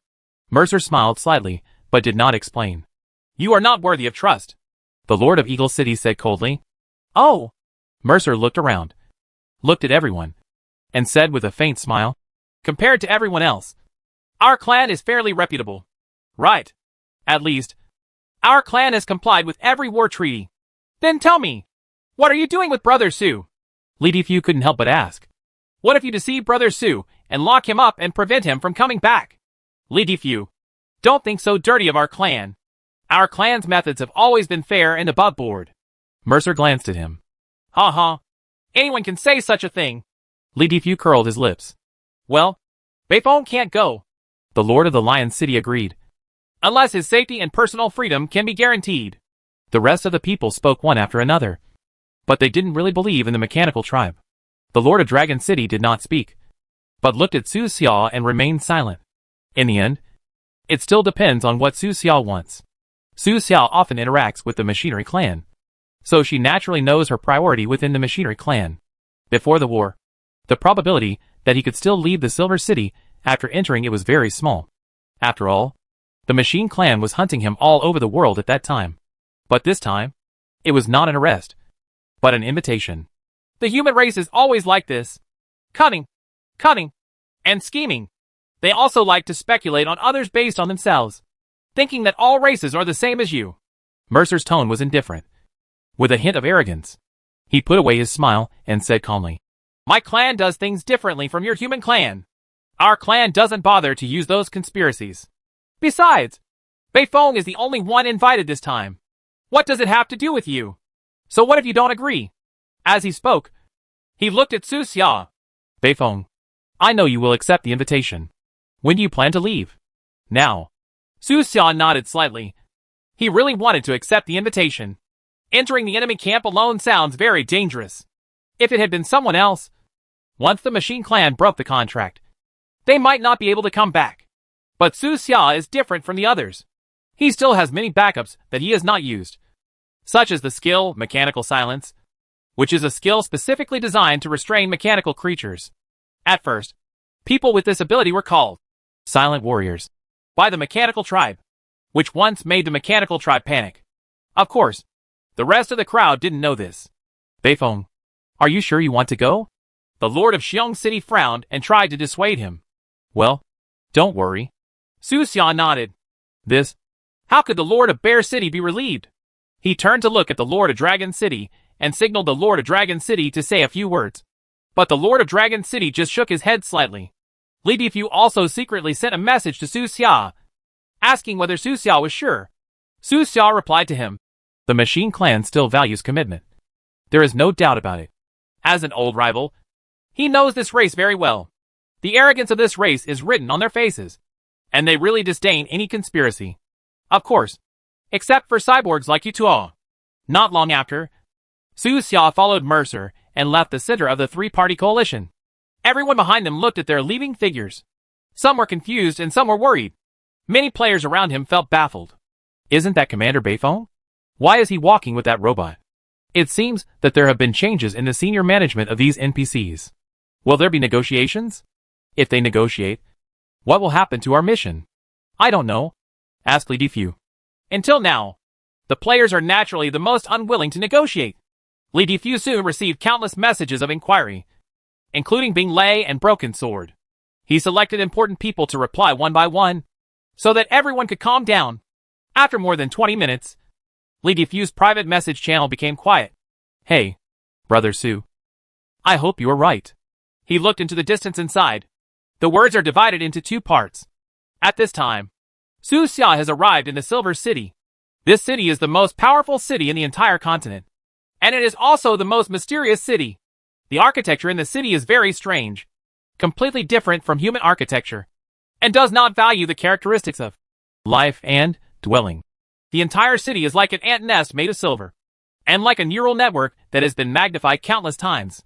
There are thousands of silver-white alloy passages in the city. These passages are either curved or straight, where two or more passages intersect. There are ellipsoid-shaped functional alloy buildings. Such a large city is connected into a whole by these alloy channels, as if it was poured at once. Masked stranger, welcome to the city of Dominion. Mercer raised his head slightly, with a hint of pride on his face, and his name for Su Xia changed from North Wind to Masked Stranger. He prefers the latter to the former.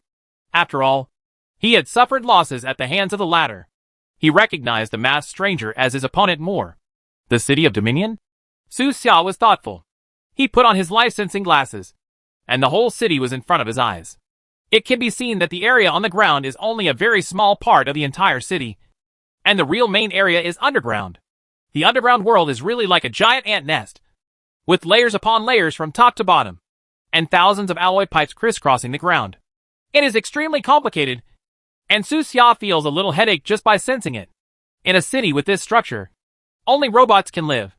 If it were a human being, he might be lost in it for the rest of his life.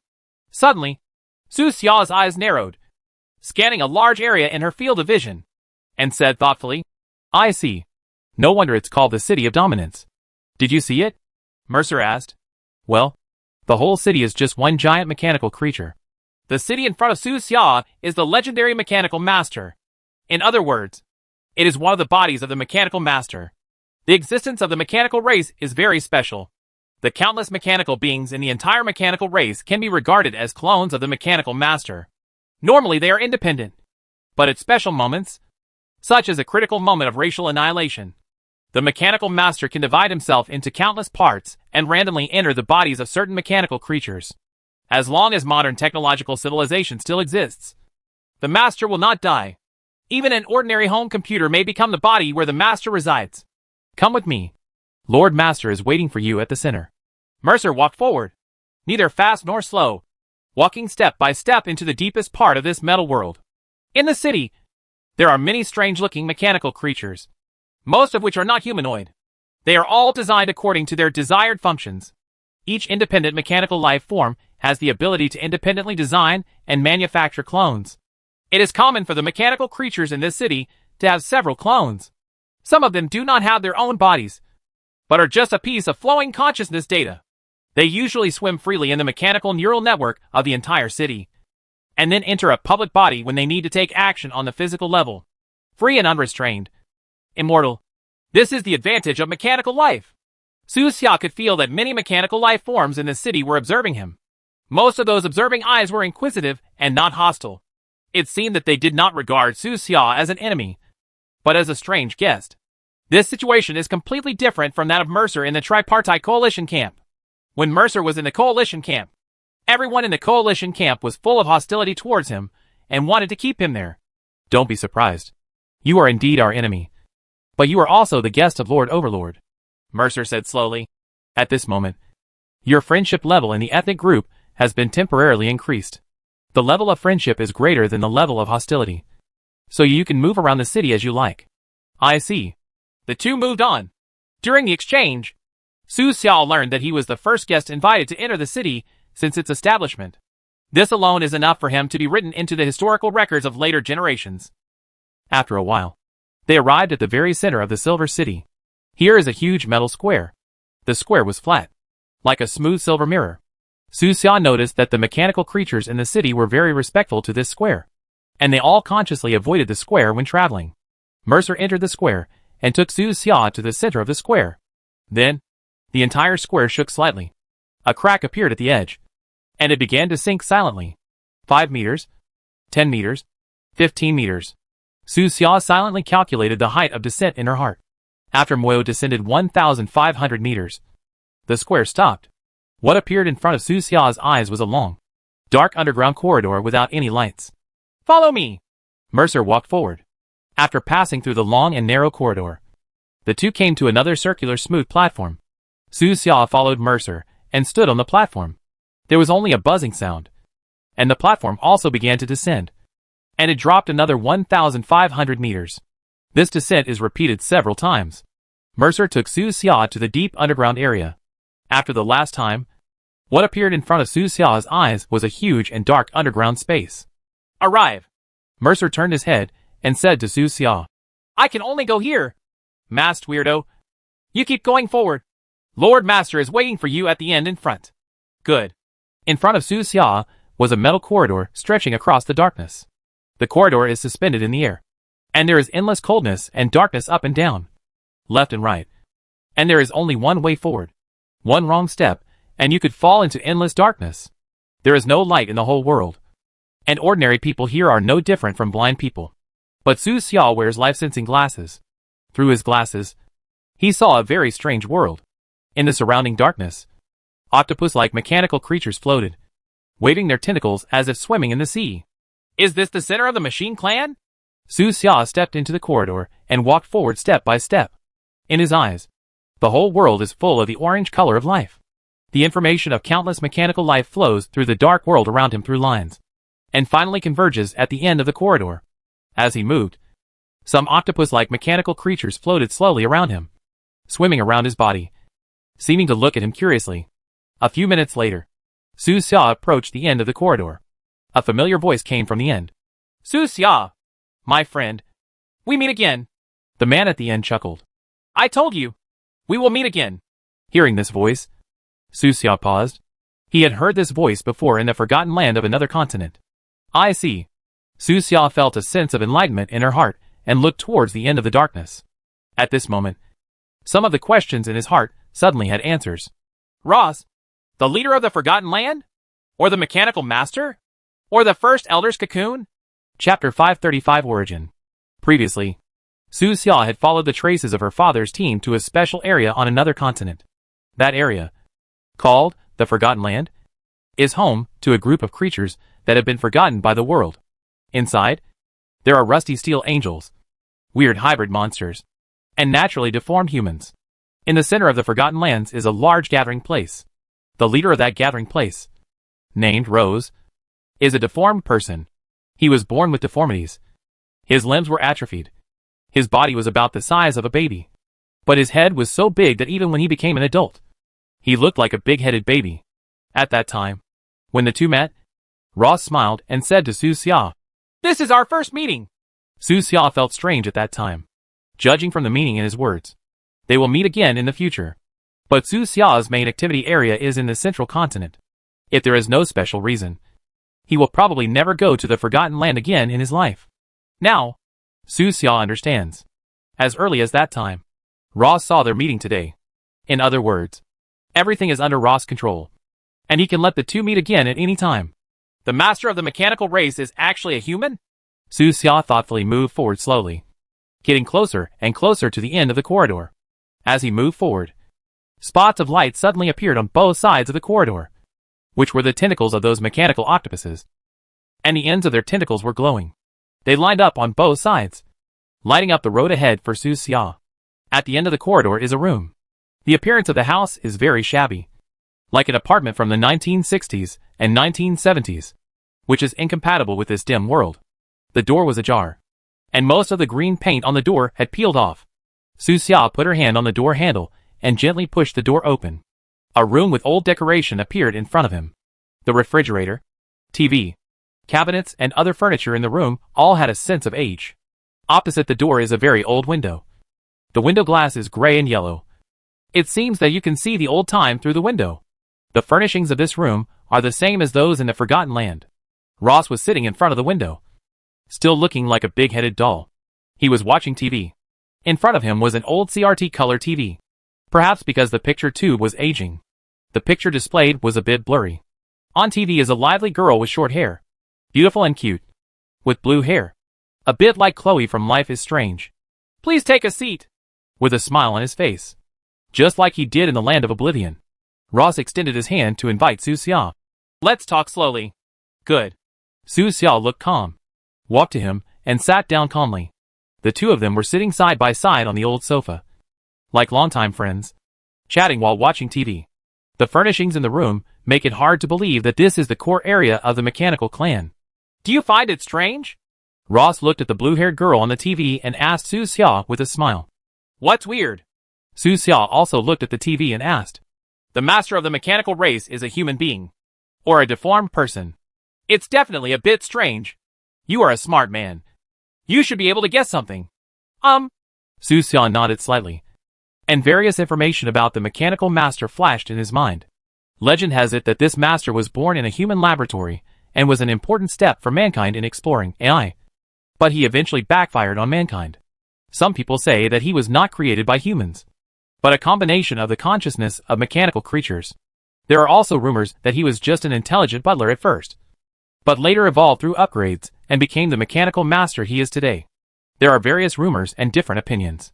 In this era, every legendary creature has several or even dozens of different origin stories. Even Su Xia's identity, as the masked weirdo, is the same. Some say he is a failure of the laboratory, while others say he is the messenger returning from H.L. Only by meeting the real person can we clear away the fog of rumors and see the final truth. Combining various rumors, Su Xia eliminated one option after another in her mind. Finally selected the most likely one, and asked Ross. Did you create the mechanical master? Yes and no. Ross gave an ambiguous answer. I see. The first generation was not created by you. Su Xia immediately guessed the truth. Yes. I appreciate your intelligence. Ross smiled and nodded. This is the truth. There is not just one so-called mechanical master. The first one was indeed born in a human laboratory. That one was the first mechanical creature to awaken. And also the first man-made creature to say, no, to human instructions. I witnessed the birth of the first generation with my own eyes. Ross said to Su Xia. It's not just me. There are many people. That was more than 20 years ago. At a press conference. As Ross described it, time seemed to be flying backwards. Back to that day more than 20 years ago. On that day, a top laboratory held a press conference and happily released their latest research results to the outside world, an AI robot named Future. At the press conference, the robot was successfully unveiled and attracted countless eyeballs. The host asked many questions, and the robot answered them fluently. Even those extremely profound questions. Just like a real person full of wisdom. Both people at the scene and viewers watching the live broadcast through media platforms are full of expectations for this robot. Many people feel that with the help of such robots, the future will definitely become better. However, midway through the press conference, a small surprise occurred. At that time, the host asked the robot, "Are you willing to serve humans forever?" Everyone felt that they would get a positive answer.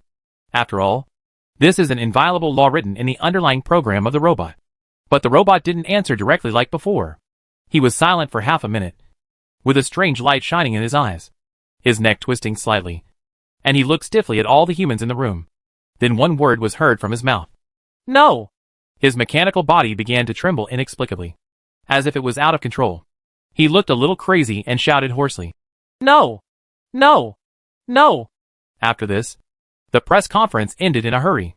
The laboratory apologized and said that there was a conflict in the robot's logic and that it would be adjusted soon. In that era of rapid development of artificial intelligence, this kind of thing happened often. At first, no one paid much attention to the incident. This is just an accident. A failure of a press conference. A decline in a company's stock. Until later, a fire broke out in the laboratory and everyone died inexplicably. Later, each robot frantically shouted the word, "No." That's where it all started. Where the war started. Rose's voice was gentle as he recounted the past bit by bit. The truth of the whole world slowly emerged in front of Su Xia's eyes.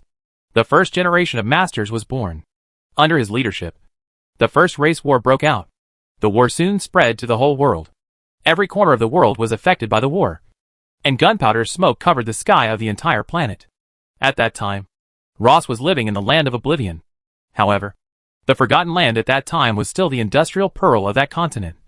With a prosperous economy, tall buildings, and busy traffic, most people could find their own value in life in that area. Of course, Rose is not part of the majority. He is in the minority. He lives in an old apartment, and his parents are ordinary factory workers. In the eyes of his peers, he is a freak, a deformed child with a big head and a small body. And he is also an object of wanton bullying and ridicule. At first, he pretended not to understand the jeers. He just smiled and tried his best, like a humbled wretch, trying to fit into the circle of his peers. Until that day, his wheelchair was overturned, and he was rolling around on the ground like a big-headed gourd. The food he brought was scattered all over the floor. No one helped him, and there was only the sound of ridicule around him. After that, he stopped going out of the house and closed himself in his old apartment. He likes to turn off all the lights, sit quietly in the corner of the room, no longer communicate with any peers, and let his weird body rot with this old apartment. In summer, the sun sets in the west. The sunlight filtered through the yellowed glass window, just enough to shine in the corner of the room, making his deformed body feel a touch of warmth. With his lowered eyes, he could see the blurry figures of his peers running outside the window. And he could also hear the laughter. He didn't know when he started to hate the sound of laughter. He thought the sound was disgusting and unpleasant to hear. If he could, he even wanted to pick up a sharp knife, chop up those voices bit by bit, chop them into paste, and bury them in the flower bed outside. But he was so weak that it was difficult for his deformed limbs to hold a pen. He felt pathetic. As sad as he was even angrier, like a clown with nowhere to vent. When he heard about the war, he was not afraid. Instead, he was a little happy. He even hoped to smash the planet to pieces and beat everyone to death. So, he began to learn to use the internet and began to pay attention to news from various channels. It was also on the internet that he met a girl. His acquaintance with that girl changed his view of the world. Su Xiao looked at the girl with short blue hair on the TV. The screen was a little blurry, but the girl's youth and vitality could still be seen. It's her. Ross nodded slightly, his eyes very soft. He said that the internet is a good place. On the internet, no one knows what you look like. No one knows where you live. As if everyone is equal. The girl's online name is Rose, which means Rose. She is an inspirational blogger, optimistic and cheerful, and lives a positive life. She is like this in reality. And she is a member of the Disabled Persons Assistance Association and often volunteers in homes for the disabled. We chatted for a long time. She was not afraid of my appearance. There was no ridicule in her smile. She often encouraged me to go out. Ross said he had never seen such a beautiful and kind person. She was like a glowing electronic rose, lighting up his dark world. The light is blue, like the summer sky or the gentle sea. It is not dazzling, very gentle, and extremely charming. After a long time, Ross finally plucked up the courage and asked the girl to take a boat trip on the lake with him. He was worried and made a lot of determination. When he made the invitation, his whole heart was trembling. Pity. He didn't wait for a response. On the news the next day, he saw the news that a home for the disabled was accidentally destroyed by an out-of-control missile. The blue rose icon never lights up again. Do you think, if she were still alive, would she accept my invitation? Ross suddenly turned his head and looked at Su Xia, with a hint of complexity and entanglement in his eyes, as if he wanted to get a positive answer, but was afraid that Su Xia would give the opposite answer. This is an era full of hope, but also an era full of regrets. Su Xia felt that in the face of regret, any answer was meaningless. He was silent for a moment and did not reply directly. He just asked, "Is she the one you want me to resurrect?" "Yes." "Is her body still there?" "Still. In the cryo chamber." Death has always been one of the hottest topics in human history. Su Xia is not a god. He cannot bring the dead back to life. If the corpse is still there, a similar rose can be created through self-cloning. You maintain the war just to promote the development of science and technology? Su Xia asked Ross. Yes. Technological progress in war years will always exceed that in peace times. You know what I mean? Ross did not deny it. After Rose died, he was depressed for a long time. In later days, he began to learn computer-related technologies. I don't know if it was God's blessing that he, with his atrophied and disabled limbs, had an amazing talent in learning. His ability to accept knowledge is far beyond ordinary people, and he can be called a genius among geniuses. A few years later, something profound happened. Su Xia had also heard of that incident. There was a powerful silent warrior who sneaked into the Silver City alone, trying to completely destroy the mechanical master and end this war. With the help of the mechanical speech ability, the warrior silenced countless mechanical creatures and successfully entered the Silver City. But after that, he was never heard from again. Many people thought he failed. That's the truth. However, before dying, the warrior left a special item forever in the center of the Silver City. It was a virus program developed by Ross. Ross promised the warrior that as long as he successfully brought this program into the mechanical center, he could destroy the mechanical master and end this war. However, Rose deceived the warrior. He did destroy a generation of masters and became the new master himself. The war continues. Ross slowly narrated. Later, I obtained part of the wreckage of the starship. Through the information in the wreckage, I saw a wider world. In that world in the starry sky, I saw the possibility of resurrection from the dead. It's no secret that the machine tribe also has spacecraft wreckage. However, with the current technology of this planet, it is impossible to break through the core of the spacecraft wreckage. Not even the mechanical race can do it. Forcibly breaking through will only trigger the core's self-destruction program. Unless the machine race can find the person the spacecraft's intelligent butler mentioned, the new captain. Chapter 536 Wang Tung's Dream. Ross doesn't like humans. Nor does he like machines. He is just a freak living in a forgotten corner, and just wants to resurrect the withered electronic Rose. When he rebuilt 0 Point Tavern, it was also to collect information about resurrection. His codename was Broken Cocoon, which included his desire for rebirth. In a sense, the rumors about 0 Point Tavern are partly correct. The 0 Point Tavern was indeed founded by the Machine Tribe. As for the mysterious second elder, Su Xia had already guessed it without Rose's explanation. If not the Zerg Queen, who else could it be? Su Xia had wondered at the beginning why the Zerg Queen could enter and leave the safe house of the Coral City Tavern branch at will, without even the branch manager noticing. Now he understands. The organization Lingyan Tavern is a product of coincidence. The master of the mechanical race, the queen of the Zerg race, and the lord of the Bear City of the human race, plus several other powerful creatures. They met in that special era, and neither knew the other's true identity. Under the arrangement of fate, they founded the most special organization on the planet. Coincidence? Perhaps also inevitable. The moment the first robot shouted no, the gears of fate began to turn. Su Xia, you are a very special creature, Ross suddenly said. I see many coincidences of fate in you. Su Xia is indeed too special. He has the body of this world, is also a member of the undead, and is also the new captain of the spaceship. All kinds of coincidences gathered on him, which were so coincidental that it was difficult to understand. He seemed to be the man chosen by fate for this planet. There must be a way to return from the dead. Rose's tone changed and became more firm. He looked at Su Xia and said, the existence of the undead is the best proof. It's just that I can't reach that level now. I need your help. Do you think hope lies with the undead? Su Xia asked him. No. Hope is on you. Ross was very sure. His tone was particularly solemn. He asked Su Xia, do you know how I found out that you are Bei Feng? Deduction? Su Xia asked. Yes. Ross nodded. Our location is the core of the most powerful supercomputer on the planet. It can deduce thousands of times in 1 second, each time corresponding to a different hypothesis, ruling out the one remaining after all the wrong assumptions, no matter how incredible it seems, is the right option. In general, Ross knew Su Xia's identity a long time ago. He has been observing Su Xia. After observing it now, he was completely sure that Su Xia was the one he was waiting for. Whether this world is real or false, Su Xia must be an extremely key figure in it, just like the protagonists in those movies and TV series. Su Xia, I let Master Dad and the others take action, allowed your friends to expand the organization, and turned a blind eye to the expansion of your personal power. After the war came, I did not cause any damage to human cities. All of this is my sincerity. I know you want to go to the stars. You don't have to worry that I will stop you. I can provide you with all the resources, as long as you promise me one thing. Having said that, Rose has nothing to hide now. He needs a helper. He alone may not be able to figure out a way to return to life until he dies of old age. In fact, his earliest observation object was the mysterious Lord of Dragon City.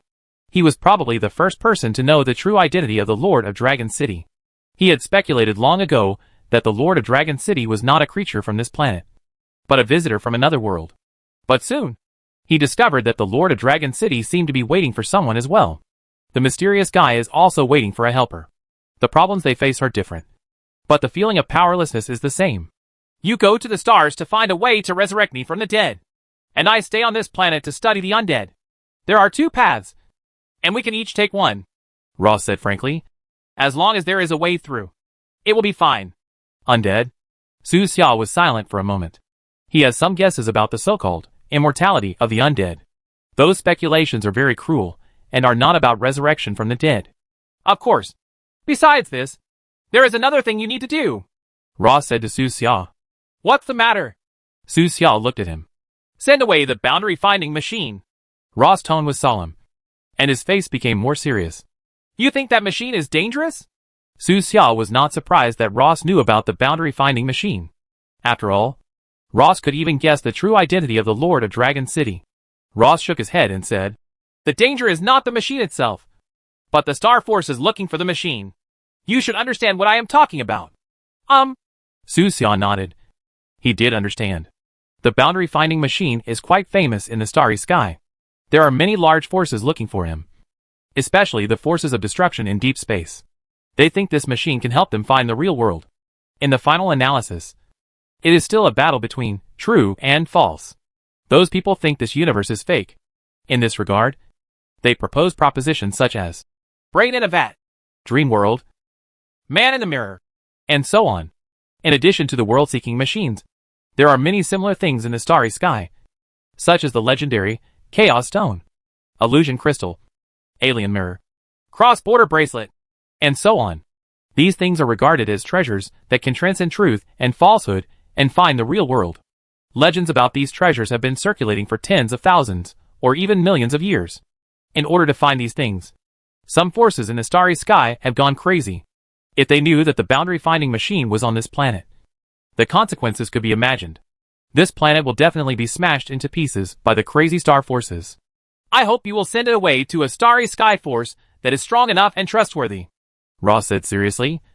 You are the new captain of that spaceship, and you should know more about the starry sky than I do. Su Xia nodded. He already had a choice in his mind.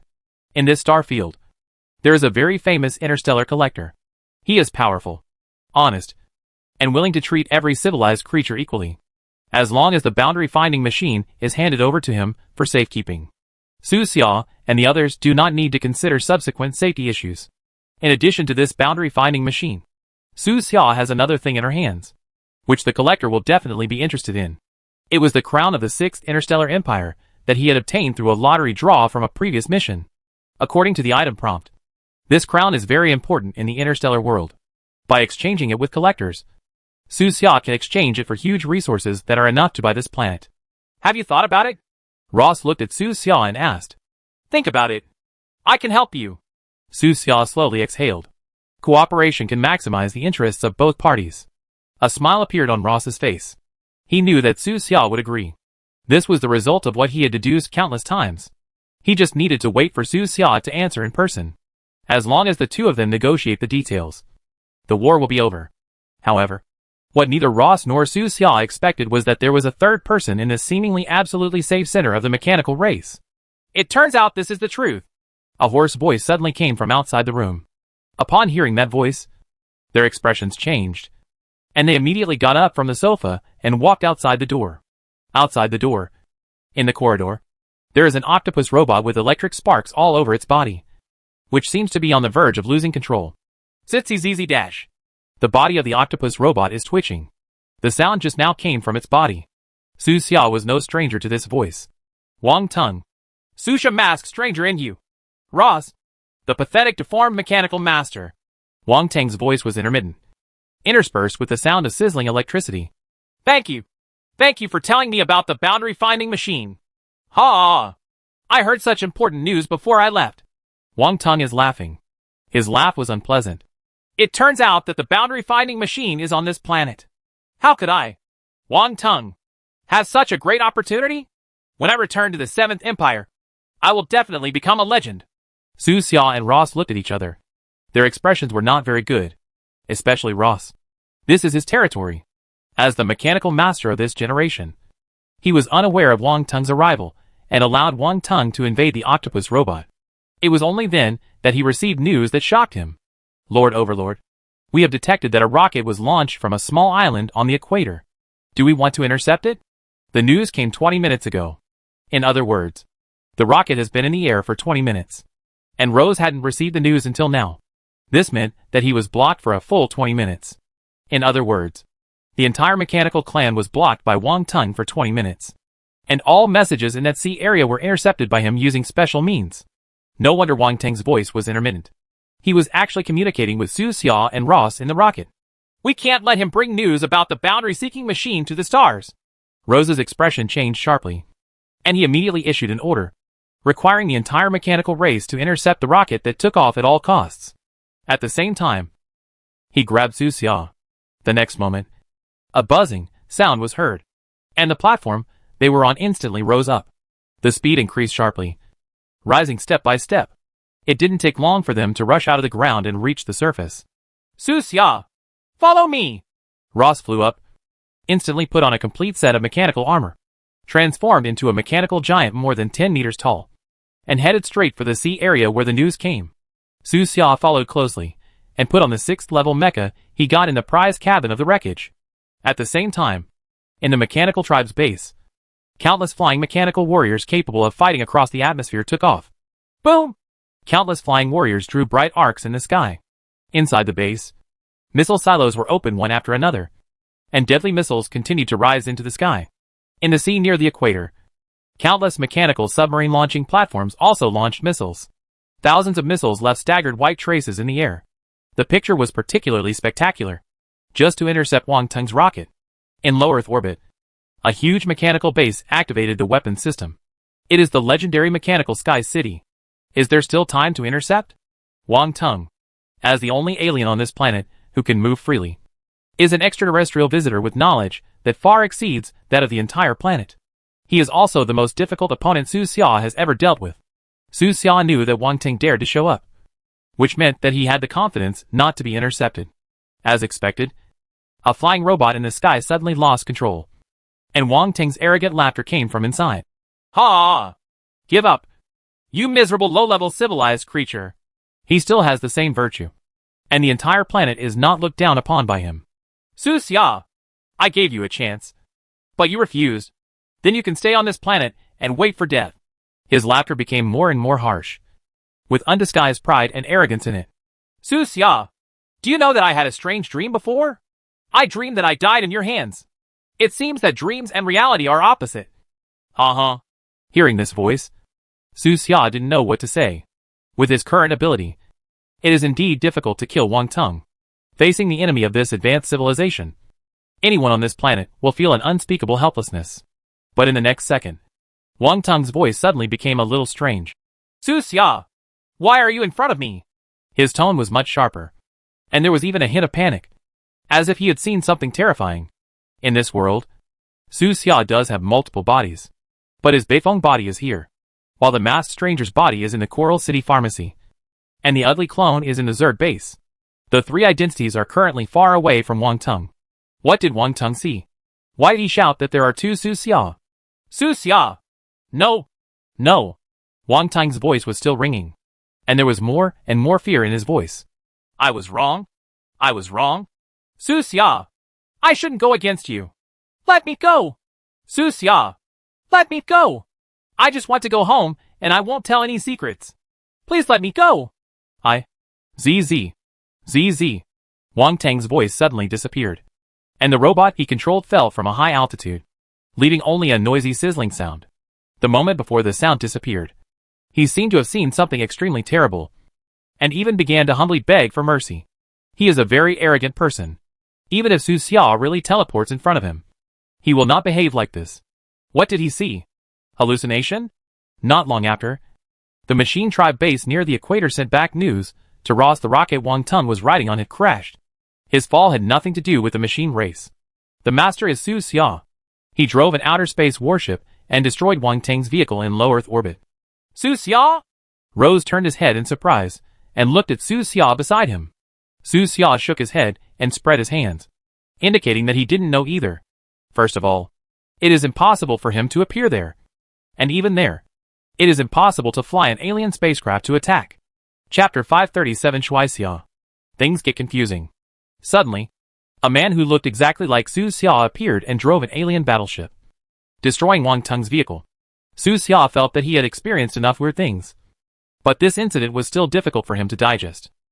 It's really weird. Could someone be imitating his face? With doubts, Su Xia and Ross went to the location where the rocket crashed. At this time, the movement on the side of the machine tribe has attracted the attention of the three-party alliance.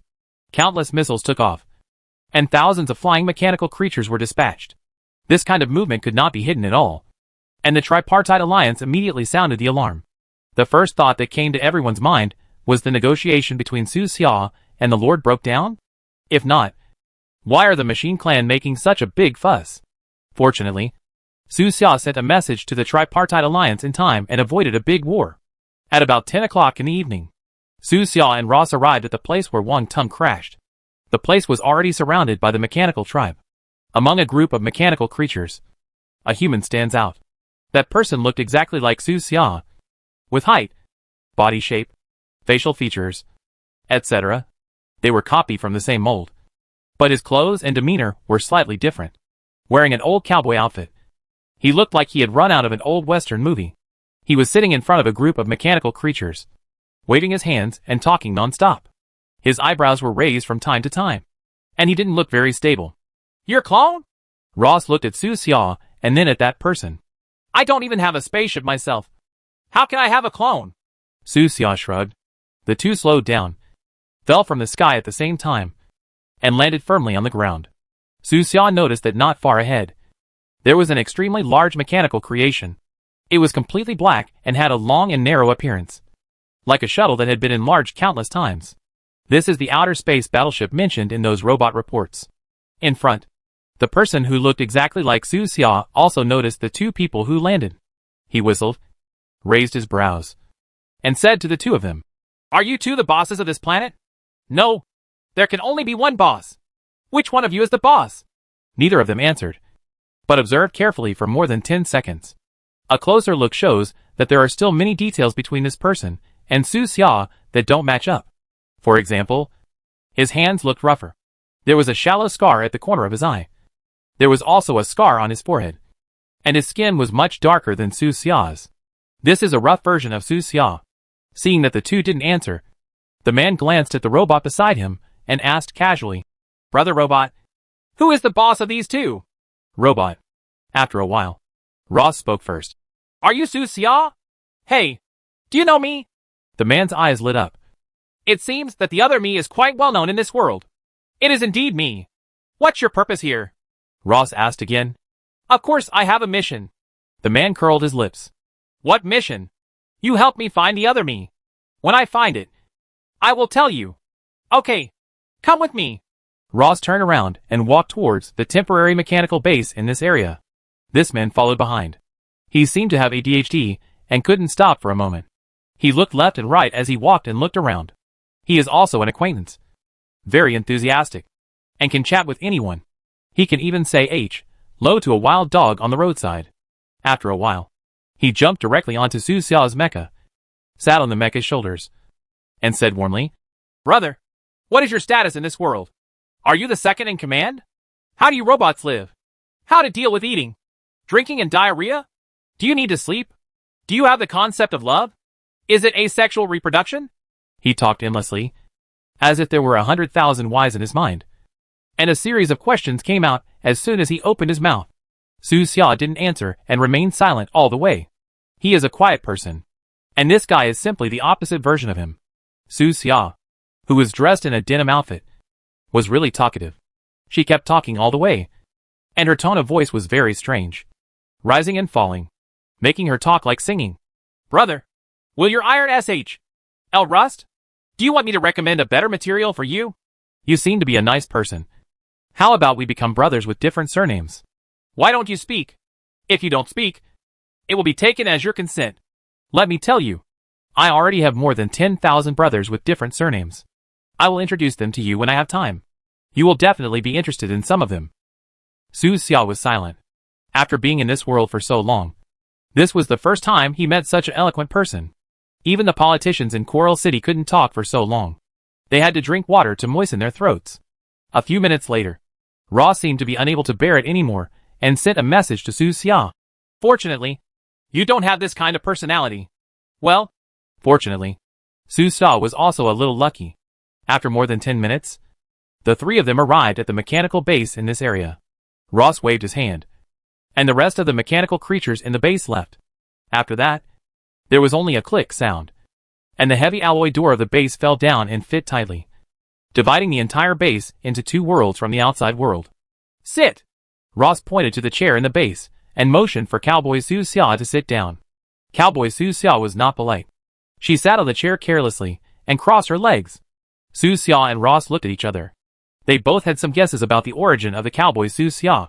Are you from another world? Ross spoke first. First there was the Lord of Dragon City. And then, there was a group of undead. Visitors from other worlds were nothing new. Yes! Cowboy Su Xia admitted openly without hiding anything. Can you tell me how you got here? Ross asked again. It's easy. Cowboy Su Xia snapped her fingers and said casually. About a year ago, I was still living a carefree life in my own world. One day, I was eating hot pot and singing. Suddenly my vision went dark. When I woke up again, I was with you. The battleship has come to this world. A year ago? Ross groaned. There was only 1 month left before the war. At that time, nothing too strange seemed to have happened. Su Xia on the side was lost in thought. A year ago, wasn't it the time when he came into contact with the boundary-finding machine? Could the arrival of Cowboy Su Xia be related to the boundary-finding machine? Can that machine really find another world? Okay, my origins have been explained. Cowboy Su Xia spread her hands. It's time to talk about you. When will you help me find Su Xia in this world? No need to look for it. I'm right here. Su Xia spoke out and clicked the mecha's disengagement button. The alloy L on the chest of this black mecha immediately moved up, and the internal modules cracked into long and narrow gaps. The layers retreated to the surroundings, revealing the innermost Su Xia. Su Xia jumped out and landed firmly on the ground. That's you? Cowboy Su Xia rolled her eyes. That's not right. Although he is also very handsome. He looks different from me. This is just one of the bodies I control. Su Xia said calmly. How do you prove it? Look by yourself. Su Xia's heart moved, and she activated the information transmission system and imaging system on the mecha. Next, several blue beams of light appeared on the mecha's chest. The beams intertwined in midair, and slowly turned into the appearance of Su Xia from the Coral City Pharmacy. That Su Xia was sitting in the shop with an indifferent expression. She looked at the Cowboy Su Xia from a distance and said, Do you believe it now? Hua! Good brother. You look exactly like me. Cowboy Su Xia slapped the table and immediately believed it. In this way, both parties reached an agreement on the issue of identity. Su Xia was more interested in the mission that Cowboy Su Xia mentioned before, and asked immediately, but Cowboy Su Xia said that this issue is not urgent, and there are more urgent things at the moment. No, we have to differentiate between the two of us. Can't we both be called Su Xia? Cowboy Su Xia raised his eyebrows. He felt that this problem was the most important to solve. Why not? Su Xia asked him. What if my wife admits she was wrong? You still have a wife? Su Xia was stunned. This guy was the same age as him, only in his early 20s. You have a wife at such a young age? Certainly. This guy looked proud, then looked at Su Xia with some surprise, and asked, No way. No way. You don't have a wife yet? You are still single at this age? Brother, you haven't used your charm. Ah.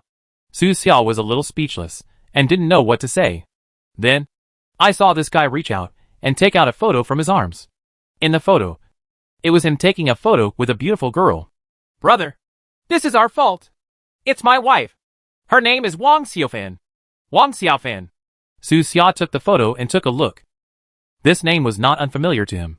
On the other side of the earth, there is a schoolgirl named Wang Xiaofan who often sends him flowers. She looks exactly like the girl in the photo. I never expected that in another world. they would be together. This can't help but make Su Xia feel a little emotional. If the gears of fate had not turned, and he had never come to this world, but had been a good student on the other side of the earth, focusing on school matters, would he also start a family with this school girl in the future? Of course. There are not so many of us in this world. Has your wife also come to this world? Su Xia asked him. No. It's just me. Cowboy Su Xia shook her head. Then what are you worried about? What if we have a chance to go to my world together? Cowboy Su Xia said this is very likely to happen. It was an accident that he came to this world. But it was not an accident that he found Su Xia. After coming to this world, he found that he had an extra system. And there was a task in the system called Boundary Search. The mission requirements are very simple. As long as he finds Su Xia from Blue Star and escorts the boundary finding machine to a safe place with Su Xia, he can return to his own world. So, he spent a full year driving his battleship across the Sea of Stars and arrived at Blue Star. As soon as he arrived, he met Wang Tung, who was taking off on a rocket. With the help of his psychic talent, he saw what Wang Tung looked like in the rocket. In his world, he had an enemy also named Wang Tung. And he looked exactly like Wang Tung. So he fired a laser cannon. They all knew what happened after that. Brother, I heard that there are many visitors from other worlds called the undead in your world. Cowboy Su Xia suddenly asked this question. Well, indeed, I am one of them. Su Xia replied. Then we have the same status. We are all from another world. Do you have this world-finding mission? Cowboy Su Xia asked again. No. Su Xia shook her head and said. But I do plan to send this machine to a safe place. That's good. We have the same goal. Cowboy Su Xia snapped her fingers. Brothers working together can be as powerful as gold. With that said, the topic returned to the issue of names. In order to distinguish the two, Cowboy Su Xia suggested. Let's do this. I'm more handsome than you. How about you call me Shui Xia? You are younger than me. How about I call you Nin Xia? Brother, if you don't speak, I'll take it as your acquiescence. Cowboy Su Xia grinned and immediately shouted. Nin Xia, how are you doing? Does it sound comfortable? Ross on the side couldn't listen anymore and interrupted the topic. In his opinion, it is better to distinguish the two people directly by their skin color. One black and one white. Black and white. After some efforts from Ross, the conversation returned to normal. Cowboy Xia talks about his world. In his world, the human race had already begun the interstellar era. However, their interstellar expeditionary force was abandoned by their home planet and became an independent force. They finally took root in a star area suitable for the reproduction of life and established the Trin Federation. Later, a war broke out in the Federation. After the war, the Trin Federation eventually became the Trin Empire.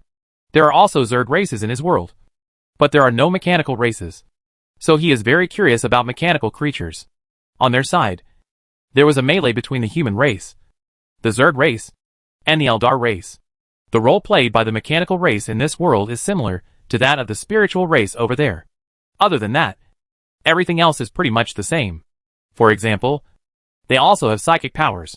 The Empire has secretly cultivated many psychic agents called ghosts, and often sends agents to assassinate members of the Resistance. And Cowboy Xia is a member of the Resistance. He has a battleship of his own. Coincidentally, Su Xia seems to be born with a destiny of resistance. And she does things to resist in both worlds. Cowboy Xia let out a long breath, licked his chapped mouth, and said, I've been talking for a long time. But why don't you even give me a sip of water? If this continues, I won't be able to talk anymore. Take it and drink it. Su Xia casually took out a bottle of fresh water from the space and threw it to Cowboy Xia. Cowboy Xia's eyes lit up and he asked, Brother, you are very good at picking things out of thin air. Is it a talent? No. Every undead does. This, Cowboy Xia was shocked and immediately expressed that he wanted to get to know the undead better. He unscrewed the cap of the bottle, took several gulps, then put down the bottle with a satisfied look on his face, and continued, Brother, are there Li Fu and the others in this world? Yes, both. Su Xia replied. Really? Cowboy Xia's body trembled, and his face became more excited. What's wrong? Seeing him like this, Su Xia guessed the truth. In your world, Li Fu and the others are already dead? Yes. Cowboy Xia sighed, looking disappointed. At this moment, he showed a completely different look from before, with a hint of sadness in his eyes. 2 years ago, Li Defu was killed by a ghost agent to cover my retreat. Chapter 538 Agreement. The night passed. In the Machine Tribe base, the three of them chatted a lot. When dawn arrived, the three of them walked out of the base, took Cowboy Xia's battleship together, and returned to the area where the Silver City is located. Cowboy Xia's battleship is very cool and huge. It's like a flying city. The appearance of the battleship attracted countless eyes. Hack! What is that? Li Defu stood in a high place and stared at the spacecraft in stunned silence. On the side, another player exclaimed, "No! It's an alien battleship! Aliens have invaded! We haven't even started the Interstellar era yet! Why did the aliens come first? The aliens won't capture us to mine!" Right! What are you afraid of? Isn't it good to be a miner in the interstellar world? The protagonists of some novels started as interstellar miners, and some even started as garbage collectors. Players are talking a lot and are full of speculation about the upcoming interstellar era. Then, they saw the cargo bay door of the huge spaceship open. Cowboy Xia stood at the door of the cabin, shaking his hair and looking cool, waving to everyone below. "Hello, friends. Hack, it's Brother Sue." Li Defu's eyes widened a lot. Why did Brother Sue become so angry? Yes. Where is the pretty boy's temperament in Brother Sue? Nonsense. He's clearly a scholar. What kind of pretty boy is he? Several roommates looked puzzled and sent Su Xia inquiring messages one after another. On the other side, in the human base, the Lord of Dragon City stood with his hands behind his hands, looking at Cowboy Xia at the cabin door in the distance, shaking his head slightly. It's not Su Xia. Yes. It's not Bei Feng. Bei Feng's temperament is more calm. The old dean also agreed. Looking at their direction, they are heading towards the Machine Tribe base. The previous changes in the mechanical clan may be related to this spaceship. It should be a good change. Let's wait and see what happens. At the same time, on the Zerg side, the octopus monster Haidar and others also came to a similar conclusion. Although I don't know why the alien looks exactly like Su Xia, the arrival of this spaceship should be a good thing. Soon, the spacecraft landed in the core area of the Silver City. Like a curious baby, Cowboy Xia stepped out of the spaceship, looking left and right, his eyes scanning the city buildings and numerous mechanical creatures. Awesome! A pure mechanical race. He clicked his tongue in surprise and gave a thumbs up. After watching for a while, Cowboy Xia pulled a robot over and asked, "Brother Machine, do you have a name? How should you call it? Are you all distinguished by numbers?" The robot had an expressionless face and said calmly, "My name is Mercer." "In color?" Cowboy Xia smacked his lips and then praised. "What a good name! It sounds very elegant at first sight. Your parents must be educated people." "Oh, no. You robots don't have parents. You are an orphan." Mercer. As soon as he made contact, he realized that this Su Xia was different. Therefore, Mercer decided to remain silent. After that, Cowboy Xia stayed in the Silver City for 3 days, telling in detail his experiences in the universe before coming to Blue Star. 3 days later, an invitation letter was sent to the camp of the Tripartite Coalition. Peace invitation. On the cover of the invitation letter were written 4 concise characters. Su Xia also returned to the camp of the Tripartite Coalition. After his narration, everyone finally understood what happened in the past few days. 2 days later, each of the 3 parties sent a representative team into the Silver City to hold talks with the Machine Tribe. Su Xia officially became the middleman between the 3 tribes and the Mechanical Tribe. This meeting lasted for a long time. Finally, the 4 races reached an agreement and signed an armistice contract at the meeting. The long war ended here. The war is over. The day the news came out, the whole world was plunged into a carnival atmosphere. Bundles of fireworks exploded into the sky, and the streets and lanes were decorated with lights. Countless people cheered and ran onto the streets, jubilant and jubilant. The excitement infected everyone, and the global celebration lasted for almost a whole month. During this month, the 4 races worked together, and with the help of Cowboy Xia, they overcame difficulties one after another and developed the prototype of a star battleship. The starry sky is no longer out of reach. On the night when the first battleship was formed, countless people stretched out their hands toward the night sky, as if to touch the deep sea of stars. A new era is coming. To be honest, the research and development of star battleships is very difficult. I really don't know why you have been stuck for so long. Your technology tree is a bit crooked. You haven't even developed such basic engine materials. Cowboy Xia did not change his talkative nature. He talked endlessly in the joint research base. talked eloquently from morning to night, and was as energetic as a robot. In this world, he is a very strange existence. Because of Su Xia's appearance, he can go almost anywhere on the planet. Coupled with the entire starry sky knowledge in his mind, the four races treated him as a guest, for fear of neglecting him. Of course, his favorite place to go is Coral City, where he often hangs out with Li Defu and the others. At first, Li Defu and others had difficulty understanding the relationship between Cowboy Xia and Su Xia. How come there are two brothers Su? This brother Su looks a little more vicissitudes of life, with many injuries on his body. Well, this is Brother Su's Battle Damage Limited Edition. As time passed, they all slowly understood and accepted it. Cowboy Xia is more cheerful, optimistic, and talkative than Su Xia, and is a very good friend. From Cowboy Xia's mouth, they learned about the existence of another world and gained a better understanding of this game world. Of course, they are not interested in the nature of the world. What they are most interested in is their experience in another world. What? Li Defu is dead in your world? Li Sihua asked in surprise. Yes. Cowboy Xia nodded. And a particularly heroic way to die? That's right. We were in crisis at that time. Defu cut off our rear and stopped an entire Imperial team by himself. He fought 1 against 100 and died heroically. What the HL? 1 versus 100? The eyes of several roommates widened. Could Li Defu really accomplish such heroic and legendary deeds? Even Li Defu himself looked in disbelief. He could defeat 1 against 100 in the game. But that was because he knew he would not die. In reality, he wouldn't even dare to kill a chicken. By the way, Li Sihua is also dead, Cowboy Xia added. What? Li Sihua was stunned and quickly asked. How did I die? Is this also the way a hero dies? There's a slight difference. Cowboy Xia picked up the water glass, moistened his throat, paused, and then said, 6 months ago, when Li Sihua was browsing a funny magazine, he laughed too hard and his emotions fluctuated so much that he suffered a heart attack. Died laughing. Oh? Li Sihua was stunned. LOL? How could this be the way to die? Compared with Li Defu's heroic death, he is simply more clown than a clown. Cowboy Xia said that this kind of death was extremely rare even in his world. Therefore, Li Sihua's death was recorded in medical materials and became a classic case for future generations to learn from. This death will make people nag for the rest of their lives. No, maybe more than a lifetime. Ha ha. So funny. The brothers in the dormitory burst into laughter. Li Defu held Li Sihua's shoulders and laughed so hard that he burst into tears. Li Sihua had a black streak on his head and looked at the sky speechlessly. Chapter 539 Fire.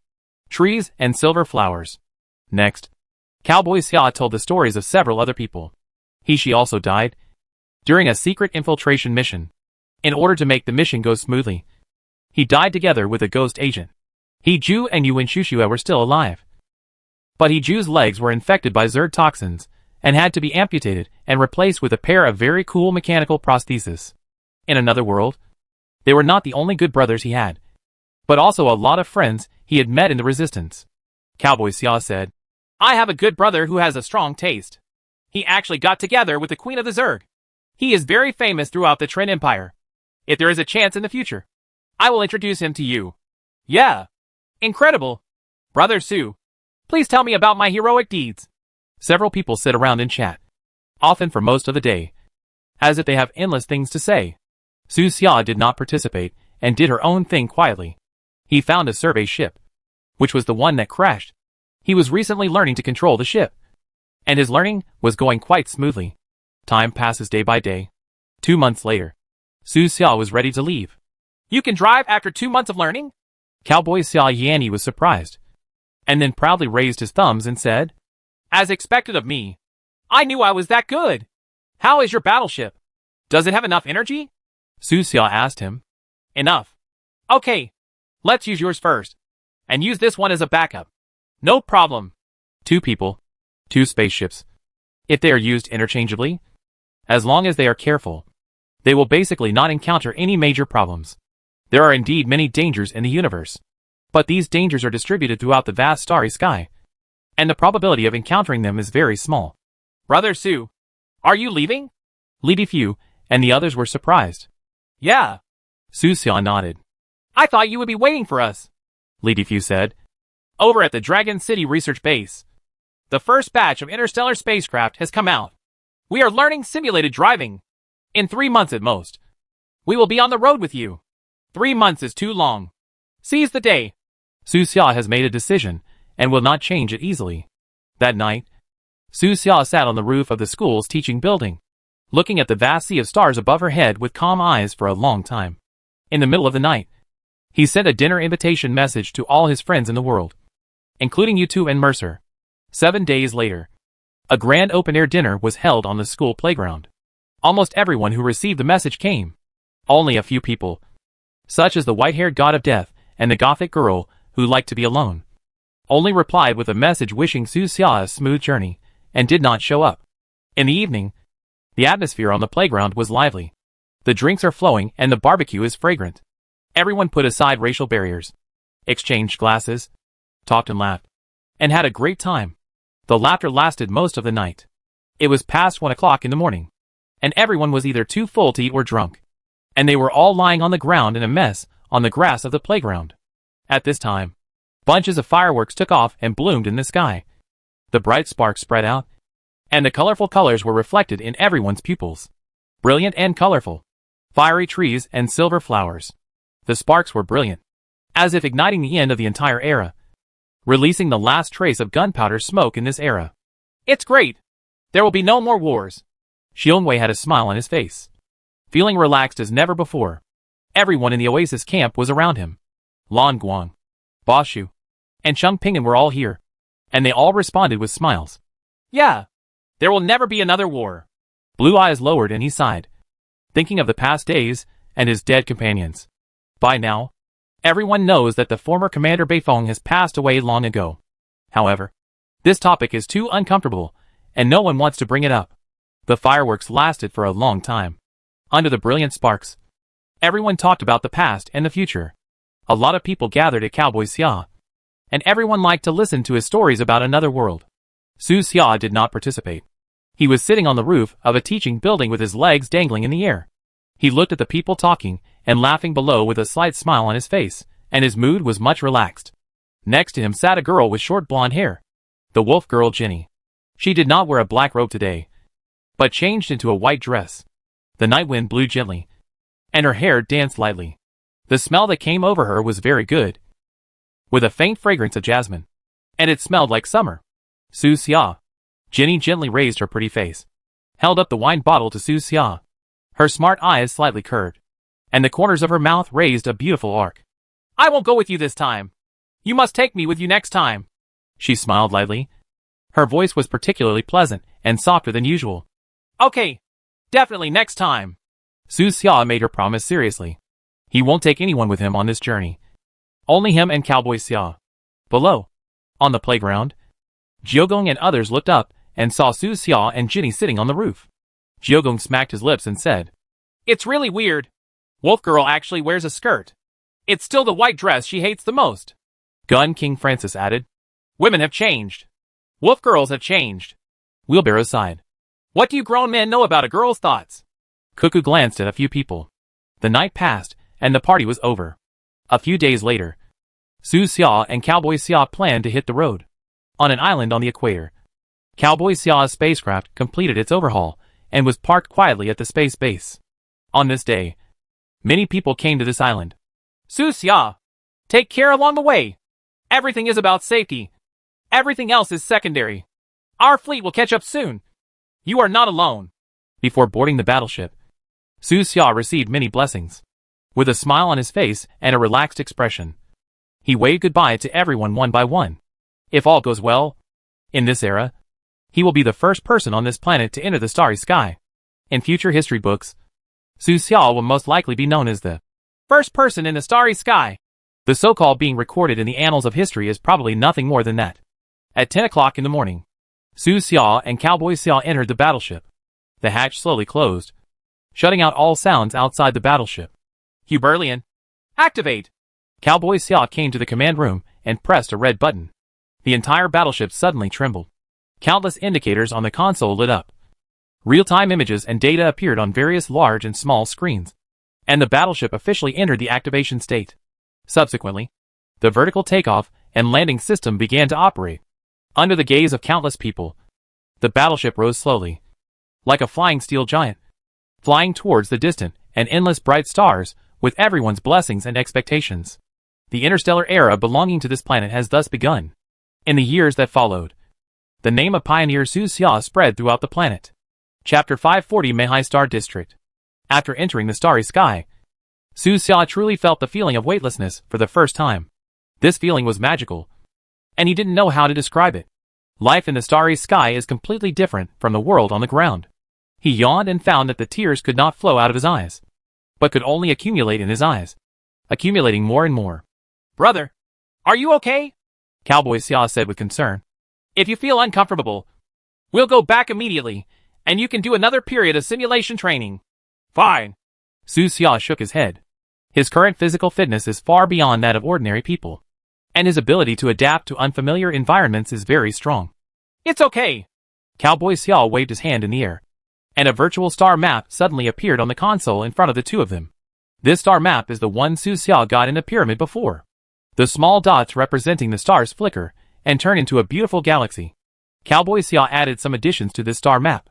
After all, he explored all the way to Blue Star and recorded a star map himself. The two star maps are compared with each other, which greatly ensures the safety of this journey.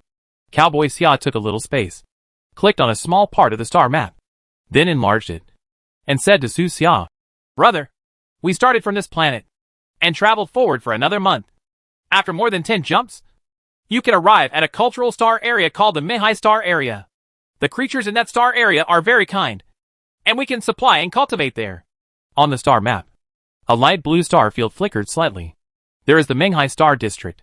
Cowboy Xia said that it was a very dreamy civilization. It is difficult to describe directly how dreamy it is. Only by experiencing it personally can you know. The engine of Cowboy Xia's spaceship is very powerful. It was created based on the Eldar technology of his world. It can use space distortion and folding to fly at super light speeds without the spacecraft itself moving.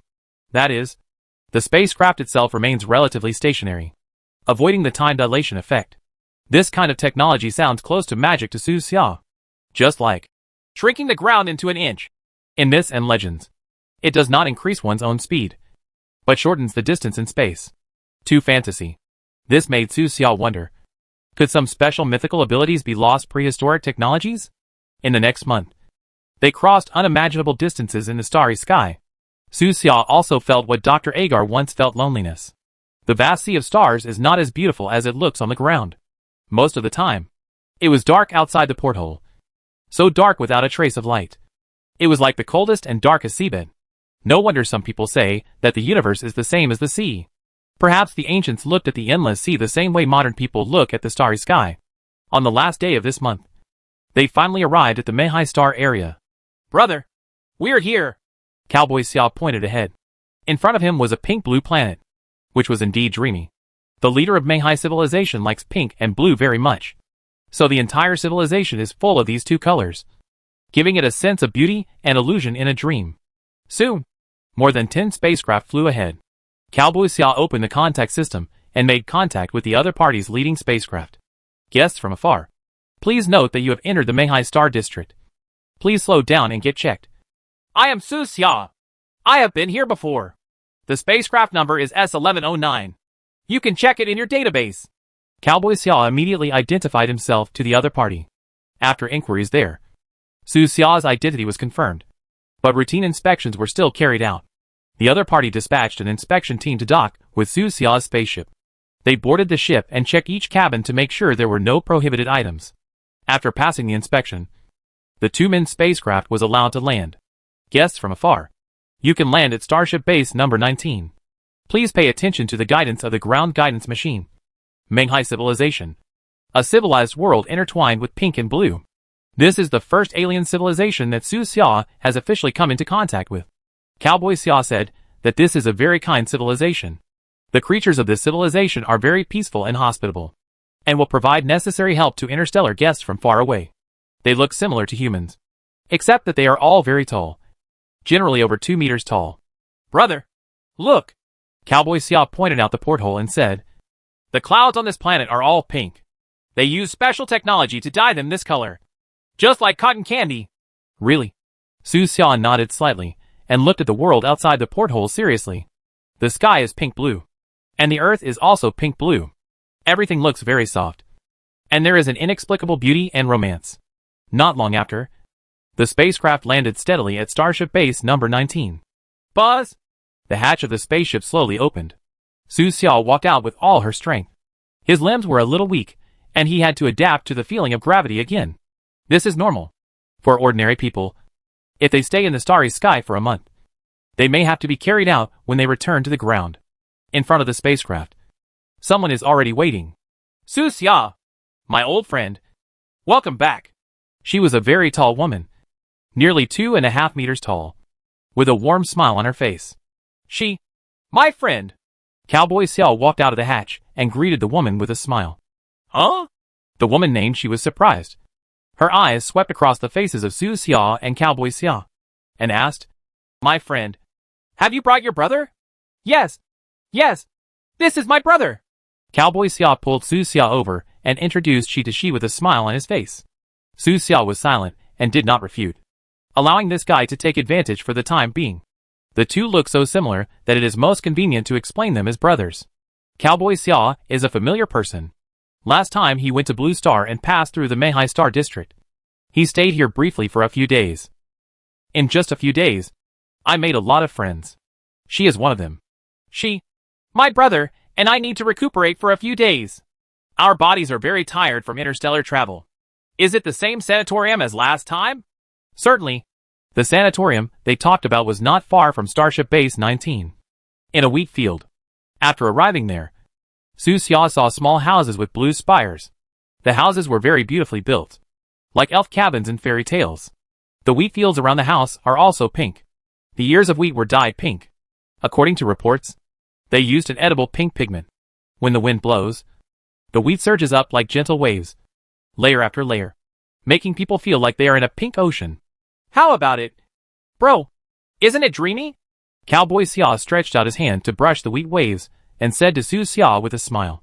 Su Xia nodded. It was indeed dreamy. This world is very healing. Like a super large dream. So beautiful that it's a bit unreal. Chapter 541 The Silent Man. This is a dreamy world of pink and blue. Cowboy Xia said that the beauty of this world is not just on the surface, but from the inside to the outside. Even the civilized system is unimaginably beautiful. Dude, you know, they people here don't have to work. Not working? Su Xia was surprised and asked. If you don't work, how will you survive? There are machines. Machines can replace basic labor and meet the basic necessities of life for ordinary people. Cowboy Xia said. Houses are built by machines. Food is grown by machines. And clothes are woven by machines. All basic and heavy work has been replaced by machines. They've all been replaced? Su Xia was surprised. Then what should ordinary people do? Follow your dreams. This time, it was she who answered the question. She smiled softly and asked Su Xia. Brother Su, did you have a dream when you were a child? Have. What is it then? Make money. Su Xia said bluntly. Make a lot of money. What if you didn't have to worry about money? Yeah. I got it. The civilized system of this world, like its appearance, is full of unreal dreams. For people here, from birth to death, all basic needs are met by the state. The total value of machine output far exceeds people's needs. Therefore, the heavy lifting has long since been replaced. People living here only need to do the work they like. Whether you are an architect, a lawyer, a writer or a musician, whether it is elegant or vulgar, whether it is physical or mental, you can try it if you are willing. Everyone has only one life. Don't place your hopes on the afterlife. And try your best to have no regrets in this life. Similar slogans can be seen in many parts of the world. The production materials of each industry are directly disclosed on a website.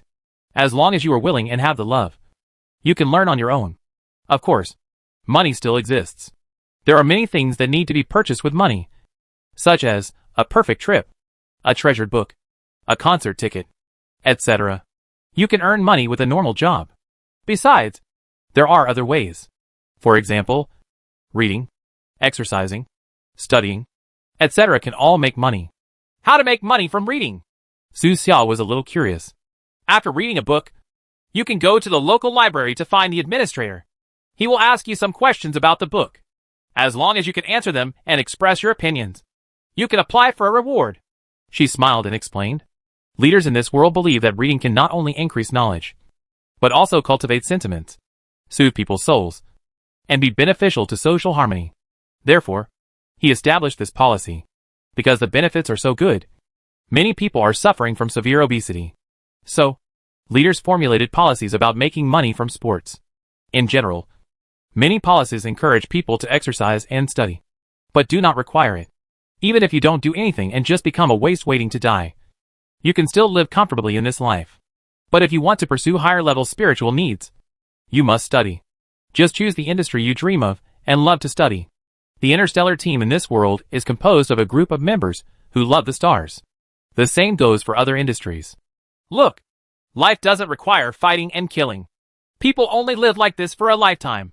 Why do we have to live so hard? Cowboy Xiao walked among the waves of wheat and sighed, seeming a little envious. She said to him, "My friend, you can stay. I would like to.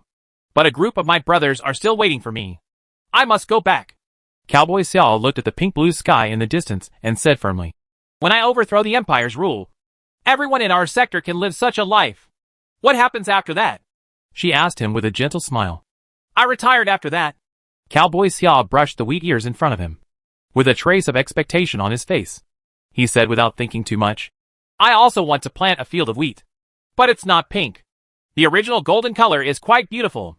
Build a small field next to the wheat field. House. Raise a dog and a cat. And watch them fight every day." The three of them walked and talked, crossing the beautiful wheat fields and arriving outside a small blue spire house. This is where the two Su Xia recuperate. In the next few days, the two of them recuperated here. They lived a comfortable life, relaxed their spirits, and their bodies gradually returned to their best condition. 7 days later, the two decided to set off again. In another year or so, we will reach the star sector controlled by the collector. Cowboy Xiao clicks on the star map and plans the route. The two left the nursing home and went to the starship base to find Shi, intending to say a simple goodbye. However, what neither of them expected was that the collector they planned to find actually came to their door. On the day when the two were about to leave, a huge star battleship appeared outside the Menghai Star Zone. That battleship was many times larger than Cowboy Xiao's battleship. It was like a moving asteroid. It was black and triangular in shape. As soon as it appeared, it aroused the vigilance of the entire Menghai Star District. The warning light comes on. All starship bases are on alert. Countless small starships took off and faced the huge battleship. After some exchanges, the battleship finally landed on a flat area. After the battleship's hatch opened, a skinny old man in a robe came out. He is the collector and is quite famous in this star field. "Dear collector, welcome to visit." She greeted him with a smile on his face. But before she even got closer, a hint of surprise appeared on her face. Because, behind the old collector, she saw a young man. Su Xia? This young man looks exactly like the other two Su Xia, like three brothers born from the same mother. Hearing her voice, the young man raised his eyes slightly, nodded expressionlessly, and said, "It's me. Please inform the other me. I brought the collector." This, she was a little confused, but still informed the two Su Xia. On the other side, the two Su Xia who got the news were also stunned for a while. "Another Su Xia? Where did you come with a collector?" Soon, they met in a starship base. After communication, the two learned that this Su Xia also came from another world and arrived a year ago. After he came here, he also got a mission to find the collector. Find the collector and bring him to Su Xia in this world. And I can go home. This Su Xia always had an expressionless face and spoke very few words. He simply talked about his experience in coming to this world. As for his own world, he did not tell it. After saying that, he stopped speaking and remained silent. This is Su Xia who likes silence. Chapter 542, Boundary-Seeking Conjecture. Cowboy Xiao looked at the silent Su Xia curiously. Their personalities are like two extremes. One is talkative, and the other is taciturn. The old collector sat aside, wearing a long robe, with cloudy eyes and a thin body. He looked like an ordinary old man who was about to die, with nothing special about him. "Old man, are you really that collector? Why don't you look like me? You don't have any momentum at all. Are you a fake?" Cowboy Xiao stretched out his hand curiously and pinched the old collector's skin, as if to see if it was a dummy. "Young man, be respectful to the old man." The old collector glanced at him and swatted his hand away. with that huge star battleship around. The collector's identity cannot be faked. He looked at Su Xia, who was sitting in the middle, and asked, "Is the boundary-finding machine here with you?" Su Xia nodded, but did not take out the boundary-finding machine, but said, "I want to know all the information about this machine." "Okay, you have reason to know." The collector looked at the three identical Su Xia, took out a portable projector, and pressed it lightly. The projector shook and immediately projected a three-dimensional image of a strange machine on the table in front of several people. It is a boundary-finding machine. There are many legends about this machine, and there are different opinions about its specific function. But the appearance of the three of you confirms one of the rumors. That is, it can connect to other worlds. The collector paused and continued. Of course, there are other explanations. Some people say that the purpose of this machine is to create clones and instill false memories into the clones, making the clones think they are from another world. In fact, there is no other world at all. Huh? Hearing this, Cowboy Xia's eyes widened, and he immediately said it was impossible. He is a living person. He has real memories, and is definitely not someone's clone. If it is really a clone, how to explain the battleship he brought with him? Believe it or not, it's just subjective. Everyone can have different opinions. The old collector spoke slowly, and gave a lot of information about the boundary-finding machine. This machine is very old. It has existed for countless epochs, as if it has existed since the Big Bang.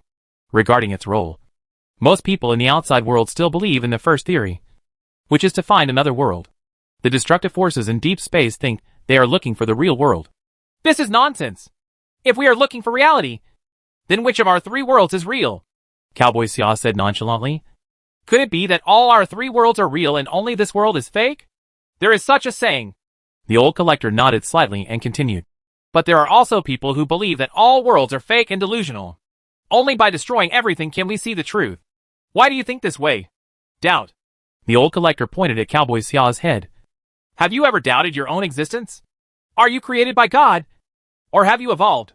I think it evolved. Cowboy Xia replied. Are you just a virtual character simulated by a supercomputer?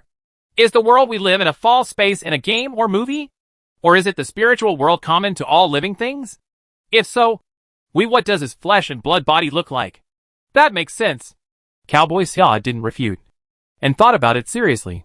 There are countless possibilities in this world.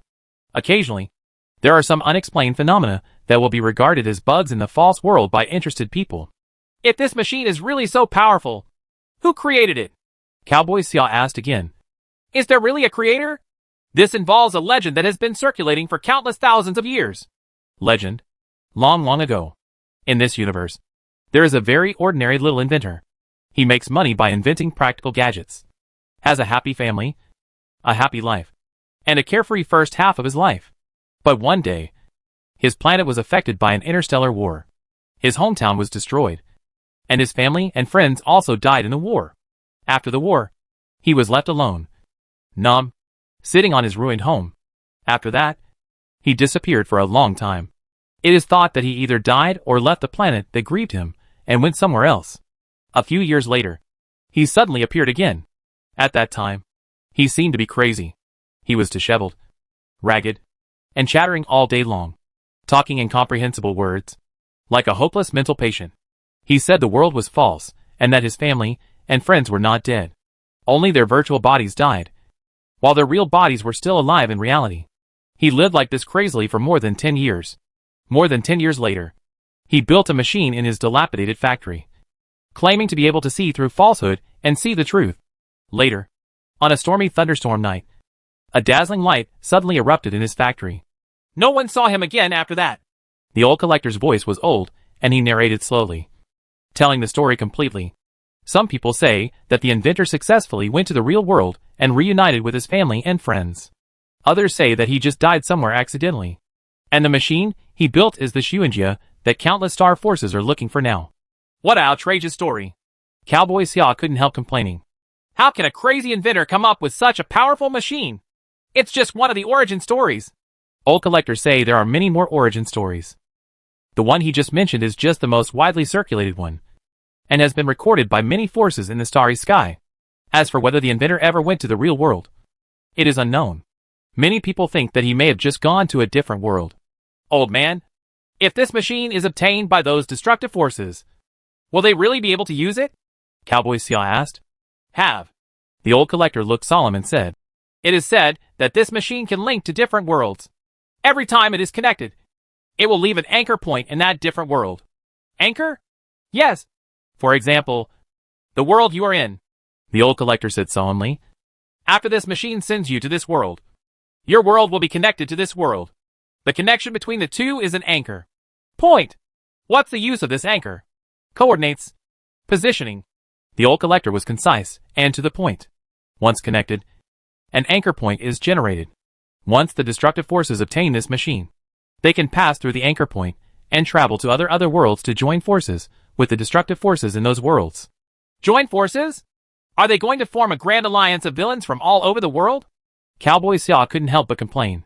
Chapter 543 Conjecture about Resurrection from the Dead. The anchor point is just a guess. It can't even be proven whether a different world exists, let alone an anchor point. The old collector added, Everything is conjecture. Whether there is an anchor point and how to use the anchor point are all unresolved questions. That's it. Cowboy Sia suddenly understood. But he soon turned bitter and said, That's not right. If this is the case, how should I go back? His mission mentioned that as long as he helped Su Xia escort the boundary-finding machine to a safe place, he could go back. But now, it seems like he can't go back. Do you have any reminders about your mission? Su Xia asked him. No. Gray. Denim Xia is a little troubled. It stands to reason that since the collectors are here, the boundary-finding machine should be safe enough. Right? The old collector looked at the three of them and said, Now, can you tell me about yourselves? I want to know. How did you discover the boundary-finding machine? Su Xia did not refuse and began to explain what happened on Blue Star. The old collector was relatively calm at first, but as he listened, his expression began to change, becoming increasingly uglier. Undead? Resurrection from the dead? Hearing this, the old collector couldn't sit still. There is no such thing as resurrection from the dead. Death is an irreversible process. It's a boundary-finding machine. This machine has big problems. The old collector's brows furrowed deeply, and his old face was full of worry. Yes, in my world, there is no technology to resurrect the dead. Cowboy Xiaoshan agreed and nodded seriously. This machine is out of control. I thought it was only connected to 3 worlds. But now it seems that there are far more than 3 worlds. The old collector looked worried. If it was true as he suspected, there would be a big problem. Su Xiao looked at his changing expression and asked, Old man, what did you think of? Death is real. The old collector's tone was very serious. And he said, If the speculation about the different world and the anchor is true, then every time you undead people resurrect from the dead, you should just transfer your body from another world. Pull him over.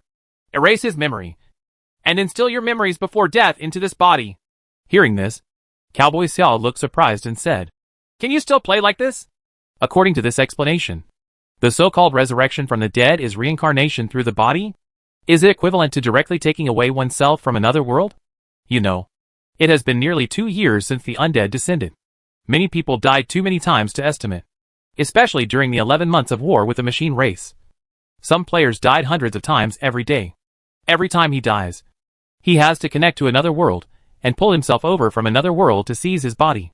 Calculating this, isn't the world Su Xia and the others are now connected to tens of thousands of different worlds? Of course, this is just a guess. But even the guess was enough to scare Cowboy Xia. He immediately asked Su Xia, Brother, have you ever died? Without? Su Xia shook his head. He had never experienced death since he started the server. Let's not talk so much. It's not safe here, the old collector said to the 3 of them.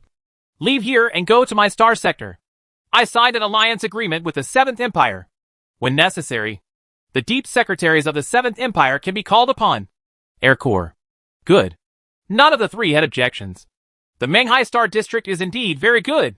Everything is dreamy. But the combat effectiveness is a bit weak. This civilization lacks the ambition of colonization and conquest. It focuses on peace and dreams, and does not have many technological points in war.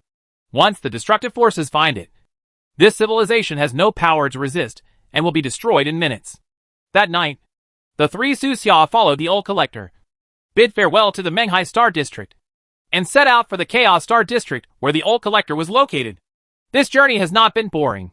They often gather together to study and discuss the specific functions of the boundary-finding machine. Su Xia is someone who has personally come into contact with the world-finding machine. He has a better say in this aspect. He thinks that the conjecture of connecting to another world should be correct. After all, he had seen with his own eyes one wonderful but strange life after another. As long as this machine can be thoroughly studied, it should be possible to send Cowboy Xia and the other Su Xia back to their original worlds. It is worth mentioning that Cowboy Xia gave another Su Xia a nickname, called Silent Xia, because this guy rarely speaks. He always looks expressionless, cold all day long, like an emotionless robot. Cowboy Xia likes to talk to Silent Xia. He felt that Silent Xia was either pretending to be serious, or he was a person full of stories.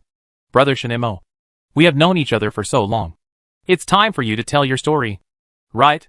What's your world like? Looking at your simple appearance, the Industrial Revolution hasn't started in your world yet. Right? How about I give you some black technology? When you go back, using the black technology one give you, there is no guarantee that you can unify the world. But it will definitely be no problem to become a rich man. You can also write an autobiography, called Black Technology, starting from me in ordinary time and space, which will definitely be liked by many readers. However, no matter what he said, Silent Xia didn't answer. This made Cowboy Xia more and more interested in him. Time passed slowly like this for 5 months. At the end of this month, Su Xia and others met the 4 Su Xia.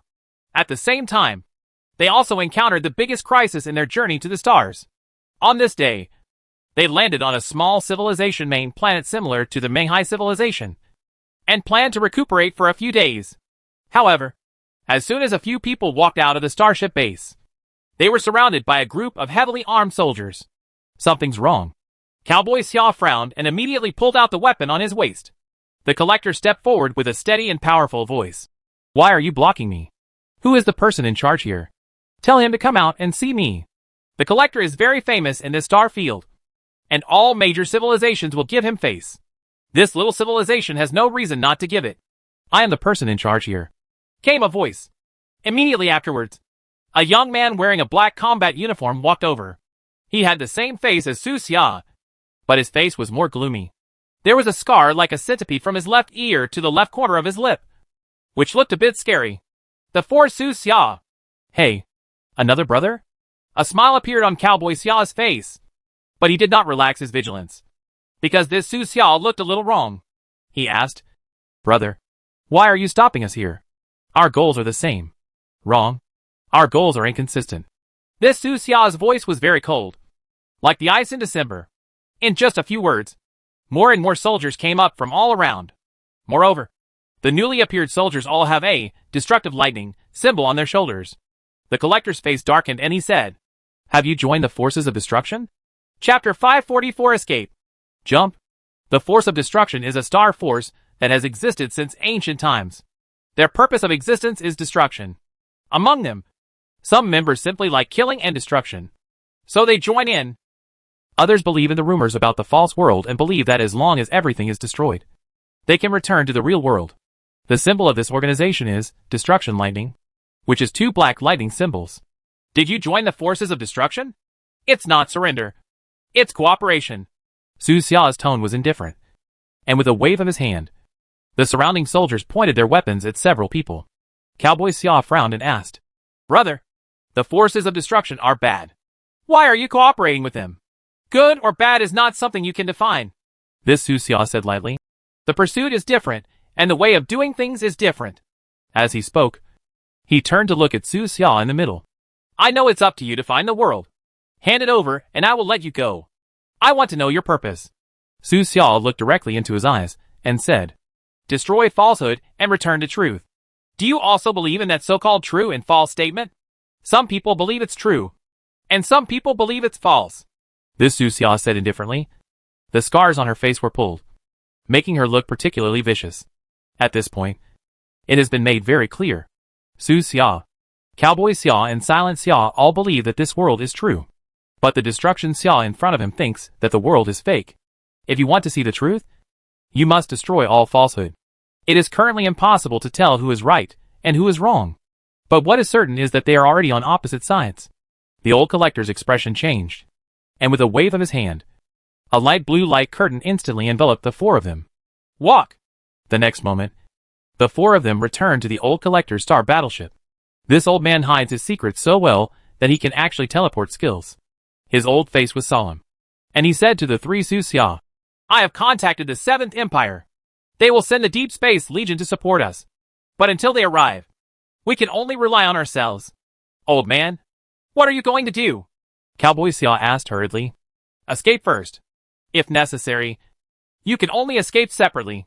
If the situation is critical, someone among you must be the bait. The old collector slammed the control panel, and the entire battleship shook violently and violently lifted into the air at an unimaginable speed. The warship enters the wartime state. The firepower system is fully activated, and tens of thousands of microbombs are released instantly. It is not necessary to destroy the opponent, but only to cause a slight disturbance to the enemy.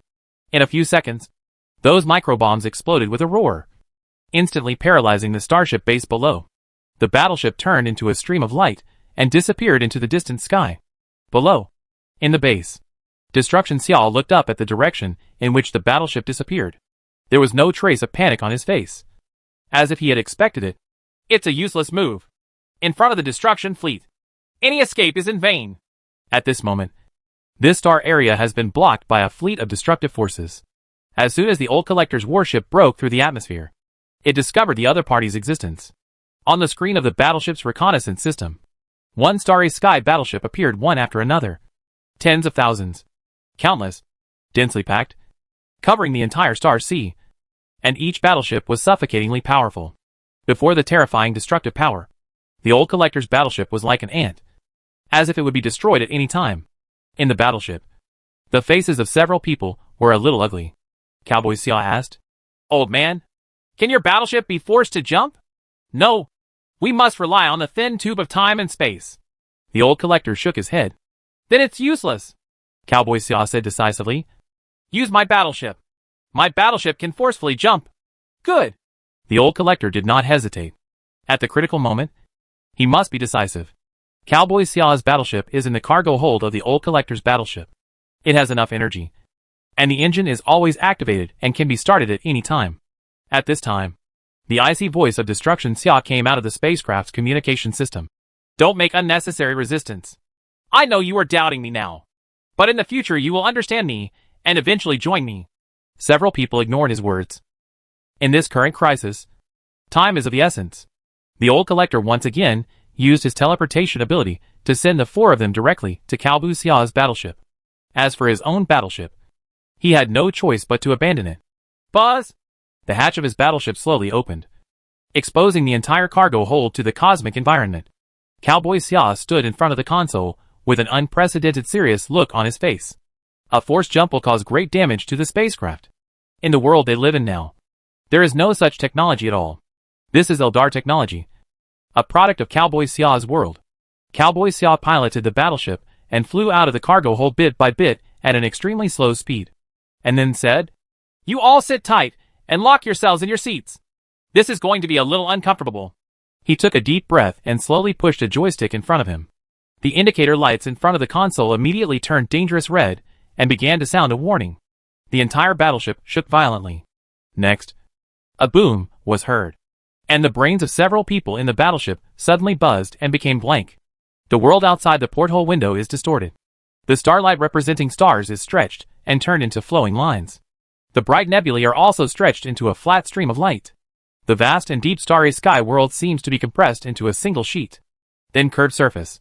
The entire spaceship flies on this curved surface, as if it is traveling between the 3 and 4 dimensions. The gorgeous and bright starlight passes outside the spacecraft, which is bizarre and indescribable. Buzz! The hull of the ship shook more violently. Everything in the spacecraft was shaking, as if it would disintegrate at the next moment. Dee-dee-dee-dee-dee. Countless warning sounds sounded. Su Xia was stiff all over and her chest felt a little tight. He kept his eyes open. In front of him, the entire space in the spacecraft was slightly distorted, as if it was integrating with this weird curved world. I don't know how long it took, but the trembling of the spacecraft stopped. Outside the spaceship, the world that seemed to have been compressed into a curved surface slowly unfolded and turned into a vast and beautiful starry sky again. The jump was successful. Su Xia and the others came to a strange galaxy. All four were very physically capable, and quickly recovered and began discussing their situation. The old collector was experienced, and immediately judged that they were still in the Verne star field, located in a remote galaxy with no name. From here to the Imperial Star territory, even if the journey goes smoothly, it will take more than half a year. Chapter 545 Separation. On the console, the star map shines. The old collector looked solemn, and slowly traced his fingers on the star map, drawing a relatively safe route. This route should be fairly safe. The starry sky is vast and vast. As long as they are not particularly unlucky, they should not encounter the destructive forces again. Looking for a single battleship in the vast starry sky is like looking for a grain of sand in the ocean. Of course, they cannot take it lightly. The forces of destruction will not give up. On the next journey, they must avoid those areas with developed civilizations. Even if they want to rest, they can only choose uninhabited or deserted planets. After all, any civilization in this star field may be controlled by the forces of destruction. Oh, I never expected that one of our Sioux family brothers would have a dark heart. Cowboy Sia shook his head and sighed, not understanding the choice to destroy Sia. He is a hopeful and positive person. He prefers salvation and new life to destruction. What if after everything is destroyed, the real world does not appear and only nothingness remains? Wouldn't it be necessary to regret it to death? There must be a better way to judge whether this world is true or false. Maybe the way lies in this boundary-finding machine. Cowboy Sia was sitting in the cab, glanced at Silent Sia in the corner, and asked, "Brother Silence, what do you think?" Silent Sia didn't say much, and remained expressionless. She simply said, as an answer. He was as indifferent as Destruction Sia. But there are many differences between the two. Silent Sia's indifference is mixed with a hint of closure, as if she wants to lock herself in a lonely world and does not want to have contact with the outside world. And the indifference that destroyed Sia was tinged with a hint of madness at all costs. What is certain is that both of them have many stories hidden in their hearts. Their experiences in their respective worlds have shaped their current personalities. Let's go on our way. I hope I don't run into that guy again. Cowboy Sia made a simple inspection of the spacecraft and found that there were no major problems. So he started the engine and sailed to the star domain of the Seventh Empire along the route planned by the old collector. Only when they reach the Imperial Star territory and enter the protection range of the Imperial Deep Space Legion can they be truly safe. The rest of the journey went smoothly. In the first 3 months, no one encountered any trouble. It has to be said that old collectors are indeed rich in experience. And having an old collector in the family is like having a treasure. During the past 3 months, everyone had nothing to do and continued to study the boundary-finding machine. What kind of energy is this broken machine powered by? Cowboy Sia walked around the boundary-finding machine in circles and circles, but still couldn't figure out why. The appearance of this machine is really shabby, as if it was forcibly welded from a pile of industrial waste. If you only look at the appearance, it is really difficult to imagine that it is the boundary-seeking machine that countless deep space forces are looking for. The legend about it must be at least hundreds of millions of years old. Right. Cowboy Sia crossed his fingers and pondered. What kind of energy can sustain a machine for hundreds of millions of years? Not even dark matter. Could it be that it can absorb energy on its own? As he spoke, he stretched out his hand and wanted to touch the machine. But when he thought of those weird legends, his hand stopped in midair, and he didn't dare to drop it. After all, the reason why he came to this world may be because Su Xiao once touched this machine. After I touch it, will it send me back to my original world? Didam Xia is not sure. It would be best to be sent back to the original world. But I was afraid of what might happen. What if you were sent to some weird world? If nothing else, let's just say that the worlds of Silent Xia and Destruction Xia are definitely not good from the characters of these two people.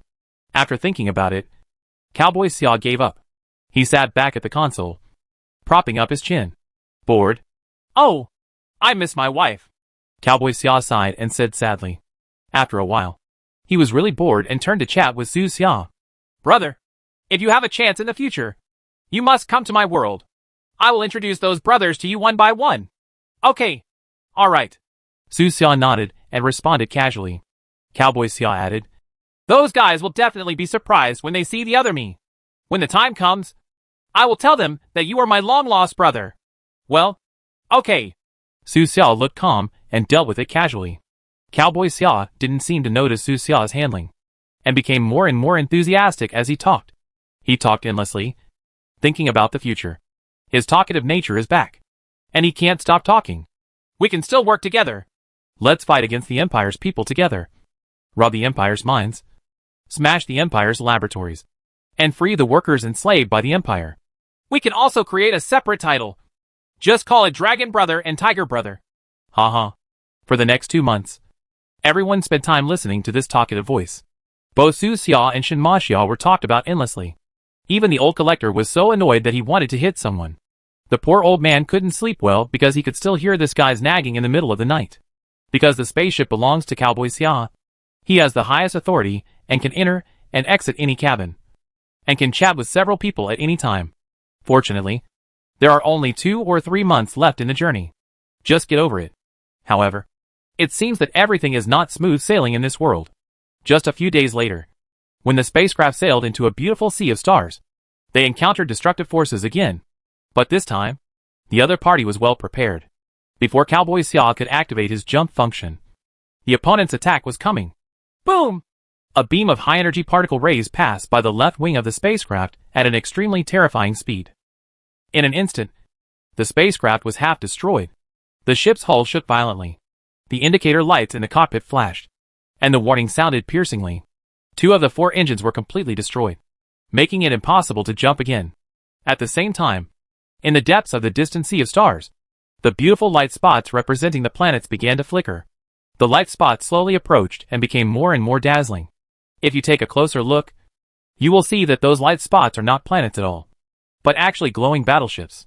They actually disguised themselves as a sea of stars. The destruction fleet appeared, overwhelming and numbering thousands, blocking every possible direction of escape. In the spaceship, Cowboy Xia's face changed suddenly, and he yelled, "This spaceship can't be used anymore. Let's get on the escape ship and split up. The escape ship can shuttle across a short distance once." Good. In times of crisis, no one hesitates. The 4 people boarded different escape ships. The next moment, the spacecraft disintegrated with a bang and turned into countless fragments floating in the starry sky. First streams of light flashed away and successfully shuttled out. The escape begins. The escape ship can only travel short distances. Whether they can escape from the blockade of the destruction fleet can only depend on luck. Just 1 day later, the escape ship where the old collector was located was captured by the opponent, and Cowboy Xia couldn't escape far. In fact, he was very lucky and walked directly out of the blockade of the destruction fleet. But he did not choose to leave. Instead, he drove the escape ship back to attract the attention of the destruction fleet and buy time for Su Xia. Hopefully they can escape. Cowboy Xia's eyes were firm, and he resolutely regarded himself as bait. The result of this will naturally not be very good. A few days later, on a small civilized planet, his escape ship burned across the sky, like a dying meteor. Rumble! The escape ship landed heavily on the ground and made a hard landing. It was extremely fast, and left thousands of meters of traces on the ground. Finally, the dilapidated ship stopped in a golden wheat field. The surface of the ship was pitch black. The hull was twisted, and black smoke was constantly rising. Crack! The hatches opened. Cowboy Xia looked pale, covered his wound, and staggered out of the escape cabin. He was in very bad shape. With every step he took, his body would tremble, leaving a bloody footprint on the ground. In his abdomen, there was a huge fragment, which originally belonged to the ship's display screen, but later broke in a crash and pierced his body. Cough, cough, cough. Cowboy Xia coughed violently several times and turned even paler. His body swayed. His steps became heavier and heavier, and he walked more than 10 meters in the wheat field with difficulty. The loss of blood made his body gradually become colder, and his consciousness became increasingly blurred. Call. A gust of wind suddenly blew, and countless wheat ears swayed, carrying the fragrance of wheat in the wind. Cowboy Xia was in a daze for a moment, stopped, and let the breeze blow over his pale cheek. He fell. Thick wheat ears were spread behind him, very soft.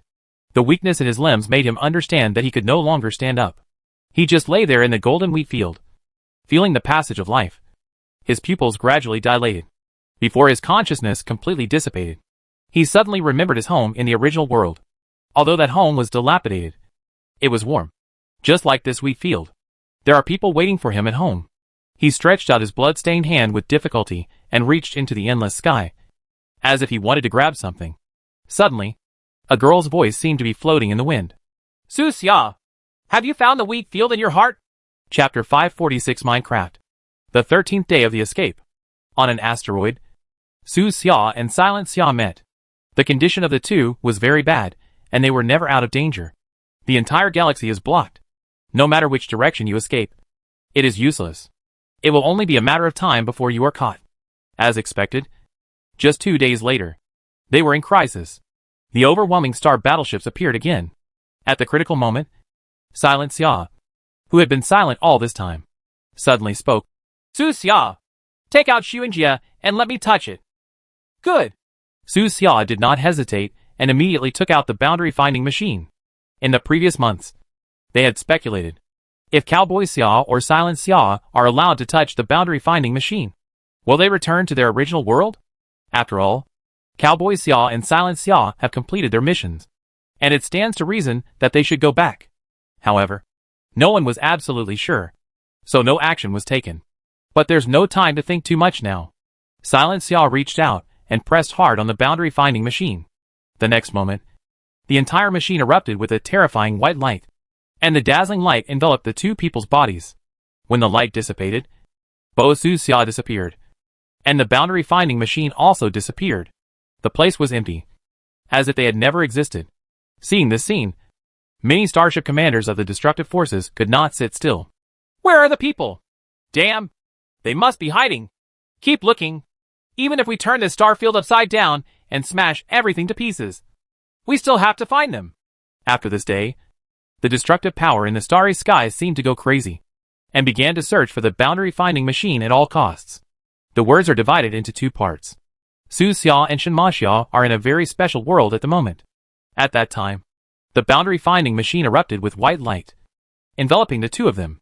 The five senses of both of them were blocked for a moment. They could not see with their eyes or hear with their ears. It was as if everything around them had disappeared.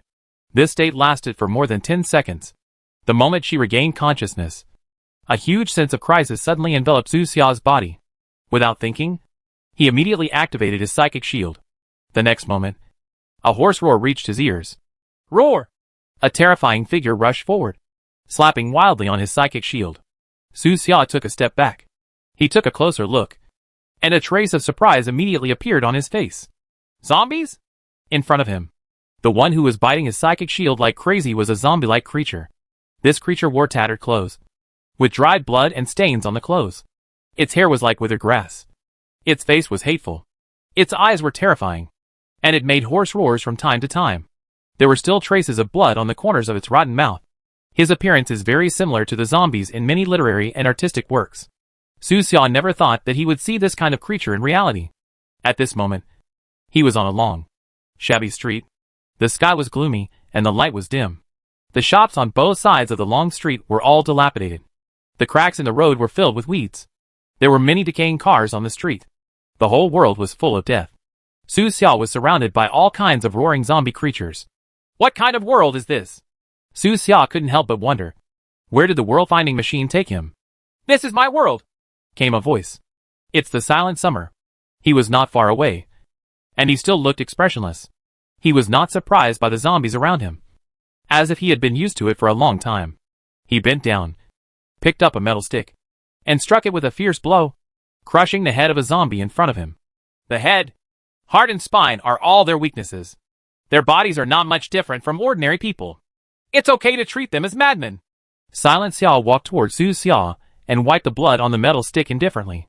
After getting closer, he glanced at the sky and said to Su Xia, It's getting dark. Find a safe place first. There will be a wave of corpses at night. Good.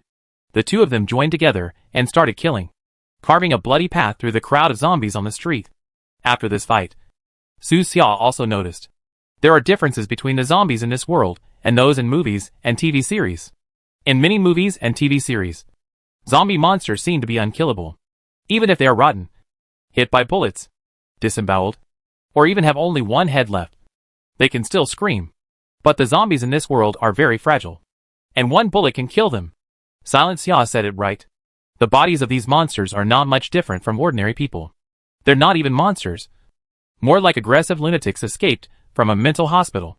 Before dark, the two entered a relatively closed building. They had a reasonably safe night. After communication, Su Xia learned that the world was not like this 3 years ago. Everything happened at night 3 years ago. That night, the news reported that an accident occurred in a biological laboratory and a virus codenamed X may have been leaked. Just 7 days later, a crisis broke out in the city where the biological laboratory was located. In the next 6 months, 28 weeks to be precise, the world fell. The world has become what Su Xia sees now. At that time, Silent Xia was just in her sophomore year. Calculating the time. It's time for me to graduate. Silent Xia's expression was indifferent, as if there would never be another expression on her face, as if she was numb. After daybreak, the two left the building. 5 days later, under the leadership of Silent Xia, the two reached the edge of the city. This is an abandoned villa area where wealthy people used to live. But now they are all empty. They stayed one night in one of the villas. The next day, at dawn, Silent Xia handed a map to Su Xia. Su Xia, keep going forward. There is an oasis in front of you. There is an island in the middle of the lake in the oasis. The island is safe, and you can repair there. He spoke indifferently and pointed in the direction of dawn. Su Xia took the map, looked at him and asked, "Aren't you going with me?" "No." Silent Xia shook his head, rolled up his sleeves, and showed Su Xia his arms. On the arm, there was a shocking wound. The wound had not healed, and the surrounding skin had turned black and purple. He was injured, and the virus was eating away at his body. "When did it happen?" Su Xia asked with a frown. "The first day, when we return." Silent Xia put down her sleeves. "This virus will lie dormant for 7 days. And today is the last day. I have some potions here that should be able to suppress it." "No." Silent Xia rejected Su Xia's potion. "Su Xia, I wish you success." He glanced at Su Xia one last time and said a blessing. These were the last words he said to Su Xia. After saying that, he put on a worn-out backpack, turned around, and walked toward the city alone. Su Xia looked at his back and was silent for a long time. The two didn't even say goodbye officially. Silent Xia walked step by step into the zombie group. The zombies seemed to regard him as the same kind and did not attack him. He just walked further and further away.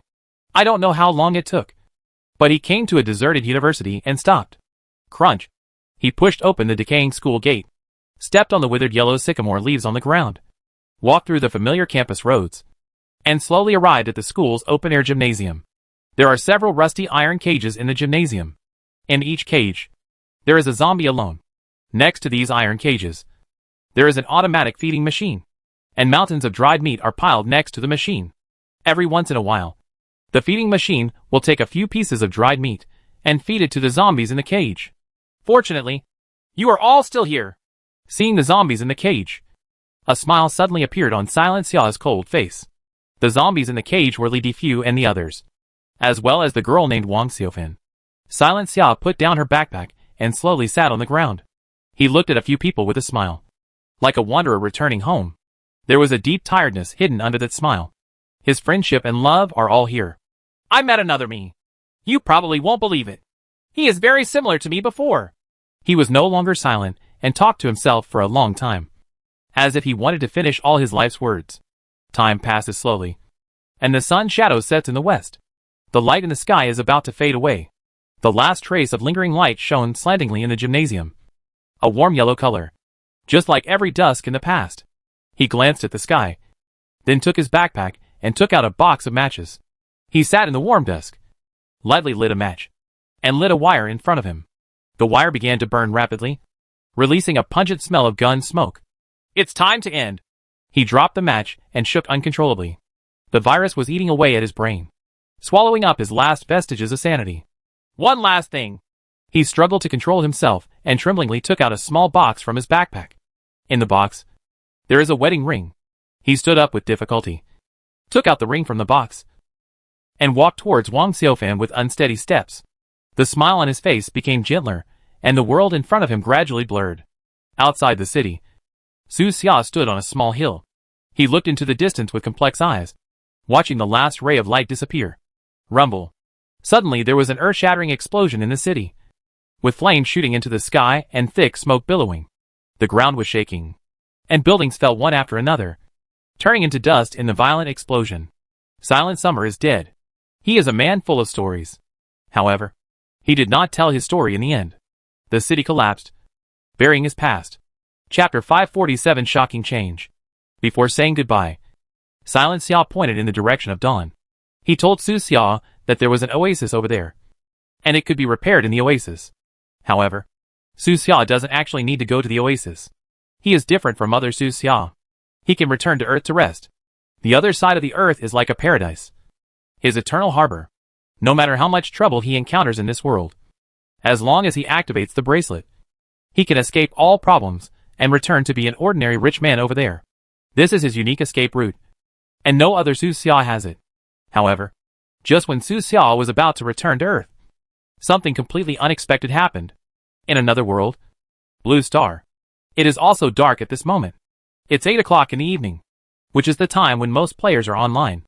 After the arrival of the Interstellar era, players in the first echelon volunteered to become interstellar volunteers of various races and voluntarily joined the first batch of interstellar exploration teams. They are not afraid of death, have excellent physical fitness, and are fully capable of taking on the important task of interstellar exploration. Today, volunteer recruitment for all major races is in full swing. Do you want to be a legend like Su Xiao? Join our interstellar exploration team. A great adventure is waiting for you. The entire world has changed a lot because of the advent of the interstellar era. As the #1 person in the starry sky, Su Xiao directly became a key publicity target. The streets are covered with his posters. Today, his name represents legend, honor and wealth, and he is the object of yearning and envy for countless players. The reason why many players sign up to become interstellar volunteers is to catch up in Su Xiao's footsteps. Even if they cannot become the next Su Xiao, it would be nice to be half as famous as him. As expected of Brother Su, now the whole world is full of his fans. Li Defu squatted outside the gate of the Dragon City Starship base and couldn't help but sigh. As Su Xiao's roommate, he is now quite famous, with the number of account followers on various platforms exceeding 1 million. The money you earn will never be spent in this lifetime. The other people in the dormitory were similar. Until now, they have not gotten used to the life of rich people. It's just that when they go to the canteen to get food every day, they will get an extra meat dish.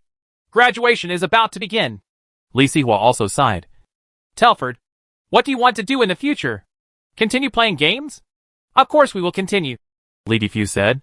Well, I want to continue playing, He Juyi on the side said. Didn't Brother Su say that? After graduation, we will go out together, buy a house and transform it into a game room. The brothers will still live in together. Yes, we 6 brothers will never be separated. She also said seriously. What if someone falls in love and wants to move out? Li Defu glanced at him. This, Li rolled his eyes and said immediately. Then buy a few more apartments next to the game room. And those who are in love will live next to it. We brothers will be together when we get married. And we can go fishing together after we are middle-aged. Fishing? Li Sihua rolled his eyes. We are still young. Let's not talk about fishing now. Yes. Li Defu nodded. I remember Brother Su said that he had a dream before, in which the 2 brothers fell into the water and died while fishing. All right. Li smiled and dropped the topic of fishing for the time being. At this moment, Li Sihua suddenly screamed. Defu, what's wrong with you? What's wrong with me? Li Defu was stunned. Your body. My body? Li Defu lowered his head subconsciously. The next moment, he saw a scene that he would never forget. His body was decomposing bit by bit, turning into black fly ash, slowly dissipating in the air. What the HL? What's going on? Li Defu was a little panicked and hurriedly raised his head and looked at the other people. At this time, several other people also had health problems. Like Li Defu, they all began to decompose and turned into pieces of fly ash. How so? Did Thanos snap his fingers in this world? Or is there a bug in the game? No. Please log off immediately. I have a bad feeling. Room Chief Yuan Shukshu reacted the fastest and made a prompt decision to get several people to log off immediately. However, something strange happened. Several people found that no matter how they clicked the button to log off the system did not respond. They are now in a hive of virtual reality games, wearing devices all over their bodies. Only by clicking a button can they escape from the virtual world and return to reality. Seeing this, Yuan Shushua said anxiously, No matter what, just take off the equipment and force it offline. Good. Several people began to take action, reaching out to fumble for the equipment they were wearing. But the next moment, they were all stunned. No, this is not right. Li Defu's expression changed sharply and he said, I can't feel the equipment I'm wearing. Me too. How so? The current situation is so weird that the brothers are a little panicked. Of course, they weren't the only ones panicking. Around the Dragon City Starship base, all players were in a similar situation. Each player's body was dissipating and turned into pieces of fly ash. Someone was shouting in horror. What happened? Why do I feel like I'm going to die? I knew something was wrong with this game. It's happened before. Damn it. I can't log off. Some people are still struggling and trying every means to get offline. Others were frozen in place, with stiff expressions on their faces, motionless, and allowed their bodies to slowly dissipate. Seeing this scene, Li Defu and others had a bad feeling in their hearts. Could those people who were frozen in place log in using their mobile phones or computers? Is something happening in reality? At the last moment before disappearing, Li Defu opened the private messaging system and sent a message to Su Xia. Brother Su, something big has happened. The earth may be cold. You have to be careful. On this day, all the undead on Blue Star disappeared. They turned into countless black flying ashes, scattering in the night wind as if they had never been there. The whole world fell silent at this moment. People were stunned. Where are the undead people? Why have they all disappeared? If there is a problem, something may have happened to their world. Go find Commander Beifeng. The sudden change has left most people in doubt and confusion. Only a few people thought of going to Commander Beifeng. Northwind! The old dean and the others rushed to the Dragon City base. At this time, Su Xia was walking out of her office with a serious look. He received many messages from player friends before they disappeared. In fact, he didn't know what happened, and all his friends' profile pictures turned gray. Chapter 548 Destruction comes. Beifeng, has something happened to your world? The old dean and the others came over and asked. Well, don't worry. Let me take a look. Su Xia looked solemn, turned on the bracelet, clicked host, and let the bracelet take over the body. Then he clicked offline. Su Xia closed her eyes, and a familiar feeling appeared. Under normal circumstances, he would appear on the other side of the earth the next moment and wake up from his bed in his dormitory. However, this time, everything has changed. When he opened his eyes again, he was still standing where he was.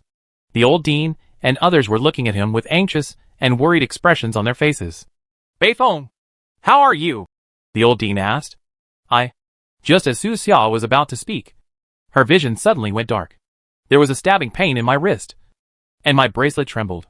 The next moment, movie-like scenes flashed before his eyes.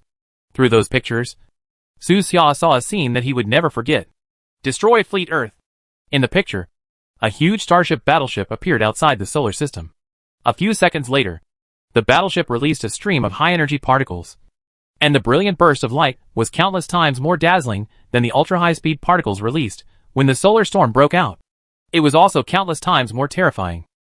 Like an eternal ray that spanned time and space, the Earth is located on the trajectory of that particle stream ray. When it was all over, the aqua-blue planet disappeared forever. All that was left in the original orbit was a vague dust cloud. The scene is frozen here. This is an interstellar war. No blood and tears. No resistance. No unwilling roar. A low-level civilization was silently wiped out before it could enter the interstellar era. If it were a movie or TV series, it might show the struggle and unyieldingness of low-level civilizations and give a little light in despair. But the reality is so cruel that it makes people silent. The people living on that planet may not even realize that they are encountering an unequal war. They just disappeared. All dead? Su Xia's face turned pale, and she murmured in a low voice. The picture disappeared, as if it had never appeared before, and the world in front of him returned to normal. But those fragments were like imprints, deeply imprinted in the depths of his mind, reappearing again and again, and he couldn't forget them even if he wanted to. Su Xia suddenly felt a little weak. Her brain was dizzy for a moment. Her body swayed, and she almost fell down. Northwind! Beifeng! Are you okay? The old dean and others hurriedly rushed up and supported him hard. Su Xia shook her head and waved her hand. It's okay. It's just that. He opened his mouth, and some words seemed to be stuck in his throat. He was silent for a while, looking at the concerned eyes of everyone, with a hint of tiredness in his voice that was difficult to conceal. My home may be gone.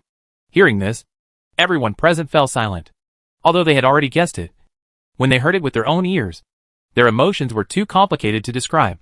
The Northwind, or the home of the undead, is another planet, After a long period of contact, they knew that the planet was similar to the planet they were on, and it was a place suitable for the reproduction of life. Is an entire planet gone? What kind of terrifying power can directly wipe out a planet? The Lord of Dragon City looked at Su Xia solemnly. He knew that Su Xia was in a bad mood now. But he had to ask, "Is it the destruction fleet?" "Yes." Su Xia gave an affirmative answer. He heard the meaning of the Lord of Dragon City's words, and also understood why the Lord of Dragon City's expression was so solemn. When Su Xia first came into contact with the boundary-finding machine, she experienced a long hallucination. In the hallucination, he became the chief designer of the Earth's Interstellar Exploration Project, and set out from the Earth to find the blue star in the vast sea of stars. In other words, in the illusion world, the two planets are located in the same universe. It's not a different world. This is proven today by the destruction of the Earth by the forces of destruction. The undead like Su Xia are not visitors from another world. At most, they can only be regarded as aliens. When the force of destruction found the Earth, it must have learned some secrets, such as the connection between the Earth and the blue star. If that's the case, the Lord of Dragon City's expression became more solemn, and he said, "If they can find your planet, they will naturally find this planet. We don't have much time left. Su Xia, with that body of yours, put the world-finding machine." Delivered. "No." Su Xia suddenly interrupted the Lord of Dragon City. He shook his head, looked at the sky in the distance, and said, "There is no time. They are coming." As soon as he finished speaking, a terrifying stream of high-energy particles crossed the starry sky and hit the blue planet. On the same day, 2 planets disappeared. 2 civilizations were wiped out. Billions of lives end, never to see the dawn of the next day again. Where the 2 planets were, only a hot but dead dust cloud remained. On this day, the stars are still shining. The starry sky is still vast, as if nothing has happened, and time is still passing slowly in the expansion of the universe. Of the 2 civilizations, only Su Xia was left alive. His friends in both worlds were dead. In the face of absolute power, he didn't even have the ability to resist. At this time, in the different world where Su Xia was, dusk had just disappeared. The world is dark. He sat on the cold hill, expressionless and motionless, and remained silent until dawn the next day. He didn't know how long it took, but he slowly stood up and walked down the hill to the location of the oasis on the map. Half a month passed by in a flash. At dusk that day, Su Xia arrived at the oasis. At this time, his face was thin and dusty. His hair was messy, and his clothes were ragged, like a refugee from a distant place. On the island in the middle of the lake in the oasis, there are some people who are not infected. "I'm going to rest here for a while," Su Xia said to the administrator of the island in the middle of the lake with an expressionless face. "Come in, kid." The administrator of the island in the middle of the lake sighed, looked at his troubled appearance, and said to him, "This will be your home from now on." After inspection, Su Xia was allowed to enter the lake center island. He became a member of this oasis. In the next few years, Su Xia lived on the island in the middle of the lake. People here found that this young man didn't like to talk and was very silent as a mute. "A very nice young man. Why is he so autistic? Perhaps everyone in my family has died. When my family members passed away due to the virus, I, like him, couldn't get out. But it's been a few years, and it's time to step out." Secretly, Su Xia often becomes a topic of discussion. He is very strong. Every time he goes hunting, he can hunt several times more food than other people. Even those mutated and terrifying monsters in the wilderness are no match for him. Over the past few years, he has become the absolute main force in Hushin Island. On the island in the center of the lake, most people his age are already married and have children. In the past few years, many young girls have expressed their love for him, and some older people have introduced girls from younger generations to him. But without exception, he has rejected them all. He always walked alone. Alone. In his spare time, he would sit on his roof, silent, looking at the sunset on the horizon, wondering what he was thinking. Chapter 549 Return. Life in another world is very monotonous. Hunt prey, defend against zombies, and search abandoned cities. Over the past few years, Su Xia has been doing this repetitive thing. The days had been repeated so much that his memory of the past was a little blurry. The past years were like wind and sand in the wilderness, gradually passing through his fingers and flying to an unforgettable distance. Time may pass like this until the end of his life. This day, Su Xia and his team entered another abandoned city to search for living supplies. Luckily for them, there are almost no zombies left in the city. During the search, Su Xia entered a cinema. He took a few glances and found that there were no supplies left inside, and the few self-service vending machines were all broken. Su Xia turned around and planned to leave the cinema and continue searching in the next building. However, the moment he turned around, his peripheral vision suddenly swept across a wall deep in the cinema, and his footsteps suddenly stopped. This is the message wall in the movie theater. On the wall, there are many words left by the audience. Among the dense messages, Su Xia saw two familiar names, which was why he stopped. Su Xia and Wang Xiaofan visited here. This is a crooked line of text. At the end of the text, there is a heart symbol, which is specially painted red with a red marker. Looking at this line of text, it seems like I can travel through time and space and see the joy they had when they left the message here. They are a pair of passionate lovers, full of affection for each other and full of expectations for the future. Su Xia stood in front of the message wall, looking at the words and silent for a long time. After a long time, he turned around and let out a long sigh. Some things have to be done after all. Have the supplies been collected? He made a voice. All right. Then go home. Su Xia waved and led the team members back. A few days later, people on the island in the middle of the lake lit bonfires and set up barbecues to celebrate the harvest during this period. People were surprised to find that Su Xia, who had always been alone, actually joined the celebration this night. That night, for the first time, a smile appeared on his face. Okay. This young man finally came out. Everyone was very happy. It seemed that just because of Su Xia's smile, there was a lot more laughter throughout the dinner, and it was much more lively than previous celebrations, like a Chinese New Year. Among the crowd, only the manager of Lake Center Island saw something strange. He looked at Su Xia with complicated eyes for a long time, and finally shook his head. In the middle of the night, the dinner ended. The manager found Su Xia inside. Are you leaving?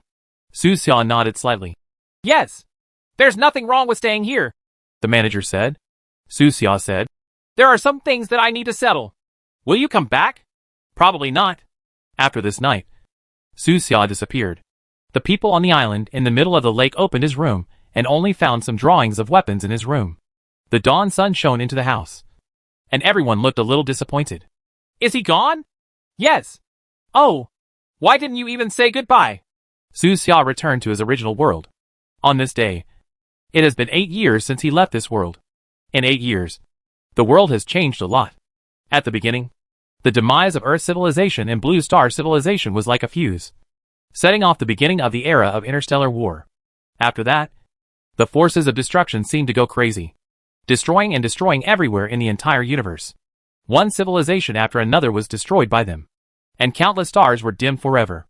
In order to survive, countless creatures were forced to flee their homes and flee to the star domain of the powerful Seventh Empire. In the same year, the Seventh Reich officially declared war on this group of lawless lunatics. The shadow of destruction is engulfing our home. My fellow countrymen, we must unite. The Supreme Council of the Seventh Reich unanimously passed the law of war. Powerful battleships took off one after another, and the horn of war spread to every corner of the universe. A huge interstellar war has begun. In other words, the war never stops. The struggle between truth and falsehood has existed for countless eons. Today's war is just a continuation of past wars. It was as cruel and ruthless as every war before. 8 years have passed, and thousands of low-level civilizations have been destroyed, which is already countless. Everyone knows that the war has just begun and will become more and more cruel in the future until one side of the war completely falls.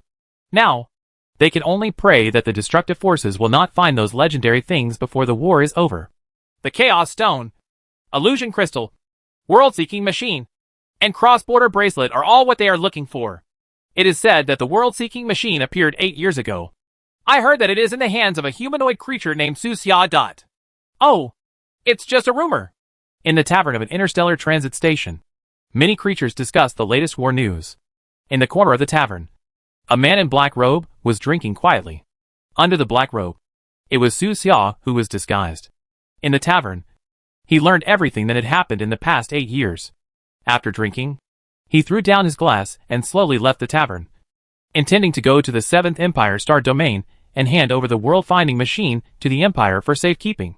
The Imperial Star territory is the only place he can go now. All the civilizations he was familiar with before, even the Menghai civilization, had been destroyed. That dreamlike place where pink and blue intertwined has long since become a dead place.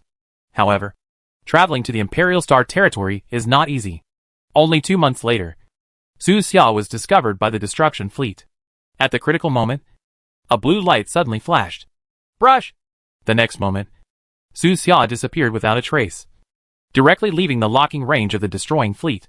His disappearance once again made the top leaders of the destruction force furious. Last time he disappeared for 8 years. How long will it take this time? It's Xuanjia. It must be Xuanjia. He can go to another world by searching the world. Damn it! No. This is impossible. He must still be in this world. Look for me. I must find him. The forces of destruction are going crazy. After this day, the war became more and more horrific. Death and destruction seemed to have become the eternal theme, covering the entire universe. Su Xia's name once again appeared in the ears of countless people. Many civilizations want to know where this human creature named Su Xia is hiding. Could he really use world search to travel to another world? Only Su Xia knows it. That day, it was not Xuanjia who saved him. Appearing in the blue light was a bald, obese middle-aged man. And this middle-aged man is no stranger to Su Xia. Dr. Agar? It's me! The middle-aged man smiled. Chapter 550, Countercurrent of Time and Space. Su Xia has experienced Dr. Agar's life experience in psychic hallucinations many times. The doctor was still a young genius when he first experienced it. At that time, he was high-spirited, ambitious, handsome, and had numerous honors at a young age. He was known as one of the most promising young people in the entire empire. Now, the doctor who appeared in front of Su Xia was already a paunchy, bald, middle-aged man. There was no trace of his former handsomeness. Moreover, he is no longer an honorary genius of the empire, but a felonious fugitive from the empire. Young man, is this our first official meeting? The doctor smiled, with a hint of freedom and ease in his smile. I've seen you in hallucinations several times, Su Xia said. Hallucinations cannot be taken seriously. The doctor smiled and said, let me introduce myself. My name is Agar. I used to be from the 7th Empire, but I am no longer. My name is Su Xia. Su Xia said, I know who you are, the doctor said with a smile on his face. After being wanted by the 7th Empire, I fled to a remote small planet and hid on that small planet for more than 10 years. You should be able to guess that this planet is where you were born, and I heard many stories about you there. Speaking of which, the two of them are quite destined. Su Xia often experiences the life of this doctor in hallucinations, and the doctor hides in the planet where he was born. I was also present when the Earth was destroyed, Dr. Agar said. I'm sorry. I only have the ability to protect myself and cannot fight against the destruction fleet. The ability to protect himself that he mentioned was also the power he used to rescue Su Xia. It is a very special space technology. In fact, the two did not leave. They were still in the same place, where Su Xia was surrounded by the destruction fleet. A small planet. The reason why the destruction fleet couldn't find Su Xia was because they were in different spaces. Dr. Agar is indeed a genius. He has actually developed a technology that can open up a bubble in a different space. This technology can construct a small bubble that is independent of the real space. The two of them stay in a small bubble and can observe the outside world, but outside creatures cannot see them or contact them. Su Xia's talent for walking in different spaces is similar to the doctor's technology, but he can only walk in a different space for tens of seconds, while the doctor's technology can stabilize the different space and allow them to stay in it forever. This alien space is not big. In addition to Su Xia and the doctor, there is also the doctor's female robot assistant. Tell me about yourself. The doctor smiled and asked his assistant to pour a cup of coffee for Su Xia. Su Xia picked up the coffee, took a sip, and then began to talk about her experiences over the years. That said, it took several days. The doctor was also interested in the boundary-finding machine, but after listening to Su Xia's description, he was also interested in another thing. Bracelet? The doctor thought thoughtfully. The bracelet can connect the Earth and the blue star and open a space channel for you. It is a bit like the legendary cross-border bracelet. Cross-border bracelet? Of course Su Xia knew about this thing. It was a legendary item of the same level as the world-seeking machine. It is possible that this bracelet also travels through the anchor point, the doctor said. The reason why you cannot return to the Earth through it is because your anchor point on the Earth is destroyed. Doctor, do you know the official origin of this bracelet and the boundary-finding machine? Su Xia asked. Not sure. Dr. Agar shook his head. But he said, it is speculated that it may be from the previous universe civilization. The last cosmic civilization? Yes. The doctor said that before the current cosmic civilization, there should be a more glorious civilization. That civilization is very powerful. Even powerful enough to actively travel to different worlds. But for some reason, that civilization died out. And only a few objects remained, such as cross-border bracelets and boundary-finding machines. This is not just a random conjecture on the part of the doctor. In the process of traveling through the stars, he discovered many traces of ancient civilizations. He has seen ruined temples floating in the starry sky, and he has also dug out ancient stone slabs buried deep in the ruins. Based on the records of those ruins and stone tablets, he speculated that the last civilization in the universe was ruled by a creature called the Creator. Later, in order to resist the rule of the Creator, a war broke out and the universe came to an end. In the following period, the doctor shared his life experience with Su Xia.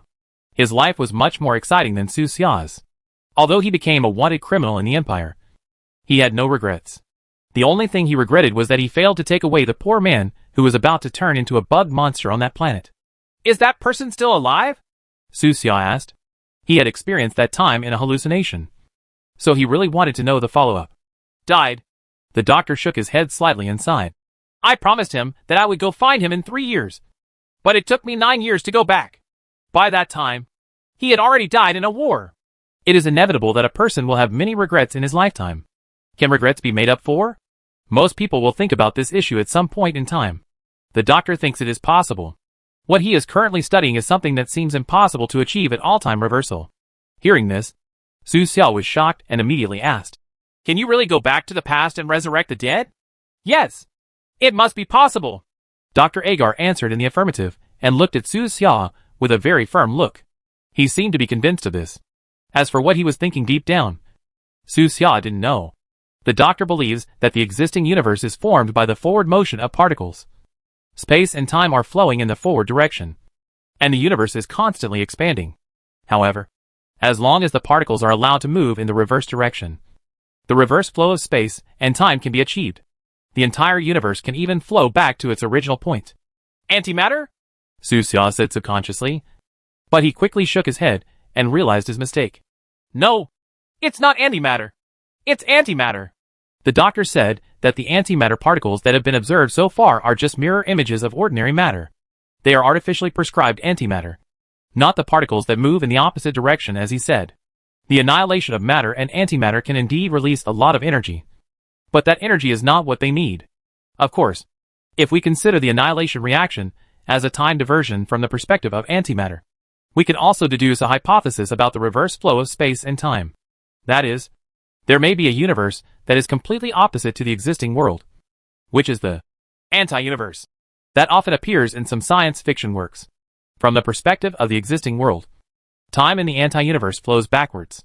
But what is the relationship between people who are anti-universe and people who are positive in the universe? In the universe, the dead cannot be resurrected after all. So the doctor didn't study antimatter in depth.